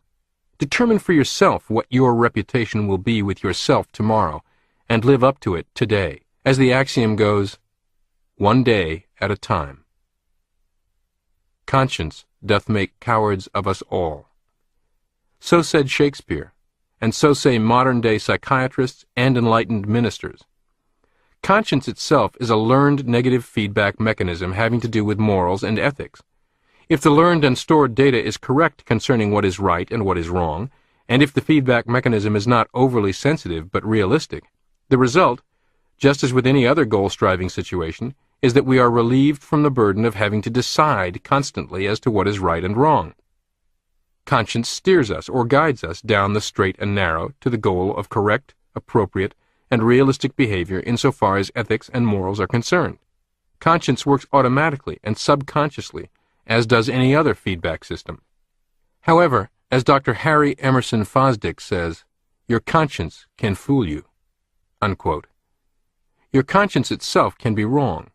It depends on your own basic beliefs concerning right and wrong. If your basic beliefs are true, realistic, and sensible, conscience becomes a valuable ally in dealing with the real world and in sailing on the ethical sea. It acts as a compass that keeps you out of trouble, as a mariner's compass keeps the ship off the reefs. But if your basic beliefs are themselves wrong, untrue, unrealistic, or irrational, these declinate your compass and push it off true north, just as magnetic bits of metal can disturb the compass of the mariner and guide the ship into trouble rather than away from it. Conscience can mean many things to many people. If you are brought up to believe, as some people are, that it is sinful to wear buttons on your clothes, your conscience will bother you when you do. If you are brought up to believe that cutting off another human's head, shrinking it, and hanging it on your wall is right, proper, and a sign of manhood, then you will feel guilty, unworthy, and undeserving if you haven't managed to shrink a head. Head-shrinking savages would no doubt call this a sin of omission. Conscience's job is to make you happy, not miserable. The purpose of conscience is to help make us happy and productive, not the other way around. But if we are to let our conscience be our guide, our conscience must be based on truth. It must point to true north. Otherwise, blindly obeying conscience can only get us into trouble, rather than out of it, and make us unhappy and unproductive in the bargain. Self-expression is not a moral issue. Much mischief results from our taking a moral position on matters that are not basically moral matters at all. For example, self-expression, or the lack of it, is not basically an ethical question, aside from the fact that it is our duty to use the talents our Creator gave us. Yet self-expression may become morally wrong as far as your conscience is concerned if you were squelched, shut up, shamed, humiliated, or perhaps punished as a child for speaking up, expressing your ideas, showing off. Such a child learns that it is wrong to express herself, to hold herself out as having any worthwhile ideas, or perhaps to speak at all. If a child is punished for showing anger or shamed too much for showing fear or perhaps made fun of for showing love, she learns that expressing her real feelings is wrong. Some children learn that it is sinful or wrong only to express the bad emotions, anger and fear. But when you inhibit bad emotions, you also inhibit the expression of good emotions, and the yardstick for judging emotions is not goodness or badness as such, but appropriateness and inappropriateness. It is appropriate for the man who meets the bear on the trail to experience fear. It is appropriate to experience anger if there is a legitimate need to destroy an obstacle by sheer force and destructiveness. Properly directed and controlled, anger is an important element of courage. If every time a child comes up with an opinion she is squelched and put in her place, she learns that it is right for her to be a nobody and wrong to want to be a somebody. Such a distorted and unrealistic conscience does indeed make cowards of us all. We can become overly sensitive and too carefully concerned with whether we have a right to succeed in even a worthwhile endeavor. We become too carefully concerned about whether or not I deserve this. Many people, inhibited by the wrong kind of conscience, hold back or take a back seat in any kind of endeavor, even church activities. They secretly feel it would not be right for them to hold themselves out as a leader or presume to be somebody, or they are overly concerned with whether other people might think they were showing off. Stage fright is a common phenomenon. It becomes understandable when seen as excessive negative feedback coming from a declinated conscience. Stage fright is the fear that we will be punished for speaking up, expressing our own opinion, presuming to be somebody, or showing off. Things that most of us learned were wrong and punishable as children. Stage fright illustrates how universal is the suppression and inhibition of self-expression. Disinhibition, a long step in the opposite direction. If you are among the millions who suffer unhappiness and failure because of inhibition, you need to deliberately practice disinhibition. You need to practice being less careful, less concerned, less conscientious. You need to practice speaking before you think instead of thinking before you speak, acting without thinking instead of thinking or considering carefully before you act. Commonly, when I advise a patient to practice disinhibition, and the most inhibited object the most, I am likely to hear something like this. But surely you do not think that we need to exercise no care at all, no concern, no worry about results. It seems to me that the world needs a certain amount of inhibition, otherwise we would live like savages and civilized society would collapse. If we express ourselves without any restraint, freely expressing our feelings, we would go around punching people in the nose who disagreed with us. Yes, I say, you are correct. The world does need a certain amount of inhibition, but not you. The key words are a certain amount. You have such an excessive amount of inhibition, you are like a patient running a temperature of 108 degrees who says, "But surely body heat is necessary for health. Man is a warm-blooded animal and could not live without a certain amount of temperature. We all need temperature, yet you are telling me that I should concentrate completely and entirely on reducing my temperature and ignore completely the danger of not having any temperature." The stutterer, who is already so tied up with moral tensions, excessive negative feedback, self-critical analysis, and inhibition that he cannot talk at all, is prone to argue in the same way when told to totally ignore negative feedback and self-criticism. He could cite you numerous proverbs, apophthegms, and the like to prove that one should think before he speaks, that an idle and careless tongue gets you into trouble, and that one should be very careful of what he says and how he says it, because good speech is important, and a word spoken cannot be recalled. All that he is saying in effect is that negative feedback is a useful and beneficial thing, but not for him. When he totally ignores negative feedback, by either being deafened by a loud tone or by shadow talk, he speaks correctly. The straight and narrow path between inhibition and disinhibition. Someone has said that the inhibited, worry-warty, anxiously concerned personality stutters all over. Balance and harmony are what is needed. When the temperature has gone too high, the doctor attempts to lower it. When it is sunk too low, he attempts to raise it. When a person cannot sleep enough, a prescription is given to make the patient sleep more. When a person sleeps too much, a stimulant is prescribed to keep him awake, etc. It is not a question of which is best, a hot or cold temperature, or sleepfulness, or wakefulness. The cure lies in taking a long step in the opposite direction. Here, the principle of cybernetics enters into the picture again. Our goal is an adequate, self-fulfilling, creative personality. The path to the goal is a course between too much inhibition and too little. When there is too much, we correct course by ignoring inhibition and practicing more disinhibition. How to tell whether you need disinhibition. Here are the feedback signals which can tell you whether you are off course because of too much or too little inhibition. If you continually get yourself into trouble because of overconfidence, if you habitually rush in where angels fear to tread, if you habitually find yourself in hot water because of impulsive, ill-considered actions, if projects backfire on you because you always act first and ask questions later, if you can never admit you're wrong, if you are a loud talker and a blabbermouth, then you probably have too little inhibition. You need to think more of the consequences before acting. You need to stop acting like a bull in a china shop and plan your activities more carefully. However, the great majority of people do not fall in this category. If you are shy around strangers, if you dread new and strange situations, if you feel inadequate, worry a lot, are anxious, overly concerned, if you are nervous and feel self-conscious, if you have any nervous symptoms such as facial tics, blinking your eyes unnecessarily, tremor, or difficulty in going to sleep, if you feel ill at ease in social situations, if you hold yourself back and continually take a back seat, then these are all symptoms showing that you have too much inhibition. You are too careful in everything. You plan too much. You need to practice St. Paul's advice to the Ephesians. Be careful in nothing. Try these mental training exercises. 1. Don't wonder in advance what you are going to say. Just open your mouth and say it. Improvise as you go along. Jesus advises us to give no thought as to what we would say if delivered up to counsels, but that the Spirit would advise us what to say at the time. 2. Don't plan. Take no thought for tomorrow. Don't think before you act. Act and correct your actions as you go along.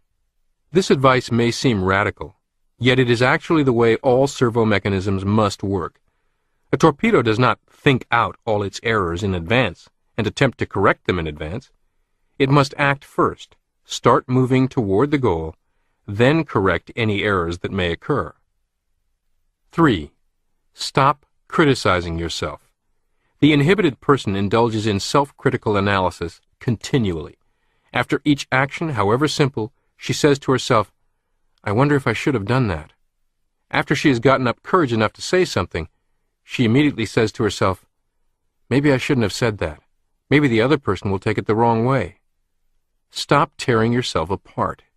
Useful and beneficial feedback works subconsciously, spontaneously, and automatically. Conscious self-criticism, self-analysis, and introspection is good and useful if undertaken perhaps once a year. But the continual, moment-by-moment, day-by-day sort of second-guessing yourself, or playing Monday morning quarterback to your past actions, is defeating. Watch for this self-criticism. Pull yourself up short and stop it. 4. Make a habit of speaking louder than usual. Inhibited people are notoriously soft-spoken. Raise the volume of your voice. You don't have to shout at people and use an angry tone. Just consciously practice speaking louder than usual. Loud talk in itself is a powerful disinhibitor. Experiments have shown that you can exert up to 15% more strength and lift more weight if you shout, grunt, or groan loudly as you make the lift.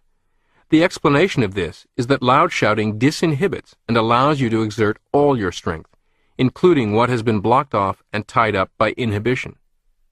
5. Let people know when you like them. The inhibited personality is as afraid of expressing good feelings as bad ones. If he expresses love, he is afraid it will be judged sentimentality. If he expresses friendship, he is afraid it will be considered fawning or apple polishing. If he compliments someone, he is afraid the other will think him superficial or suspect an ulterior motive. Totally ignore all these negative feedback signals. Compliment at least 3 people every day. If you like what people are doing or wearing or saying, let them know it. Be direct. "I like that, Joe." "Mary, that is a very pretty hat." "Jim, that proves to me you're a smart person." And if you're married, just say to your spouse, "I love you," at least twice a day. Chapter 12. Do-it-yourself tranquilizers that bring peace of mind. Charles W. Mayo wrote, "Worry affects the circulation, the heart, the glands, the whole nervous system, and profoundly affects health." Tranquilizer drugs, which have become so popular, bring peace of mind and calmness. They reduce or eliminate nervous symptoms by an umbrella action. Just as an umbrella protects us from the rain, the various tranquilizers erect a psychic screen between us and disturbing stimuli. Tranquilizers work because they greatly reduce or eliminate our own response to disturbing outside stimuli. But tranquilizers do not change the environment. The disturbing stimuli are still there. We are still able to recognize them intellectually, but we do not respond to them emotionally. In Chapter 7 on happiness, we said that our own feelings do not depend on externals, but on our own attitudes, reactions, and responses. Tranquilizers offer convincing evidence of this fact. In substance, they reduce or tone down our over-response to negative feedback. I might add that today's medical community seems far too quick and liberal in resorting to drugs for every imaginable psychological malady, from children's attention deficit disorder to adult anxiety. The newest business of MD diagnosis and drug prescription via the Internet is most disturbing. For the person who suffers from severe anxiety or compulsive behavior, Dr. Lucinda Bassett at the Midwest Anxiety Center has done some remarkable work perfectly in keeping with the principles of Psycho-Cybernetics. I recommend her self-help materials and services, including, as a starting point, her book, From Panic to Power. The author suffered from acute anxiety disorders beginning in childhood, and in 1981 was a full-blown agoraphobic. Using her own healing process as a framework, supplemented with thousands of case histories, she developed a program, expressed in her book, that helps even those with severe anxieties reclaim their true personalities.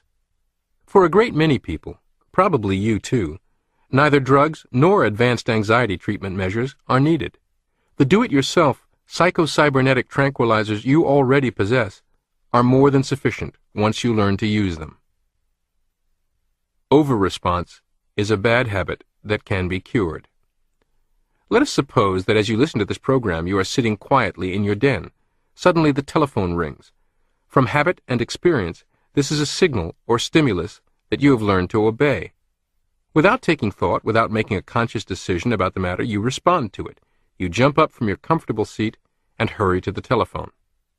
The outside stimulus has had the effect of moving you. It has changed your mental set and your position or self-determined course of action. You were all set to spend the hour sitting quietly and relaxed, listening. You were inwardly organized for this. Now, all this is suddenly changed by your response to the external stimulus in the environment. The point I wish to make is this. You do not have to answer the telephone. You do not have to obey. You can choose to totally ignore the telephone. You can, if you choose, continue sitting quietly and relaxed, maintaining your own original state of organization by refusing to respond to the signal. Get this mental picture clearly in your mind, for it can be quite helpful in overcoming the power of external stimuli to disturb you.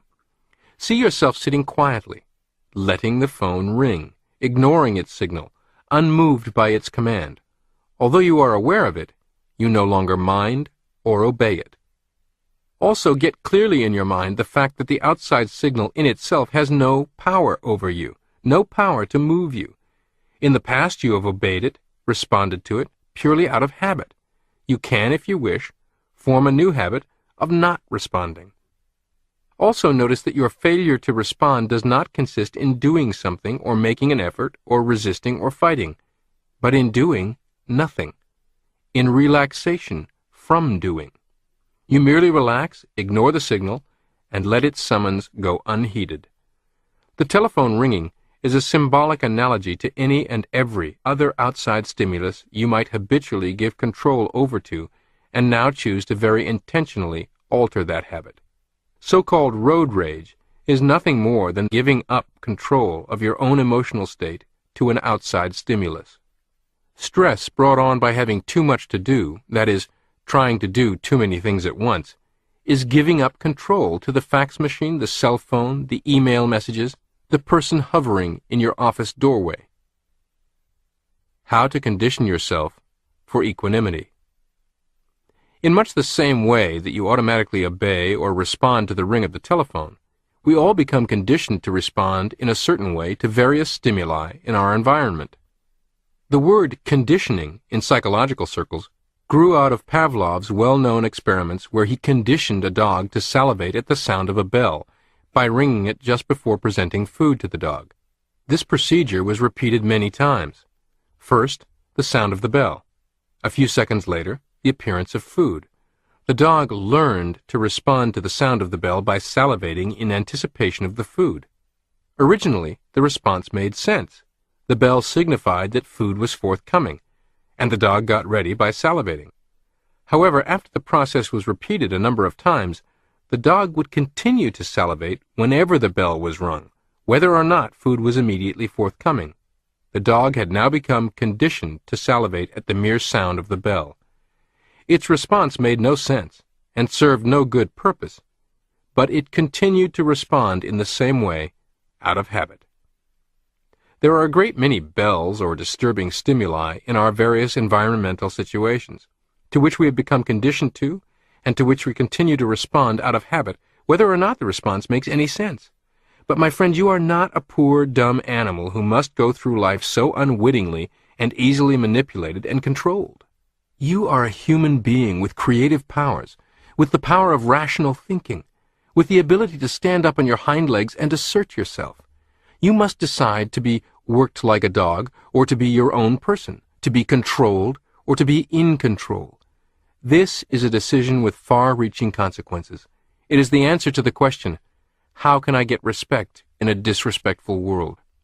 Many people learn to fear strangers, for example, because of parental admonitions to have nothing to do with strange people. Do not accept candy from a stranger. Do not get into a car with a stranger, and so on.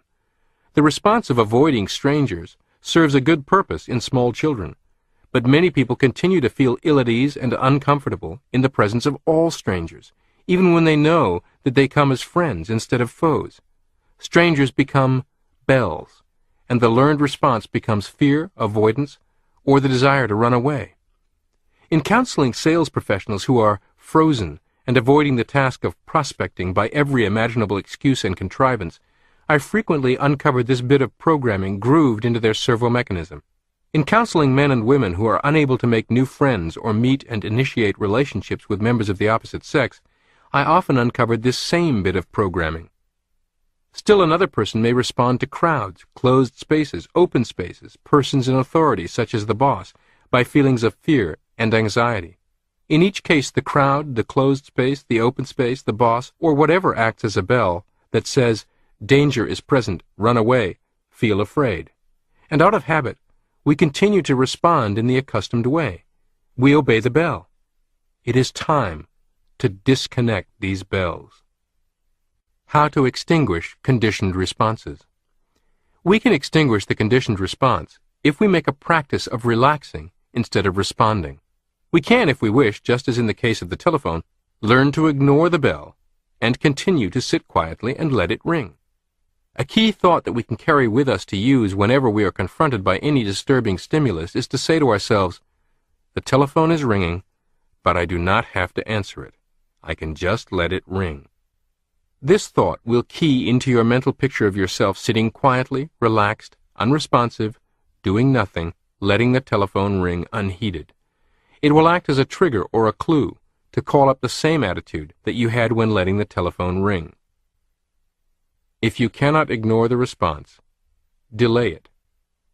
In the process of extinguishing a conditioning, a person may find it difficult, especially at first, to totally ignore a bell, especially if it is rung unexpectedly. In such instances, you can accomplish the same final result, extinction of the conditioning, by delaying your response. A woman, whom we will call Mary S., became anxious and ill at ease in the presence of crowds. She was able, by practicing the foregoing technique, to immunize or tranquilize herself against the disturbing stimuli on most occasions. However, occasionally, the desire to run away, to flee, became almost overpowering. Remember Scarlett O'Hara in Gone with the Wind? I asked her. Her philosophy was, I won't worry about that now. I'll worry about it tomorrow. She was able to maintain her inner equilibrium and effectively cope with her environment in spite of war, fire, pestilence, and unrequited love, by delaying the response. Delaying the response breaks up and interferes with the automatic workings of conditioning. Counting to 10 when you are tempted to become angry is based on the same principle, and is very good advice. If you count slowly, and in fact actually delay the response, rather than merely holding in your angry shouting or desk pounding. The response in anger consists of more than shouting or desk beating. The tension in your muscles is a response. You cannot feel the emotion of anger or fear if your muscles remain perfectly relaxed. Therefore, if you can delay feeling angry for 10 seconds, delay responding at all, you can extinguish the automatic reflex. Mary S. extinguished her conditioned fear of crowds by delaying her response. When she felt that she simply had to run away, she would say to herself, "Very well, but not this very minute. I will delay leaving the room for 2 minutes.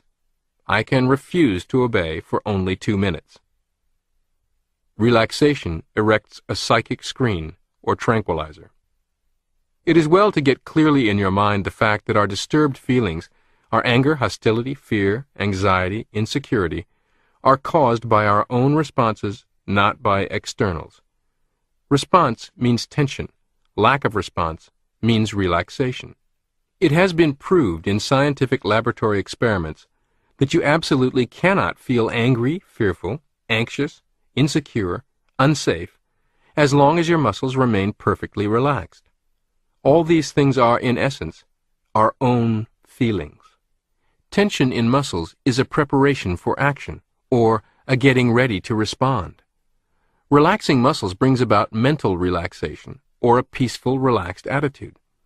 Thus, relaxation is nature's own tranquilizer, which erects a psychic screen or umbrella between you and the disturbing stimulus.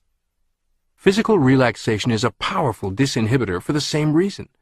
In the last chapter, we learned that inhibition results from excessive negative feedback, or rather, from our over-response to negative feedback.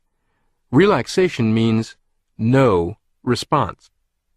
Therefore, in your daily practice of relaxation, you are learning disinhibition as well as providing yourself with nature's own do-it-yourself tranquilizer, which you can take with you into your daily activities. Protect yourself from disturbing stimuli by maintaining the relaxed attitude. We have a saying in Psycho-Cybernetics training: calm mind, calm body. Calm body, calm mind. It doesn't matter which end of the thread you start with, physical or mental relaxation. The result is the same. The trick is to develop a pre-shot routine for whatever you do that calms and relaxes, not heightens anxiety. Build yourself a quiet room in your mind. In his Meditations, Marcus Aurelius wrote, "Men seek retreats for themselves, houses in the country, seashores, and mountains, and thou too art wont to desire such things very much. But this is altogether a mark of the most common sort of men, for it is in thy power, whenever thou shalt choose, to retire into thyself. For nowhere, either with more quiet or more freedom from trouble, does a man retire than into his soul, particularly when he has within him such thoughts, that by looking into them he is immediately in perfect tranquillity. And I affirm that tranquillity is nothing else than the good ordering of the mind. Constantly, then, give to thyself this retreat, and renew thyself." Unquote. The foregoing translation was by George Long, published by Peter Pauper Press, Mount Vernon, New York. During the last days of World War II, someone commented to President Harry Truman that he appeared to bear up under the stress and strain of the presidency better than any previous president, that the job did not appear to have aged him or sapped his vitality, and that this was rather remarkable, especially in view of the many problems that confronted him as a wartime president. His answer was, "I have a foxhole in my mind." He went on to say that just as a soldier retreated into his foxhole for protection, rest, and recuperation, he periodically retired into his own mental foxhole, where he allowed nothing to bother him. I cannot urge you strongly enough to invest time and utilize your imagination to build your own foxhole in your mind. Your own decompression chamber. Some people attempt to obtain this benefit by physical relocation. I know one corporate CEO here in New York who has the habit of suddenly disappearing from the office and going to the Bronx Zoo. He leaves behind his cell phone. He is not anywhere someone can come and disturb him. He is lost in the crowds walking about the zoo, intentionally distracted and inaccessible. This strategy apparently works well for him, as he has risen up the corporate ranks and become a multimillionaire thanks to his stock options and success at growing companies' profits. However, doesn't it seem a bit inconvenient to have to depart the office and take a cab across the city to walk around the zoo in order to decompress? It is a much shorter, convenient commute to a readily accessible decompression chamber constructed within your own imagination. The harried mother, besieged all day by two young children, if one is quiet for a moment, the other is not, needs only a brief opportunity, possibly their nap time, to step into the decompression chamber she has built in her imagination for recovery. The stressed-out salesperson can stop the car in a parking lot between appointments for a quick visit to his or her decompression chamber. Each of us needs a quiet room inside the mind, a quiet center within, like the deep of the ocean that is never disturbed, no matter how rough the surface waves may become. This quiet room within, which is built in imagination, works as a mental and emotional decompression chamber. It depressurizes you from tensions, worry, pressures, stresses, and strains, refreshes you, and enables you to return to your workaday world better prepared to cope with it. It is my belief that each personality already has a quiet center within, which is never disturbed and is unmoved, like the mathematical point in the very center of a wheel or axle that remains stationary. What we need to do is to find this quiet center within us and retreat into it periodically for rest, recuperation, and renewed vigor. One of the most beneficial prescriptions that I have ever given patients is the advice to learn to return to this quiet, tranquil center. And one of the best ways I have found for entering this quiet center is to build for yourself, in imagination, a little mental room. Furnish this room with whatever is most restful and refreshing to you. Perhaps beautiful landscapes, if you like paintings, a volume of your favorite verse, if you like poetry. The colors of the walls are your own favorite pleasant colors, but should be chosen from the restful hues of blue, light green, yellow, gold. The room is plainly and simply furnished. There are no distracting elements. It is very neat, and everything is in order. Simplicity, quietness, beauty are the keynotes. It contains your favorite easy chair. From one small window you can look out and see a beautiful beach. The waves roll in on the beach and retreat, but you cannot hear them, for your room is very, very quiet. Take as much care in building this room in your imagination as you would in building an actual room. Be thoroughly familiar with every detail. Do not permit the thought that this is childish to stop you in your tracks. The power of this technique lies in its careful and thorough construction, its vivid detail, its realness as a place of retreat, rather than just a vague idea. A little vacation every day. Whenever you have a few spare moments during the day between appointments, perhaps riding the bus, retire into your quiet room. Whenever you begin to feel tension mounting, or feel hurried and harried, retire into your quiet room for a few moments. Just a very few minutes taken from a very busy day in this manner will more than pay for themselves. It is not time wasted, but time invested. Say to yourself, I'm going to rest a bit in my quiet room. Then, in imagination, see yourself climbing the stairs to your room. Say to yourself, I am now climbing the stairs. Now I am opening the door. Now I am inside. In imagination, notice all the quiet, restful details. See yourself sitting down in your favorite chair, utterly relaxed and at peace with the world. Your room is secure. Nothing can touch you here. There's nothing to worry about. You left your worries at the foot of the stairs. There are no decisions to be made here. No hurry, no bother. You need a certain amount of escapism. Yes, this is escapism. Sleep is escapism, too. Carrying an umbrella in the rain is escapism. Building yourself an actual house where you can retreat from the weather and the elements is escapism. And taking a vacation is escapism. Our nervous system needs a certain amount of escapism. It needs some freedom and protection from the continual bombardment of external stimuli. Your soul and your nervous system need a room for rest, recuperation, and protection, every bit as much as your physical body needs a physical house, and for the same reasons. Your mental quiet room gives your nervous system a little vacation every day. For the moment, you mentally vacate your workaday world of duties, responsibilities, decisions, pressures, and get away from it all by mentally retiring into your no-pressure chamber. Pictures are more impressive to your automatic mechanism than words, particularly so if the picture happens to have a strong symbolic meaning. One mental picture that I have found very effective is the following. On a visit to Yellowstone National Park, I was waiting patiently for the geyser Old Faithful, which goes off approximately every hour. Suddenly the geyser erupted in a great mass of hissing steam like a gigantic boiler whose safety plug had blown out. A small boy standing near me asked his father, "What makes it do that?" "Well," said his father, "I guess old Mother Earth is like the rest of us. She builds up a certain amount of pressure, and every once in a while just has to blow off steam to stay healthy." Wouldn't it be wonderful, I thought to myself, if we humans could blow off steam harmlessly like that, when emotional pressures build up inside us? I didn't have a geyser or a steam valve in the top of my head, but I did have an imagination. So I began to use this mental picture when I would retire into my mental quiet room.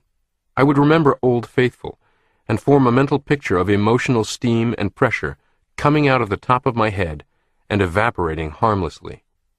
Try this mental picture on yourself when you're wrought up or tense. The ideas of blowing off steam and blowing your top have powerful associations built into your mental machinery. Incidentally, many psychologists and performance coaches now talk about these same ideas and techniques in the context of recovery. In the new Psycho-Cybernetics, you will find this discussion continued under that topic. Clear your mechanism before undertaking a new problem. If you are using an adding machine or an electronic computer, you must clear the machine of previous problems before undertaking a new one. Otherwise, parts of the old problem or the old situation carry over into the new one and give you a wrong answer. This exercise of retiring for a few moments into your quiet room in your mind can accomplish the same sort of clearing of your success mechanism. For that reason, it is very helpful to practice it between tasks, situations, or environments that require different moods, mental adjustments, or mental sets. A common example of carryover, or failure to clear your mental machinery, is the following. A business executive carries his workaday worries and his workaday mood home with him. All day he has been harried, hurried, aggressive, and set to go. Perhaps he has felt a bit of frustration, which tends to make him irritable. He stops working physically when he goes home, but he carries with him a residue of his aggressiveness, frustration, hurry, and worry. He is still set to go and cannot relax. He is irritable with his wife and family. He keeps thinking about problems at the office, although there is nothing he can do about them. Insomnia, rudeness, are often emotional carryovers. Many people carry their troubles to bed with them when they should be resting. Mentally and emotionally, they are still trying to do something about a situation, at a time when doing something is not in order. All during the day, we need many different types of emotional and mental organizations. You need a different mood and mental organization for talking with your boss and talking with a customer. And if you have just talked with an irate and irritable customer, you need a change in mindset before talking with a second customer. Otherwise, emotional carryover from the one situation will be inappropriate in dealing with the other. Emotional carryover causes accidents. Insurance companies and other agencies that do research on the cause of accidents have found that emotional carryover causes many automobile accidents. If the driver has just had a spat with her spouse or boss, if she has just experienced frustration, or if she has just left a situation that called for aggressive behavior, she is much more likely to have an accident. She carries over inappropriate attitudes and emotions into her driving. She is really not angry at the other drivers. She is somewhat like someone who wakes up in the morning from a dream in which she experienced extreme anger. She realizes that the injustice heaped on her happened only in a dream, but she's still angry, period. Fear can carry over in the same manner. Carryover is the opposite of concentration. The popular television detective Lieutenant Columbo, played brilliantly by actor Peter Falk, once said, "Sometimes my thoughts, it gets like a traffic jam up here." Successful performers in all fields know that they cannot function well with a traffic jam going on in their head. In fact, peak performers virtually worship at the altar of focus and concentration, working tirelessly to achieve it for very good reason. Concentration is a major key to minute-by-minute success in any endeavor. John Lyons, one of the world's most celebrated trainers of horses and riders, as well as editor of the Perfect Horse newsletter, states, "The hardest thing about training horses isn't knowing what to do, or having enough strength or courage to do it.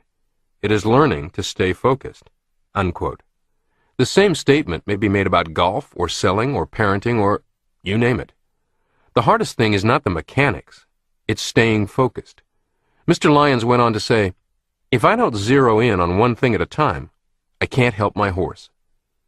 If you don't zero in on one thing at a time, you cannot help yourself, help a team, or succeed. Create your own quick distractions eraser and use it as often as needed.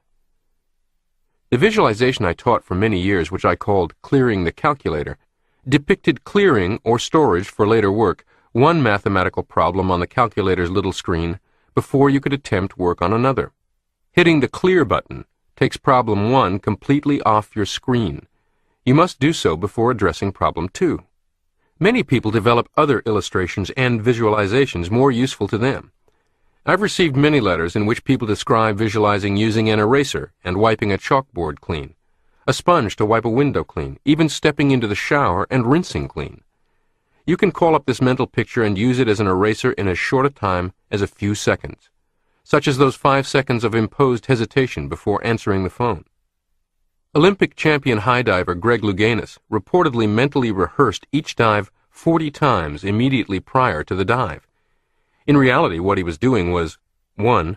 Stopping to clear the calculator, 2. Pushing all distractions aside by, in quick succession, replaying a mini mental movie 1, 2, 3, 4, 5, 6, 7, 38, 39, 40 times, so that there was nothing left on his screen but the successful mental picture. 3. Letting his servo mechanism deliver the 41st as actual experience. Most people never adopt this simple but profoundly effective approach. Instead, they enter into a challenging activity, say an important meeting at the office, with traffic jam, complete with horns blaring, people shouting, going on in their thoughts. They attempt to function without focus. With a whole pot of thought and emotional stew boiling over, worries about this or that, a disagreeable conversation with spouse or friend, distraction by things that need to be addressed an hour or two down the road, they give their servo mechanism 50 different things to do, thus dissipating its power. An athlete like Louganis must put a firm lid not only on that bubbling stew, but also on another pot on the next burner over, where perhaps thoughts recognizing stiffness or soreness in a limb, tension in a muscle, worry over form, all threatens to boil up as well. All of this must first be replaced with single focus to permit relaxed performance. You, too, need to put the lids firmly on the pots, turn down the heat, and successfully ignore them altogether in favor of concentration on one vivid, successful mental picture at a time. Here's a prescription to help you along. Develop your own equivalent of the clear the calculator ritual to erase distractions instantly on command and practice its use. With practice, it will become more and more effective, so that the desired clear-headedness occurs faster and faster, ultimately in an instant. Then for each situation, you can immediately follow the erasing with an appropriate mini-mental movie, or even a still or two from the movie, providing the mental picture for the servo mechanism to concentrate all of its powers on at that moment. Click off tension. Click on performance. I was once backstage at a television talk show chatting with the host of the program. The show's director stuck his head in the green room door and said, "1 minute." "Excuse me, Dr. Maltz," the host said. He closed his eyes firmly, snapped his fingers loudly once, stood still and silent for a few seconds, snapped his fingers again, and stood silent again for a few seconds. Then he opened his eyes, smiled, and said, "Let's go make show business magic," and walked confidently across the hallway, through the curtains, and out onto the stage in front of the audience and the cameras. After the taping was over, I asked him about what I'd observed. "It's my get-ready ritual," he explained. "Early in my career, it took me 20, even 30 minutes of hard effort to try and clear my head of everything except the show I was about to do. Gradually, I learned how to do it in steps in my mind. Then I was able to speed it up. Now I can do it in about 30 seconds. "What about the finger snapping?" I asked. "Those are like clicking on and off a light switch. The first snap triggers the clearing or blanking of my mind, and now that happens just about instantly. The second click triggers a quick series of slides, Pictures of me walking out to the rousing applause, the audience laughing during the show, a pleasant interview with a guest, and the crew, producer, and I congratulating ourselves on another great show at its end. He smiled and added, "You see, I really did read your book years ago." Calmness carries over too. A helpful aside to all this is that friendliness, love, peace, quiet, and calmness also carry over. It is impossible, as we have said, to experience or feel either fear, anger, or anxiety while completely relaxed, quiet, and composed. Retiring into your quiet room thus becomes an ideal clearance mechanism for emotions and moods. Old emotions evaporate and disappear. At the same time, you experience calmness, peacefulness, and a feeling of well-being that will carry over into whatever activities immediately follow. Your quiet time wipes the slate clean, so to speak, clears the machine, and gives you a clean new page for the environment to follow. I practice the quiet time both immediately before and after surgery. Surgery requires a high degree of concentration, calmness, and control. It would be disastrous to carry over into the surgical situation feelings of hurry, aggressiveness, or personal worries. Therefore, I always deliberately cleared my mental machinery by spending a few moments completely relaxed in my quiet room. On the other hand, the high degree of concentration, purpose, and obliviousness to surroundings which are so necessary to the surgical situation would be most inappropriate to a social situation, whether the social situation be an interview in my office or a grand ball. Therefore, upon leaving surgery, I also make it a point to spend a couple of minutes in my quiet room, to clear the decks, so to speak, for a new type of action. Dr. Ira Charlip, a San Francisco surgeon, talks about running a mental movie from initial incision to final suturing. Dr. Bodell, a hand and joint reconstructive surgeon we interviewed for a video program about Psycho-Cybernetics, told us of creating vivid, detailed mental movies of operations the evening before performing them, so that the perfect operation is installed in his mind, and the performance is rote. It seems we are all using nearly identical approaches to create a carryover of calmness into the operatory. Build your own psychic umbrellas. By practicing the techniques in this chapter, you can build your own psychic umbrellas, which will screen out disturbing stimuli, bring you more peace of mind, and enable you to perform better. Prepare your own mental tranquilizers, which can be consumed without side effects or expense. Above all, keep in mind and hammer it home to yourself that the key to the matter of whether you are disturbed or tranquil, fearful or composed, is not the external stimulus, whatever it may be, but your own response and reaction. Your own response is what makes you feel fearful, anxious, insecure. If you do not respond at all but just let the telephone ring, it is impossible for you to feel disturbed, regardless of what is happening around you. You are striving to be an actor, not a reactor. Throughout this program, we have spoken of reacting and responding appropriately to environmental factors. The human being, however, is not primarily a reactor, but an actor. We do not merely react and respond willy-nilly to whatever environmental factors may be present, like a ship without a captain that goes whichever way the wind happens to blow. As goal-striving beings, we first act.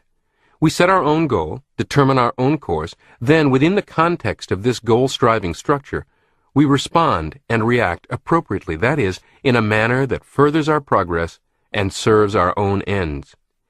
If responding and reacting to negative feedback does not take us farther down the road to our own goal or serve our ends, then there is no need to respond at all. And if response of any kind gets us off course or works against us, then no response is the appropriate response. Your emotional stabilizer.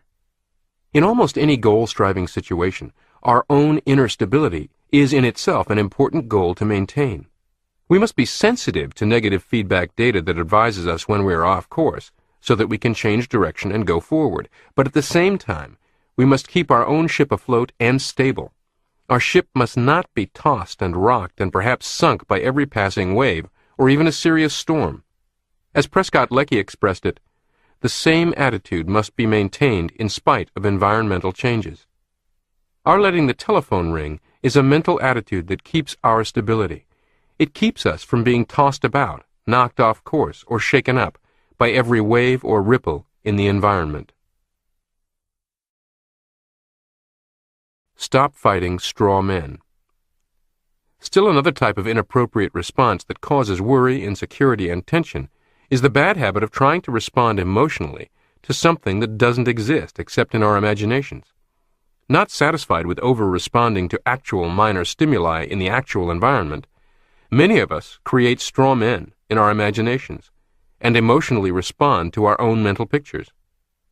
In addition to negatives that actually exist in the environment, we impose our own negatives. This or that may happen. What if such and such happens? When we worry, we form mental pictures, adverse mental pictures of what may exist in the environment, of what may happen. We then respond to these negative pictures as if they were present reality. Remember, your nervous system cannot tell the difference between a real experience and one that is vividly imagined. Doing nothing is the proper response to an unreal problem. Again, you can tranquilize yourself against this sort of disturbance, not by something you do, but by something you don't do. Your refusal to respond. As far as your emotions are concerned, the proper response to worry pictures is to totally ignore them. Live emotionally in the present moment. Analyze your environment. Become more aware of what actually exists in your environment, and respond and react spontaneously to that. To do this, you must give all your attention to what is happening now. You must keep your eye on the ball. Then your response will be appropriate, and you will have no time to notice or respond to a fictitious environment. Your first aid kit. Carry these thoughts with you as a sort of first aid kit. Inner disturbance, or the opposite of tranquility, is nearly always caused by over-response, a too-sensitive alarm reaction.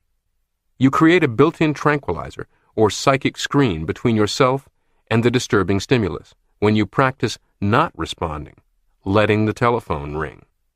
You cure old habits of over-response. You extinguish old conditioned reflexes when you practice delaying the habitual automatic and unthinking response. Relaxation is nature's own tranquilizer. Relaxation is non-response. Learn physical relaxation by daily practice. Then, when you need to practice non-response in daily activities, just do what you're doing when you relax. Use the quiet room in your mind, both as a daily tranquilizer to tone down nervous response and as a way to clear your emotional mechanism of carryover emotions that would be inappropriate in a new situation. Stop scaring yourself to death with your own mental pictures. Stop fighting straw men. Emotionally, respond only to what is, here and now, and ignore the rest. Try this mental training exercise. Create in your imagination a vivid mental picture of yourself sitting quietly, composed, unmoved, letting your telephone ring, as outlined earlier in this chapter. Then, in your daily activities, carry over the same peaceful, composed, unmoved attitude by remembering this mental picture. Say to yourself, I am letting the telephone ring, whenever you are tempted to obey or respond to a fear bell or anxiety bell. Next, use your imagination to practice non-response in various sorts of situations. See yourself sitting quietly and unmoved while an associate rants and raves. See yourself going through your daily tasks one by one, calmly, composed, unhurried, in spite of the pressures of a busy day. See yourself maintaining the same constant, stable course, in spite of the various hurry bells and pressure bells in your environment. See yourself in various situations that have in the past upset you, only now you remain settled, poised, by not responding. Chapter 13. How to Turn a Crisis into a Creative Opportunity. Connie Mack said, I have seen boys on my baseball team go into slumps and never come out, and I've seen others snap right out and come back better than ever. I guess more players defeat themselves than are ever beaten by an opposing team. Clutch player. Money player. Oh, to be able to handle all the pressure that comes your way and still perform. I knew a young golfer who for many years held the all-time course record for his home course, yet has never even placed in a really big tournament. When playing by himself, with friends, or in small tournaments where the stakes are low, his play is flawless. Yet each time he gets into a big tournament, his game deteriorates. In the language of golfdom, the pressure gets him. He is not alone in this experience. In fact, in a popular movie, Kevin Costner played the role of a golfer known to all the professionals as Tin Cup. He was spectacularly skilled, but under the pressure of big-money tournament play, came apart at the seams like a cheap suit in a rainstorm. Many golfers identified with Tin Cup. Ironically, one of the very best golf instructors and coaches I know about, who is well known and often called on by top professionals, is unbeatable in friendly, casual, private play, but has never been able to make the cut to play for real money. Many baseball pitchers have pinpoint control until they find themselves in a situation where the chips are down. Then they choke up, lose control, and appear to have no ability whatever. Casey Stengel, famous manager of the 1950s New York Yankees, made the comment, "Anybody can hit home runs in batting practice." On the other hand, many athletes perform better under pressure. The situation itself seems to give them more strength, more power, more finesse. Understanding why pressure makes some people's performance better while destroying others' performance is key to consistently and reliably being at your best.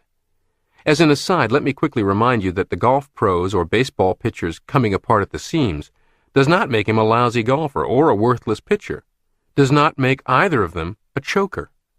Such labels quickly slapped on by the media, by kibitzing fans, even by colleagues, are not only reinforcing and damaging, they are fundamentally untrue, because a person is never his mistakes. Every one of us is a mistake maker, but also potentially a mistake breaker. We most certainly possess the capacity to rise above our mistakes. In this case, these players have not yet discovered their true selves, not yet learned how to successfully manage their self-images and servo mechanisms so as to respond positively to pressure. While what they do not know and have not mastered does control them at the moment, it does not define them. And whether it is of days, months, or years in duration, it can be changed.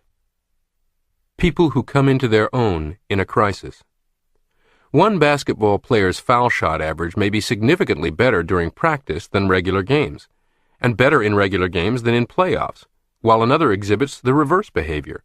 Performance improves in a playoff all-or-nothing situation. Almost every NFL team of note has one pass receiver who can be relied on to make a big play or extraordinarily difficult catch in the clutch when everything depends on that play. Yet he may muff a number of easy receptions earlier in the game. Quarterbacks learn to throw to their clutch receivers when they must, and often also learn to use them minimally at other times. One salesperson may find himself inarticulate in the presence of an important prospect. His skills desert him. Another salesperson, under the same circumstances, may sell over her head. The challenge of the situation brings out abilities she does not ordinarily possess. In our book, Zero Resistance Selling, one of the most important chapters is How to Sell When You Are In Over Your Head. There are students who do extremely well in day-to-day classwork, but find their minds a blank when taking an examination. There are other students who are ordinary in classwork, but do extremely well on important examinations. The secret of the money player. The difference between all these persons is not an inherent quality that one has and the other hasn't. It is largely a matter of how they learned to react to crisis situations. A crisis is a situation that can either make you or break you.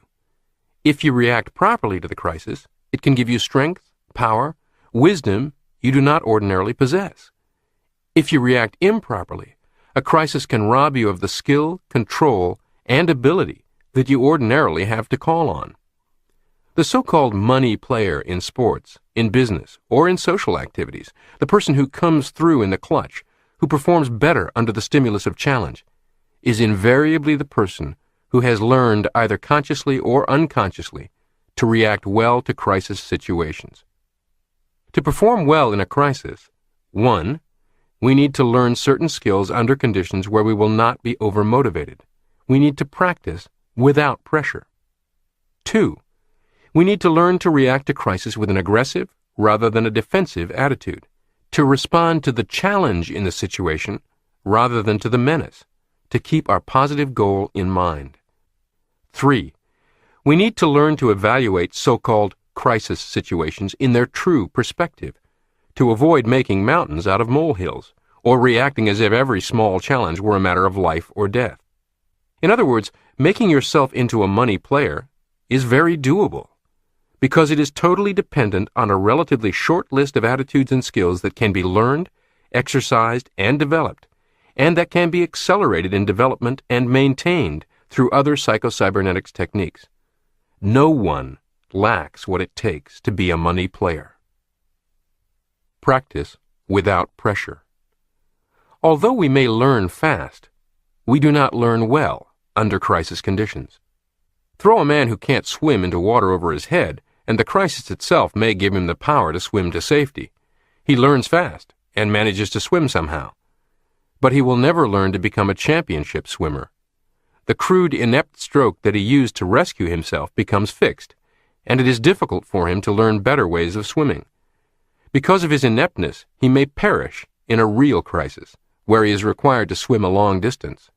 Dr. Edward C. Tolman, psychologist and expert on animal behavior at the University of California, said that both animals and men form brain maps or cognitive maps of the environment while they are learning. If the motivation is not too intense, if there is not too much of a crisis present in the learning situation, these maps are broad and general. If the animal is over-motivated, the cognitive map is narrow and restricted. It learns just one way of solving the problem. In the future, if this one way happens to be blocked, the animal becomes frustrated and fails to discern alternative routes or detours. It develops a single cut-and-dried preconceived response and tends to lose the ability to react spontaneously to a new situation. It cannot improvise. It can only follow a set plan. Consider the young man growing up in a tough ghetto environment, spending his time on the street, interacting with gang members, at risk virtually all the time, in an environment where any hint of fear, weakness, or vulnerability may lead to dire consequences. If this is the environment in which he learns all his conflict resolution skills, he will learn only one narrowly defined set of such skills, probably incorporating fiercely aggressive behavior and physical violence. I would suggest you might see this reflected in a man like Mike Tyson, awesomely successful in the boxing ring, but horribly unsuccessful in any other setting. Pressure retards learning. Dr. Tolman found that if rats were permitted to learn and practice under non-crisis conditions, they later performed well in a crisis. For example, if rats were permitted to roam about at will and explore a maze when well fed and with plenty to drink, they did not appear to learn anything. Later, however, if the same rats were placed in the maze while hungry, they showed they had learned a great deal by quickly and efficiently going to the goal. Hunger faced these trained rats with a crisis to which they reacted well. Other rats forced to learn the maze under the crisis of hunger and thirst did not do so well. They were overmotivated and their brain maps became narrow. The one correct route to the goal became fixated. If this route was blocked, the rats became frustrated and had great difficulty learning a new one. Fire drills teach crisis conduct in non-crisis situations. People react in the same way.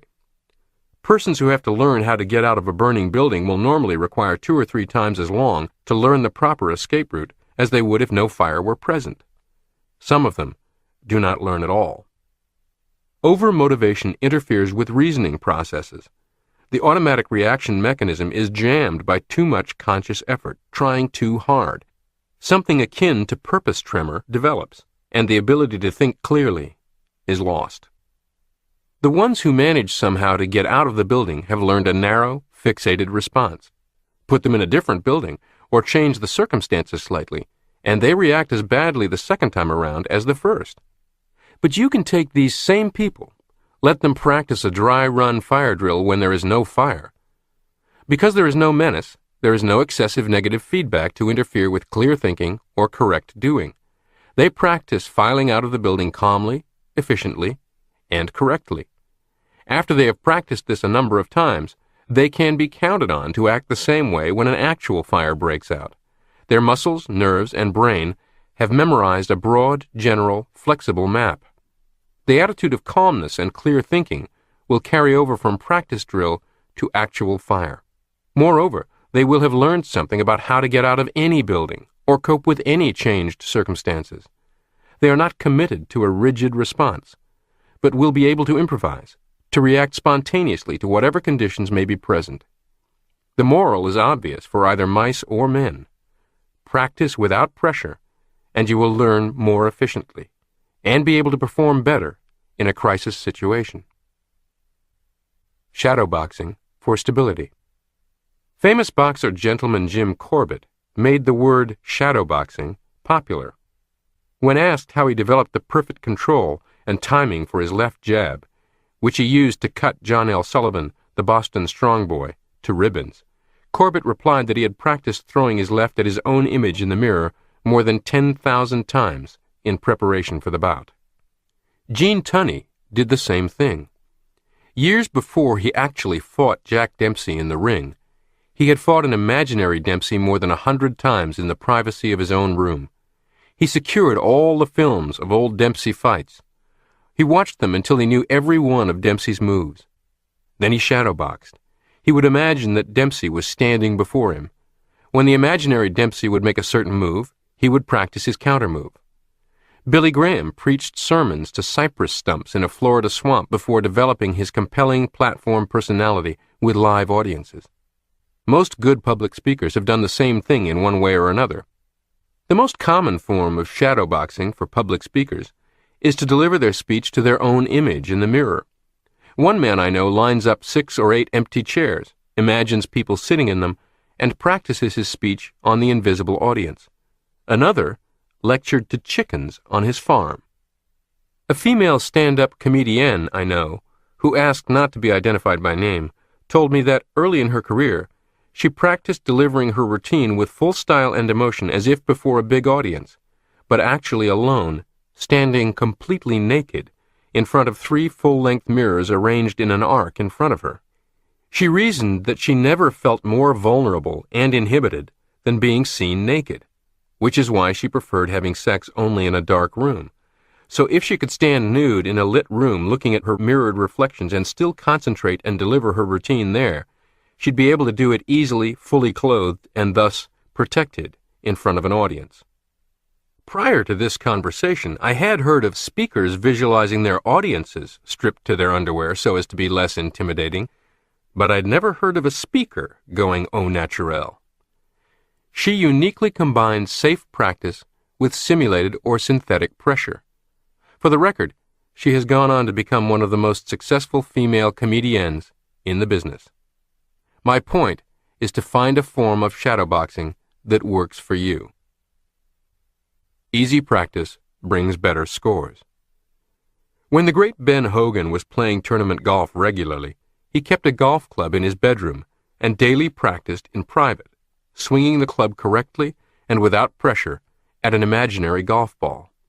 When Hogan was on the links, he would go through the correct motions in his imagination before making a shot, then depend on muscle memory to execute the shot correctly.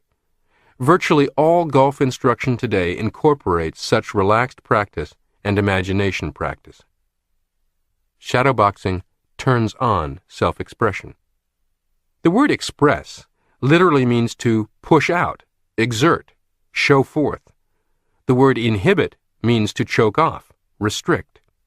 Self-expression is a pushing out, a showing forth of the powers, talents, and abilities of the self. It means turning on your own light and letting it shine. Self-expression is a yes response. Inhibition is a no response. It chokes off self-expression, turns off or dims your light. In shadowboxing, you practice self-expression with no actual inhibiting factors present. You learn the correct moves. You form a mental map that is retained in memory, a broad, general, flexible map. Shadowboxing helps you hit the ball. I visited a friend of mine one Sunday in a suburb of New York. His 10-year-old son had visions of becoming a big league baseball star. His fielding was adequate, but he couldn't hit. Each time his father threw the ball across the plate, the boy froze up and missed it by a foot. I decided to try something. "You're so anxious to hit the ball and so afraid you won't that you can't even see it clearly," I said. All that tension and anxiety was interfering with his eyesight and his reflexes. His arm muscles weren't executing the orders from his brain. For the next 10 pitches, I said, don't even try to hit the ball. Don't try at all. Keep your bat on your shoulder. But watch the ball very carefully. Keep your eyes on it from the time it leaves your daddy's hand until it goes by you. Stand easy and loose, and just watch the ball go by. After 10 trials of this, I advised him, now, for a while, watch the ball go by and keep the bat on your shoulder, but think to yourself you are going to bring the bat around so it will really hit the ball, solidly and dead center. After this, I told him to keep on feeling the same way, and to keep watching the ball carefully, and to let the bat come around and meet the ball, making no attempt to hit it hard. The boy hit the ball.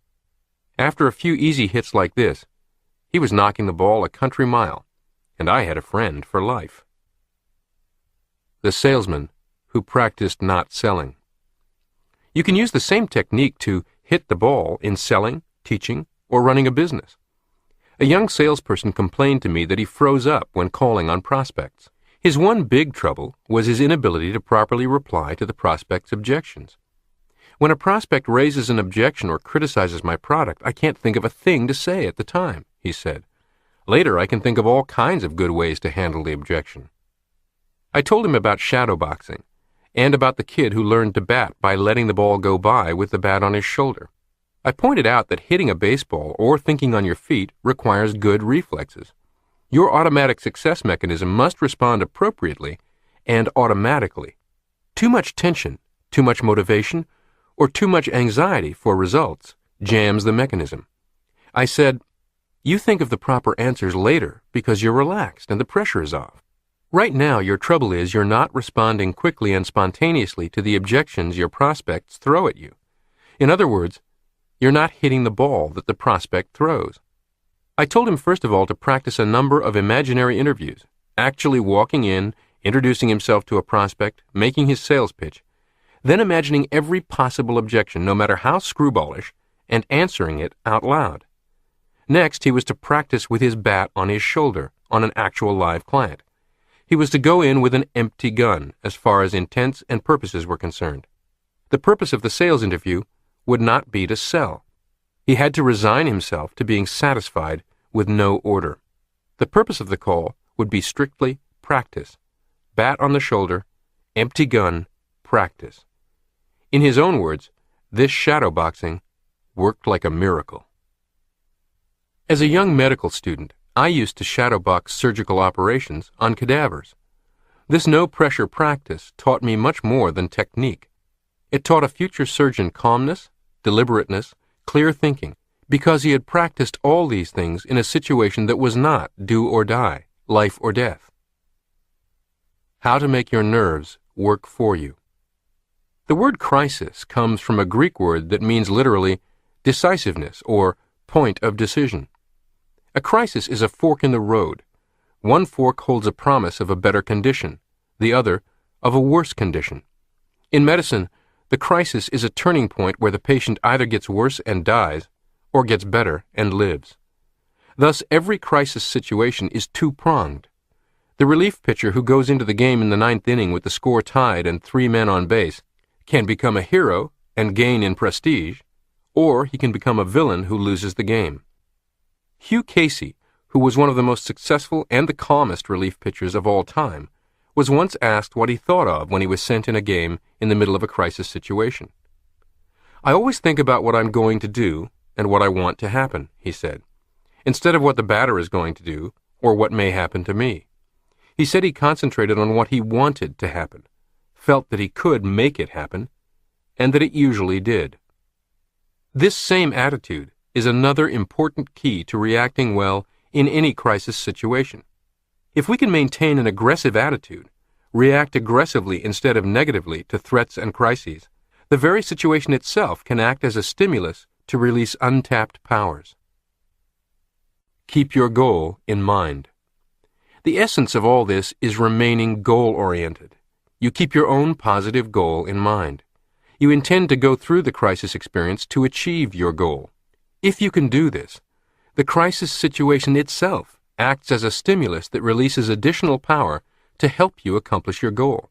In fact, in many instances, what begins as a crisis ends as yet another opportunity for real progress toward the overriding objectives. I once visited with a woman who had taken the reins of a very troubled inner-city high school as its principal. At the time, she was most unusual, a woman in a man's job. She was also hip-deep in problems, from teachers who had given up and were just going through the motions, to inadequate resources, to kids completely uninvolved in learning, to actual crime and violence. She told me that each day was Crisis City. 2 years after taking this position, for which, I might add, there was little competition, she had turned this school around dramatically. Attendance was up, grade averages were up, bad apples were plucked and extracted, real learning, not just warehousing, was taking place. The change was so remarkable that school administrators from distant cities came to observe this school and consult with this principal. Again, this was all the more remarkable because it was a woman captaining the turnaround in the late 1960s. When I asked her how she'd been able to weather the relentless storminess of this environment day after day, she explained that she kept reminding herself that each crisis presented another different opportunity to accomplish something linked to her ultimate objective. Her handling of each problem was an opportunity to gain the trust or grudging respect of a teacher or a student, and she told herself that she would use these as building blocks, constructing her influence and control over this unwieldy organism called a school, one brick at a time. At the end of a particularly bad day, she acknowledged to herself that a few bricks she thought had been properly laid had been knocked back out of place, but that it only meant she would need to put them back and get another one in place the next day. When some crisis exploded into her office, she not only asked herself how to solve it, but how to utilize solving it as a means of moving closer toward her vision of what this school was going to be like when it was made over. It was like a jigsaw puzzle in my mind, she told me. I had a picture from the box of what it would look like when it was done. Then I had all these loose, scrambled pieces in a pile. Most of the time, I didn't get to methodically search for the next piece. I had one leap out of the pile and demand I try to fit it into the puzzle. Sometimes the piece was on fire and had to be saved before it could be used.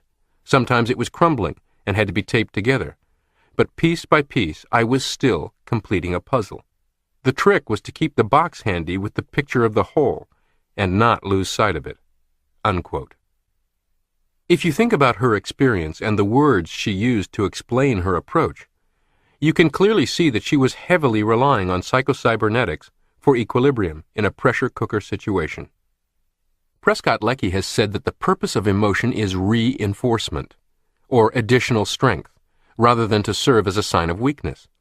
He believed that there was only one basic emotion, excitement, and that excitement manifests itself as fear, anger, courage, etc., depending on our own inner goals at the time, whether we are inwardly organized to conquer a problem, run away from it, or destroy it. In Self-Consistency, A Theory of Personality from Island Press, New York, Leckie wrote, "The real problem is not to control emotion, but to control the choice of which tendency shall receive emotional reinforcement." Unquote. If your intention or your attitude goal is to go forward, if it is to make the most of the crisis situation and win out in spite of it, then the excitement of the occasion will reinforce this tendency. It will give you more courage, more strength to go forward. If you lose sight of your original goal and your attitude goal becomes one of running away from the crisis, of seeking to somehow get past it by evading it, this running away tendency will also be reinforced, and you will experience fear and anxiety. Don't mistake excitement for fear. Many people have made the mistake of habitually interpreting the feeling of excitement as fear and anxiety, and therefore interpreting it as proof of inadequacy. Any normal person who is intelligent enough to understand the situation becomes excited or nervous just before a crisis situation. Until you direct it toward a goal, this excitement is neither fear, anxiety, courage, confidence, nor anything else other than a stepped-up, reinforced supply of emotional steam in your boiler. It is not a sign of weakness. It is a sign of additional strength to be used in any way you choose. Here's a prescription to help you along. Stop thinking in terms of fear, anxiety, or nervousness, and think only in terms of excitement. It is fine to be a bit excited before you step into the spotlight in whatever you do. Experienced actors know that this feeling of excitement just before a performance is a good token. Many of them deliberately work themselves up emotionally just before going on stage.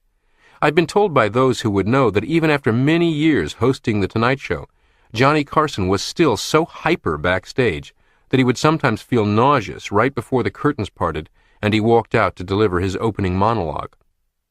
A wonderful man and for years one of America's most beloved speakers to sales organizations, the founder of the National Speakers Association, Cavett Robert, used to say, "Don't try to get rid of the butterflies in your stomach. Just get them to fly in formation." Many people place their bets at racetracks on the basis of which horse appears to be the most nervous just before going to the post. Trainers also know that a horse that becomes nervous or spirited just before a race will perform better than usual. The term spirited is a good one. The excitement that you feel just before a crisis situation is an infusion of spirit and should be so interpreted by you. You do not need to get rid of this. You need to marshal it as a force for your own benefit. In fact, the absence of this excitement can pose its own problems. Not long ago, I met a man on a plane whom I had not seen for several years. In the course of conversation, I asked if he still made as many public speeches as he had in the past. "Yes," he said. As a matter of fact, he had changed jobs so that he would be able to speak more, and now made at least one public speech every day. Knowing his love for public speaking, I commented that it was good he had this type of work. "Yes," he said, "in one way it is good. But in another way it is not so good. I don't make as many good speeches now as I used to. I speak so often that it has become old hat to me, and I no longer feel that little tingly feeling in the pit of my stomach which tells me that I'm going to do well." Some people become so excited during an important written examination that they are unable to think clearly, or even hold a pencil steadily in their hands. Other people become so aroused under the same circumstances that they perform over their heads. Their minds work better and clearer than usual. Memory is sharpened. It is not the excitement, per se, that makes the difference, but how it is used. What is the worst that can possibly happen? Many people have a tendency to magnify out of all proportion the potential penalty or failure that the crisis situation holds. We use our imaginations against ourselves and make mountains out of molehills, or else we do not use our imaginations at all to see what the situation really holds, but habitually and unthinkingly react as if every simple opportunity or threat were a life or death matter. If you have ever watched daytime TV soap operas, and I confess I have, you can quickly see a common thread stitching these programs together. Crisis after crisis after crisis. But in these dramas, every event represents crisis, and everyone reacts with grossly exaggerated emotions. The perfect home for a ham actor is one of these daytime dramas. You do not want to turn your life into one of these soap operas where every incident, small or large, is greeted with the same gigantic excitement. After all, a traffic accident that is a mere fender bender and only inconveniences you a bit does not warrant the same level or range of excitement as one that sends you or others to the hospital with life-threatening injuries. In a soap opera, one is the same as the other. You can be more discerning. I once counseled a woman who was terribly unhappy with her life and everyone in it. Not a day passed without some provocation sparking a bitter argument with spouse, sibling, or neighbor. Her descriptions of these disputes were as dramatic as any soap opera scriptwriter could imagine. She perceived the slightest problem as an epic crisis, the most trivial slight a mammoth assault on her dignity. She even took inclement weather personally. A simple spill of beverage on the carpet was the same to her as a 5-alarm fire. She had become a drama queen. Such people exist everywhere, in marriages, in the workplace, in political circles, and they are toxic to themselves and to everyone around them. With an inappropriate level of excited response to events and other people's behavior, such a person is a stick of TNT tossed into each situation. But remember, to her overexcitement is a perfectly appropriate response, and altering that will involve fundamental work with her self-image. If you face a real crisis, you need a lot of excitement. The excitement can be used to good advantage in the crisis situation. However, if you overestimate the danger or the difficulty, if you react to information that is faulty, distorted, or unrealistic, you are likely to call up much more excitement than the occasion calls for. Because the real threat is much less than you have estimated, all this excitement cannot be used appropriately. It cannot be gotten rid of through creative action. Therefore, it remains inside you, bottled up as the jitters. A big excess of emotional excitement can harm rather than help performance, simply because it is inappropriate. Philosopher and mathematician Bertrand Russell tells of a technique which he used on himself to good advantage in toning down excessive excitement. In The Conquest of Happiness, he wrote, "When some misfortune threatens, consider seriously and deliberately what is the very worst that could possibly happen. Having looked this possible misfortune in the face, give yourself sound reasons for thinking that, after all, it would be no such very terrible disaster. Such reasons always exist, since at the worst, nothing that happens to oneself has any cosmic importance. When you have looked for some time steadily at the worst possibility and have said to yourself with real conviction, 'Well, after all, that would not matter so very much,' you will find that your worry diminishes to a quite extraordinary extent. It may be necessary to repeat the process a few times, but in the end, if you have shirked nothing in facing the worst possible issue, you will find that your worry disappears altogether and is replaced by a kind of exhilaration." Unquote. I believe it is also important to have the self-image of someone who responds well to crisis and is frequently successful at finding opportunity in adversity. The person who sees himself as no good in an emergency cannot do much with Bertrand Russell's advice. Life is long. Many people allow themselves to be thrown off course by minor or even imaginary threats, which they insist on interpreting as life or death or do-or-die situations. To the teenage girl, just spotting her boyfriend or even her hoped-for boyfriend sitting and talking amiably with another attractive girl is of life or death importance. "I just want to die," she exclaims. We all know that a few years from that moment she won't even remember it, or him. Life is long. But many adults keep on behaving like teenagers their entire lives. Many people allow themselves to be thrown off course by very minor or even imaginary threats, which they insist upon interpreting as life or death or do-or-die situations. A sales professional calling on an important prospect may act as if it were a matter of life or death. "If I don't close this account," she tells herself, "I will have wasted months of effort. I'll miss quota. I won't make bonus. And how will I tell my husband we can't take our planned vacation? My sales manager may cut my territory." And so on. The single appointment takes on earth-shaking importance. Yet over a year's time, such a muffed opportunity will be offset by solid successes, even by lucky breaks that seemingly deliver new accounts or larger orders from unexpected sources. If this life or death sales call occurs in March, it will be part of a blur of past activity by Christmas, and over an entire selling career of no importance whatsoever. Life is long. Perhaps this life or death feeling that many people experience in any sort of crisis situation is a heritage from our dim and distant past, when failure to primitive man usually was synonymous with death. Regardless of its origin, however, the experience of numerous patients has shown that it can be cured by calmly and rationally analyzing the situation. Rather than responding automatically, blindly, and irrationally, ask yourself, what is the worst that can possibly happen if I fail? Remind yourself that life is long, and seek the perspective of 20/20 hindsight in advance. The curtain will rise on a second act.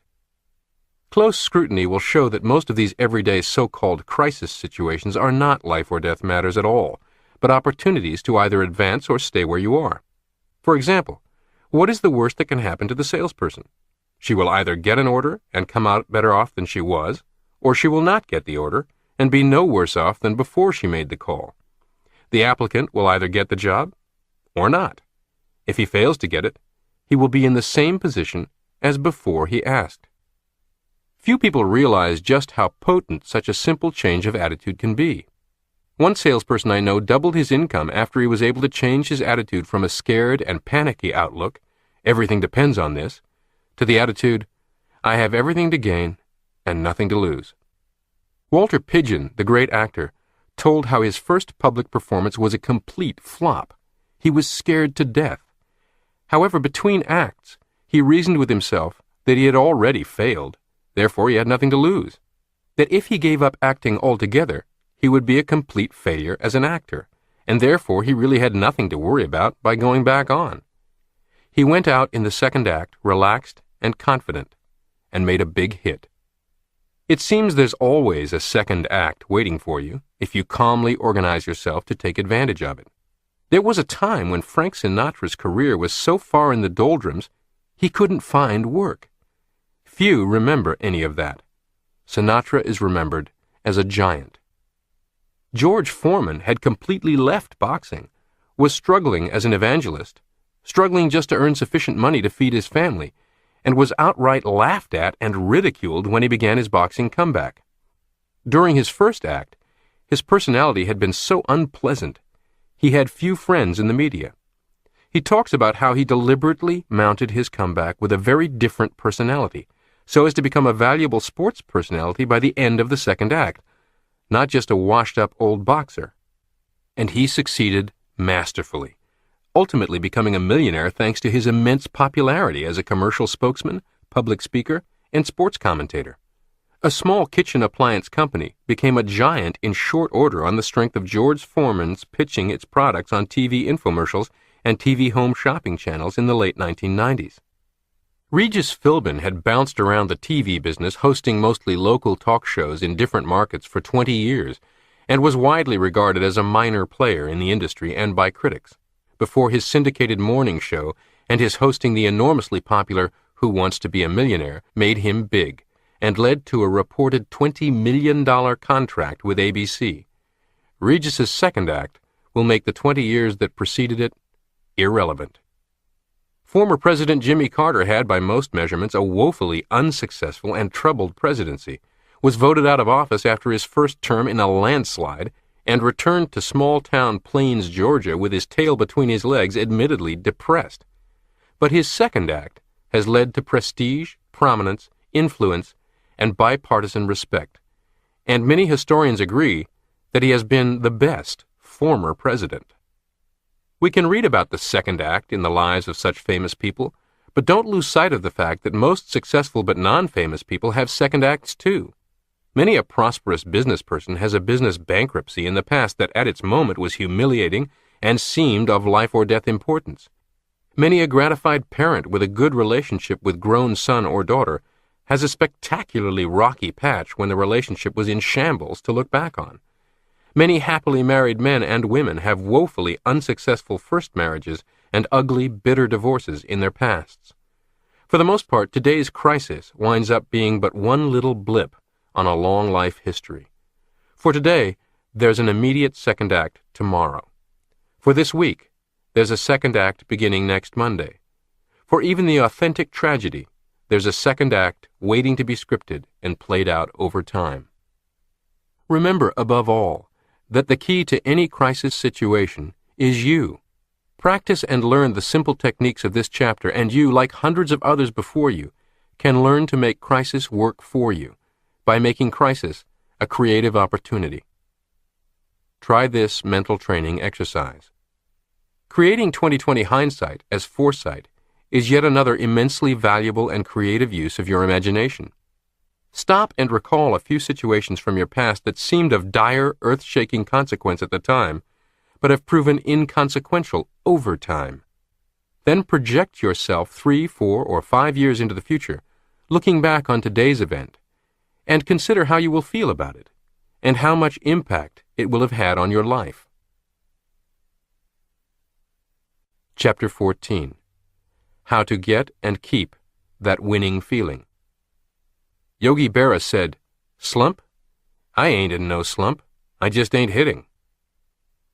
Your powerful servo mechanism is teleological. That is, it operates in terms of goals and end results. Once you give it a definite goal to achieve, you can depend on its automatic guidance system to take you to that goal much better than you ever could by conscious thought. You supply the goal by thinking in terms of end results. Your automatic mechanism then supplies the means whereby. If your muscles need to perform some motion to bring about the end result, your automatic mechanism will guide them much more accurately and delicately than you could by taking thought. If you need ideas, your automatic mechanism will supply them. There are even many who believe that if you need contacts, your servo mechanism can magnetically attract them. Whatever the extent of its powers, one thing is certain. It will lie sleepy, lazy, and dormant if undirected. Note the word servo. It is your servant. If not called on, will servants in the mansion polish the silver, prepare high tea, or launder the clothes solely on their own initiative, attempting to anticipate the lord of the manor's wishes? Don't count on it. Also, if the servants employed speak only in an unintelligible foreign tongue, and the master speaks only in English, unintelligible to the servant, how much will get accomplished? You see, Psycho-Cybernetics is both the language translator so that you, the master, can communicate with and be understood by your inner servant, and the means of organizing the to-do list, directives, you give to the inner servant so that they may be brought to fruition. Think in terms of possibilities. You must supply the goal. And to supply a goal capable of activating your creative mechanism, you must think of the end result in terms of a present possibility. The possibility of the goal must be seen so clearly that it becomes real to your brain and nervous system, so real, in fact, that the same feelings are evoked as would be present if the goal were already achieved. This is not as difficult or mystical as it may first appear. You and I do it every day of our lives. What, for example, is worry about possible unfavorable future results accompanied by feelings of anxiety, inadequacy, or perhaps humiliation? For all practical purposes, we experience the very same emotions in advance that would be appropriate if we had already failed. We picture failure to ourselves not vaguely or in general terms, but vividly and in great detail. We repeat the failure images over and over again to ourselves. We go back in memory and dredge up memory images of past failures. Remember what has been emphasized earlier. Our brain and nervous system cannot tell the difference between a real experience and one which is vividly imagined. Our automatic creative mechanism always acts and reacts appropriately to the environment, circumstance, or situation. The only information concerning the environment, circumstance, or situation available to it is what you believe to be true concerning them. Your nervous system can't tell real failure from imagined failure. Thus, if we dwell on failure and continually picture failure to ourselves in such vivid detail that it becomes real to our nervous system, we will experience the feelings, even the physical responses, that go with failure. On the other hand, if we keep our positive goal in mind and picture it to ourselves so vividly as to make it real, and think of it in terms of an accomplished fact, we will also experience winning feelings, self-confidence, courage, and faith that the outcome will be desirable. We cannot consciously peek into our creative mechanism and see whether it is geared for success or failure, but we can determine its present set by our feelings. When it is set for success, we experience that winning feeling. Setting your machinery for success. And if there is one simple secret to the operation of your creative servo mechanism, it is this: call up, capture, evoke the feeling of success. When you feel successful and self-confident, you will act successfully. When the feeling is strong, you can literally do no wrong. The winning feeling itself does not cause you to operate successfully, but it is more in the nature of a sign or symptom that we are geared for success. It is more like a thermostat, which does not cause the heat in the room, but measures it. However, we can use this thermostat in a very practical way. Remember, when you experience that winning feeling, your internal machinery is set for success. Too much effort to consciously bring about spontaneity is likely to destroy spontaneous action. It is much easier and more effective to simply define your goal or end result. Picture it to yourself clearly and vividly. Then simply capture the feeling you would experience if the desirable goal were already an accomplished fact. Then you are acting spontaneously and creatively. Then you are using the powers of your subconscious mind. Then your internal machinery is geared for success, to guide you in making the correct muscular motions and adjustments, to supply you with creative ideas, and to do whatever else is necessary to make the goal an accomplished fact. How that winning feeling won a golf tournament. Dr. Carey Middlecoff, writing in the April 1956 issue of Esquire magazine, said that the winning feeling is the real secret of championship golf. He said, 4 days before I hit my first drive in the Masters last year, I had a feeling I was sure to win that tournament. I felt that every move I made in getting to the top of my backswing put my muscles in perfect position to hit the ball exactly as I wanted to. And in putting, too, that marvelous feeling came to me. I knew I hadn't changed my grip any, and my feet were in the usual position. But there was something about the way I felt that gave me a line to the cup just as clearly as if it had been tattooed on my brain. With that feeling, all I had to do was swing the clubs and let nature take its course."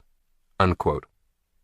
Middlecoff went on to say that the winning feeling is everybody's secret of good golf, that when you have it, the ball even bounces right for you, and that it seems to control that elusive element called luck. Before pitching his famous perfect game in the World Series, Don Larson said that the night before, he had the crazy feeling that he would pitch perfectly the next day. Today's athletes sometimes talk about this winning feeling as being in the zone, as entering a time and place and emotional state where they are totally relaxed, totally confident of the outcome. Many times we can sense that they are in the zone just by observation. Recall John Elway's last-minute end-zone-to-end-zone march that deprived the Cleveland Browns of competing in the Super Bowl, now known to football fans as The Drive. Just about everybody who watched The Drive looked at each other when it began and nodded. It seemed predestined and inevitable, even to Browns fans, that The Drive was about to occur. But let's remember that the zone is not a real physical place, nor is it a sudden change in physical skill or technical capability, nor is it even rationally justified by statistical probabilities or past experience.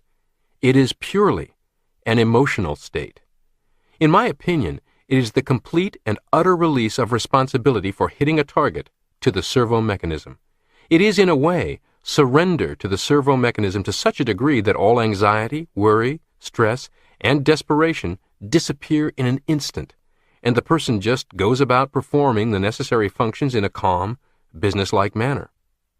Much work has gone into finding ways to trigger this emotional state on demand. The popular motivational guru of recent years, Tony Robbins, is reportedly paid huge sums by a handful of top athletes, notably including Andre Agassi and Greg Norman, to teach them such get-into-state-fast techniques. There is truly magic in this winning feeling. It can seemingly cancel out obstacles and impossibilities. It can use errors and mistakes to accomplish success. J.C. Penney tells how he heard his father say on his deathbed, "I know Jim will make it." From that time onward, Penney felt that he would succeed somehow, although he had no tangible assets, no money, no education. The chain of J.C. Penney stores was built on many impossible circumstances and discouraging moments. Whenever Penney would get discouraged, however, he would remember the prediction of his father, and he would feel that somehow he could whip the problem facing him. After making a fortune, he lost it all, at an age when most men have long since been retired. He found himself penniless, past his prime, and with little tangible evidence to furnish reason for hope. But again he remembered the words of his father, and soon recaptured the winning feeling, which had now become habitual with him. He rebuilt his fortune, and in a few years was operating more stores than ever. Mr. Penney had as his most concrete foundation a profound, fundamental belief grooved into his self-image that he was the kind of a person who would make it. Unfortunately, many people have heard just the opposite from parents or other influences, causing them to give far greater import to the times when they fail than to the times they succeed, gradually becoming convinced that they are the kind of persons who never seem to make it happen. The simple distinction in self-concept and self-talk should not have its strength and power underestimated. How that winning feeling made Les Giblin successful.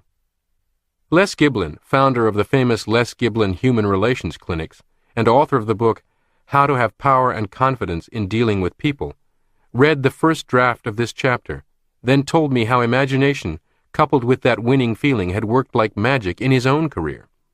Les had been a successful salesperson and sales manager for years. He had done some public relations work and had gained some degree of reputation as an expert in the field of human relations.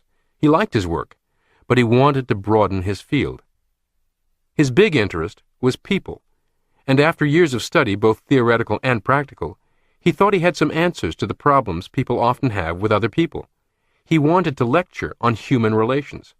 However, his one big obstacle was lack of experience in public speaking. Les told me, "One night I was lying in bed thinking of my one big desire.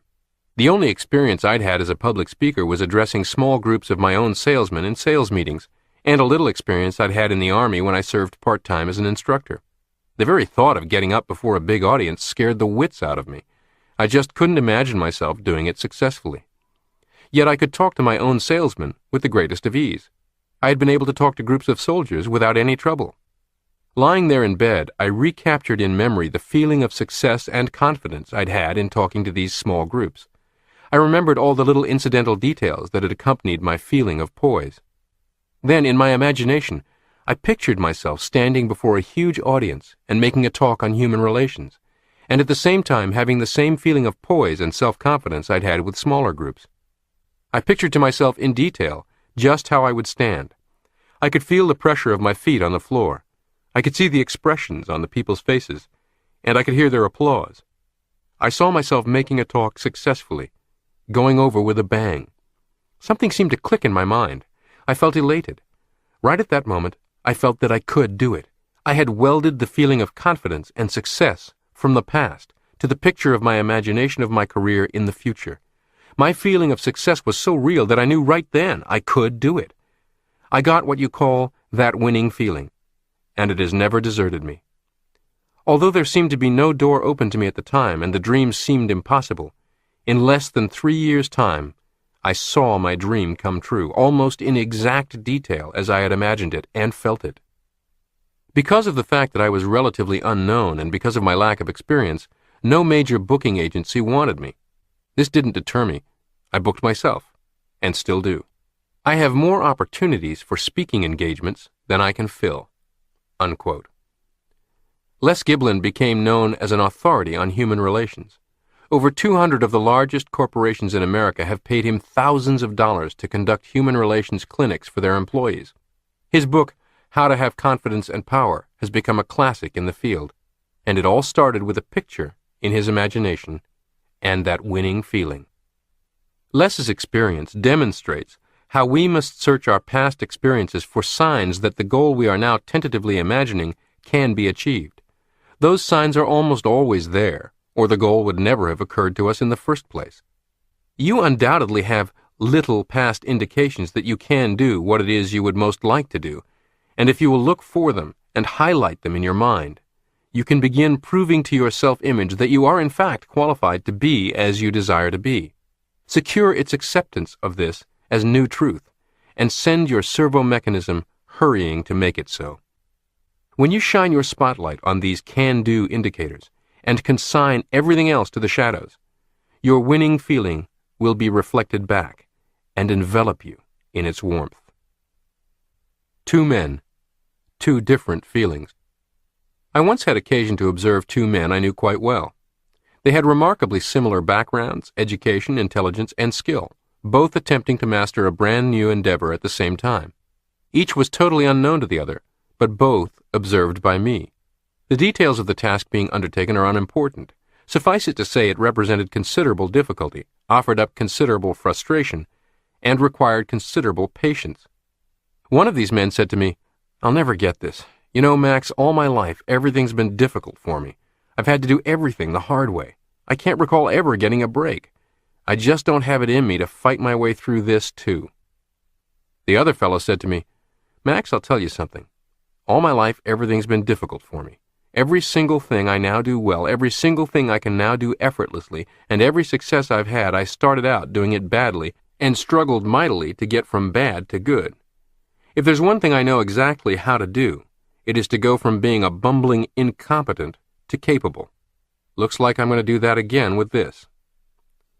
Which one of these men do you suppose gave up on this goal and walked away empty-handed and unfulfilled?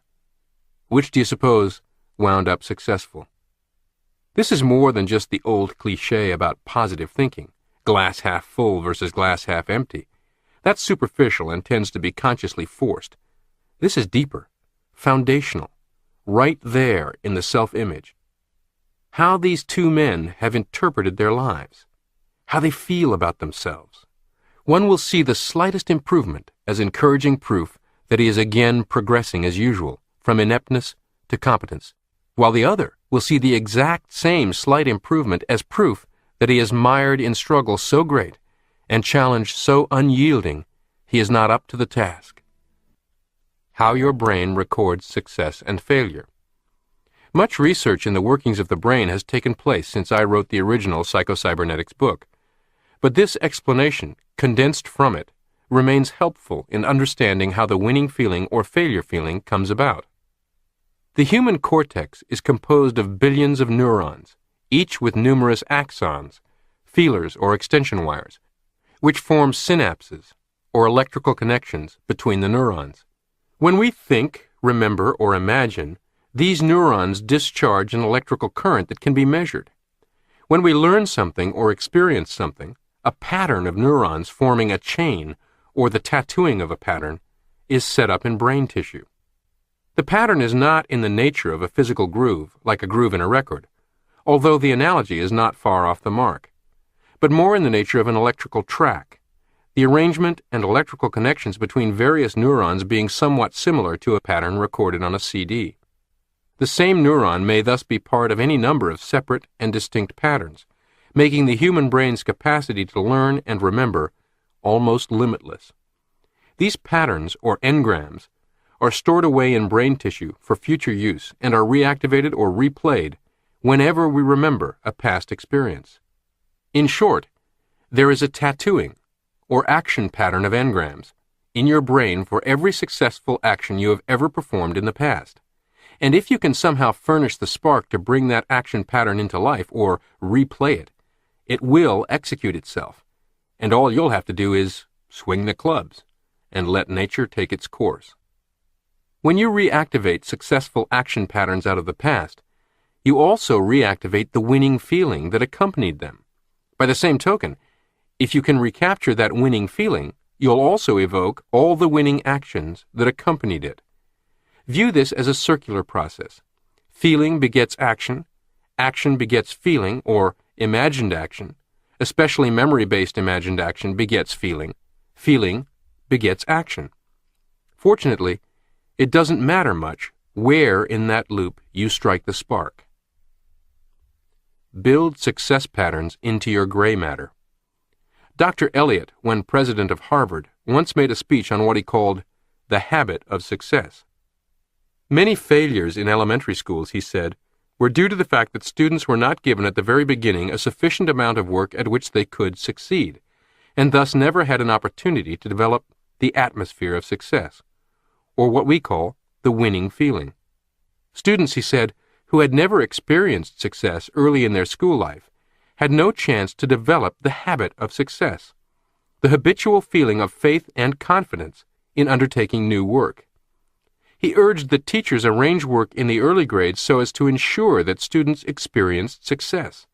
The work should be well within the ability of the student, yet interesting enough to arouse enthusiasm and motivation. These small successes, said Dr. Eliot, would give students the feel of success, which would be a valuable ally in all future undertakings. When a quarterback is injured and removed from the game, and the second stringer who's been warming the bench is rushed in, the astute coach tries to give him easy plays with a high probability of success, even if small, in order to establish a sense of success, a rhythm, to spark that winning feeling. Rather than having him attempt a pass downfield or over the middle that might result in a gain of 10, 20, or 30 yards, but is difficult to complete, the play might be a little swing pass, almost sideways, that may result in a gain of only 2 or 3 yards, but has a very high probability of being successfully completed. A top salesman I know in the printing industry habitually arranges his schedule so that his first 2 sales calls of each day are in friendly territory. He visits clients where he knows he will be welcomed, where he writes business repetitively, where there is a high likelihood of being asked to bid a job or even immediately take an order, or at the very least, he'll be treated respectfully and courteously. Then he moves on to cold calling on possible new accounts where the welcome may not be nearly as warm, or visiting the tough customers who are ultra price conscious, where he is frequently outbid. He tells me he wants a winning feeling already in place before testing his patience and persistence. His sales manager says, "Small victories lead to big victories." Fred DeLuca, the founder of the Subway sandwich shop chain, a champion of micro-business launches, counsels, "Make pennies first." It is easier to envision making dollars if you've made pennies. Easier to envision making thousands if you've made hundreds. What you might call the small victory process is the natural evolution of things. Crawl. Stand by holding on to something. Stand independently. Toddle forward by holding on to something. Walk. Having mastered walking, it's a bit easier to believe you can ride a bicycle. Having ridden a bicycle, it's easier to picture yourself riding a motorcycle. We can acquire the habit of success or rhythm of success. We can build into our gray matter patterns and feelings of success at any time and at any age by following Dr. Elliott's advice to teachers, the savvy coach's strategy for the inexperienced quarterback, the printing sales rep's trick for starting each day. If we are habitually frustrated by failure, we are very apt to acquire habitual feelings of failure, which color all new undertakings. But by arranging things so that we can succeed in little things, we can build an atmosphere of success that will carry over into larger undertakings.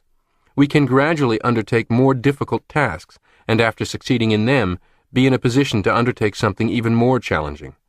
Success is literally built on success, and there is much truth in the saying, "Nothing succeeds like success." Obviously, as adults, we are eager to speed up this process, to accelerate success. To have such a good foundation in place, we can even trigger our winning feeling on command. The experienced quarterback who has been parked on the bench for weeks needs and wants to turn on his winning feeling in an instant, when suddenly needed in the game, without requiring the gentle, patient build-up of small victories. This acceleration must be created totally through imagination, not actuality, in the theater of the mind, rather than the arena of real experience. Because synthetic and actual experience have virtually identical impact, this can be done. How to play back your own built-in success patterns. Everyone has at some time or another been successful in the past. It does not have to have been a big success. It might have been something as unimportant as standing up to the school bully and beating him, winning a race in grammar school, winning the sack race at the office picnic, winning out over a teenage rival for the affections of a girlfriend. Or it might be the memory of a successful sale, your most successful business deal, or winning first prize for the best cake at the county fair.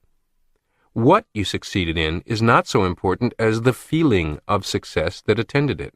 All you need is an experience where you succeeded in doing what you wanted to, in achieving what you set out to achieve, and something that brought you some feeling of satisfaction. Go back in memory and relive those successful experiences. In your imagination, revive the entire picture in as much detail as you can. In your mind's eye, see not only the main event, but all the little incidental things that accompanied your success. What sounds were there? What about your environment? What else was happening around you at the time? What objects were present? What time of year was it? Were you cold or hot? And so forth. The more detailed you can make it, the better.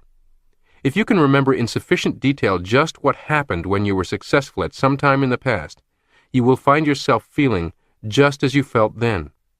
Try particularly to remember your feelings at the time. If you can remember your feelings from the past, they will be reactivated in the present. You will find yourself feeling self-confident, because self-confidence is built on memories of past successes. Now, after arousing this general feeling of success, apply it in your thoughts to the important sale, conference, speech, business, golf tournament, rodeo competition, whatever you are engaged in now. Use your creative imagination to picture to yourself just how you would act and just how you would feel if you had already succeeded. Positive and constructive worry. Mentally, begin to play with the idea of complete and inevitable success. Don't force yourself. Don't attempt to coerce your mind. Don't try to use effort or willpower to bring about the desired conviction. Just do what you do when you worry. Only worry about a positive goal and a desirable outcome, rather than about a negative goal and an undesirable outcome. Don't begin by trying to force yourself to have absolute faith in the desired success. This is too big a bite for you to mentally digest at first. Use gradualness. Begin to think about the desired end result as you do when you worry about the future. When you worry, you do not attempt to convince yourself that the outcome will be undesirable. Instead, you begin gradually. You usually begin with, suppose. Just suppose such and such a thing happens, you mentally say to yourself. You repeat this idea over and over to yourself. You play with it. Next comes the idea of possibility. Well, after all, you say, such a thing is possible. It could happen. Next comes mental imagery.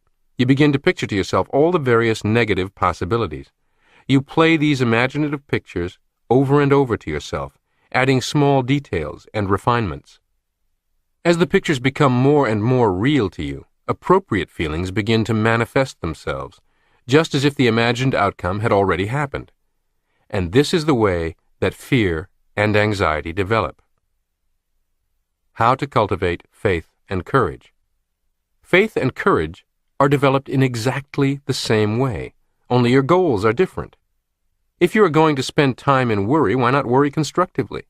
Begin by outlining and defining to yourself the most desirable possible outcome. Begin with your suppose. Suppose the best possible outcome did actually come about. Next, remind yourself that, after all, this could happen. Not that it will happen at this stage, but only that it could. Remind yourself that, after all, such a good and desirable outcome is possible. You can mentally accept and digest these gradual doses of optimism and faith. After having thought of the desired end result as a definite possibility, begin to imagine what the desirable outcome would be like. Go over these mental pictures and delineate details and refinements. Play them over and over to yourself. As your mental images become more detailed, as they are repeated over and over again, you will find that more appropriate feelings are beginning to manifest themselves, just as if the favorable outcome had already happened. This time, the appropriate feelings will be those of faith, self-confidence, courage, or all of them wrapped up into one package, that winning feeling. Don't take counsel of your fears. General George Patton, the hell-for-leather old blood-and-guts general of World War II fame, was once asked if he ever experienced fear before a battle. Yes, he said, he often experienced fear just before an important engagement, and sometimes during a battle. But he added, I never take counsel of my fears. If you experience negative failure feelings, fear and anxiety before an important undertaking, as everyone does from time to time, it should not be taken as a sure sign that you will fail. It all depends on how you react to them, and what attitude you take toward them. If you listen to them, obey them, and take counsel of them, you will probably perform badly, but this need not be true. First of all, it is important to understand that failure feelings, fear, anxiety, lack of self-confidence, do not spring from a heavenly oracle. They are not written in the stars. They are not holy gospel. Nor are they intimations of a set and decided fate that means that failure is decreed and decided.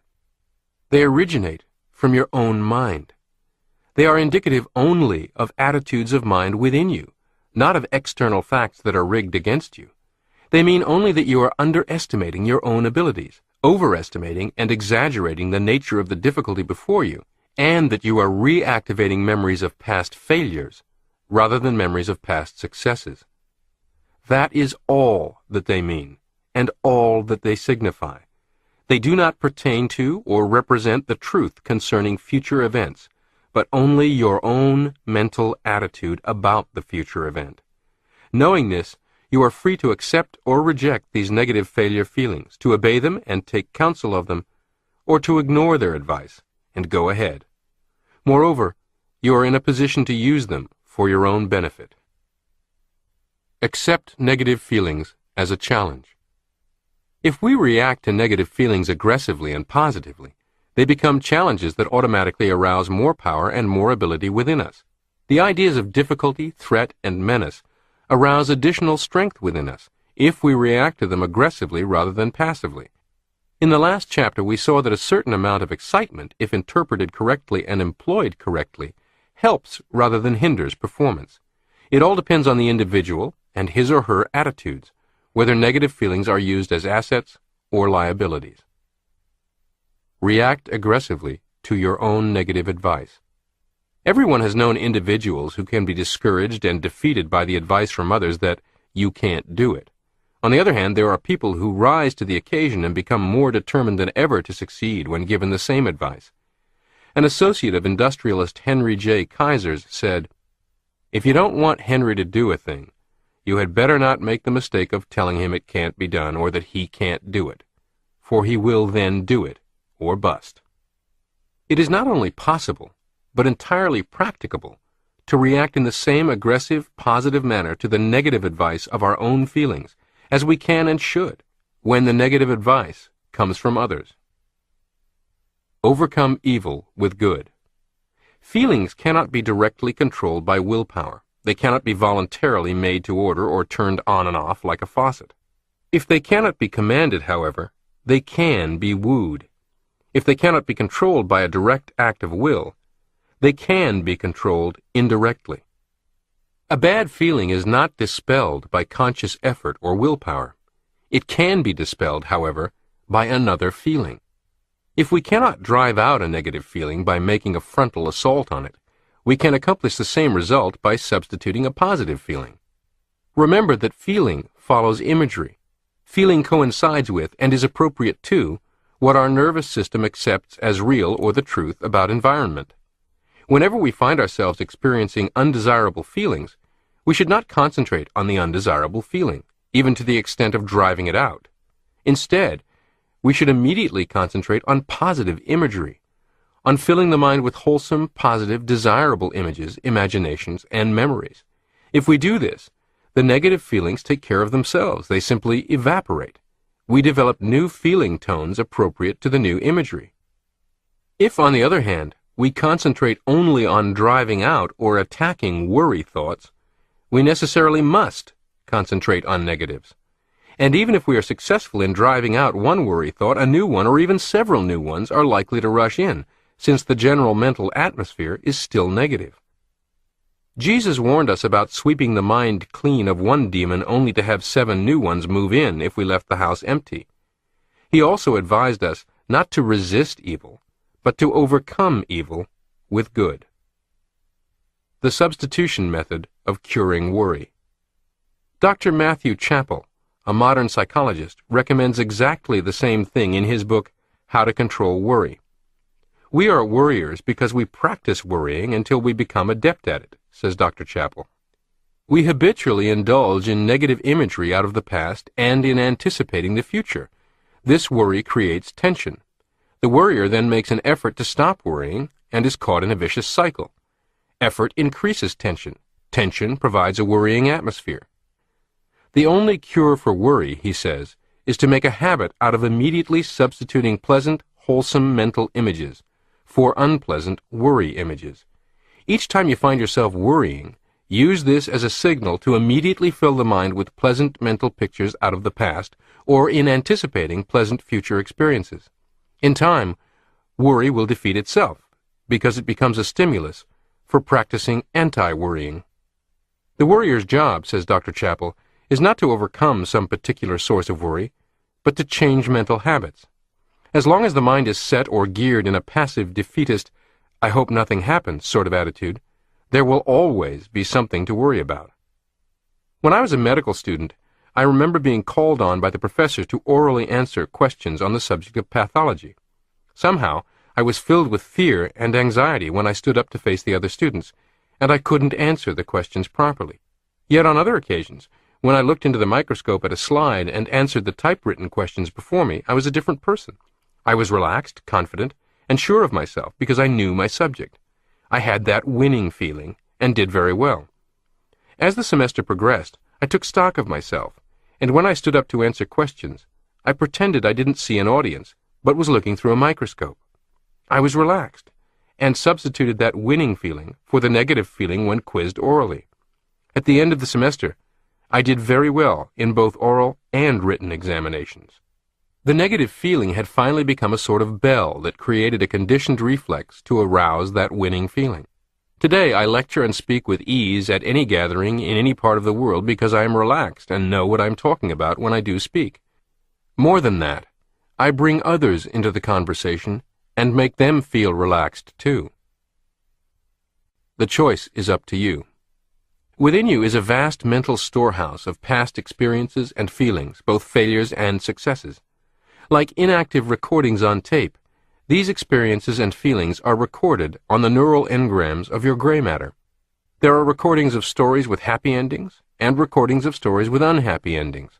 One is as true as the other. One is as real as the other.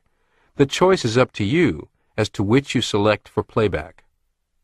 Another interesting scientific finding about these engrams is that they can be changed or modified. Somewhat as a tape recording may be changed by dubbing in additional material or by replacing an old recording with a new one. These recordings in the human brain tend to change slightly each time they are played back. They take on some of the tone and temper of our present mood, thinking, and attitudes toward them.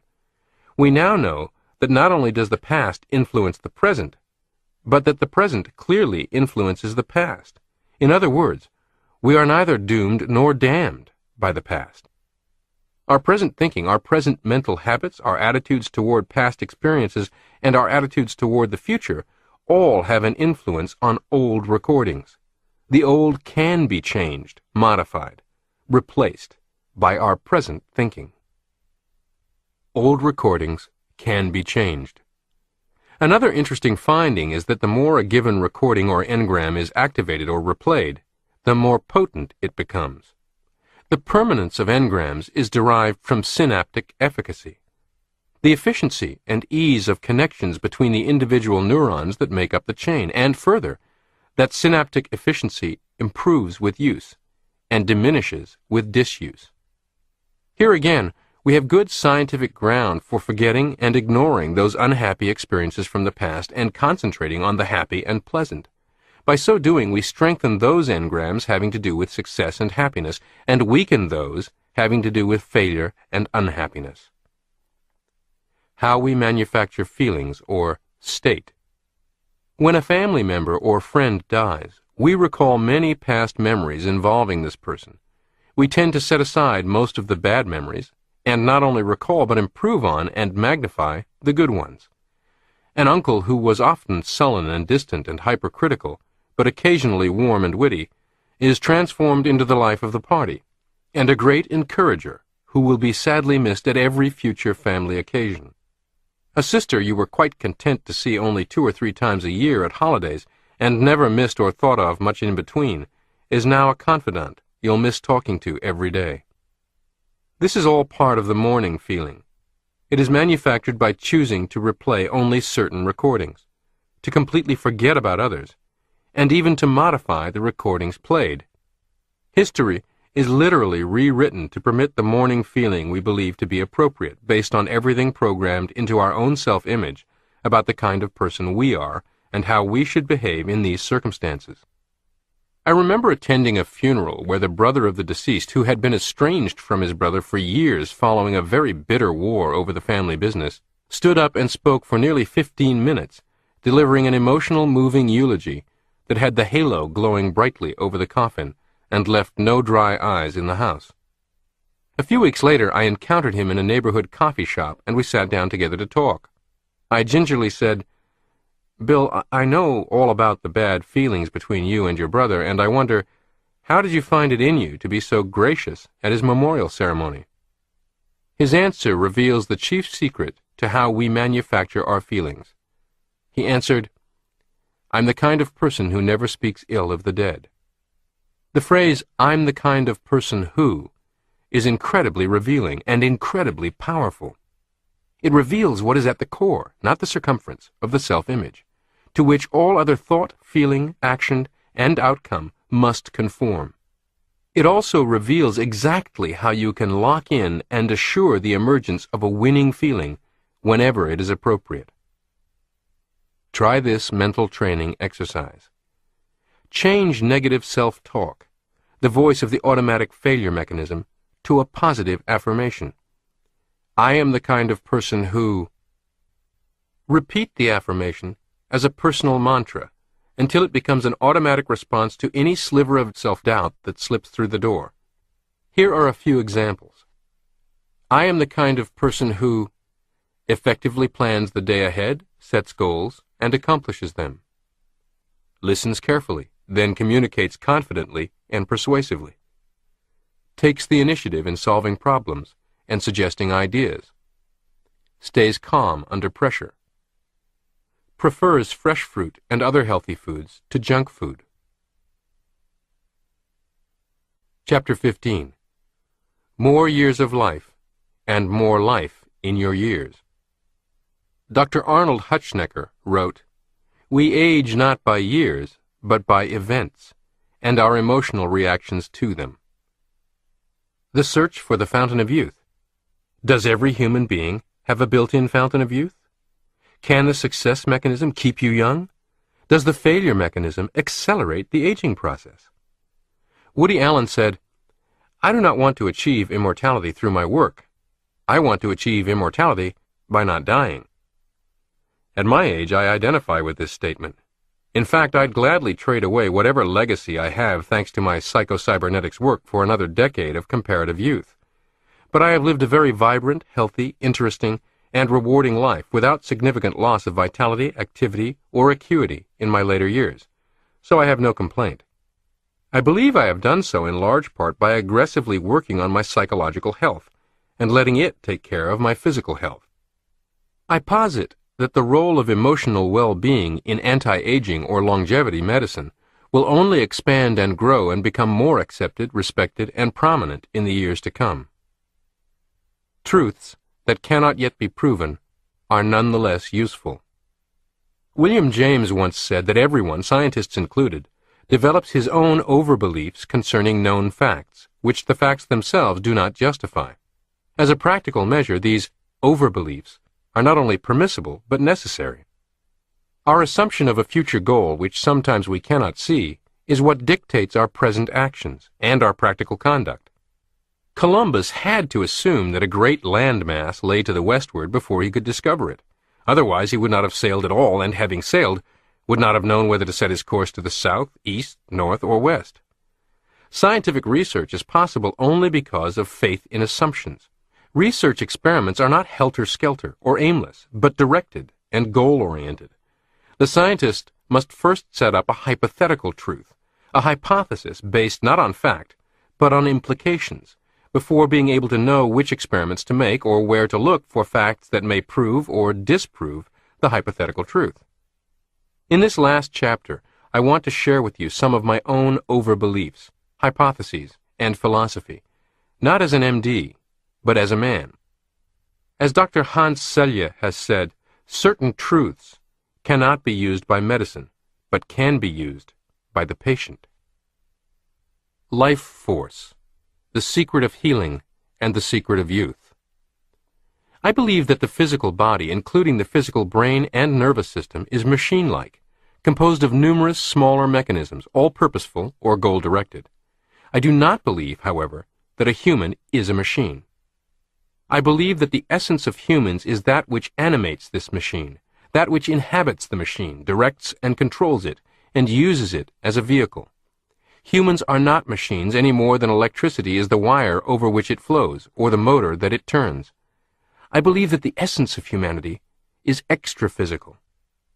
For many years, individual scientists, psychologists, physiologists, biologists have suspected that there was some sort of universal energy or vitality that ran the human machine. They also suspected that the amount of this energy available and the way it was utilized explained why some individuals were more resistant to disease than others, why some individuals aged faster than others, and why some hardy individuals lived longer than others. It was also fairly obvious that the source of this basic energy, whatever it might be, was something other than the surface energy we obtain from the food we eat. Caloric energy does not explain why one individual can snap back quickly from a serious operation, withstand long-continued stress situations, or outlive another. We speak of such persons as having a strong constitution. The strong constitution exhibited by individuals who live long and live well seems linked to elements over which we have considerable control, not the least of which is the never-ending setting and resetting of goals, so that we have something meaningful to live for. A very famous professional speaker on the circuit for 3 decades was finally beginning to feel burnout, not so much toward the speaking itself as to the grind of incessant travel, with all its inherent frustrations, the endless blur of nights in innocuous hotel rooms. Friends mentioned that they could see the travel was aging him. He was on the verge of quitting his profession, which he actually loved and arguably required to have meaning and purpose. About the same time, probably in anticipation of retirement, he had taken up golf and became fascinated with, even addicted to the game, and reasonably adept at it. One day, on yet another lengthy flight, a new goal popped into his head: to play on at least one famous golf course in every state of the Union.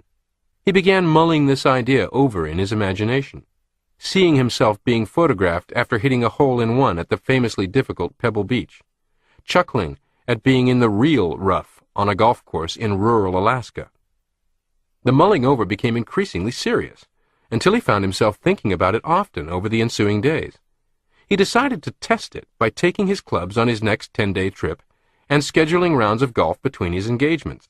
Not surprisingly, he found himself looking forward to the next day's travel rather than dreading it.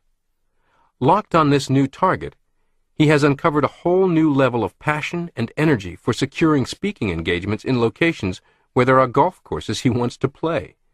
He has not only extended and breathed new life into his career, he has quite likely extended and breathed new life into his life. This occurred some 6 or 7 years ago, and as of this writing, at age 73, this speaker golfer is going strong. It seems he has the life force, or élan vital, of a much younger man. Are you older or younger than your chronological years? The counting itself is arguably arbitrary. After all, if our calendars put 15 months instead of 12 months into each year, you'd be celebrating a different year's birthday this time around. That smaller number might very well convince your self-image of a different truth about your age, and you might very well feel and act differently. We all know people who are 35 going on 65 and 65 going on 35. I suppose something less extreme is desirable, but regardless of pondering about age itself, we all seek to tap more life force. Science discovers the life force. This life force was established as a scientific fact by Dr. Hans Selye of the University of Montreal. Since 1936, Dr. Selye has studied the problems of stress. Clinically, and in numerous laboratory experiments and studies, Dr. Selye has proved the existence of a basic life force, which he calls adaptation energy. Throughout life, from the cradle to the grave, we are daily called on to adapt to stress situations. Even the process of living itself constitutes stress or continual adaptation. Dr. Selye has found that the human body contains various defense mechanisms, local adaptation syndromes, or LAS, which defend against specific stress, and a general defense mechanism, a general adaptation syndrome, or GAS, which defends against non-specific stress.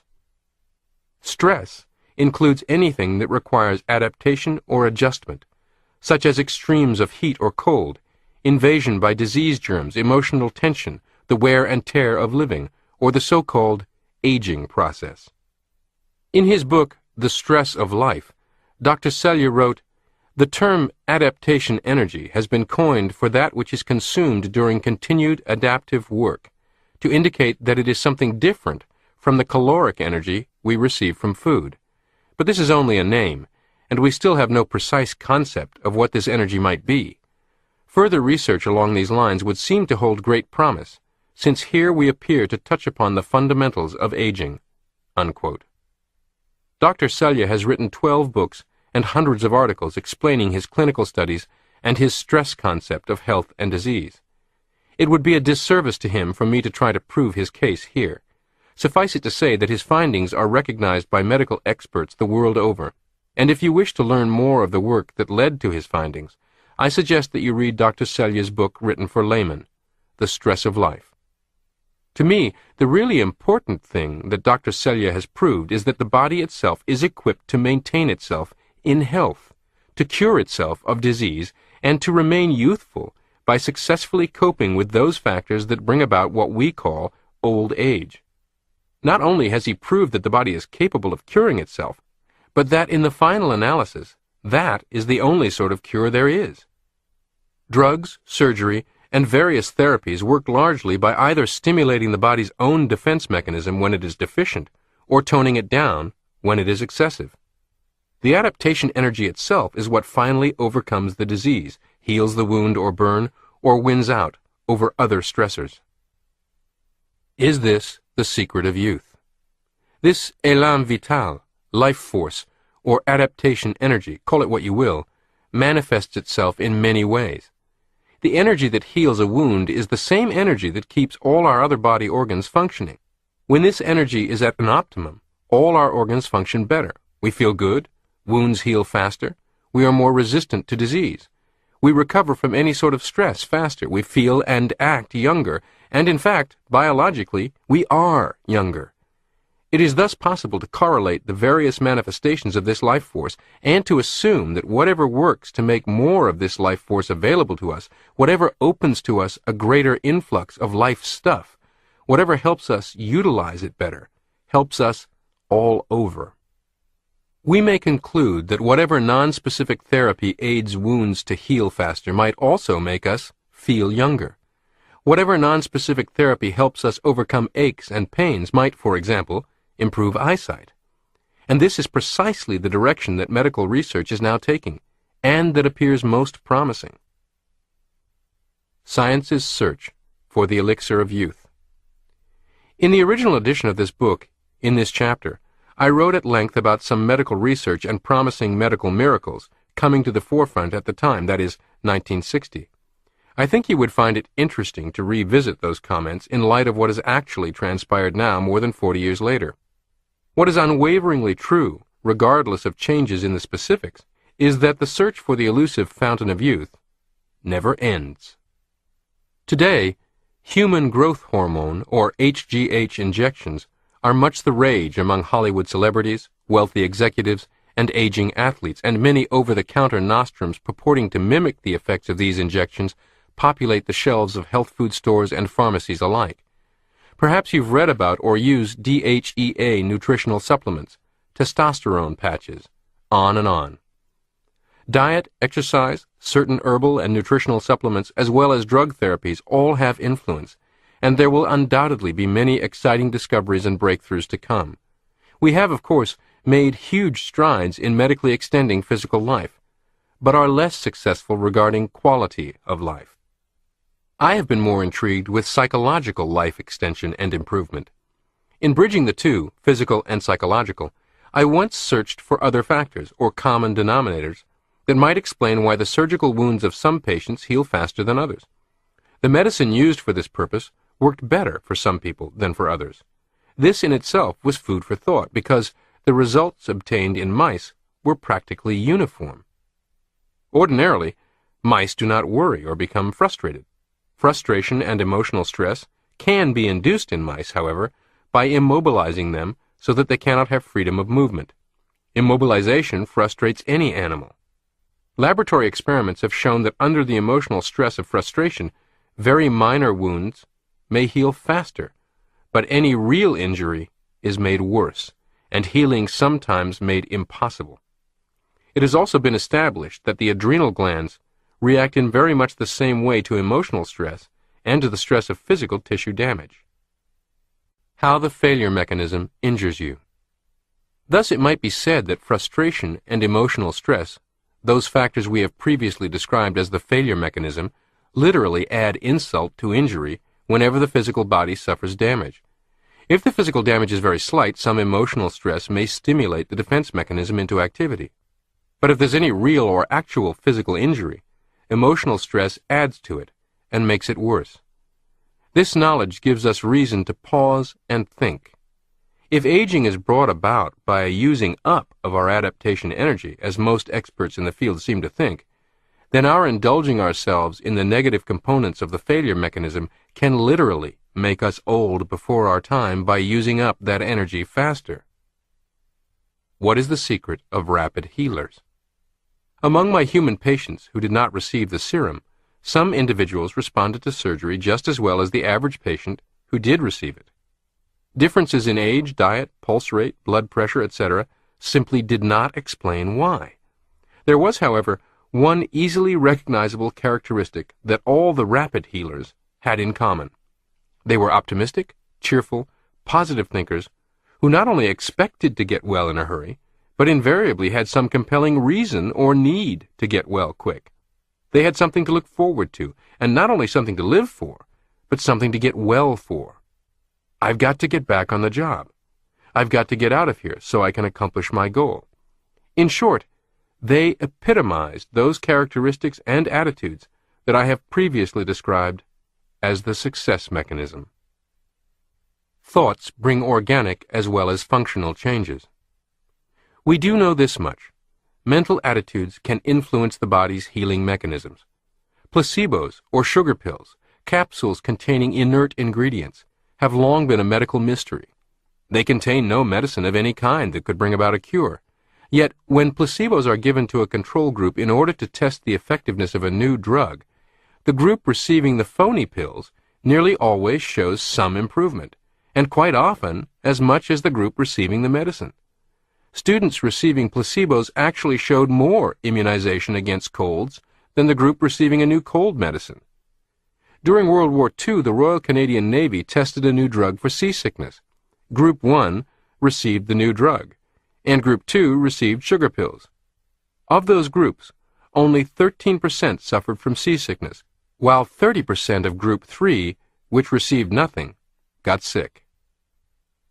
Visible results from invisible medicine. Patients receiving placebos must not be told that the treatment is phony if it is to be effective. They believe they are receiving legitimate medicine that will bring about a cure. To write off placebos as merely due to suggestions explains nothing. More reasonable is the conclusion that in taking the medicine, some sort of expectation of improvement is aroused, a goal image of health is set up in the mind, and the creative mechanism works through the body's own healing mechanism to accomplish the goal. The so-called placebo effect is now common knowledge, a powerful form of autosuggestion aided and abetted by convincing physical props. But this is more than another set of evidence that the servo mechanism is unable to distinguish synthetic from real.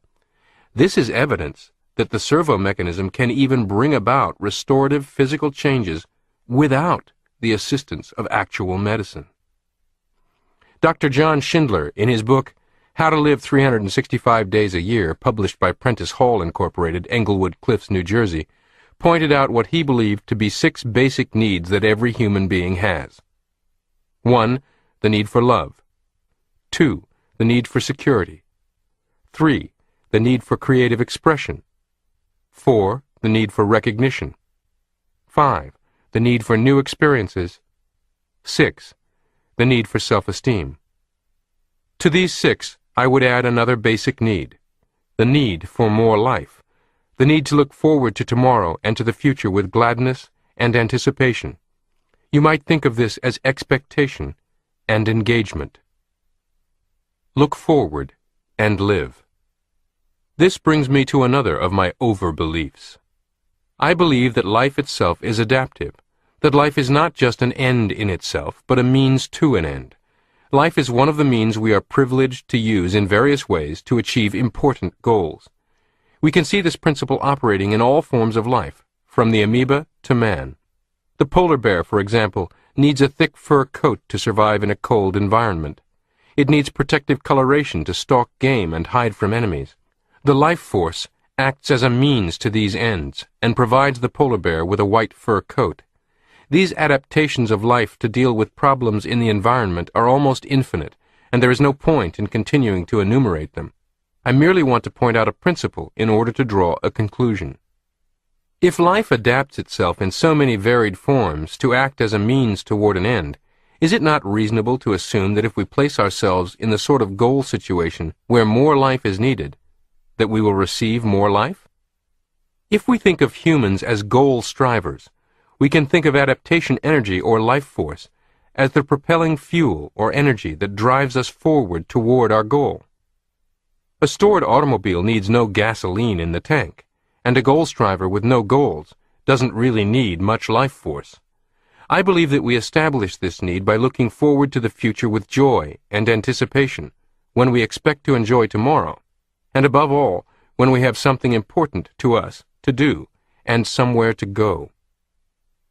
Create a need for more life. Creativity is certainly one of the characteristics of the life force, and the essence of creativity is a looking forward toward a goal.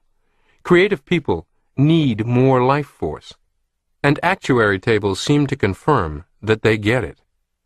As a group, creative workers, research scientists, inventors, painters, writers, philosophers, not only live longer, but remain productive longer than non-creative workers. Michelangelo did some of his best painting when past 80. Goethe wrote Faust when he was past 80.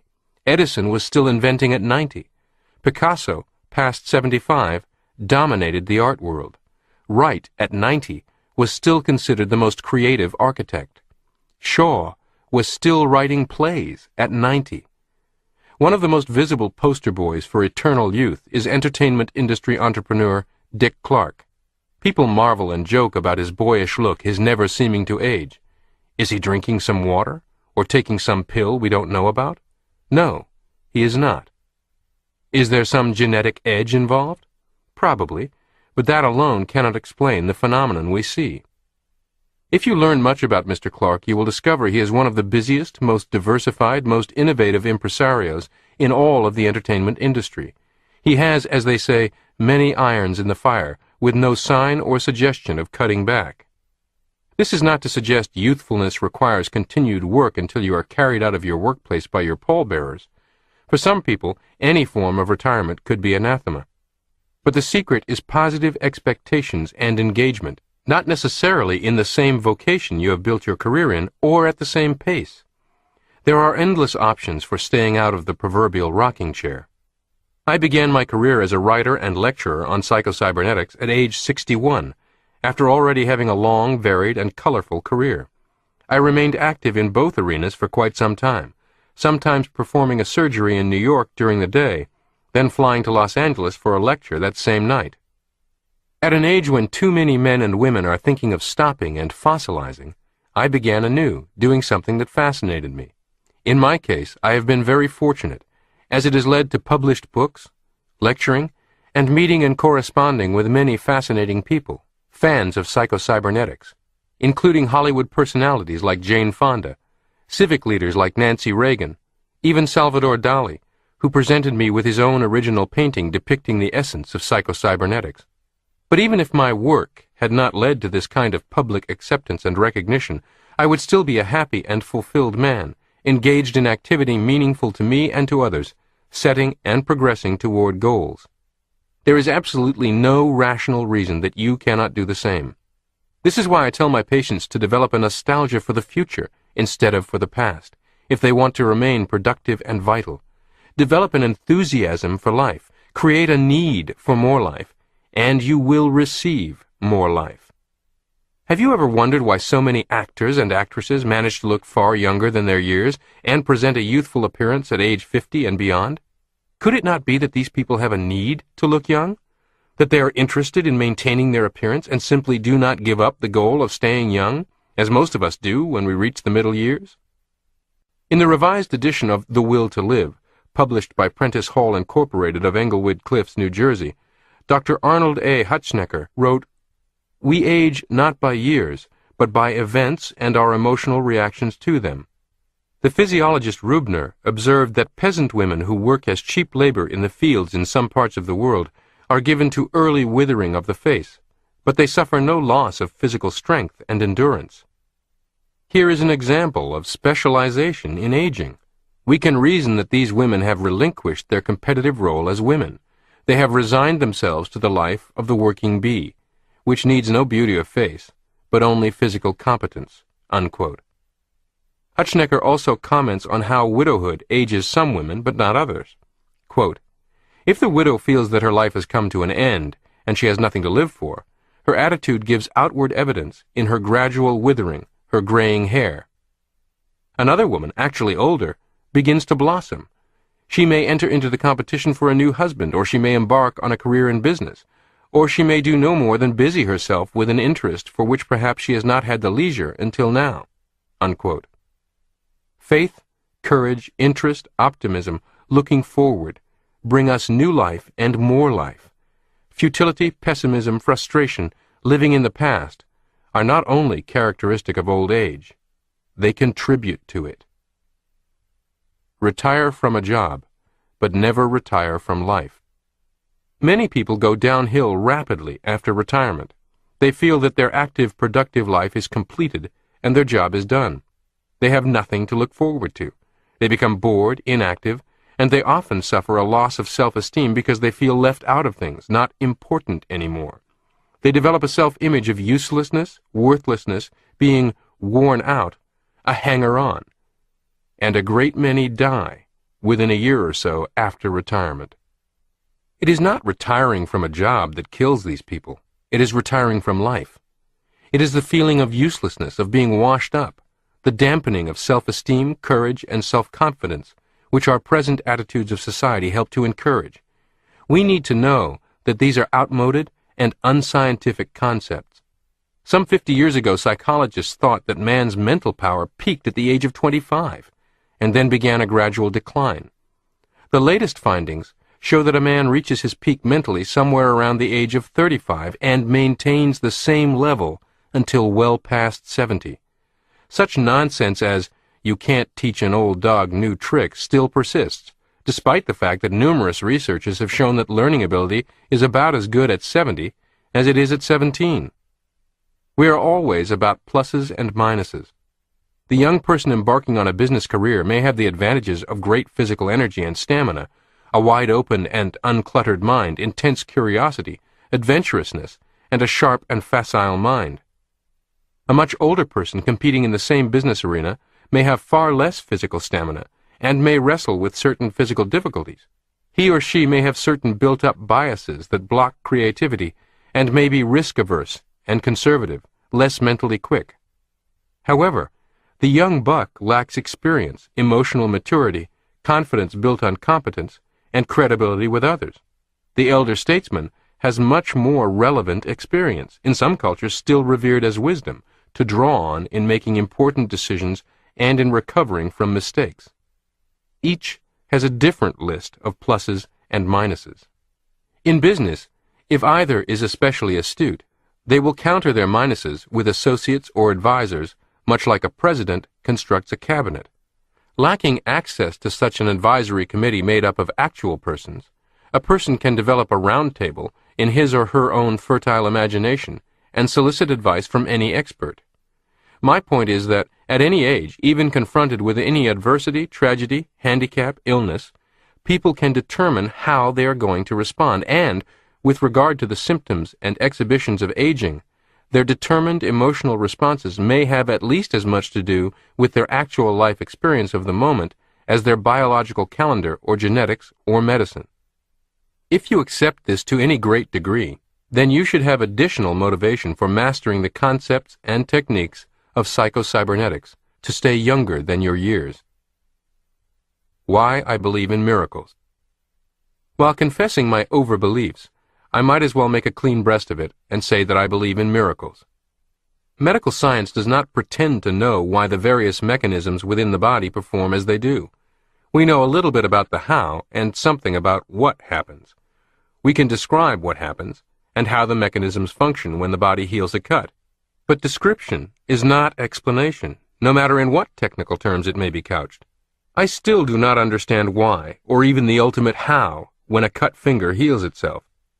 I do not understand the power of the life force, which operates the mechanisms of healing, nor do I understand how the force is applied or just what makes it work.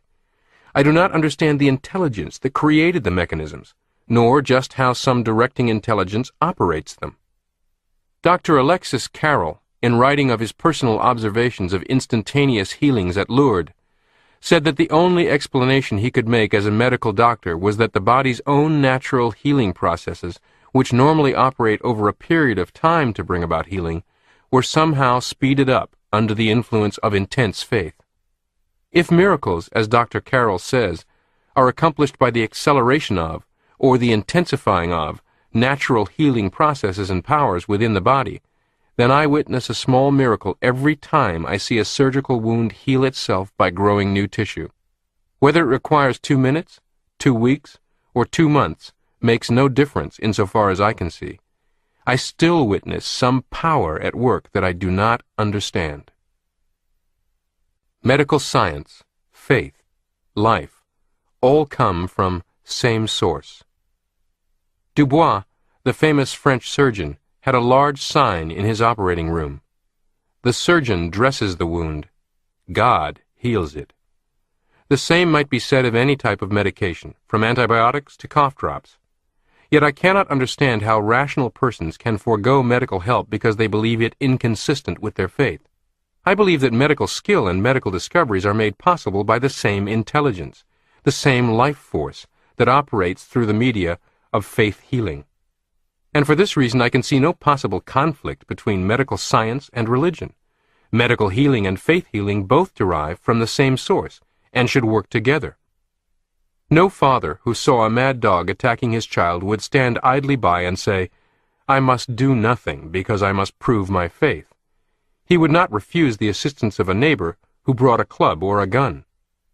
Yet if you reduce the size of the mad dog trillions of times and call it a bacteria or a virus, the same father may refuse the help of his doctor neighbor who brings a tool in the form of a capsule, a scalpel, or a syringe. Don't place limitations on life. Which brings me to my parting thought. In the Bible we are told that when the prophet was in the desert and hungry, God lowered a sheet from the heavens containing food. Only to the prophet, it didn't look much like good food. It was unclean and contained all sorts of crawling things. Whereupon God rebuked him, admonishing him not to call unclean that which God had offered. Some doctors and scientists today still turn up their noses at whatever smacks of faith or religion. Some religionists have the same attitude, suspicion, and revulsion concerning anything scientific. The biased lack of cooperation is everywhere, and repugnant to me. Doctors of chiropractic and medicine choose to feud rather than recognize the value and validity of their respective contributions and work together for the good of their patients. Psychiatrists, psychologists, and academia sneer at self-help. Yet the anecdotal and documented evidence of hundreds of thousands of people being genuinely and profoundly assisted by books like these is so overwhelming and consistent, no sane person would prosecute against it. So why not embrace it? When a professional therapist angrily criticizes the pop psych author or guru who appears on Oprah or even the Home Shopping Network, is the rebuke genuine or ego and jealousy driven? While all these sources war with each other and deny each other legitimacy, you need not be caught up in their petty differences. You have the freedom to seek out and mix and match whatever works best for you. Do not close your mind to any potential benefit or assistance. Use your own rational thought. Test hypotheses for yourself. Everyone's real goal, as I said in the beginning, is for more life, more living. Whatever your definition of happiness may be, you will experience happiness only as you experience more life. More living means, among other things, more accomplishment, the attainment of worthwhile goals, more love experienced and given, more health and enjoyment, more happiness for both yourself and others. I believe that there is one life, one ultimate source, but that this one life has many channels of expression and manifests itself in many forms. If we are to get more living out of life, we should not limit the channels through which life may come to us. We must accept it, whether it comes in the form of science, religion, psychology, or whatnot. Another important channel is other people. Let us not refuse the help, happiness, and joy that others may bring us, or that we can give to them. Let us not be too proud to accept help from others, nor too callous to give it. Let us not say, unclean, just because the form of the gift may not coincide with our prejudices, our ideas of self-importance. The best self-image of all. Finally, let us not limit our acceptance of life by our own feelings of unworthiness. God has offered us forgiveness and the peace of mind and happiness that come from self-acceptance. It is an insult to our Creator to turn our backs on these gifts, or to say that His creation, humanity, is so unclean that He is not worthy or important or capable. The most adequate and realistic self-image of all is to conceive of yourself as made in the image of God. You cannot believe yourself the image of God deeply and sincerely with full conviction and not receive a new source of strength and power, says Dr. Frank G. Slaughter. The ideas and exercises in this program have helped many of my patients get more living out of life. It is my hope and my belief that they will do the same for you. Chapter 16. True Stories of Lives Changed Using Psycho-Cybernetics. The Case of the Least Likely to Succeed Stockbroker. Sella Quinn was born with a gift, an advantage, far above average intelligence. She is a Mensa member, an association of people with IQ in the top 2% of the entire population.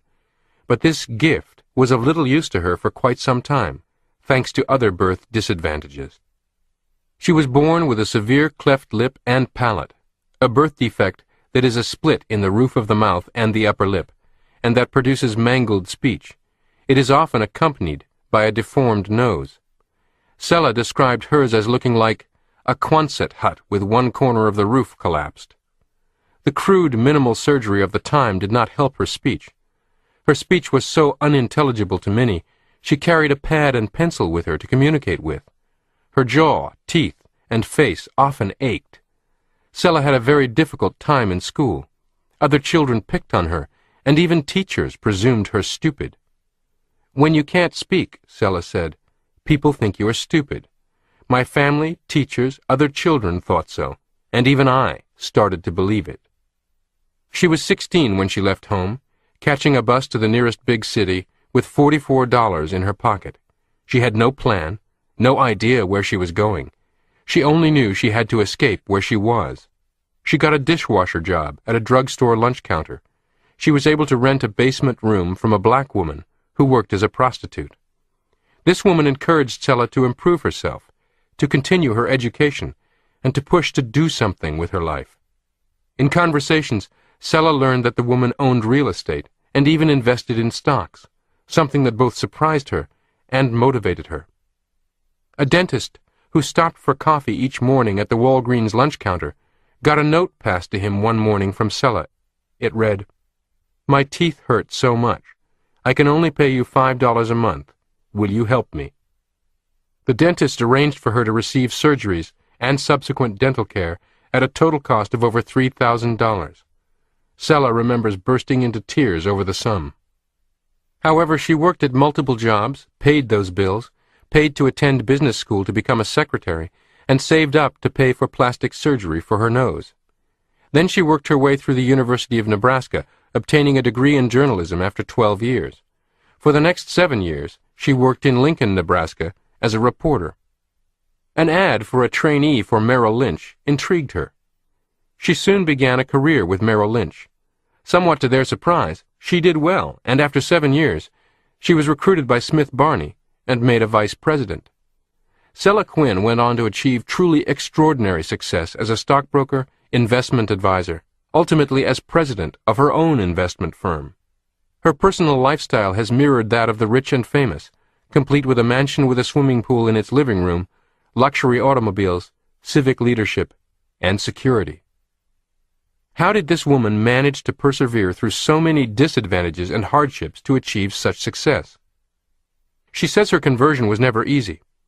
"My self-image was terrible, but due to a combination of necessity, an occasional push from someone else, and gradually discovering abilities, I moved ahead." Unquote.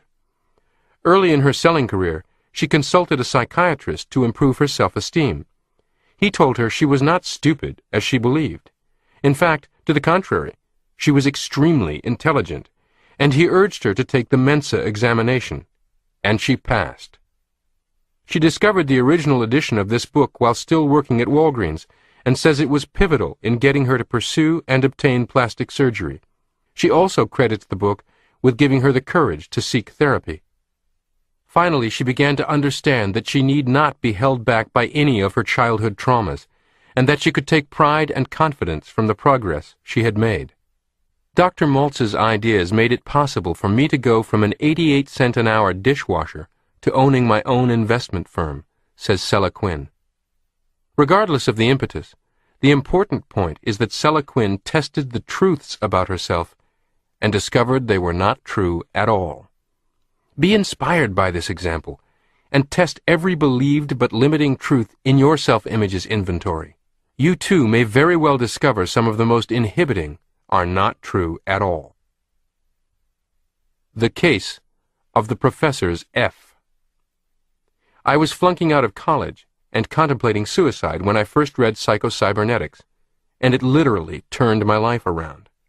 That dramatic statement comes from college professor, professional speaker, author, and successful businessman Marshall Reddick.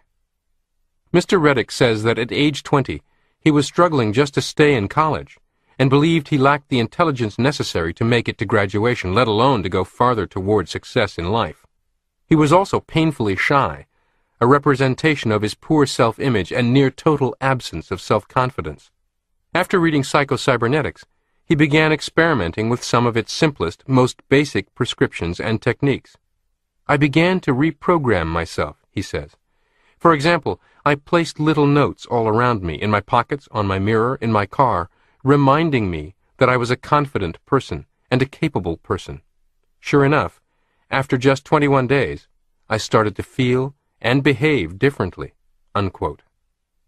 Marshall Reddick went on with a successful academic career, obtaining his bachelor's degree in business and economics, a master's degree in business from Colorado State University, his Ph.D. in business from Texas Tech University, and a 3-year tenure as professor of business and economics at California State University. I had all my students read and then write a report on Psycho-Cybernetics, Reddick says, and I still recommend the book today. Unquote. Today, Mr. Reddick is a much-in-demand professional speaker and has earned the Certified Speaking Professional, or CSP, designation from the National Speakers Association. His seminar company has been presenting programs on time management, negotiations, and peak performance for corporate clients worldwide since 1975. Isn't it remarkable that a failing student can metamorphose into a stellar student, earn a Ph.D., and step to the other side of the desk as professor from such simple techniques? Self-made multi-millionaire W. Clement Stone has a favorite saying, "Little hinges swing big doors." It has many profound applications, and this is one of them, that frequently little tests of truths embedded in the self-image, little experiments in exercising new control over one's thoughts, can swing open huge doorways to rapid and dramatic personal growth. It isn't necessarily the size of the idea, but the size of the opportunity that governs the result. By experimenting with even the simplest of the ideas found in Psycho-Cybernetics, you too may make amazing self-discoveries. The Case of the Alcoholic's Daughter. This is the story of Peggy Collins. As she relates, "I am a professional speaker. The other day, as I was getting ready to leave my office to deliver a keynote address for a large association's luncheon, my eyes went to the bookcase in my office, where one book stands out from all the others. Soft cover, tattered in places, used and worn. It takes me back to 1960. I was working my way through Lamar University in Beaumont, Texas, by being the girl Friday for a prestigious law firm. The managing partner became my mentor. I know today that he saw the low self-esteem in that 19-year-old girl. In one of our meetings that year, he handed a copy of Psycho-Cybernetics to me to read. If he said it was worthwhile, then it was, and I digested its contents that very week. Maxwell Maltz offered me tools to re-engineer my thoughts and feelings about myself in ways that had never occurred to me. For the first 16 years of my life, my father was a troubleshooter for a huge manufacturing company, and they must have had a lot of troubles because we moved every year, sometimes twice in the same year, coast to coast and back again, 17 schools in 12 years. On weekends, after traveling all week, my dad came home and crawled into a bottle. My mom was rarely able to leave the house, and as the eldest of 4 children, I became her legs. I was the one who got the utilities connected each time we moved, got bills paid, groceries purchased. Yet in her eyes, I never quite did anything well enough. With this as background, I was attempting to function effectively in the world of work and struggling obviously enough that my employer handed me this book about the self-image. The first year that I was given Psycho-Cybernetics, I read it 5 times. Over the next 5 years, I reread it several times each year. Maxwell Maltz became my encourager. He not only opened the door to a new way of living for me, but he birthed a lifelong interest in mind-body studies that directed my career and brought me a lifetime of fulfillment. Today, I speak to audiences all over the country on issues of self-esteem and communication. I know firsthand that we cannot connect with others until we connect with ourselves." Unquote. Peggy Collins traveled from law firm clerk to a top producer in real estate selling to senior vice president of a banking institution before embarking on her current career as a professional speaker and workshop leader with an impressive corporate client list including Mobil Oil, Frito-Lay, Burger King, and the J.C. Penney Corporation. Her story reinforces the important fact that the past need not predict the future. It is a well-known psychological fact that children of alcoholics face significant and special problems. But depending on your definition of dysfunctional family, nearly everyone has one. Each person must rise above childhood experiences or adverse adult experiences to take control of his or her own personality, beginning now and moving forward. One of American business's favorite speakers, Joel Weldon, gave a speech for many years titled, "Jet Pilots Don't Use Rearview Mirrors." We must all stop looking in our rearview mirrors and focus on the present moment and the future. The Case of the Rodeo Cowboys. When Doug Butler agreed to take the reins as coach of the California State Polytechnic University at Pomona, also known as Cal Poly Pomona, rodeo team in the fall of 1969, they occupied last place in the western region of the National Intercollegiate Rodeo Association. One of the students in Doug's horseshoeing class, a top rodeo cowboy stuck on this last-place team, urged Doug to step in as coach, insisting that the team had more ability than they were demonstrating. Doug Butler recalled, "I had recently read Dr. Maltz's Psycho-Cybernetics, was impressed by it, and working to apply its methods in my life. I felt the methods could be used to coach rodeo athletes, although I had never heard of the techniques being used for that purpose. Later I discovered that Gary LeFew was using these methods to coach students in his bull riding school, but at the time I thought I was breaking new ground." Unquote. Doug developed a plan for turning the team around, including new rules, training disciplines, a code of behavior for the athletes, and use of Psycho-Cybernetics as a text for personal improvement. The director of the university's Animal Science Department, a former professional hockey player, agreed to support the plan. Doug then met with the rodeo team members and made it clear he would not accept the coaching responsibilities unless they would agree to all of his conditions.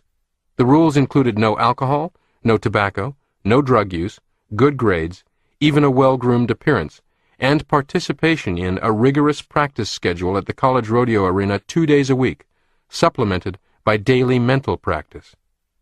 Doug led an aggressive program of physical and mental conditioning. Quote, 3 days a week we worked out at the gym starting at 6:30 a.m. We used weight training machines, did calisthenics, and ran wind sprints. As we cooled down, we would discuss insights from our study of Psycho-Cybernetics. Everybody had a copy of the book and read it and reread it. Each team member would practice visualizing his own champion performance and would share their detailed descriptions of these imagined experiences with each other." Unquote. By late spring of 1970, the team had moved from the basement to second place in the division, behind a team that featured a future 6-time world champion cowboy. As the team's image, performance, and record improved, rodeo athlete scholarships became available for students for the very first time. Doug said, "The students presented me with an engraved silver belt buckle and a standing ovation at the year-end banquet. I still wear the buckle, and will always treasure the great Psycho-Cybernetics experience we shared.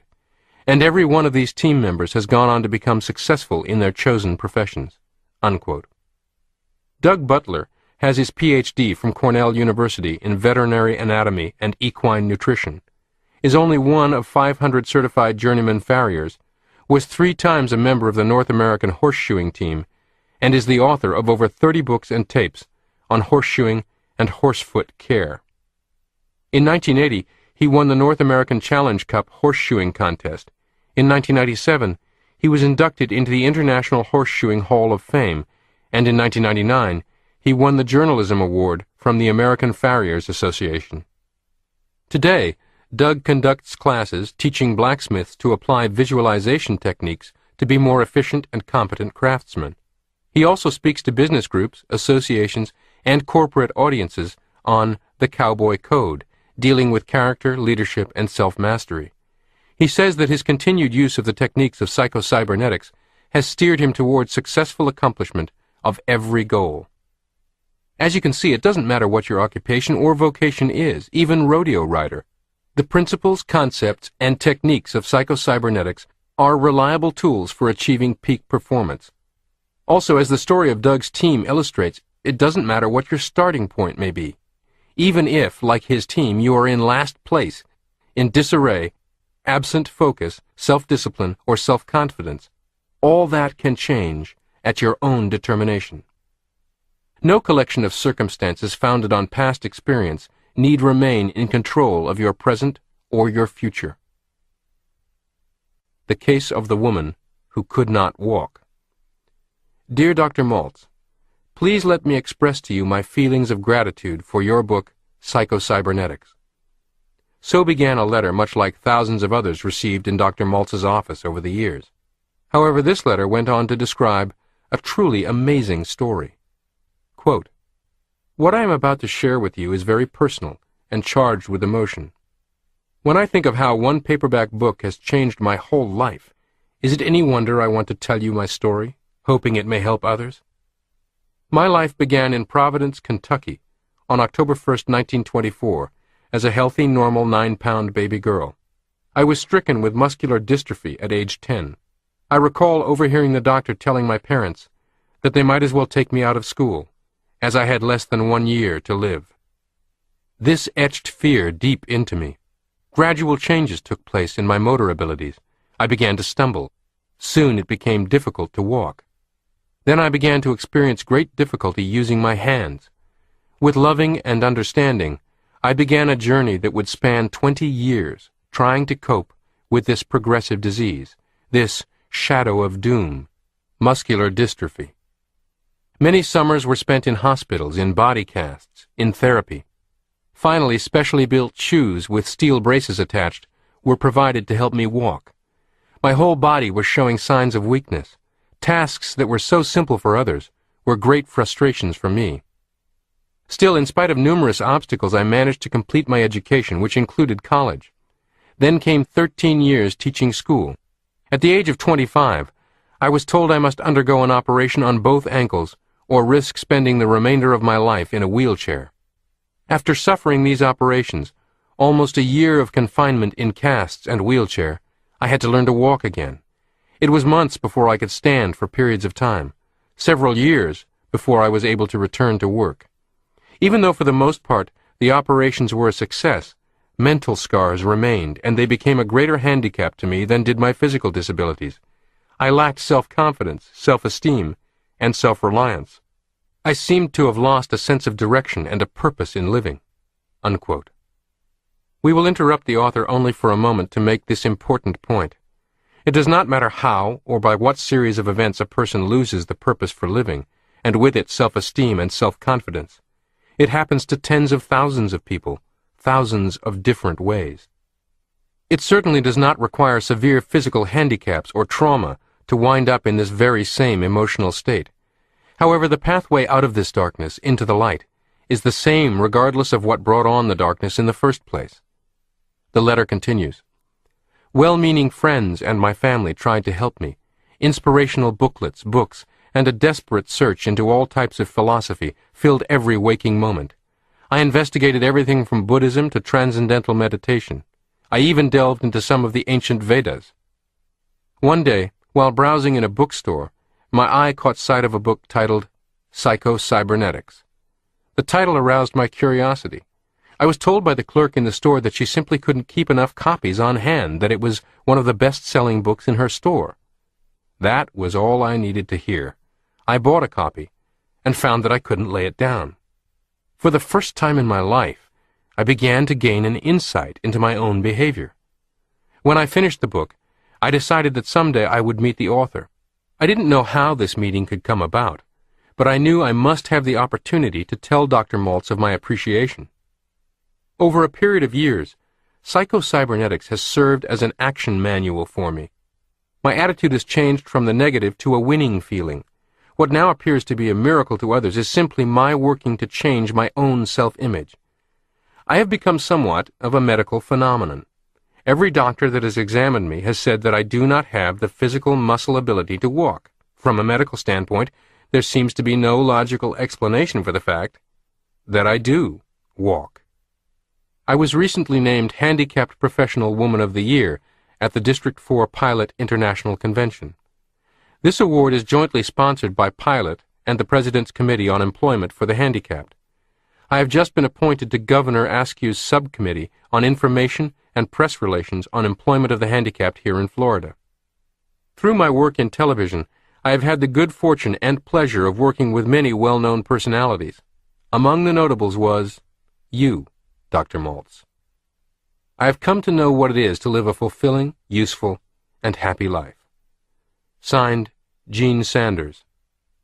Jean and her husband Peter became good friends of Max and Ann Maltz. About her, Dr. Maltz once wrote, "Sooner or later in life, every person must face catastrophe. Each person then chooses to rise above it, no matter how Herculean the effort required, or to succumb to it. How can Jean Sanders walk and drive a car without the muscle capability and strength required to do so, according to all medical experts? Because of the muscle strength of her self-image, which cannot be so readily seen or medically evaluated." Unquote. It is significant that Jean Sanders noted that she used Psycho-Cybernetics as an action manual. Unlike philosophical writings and unlike scores of other self-improvement books, Psycho-Cybernetics emphasizes things to do, not just things to think. This is important because it is the constructive doing that yields results.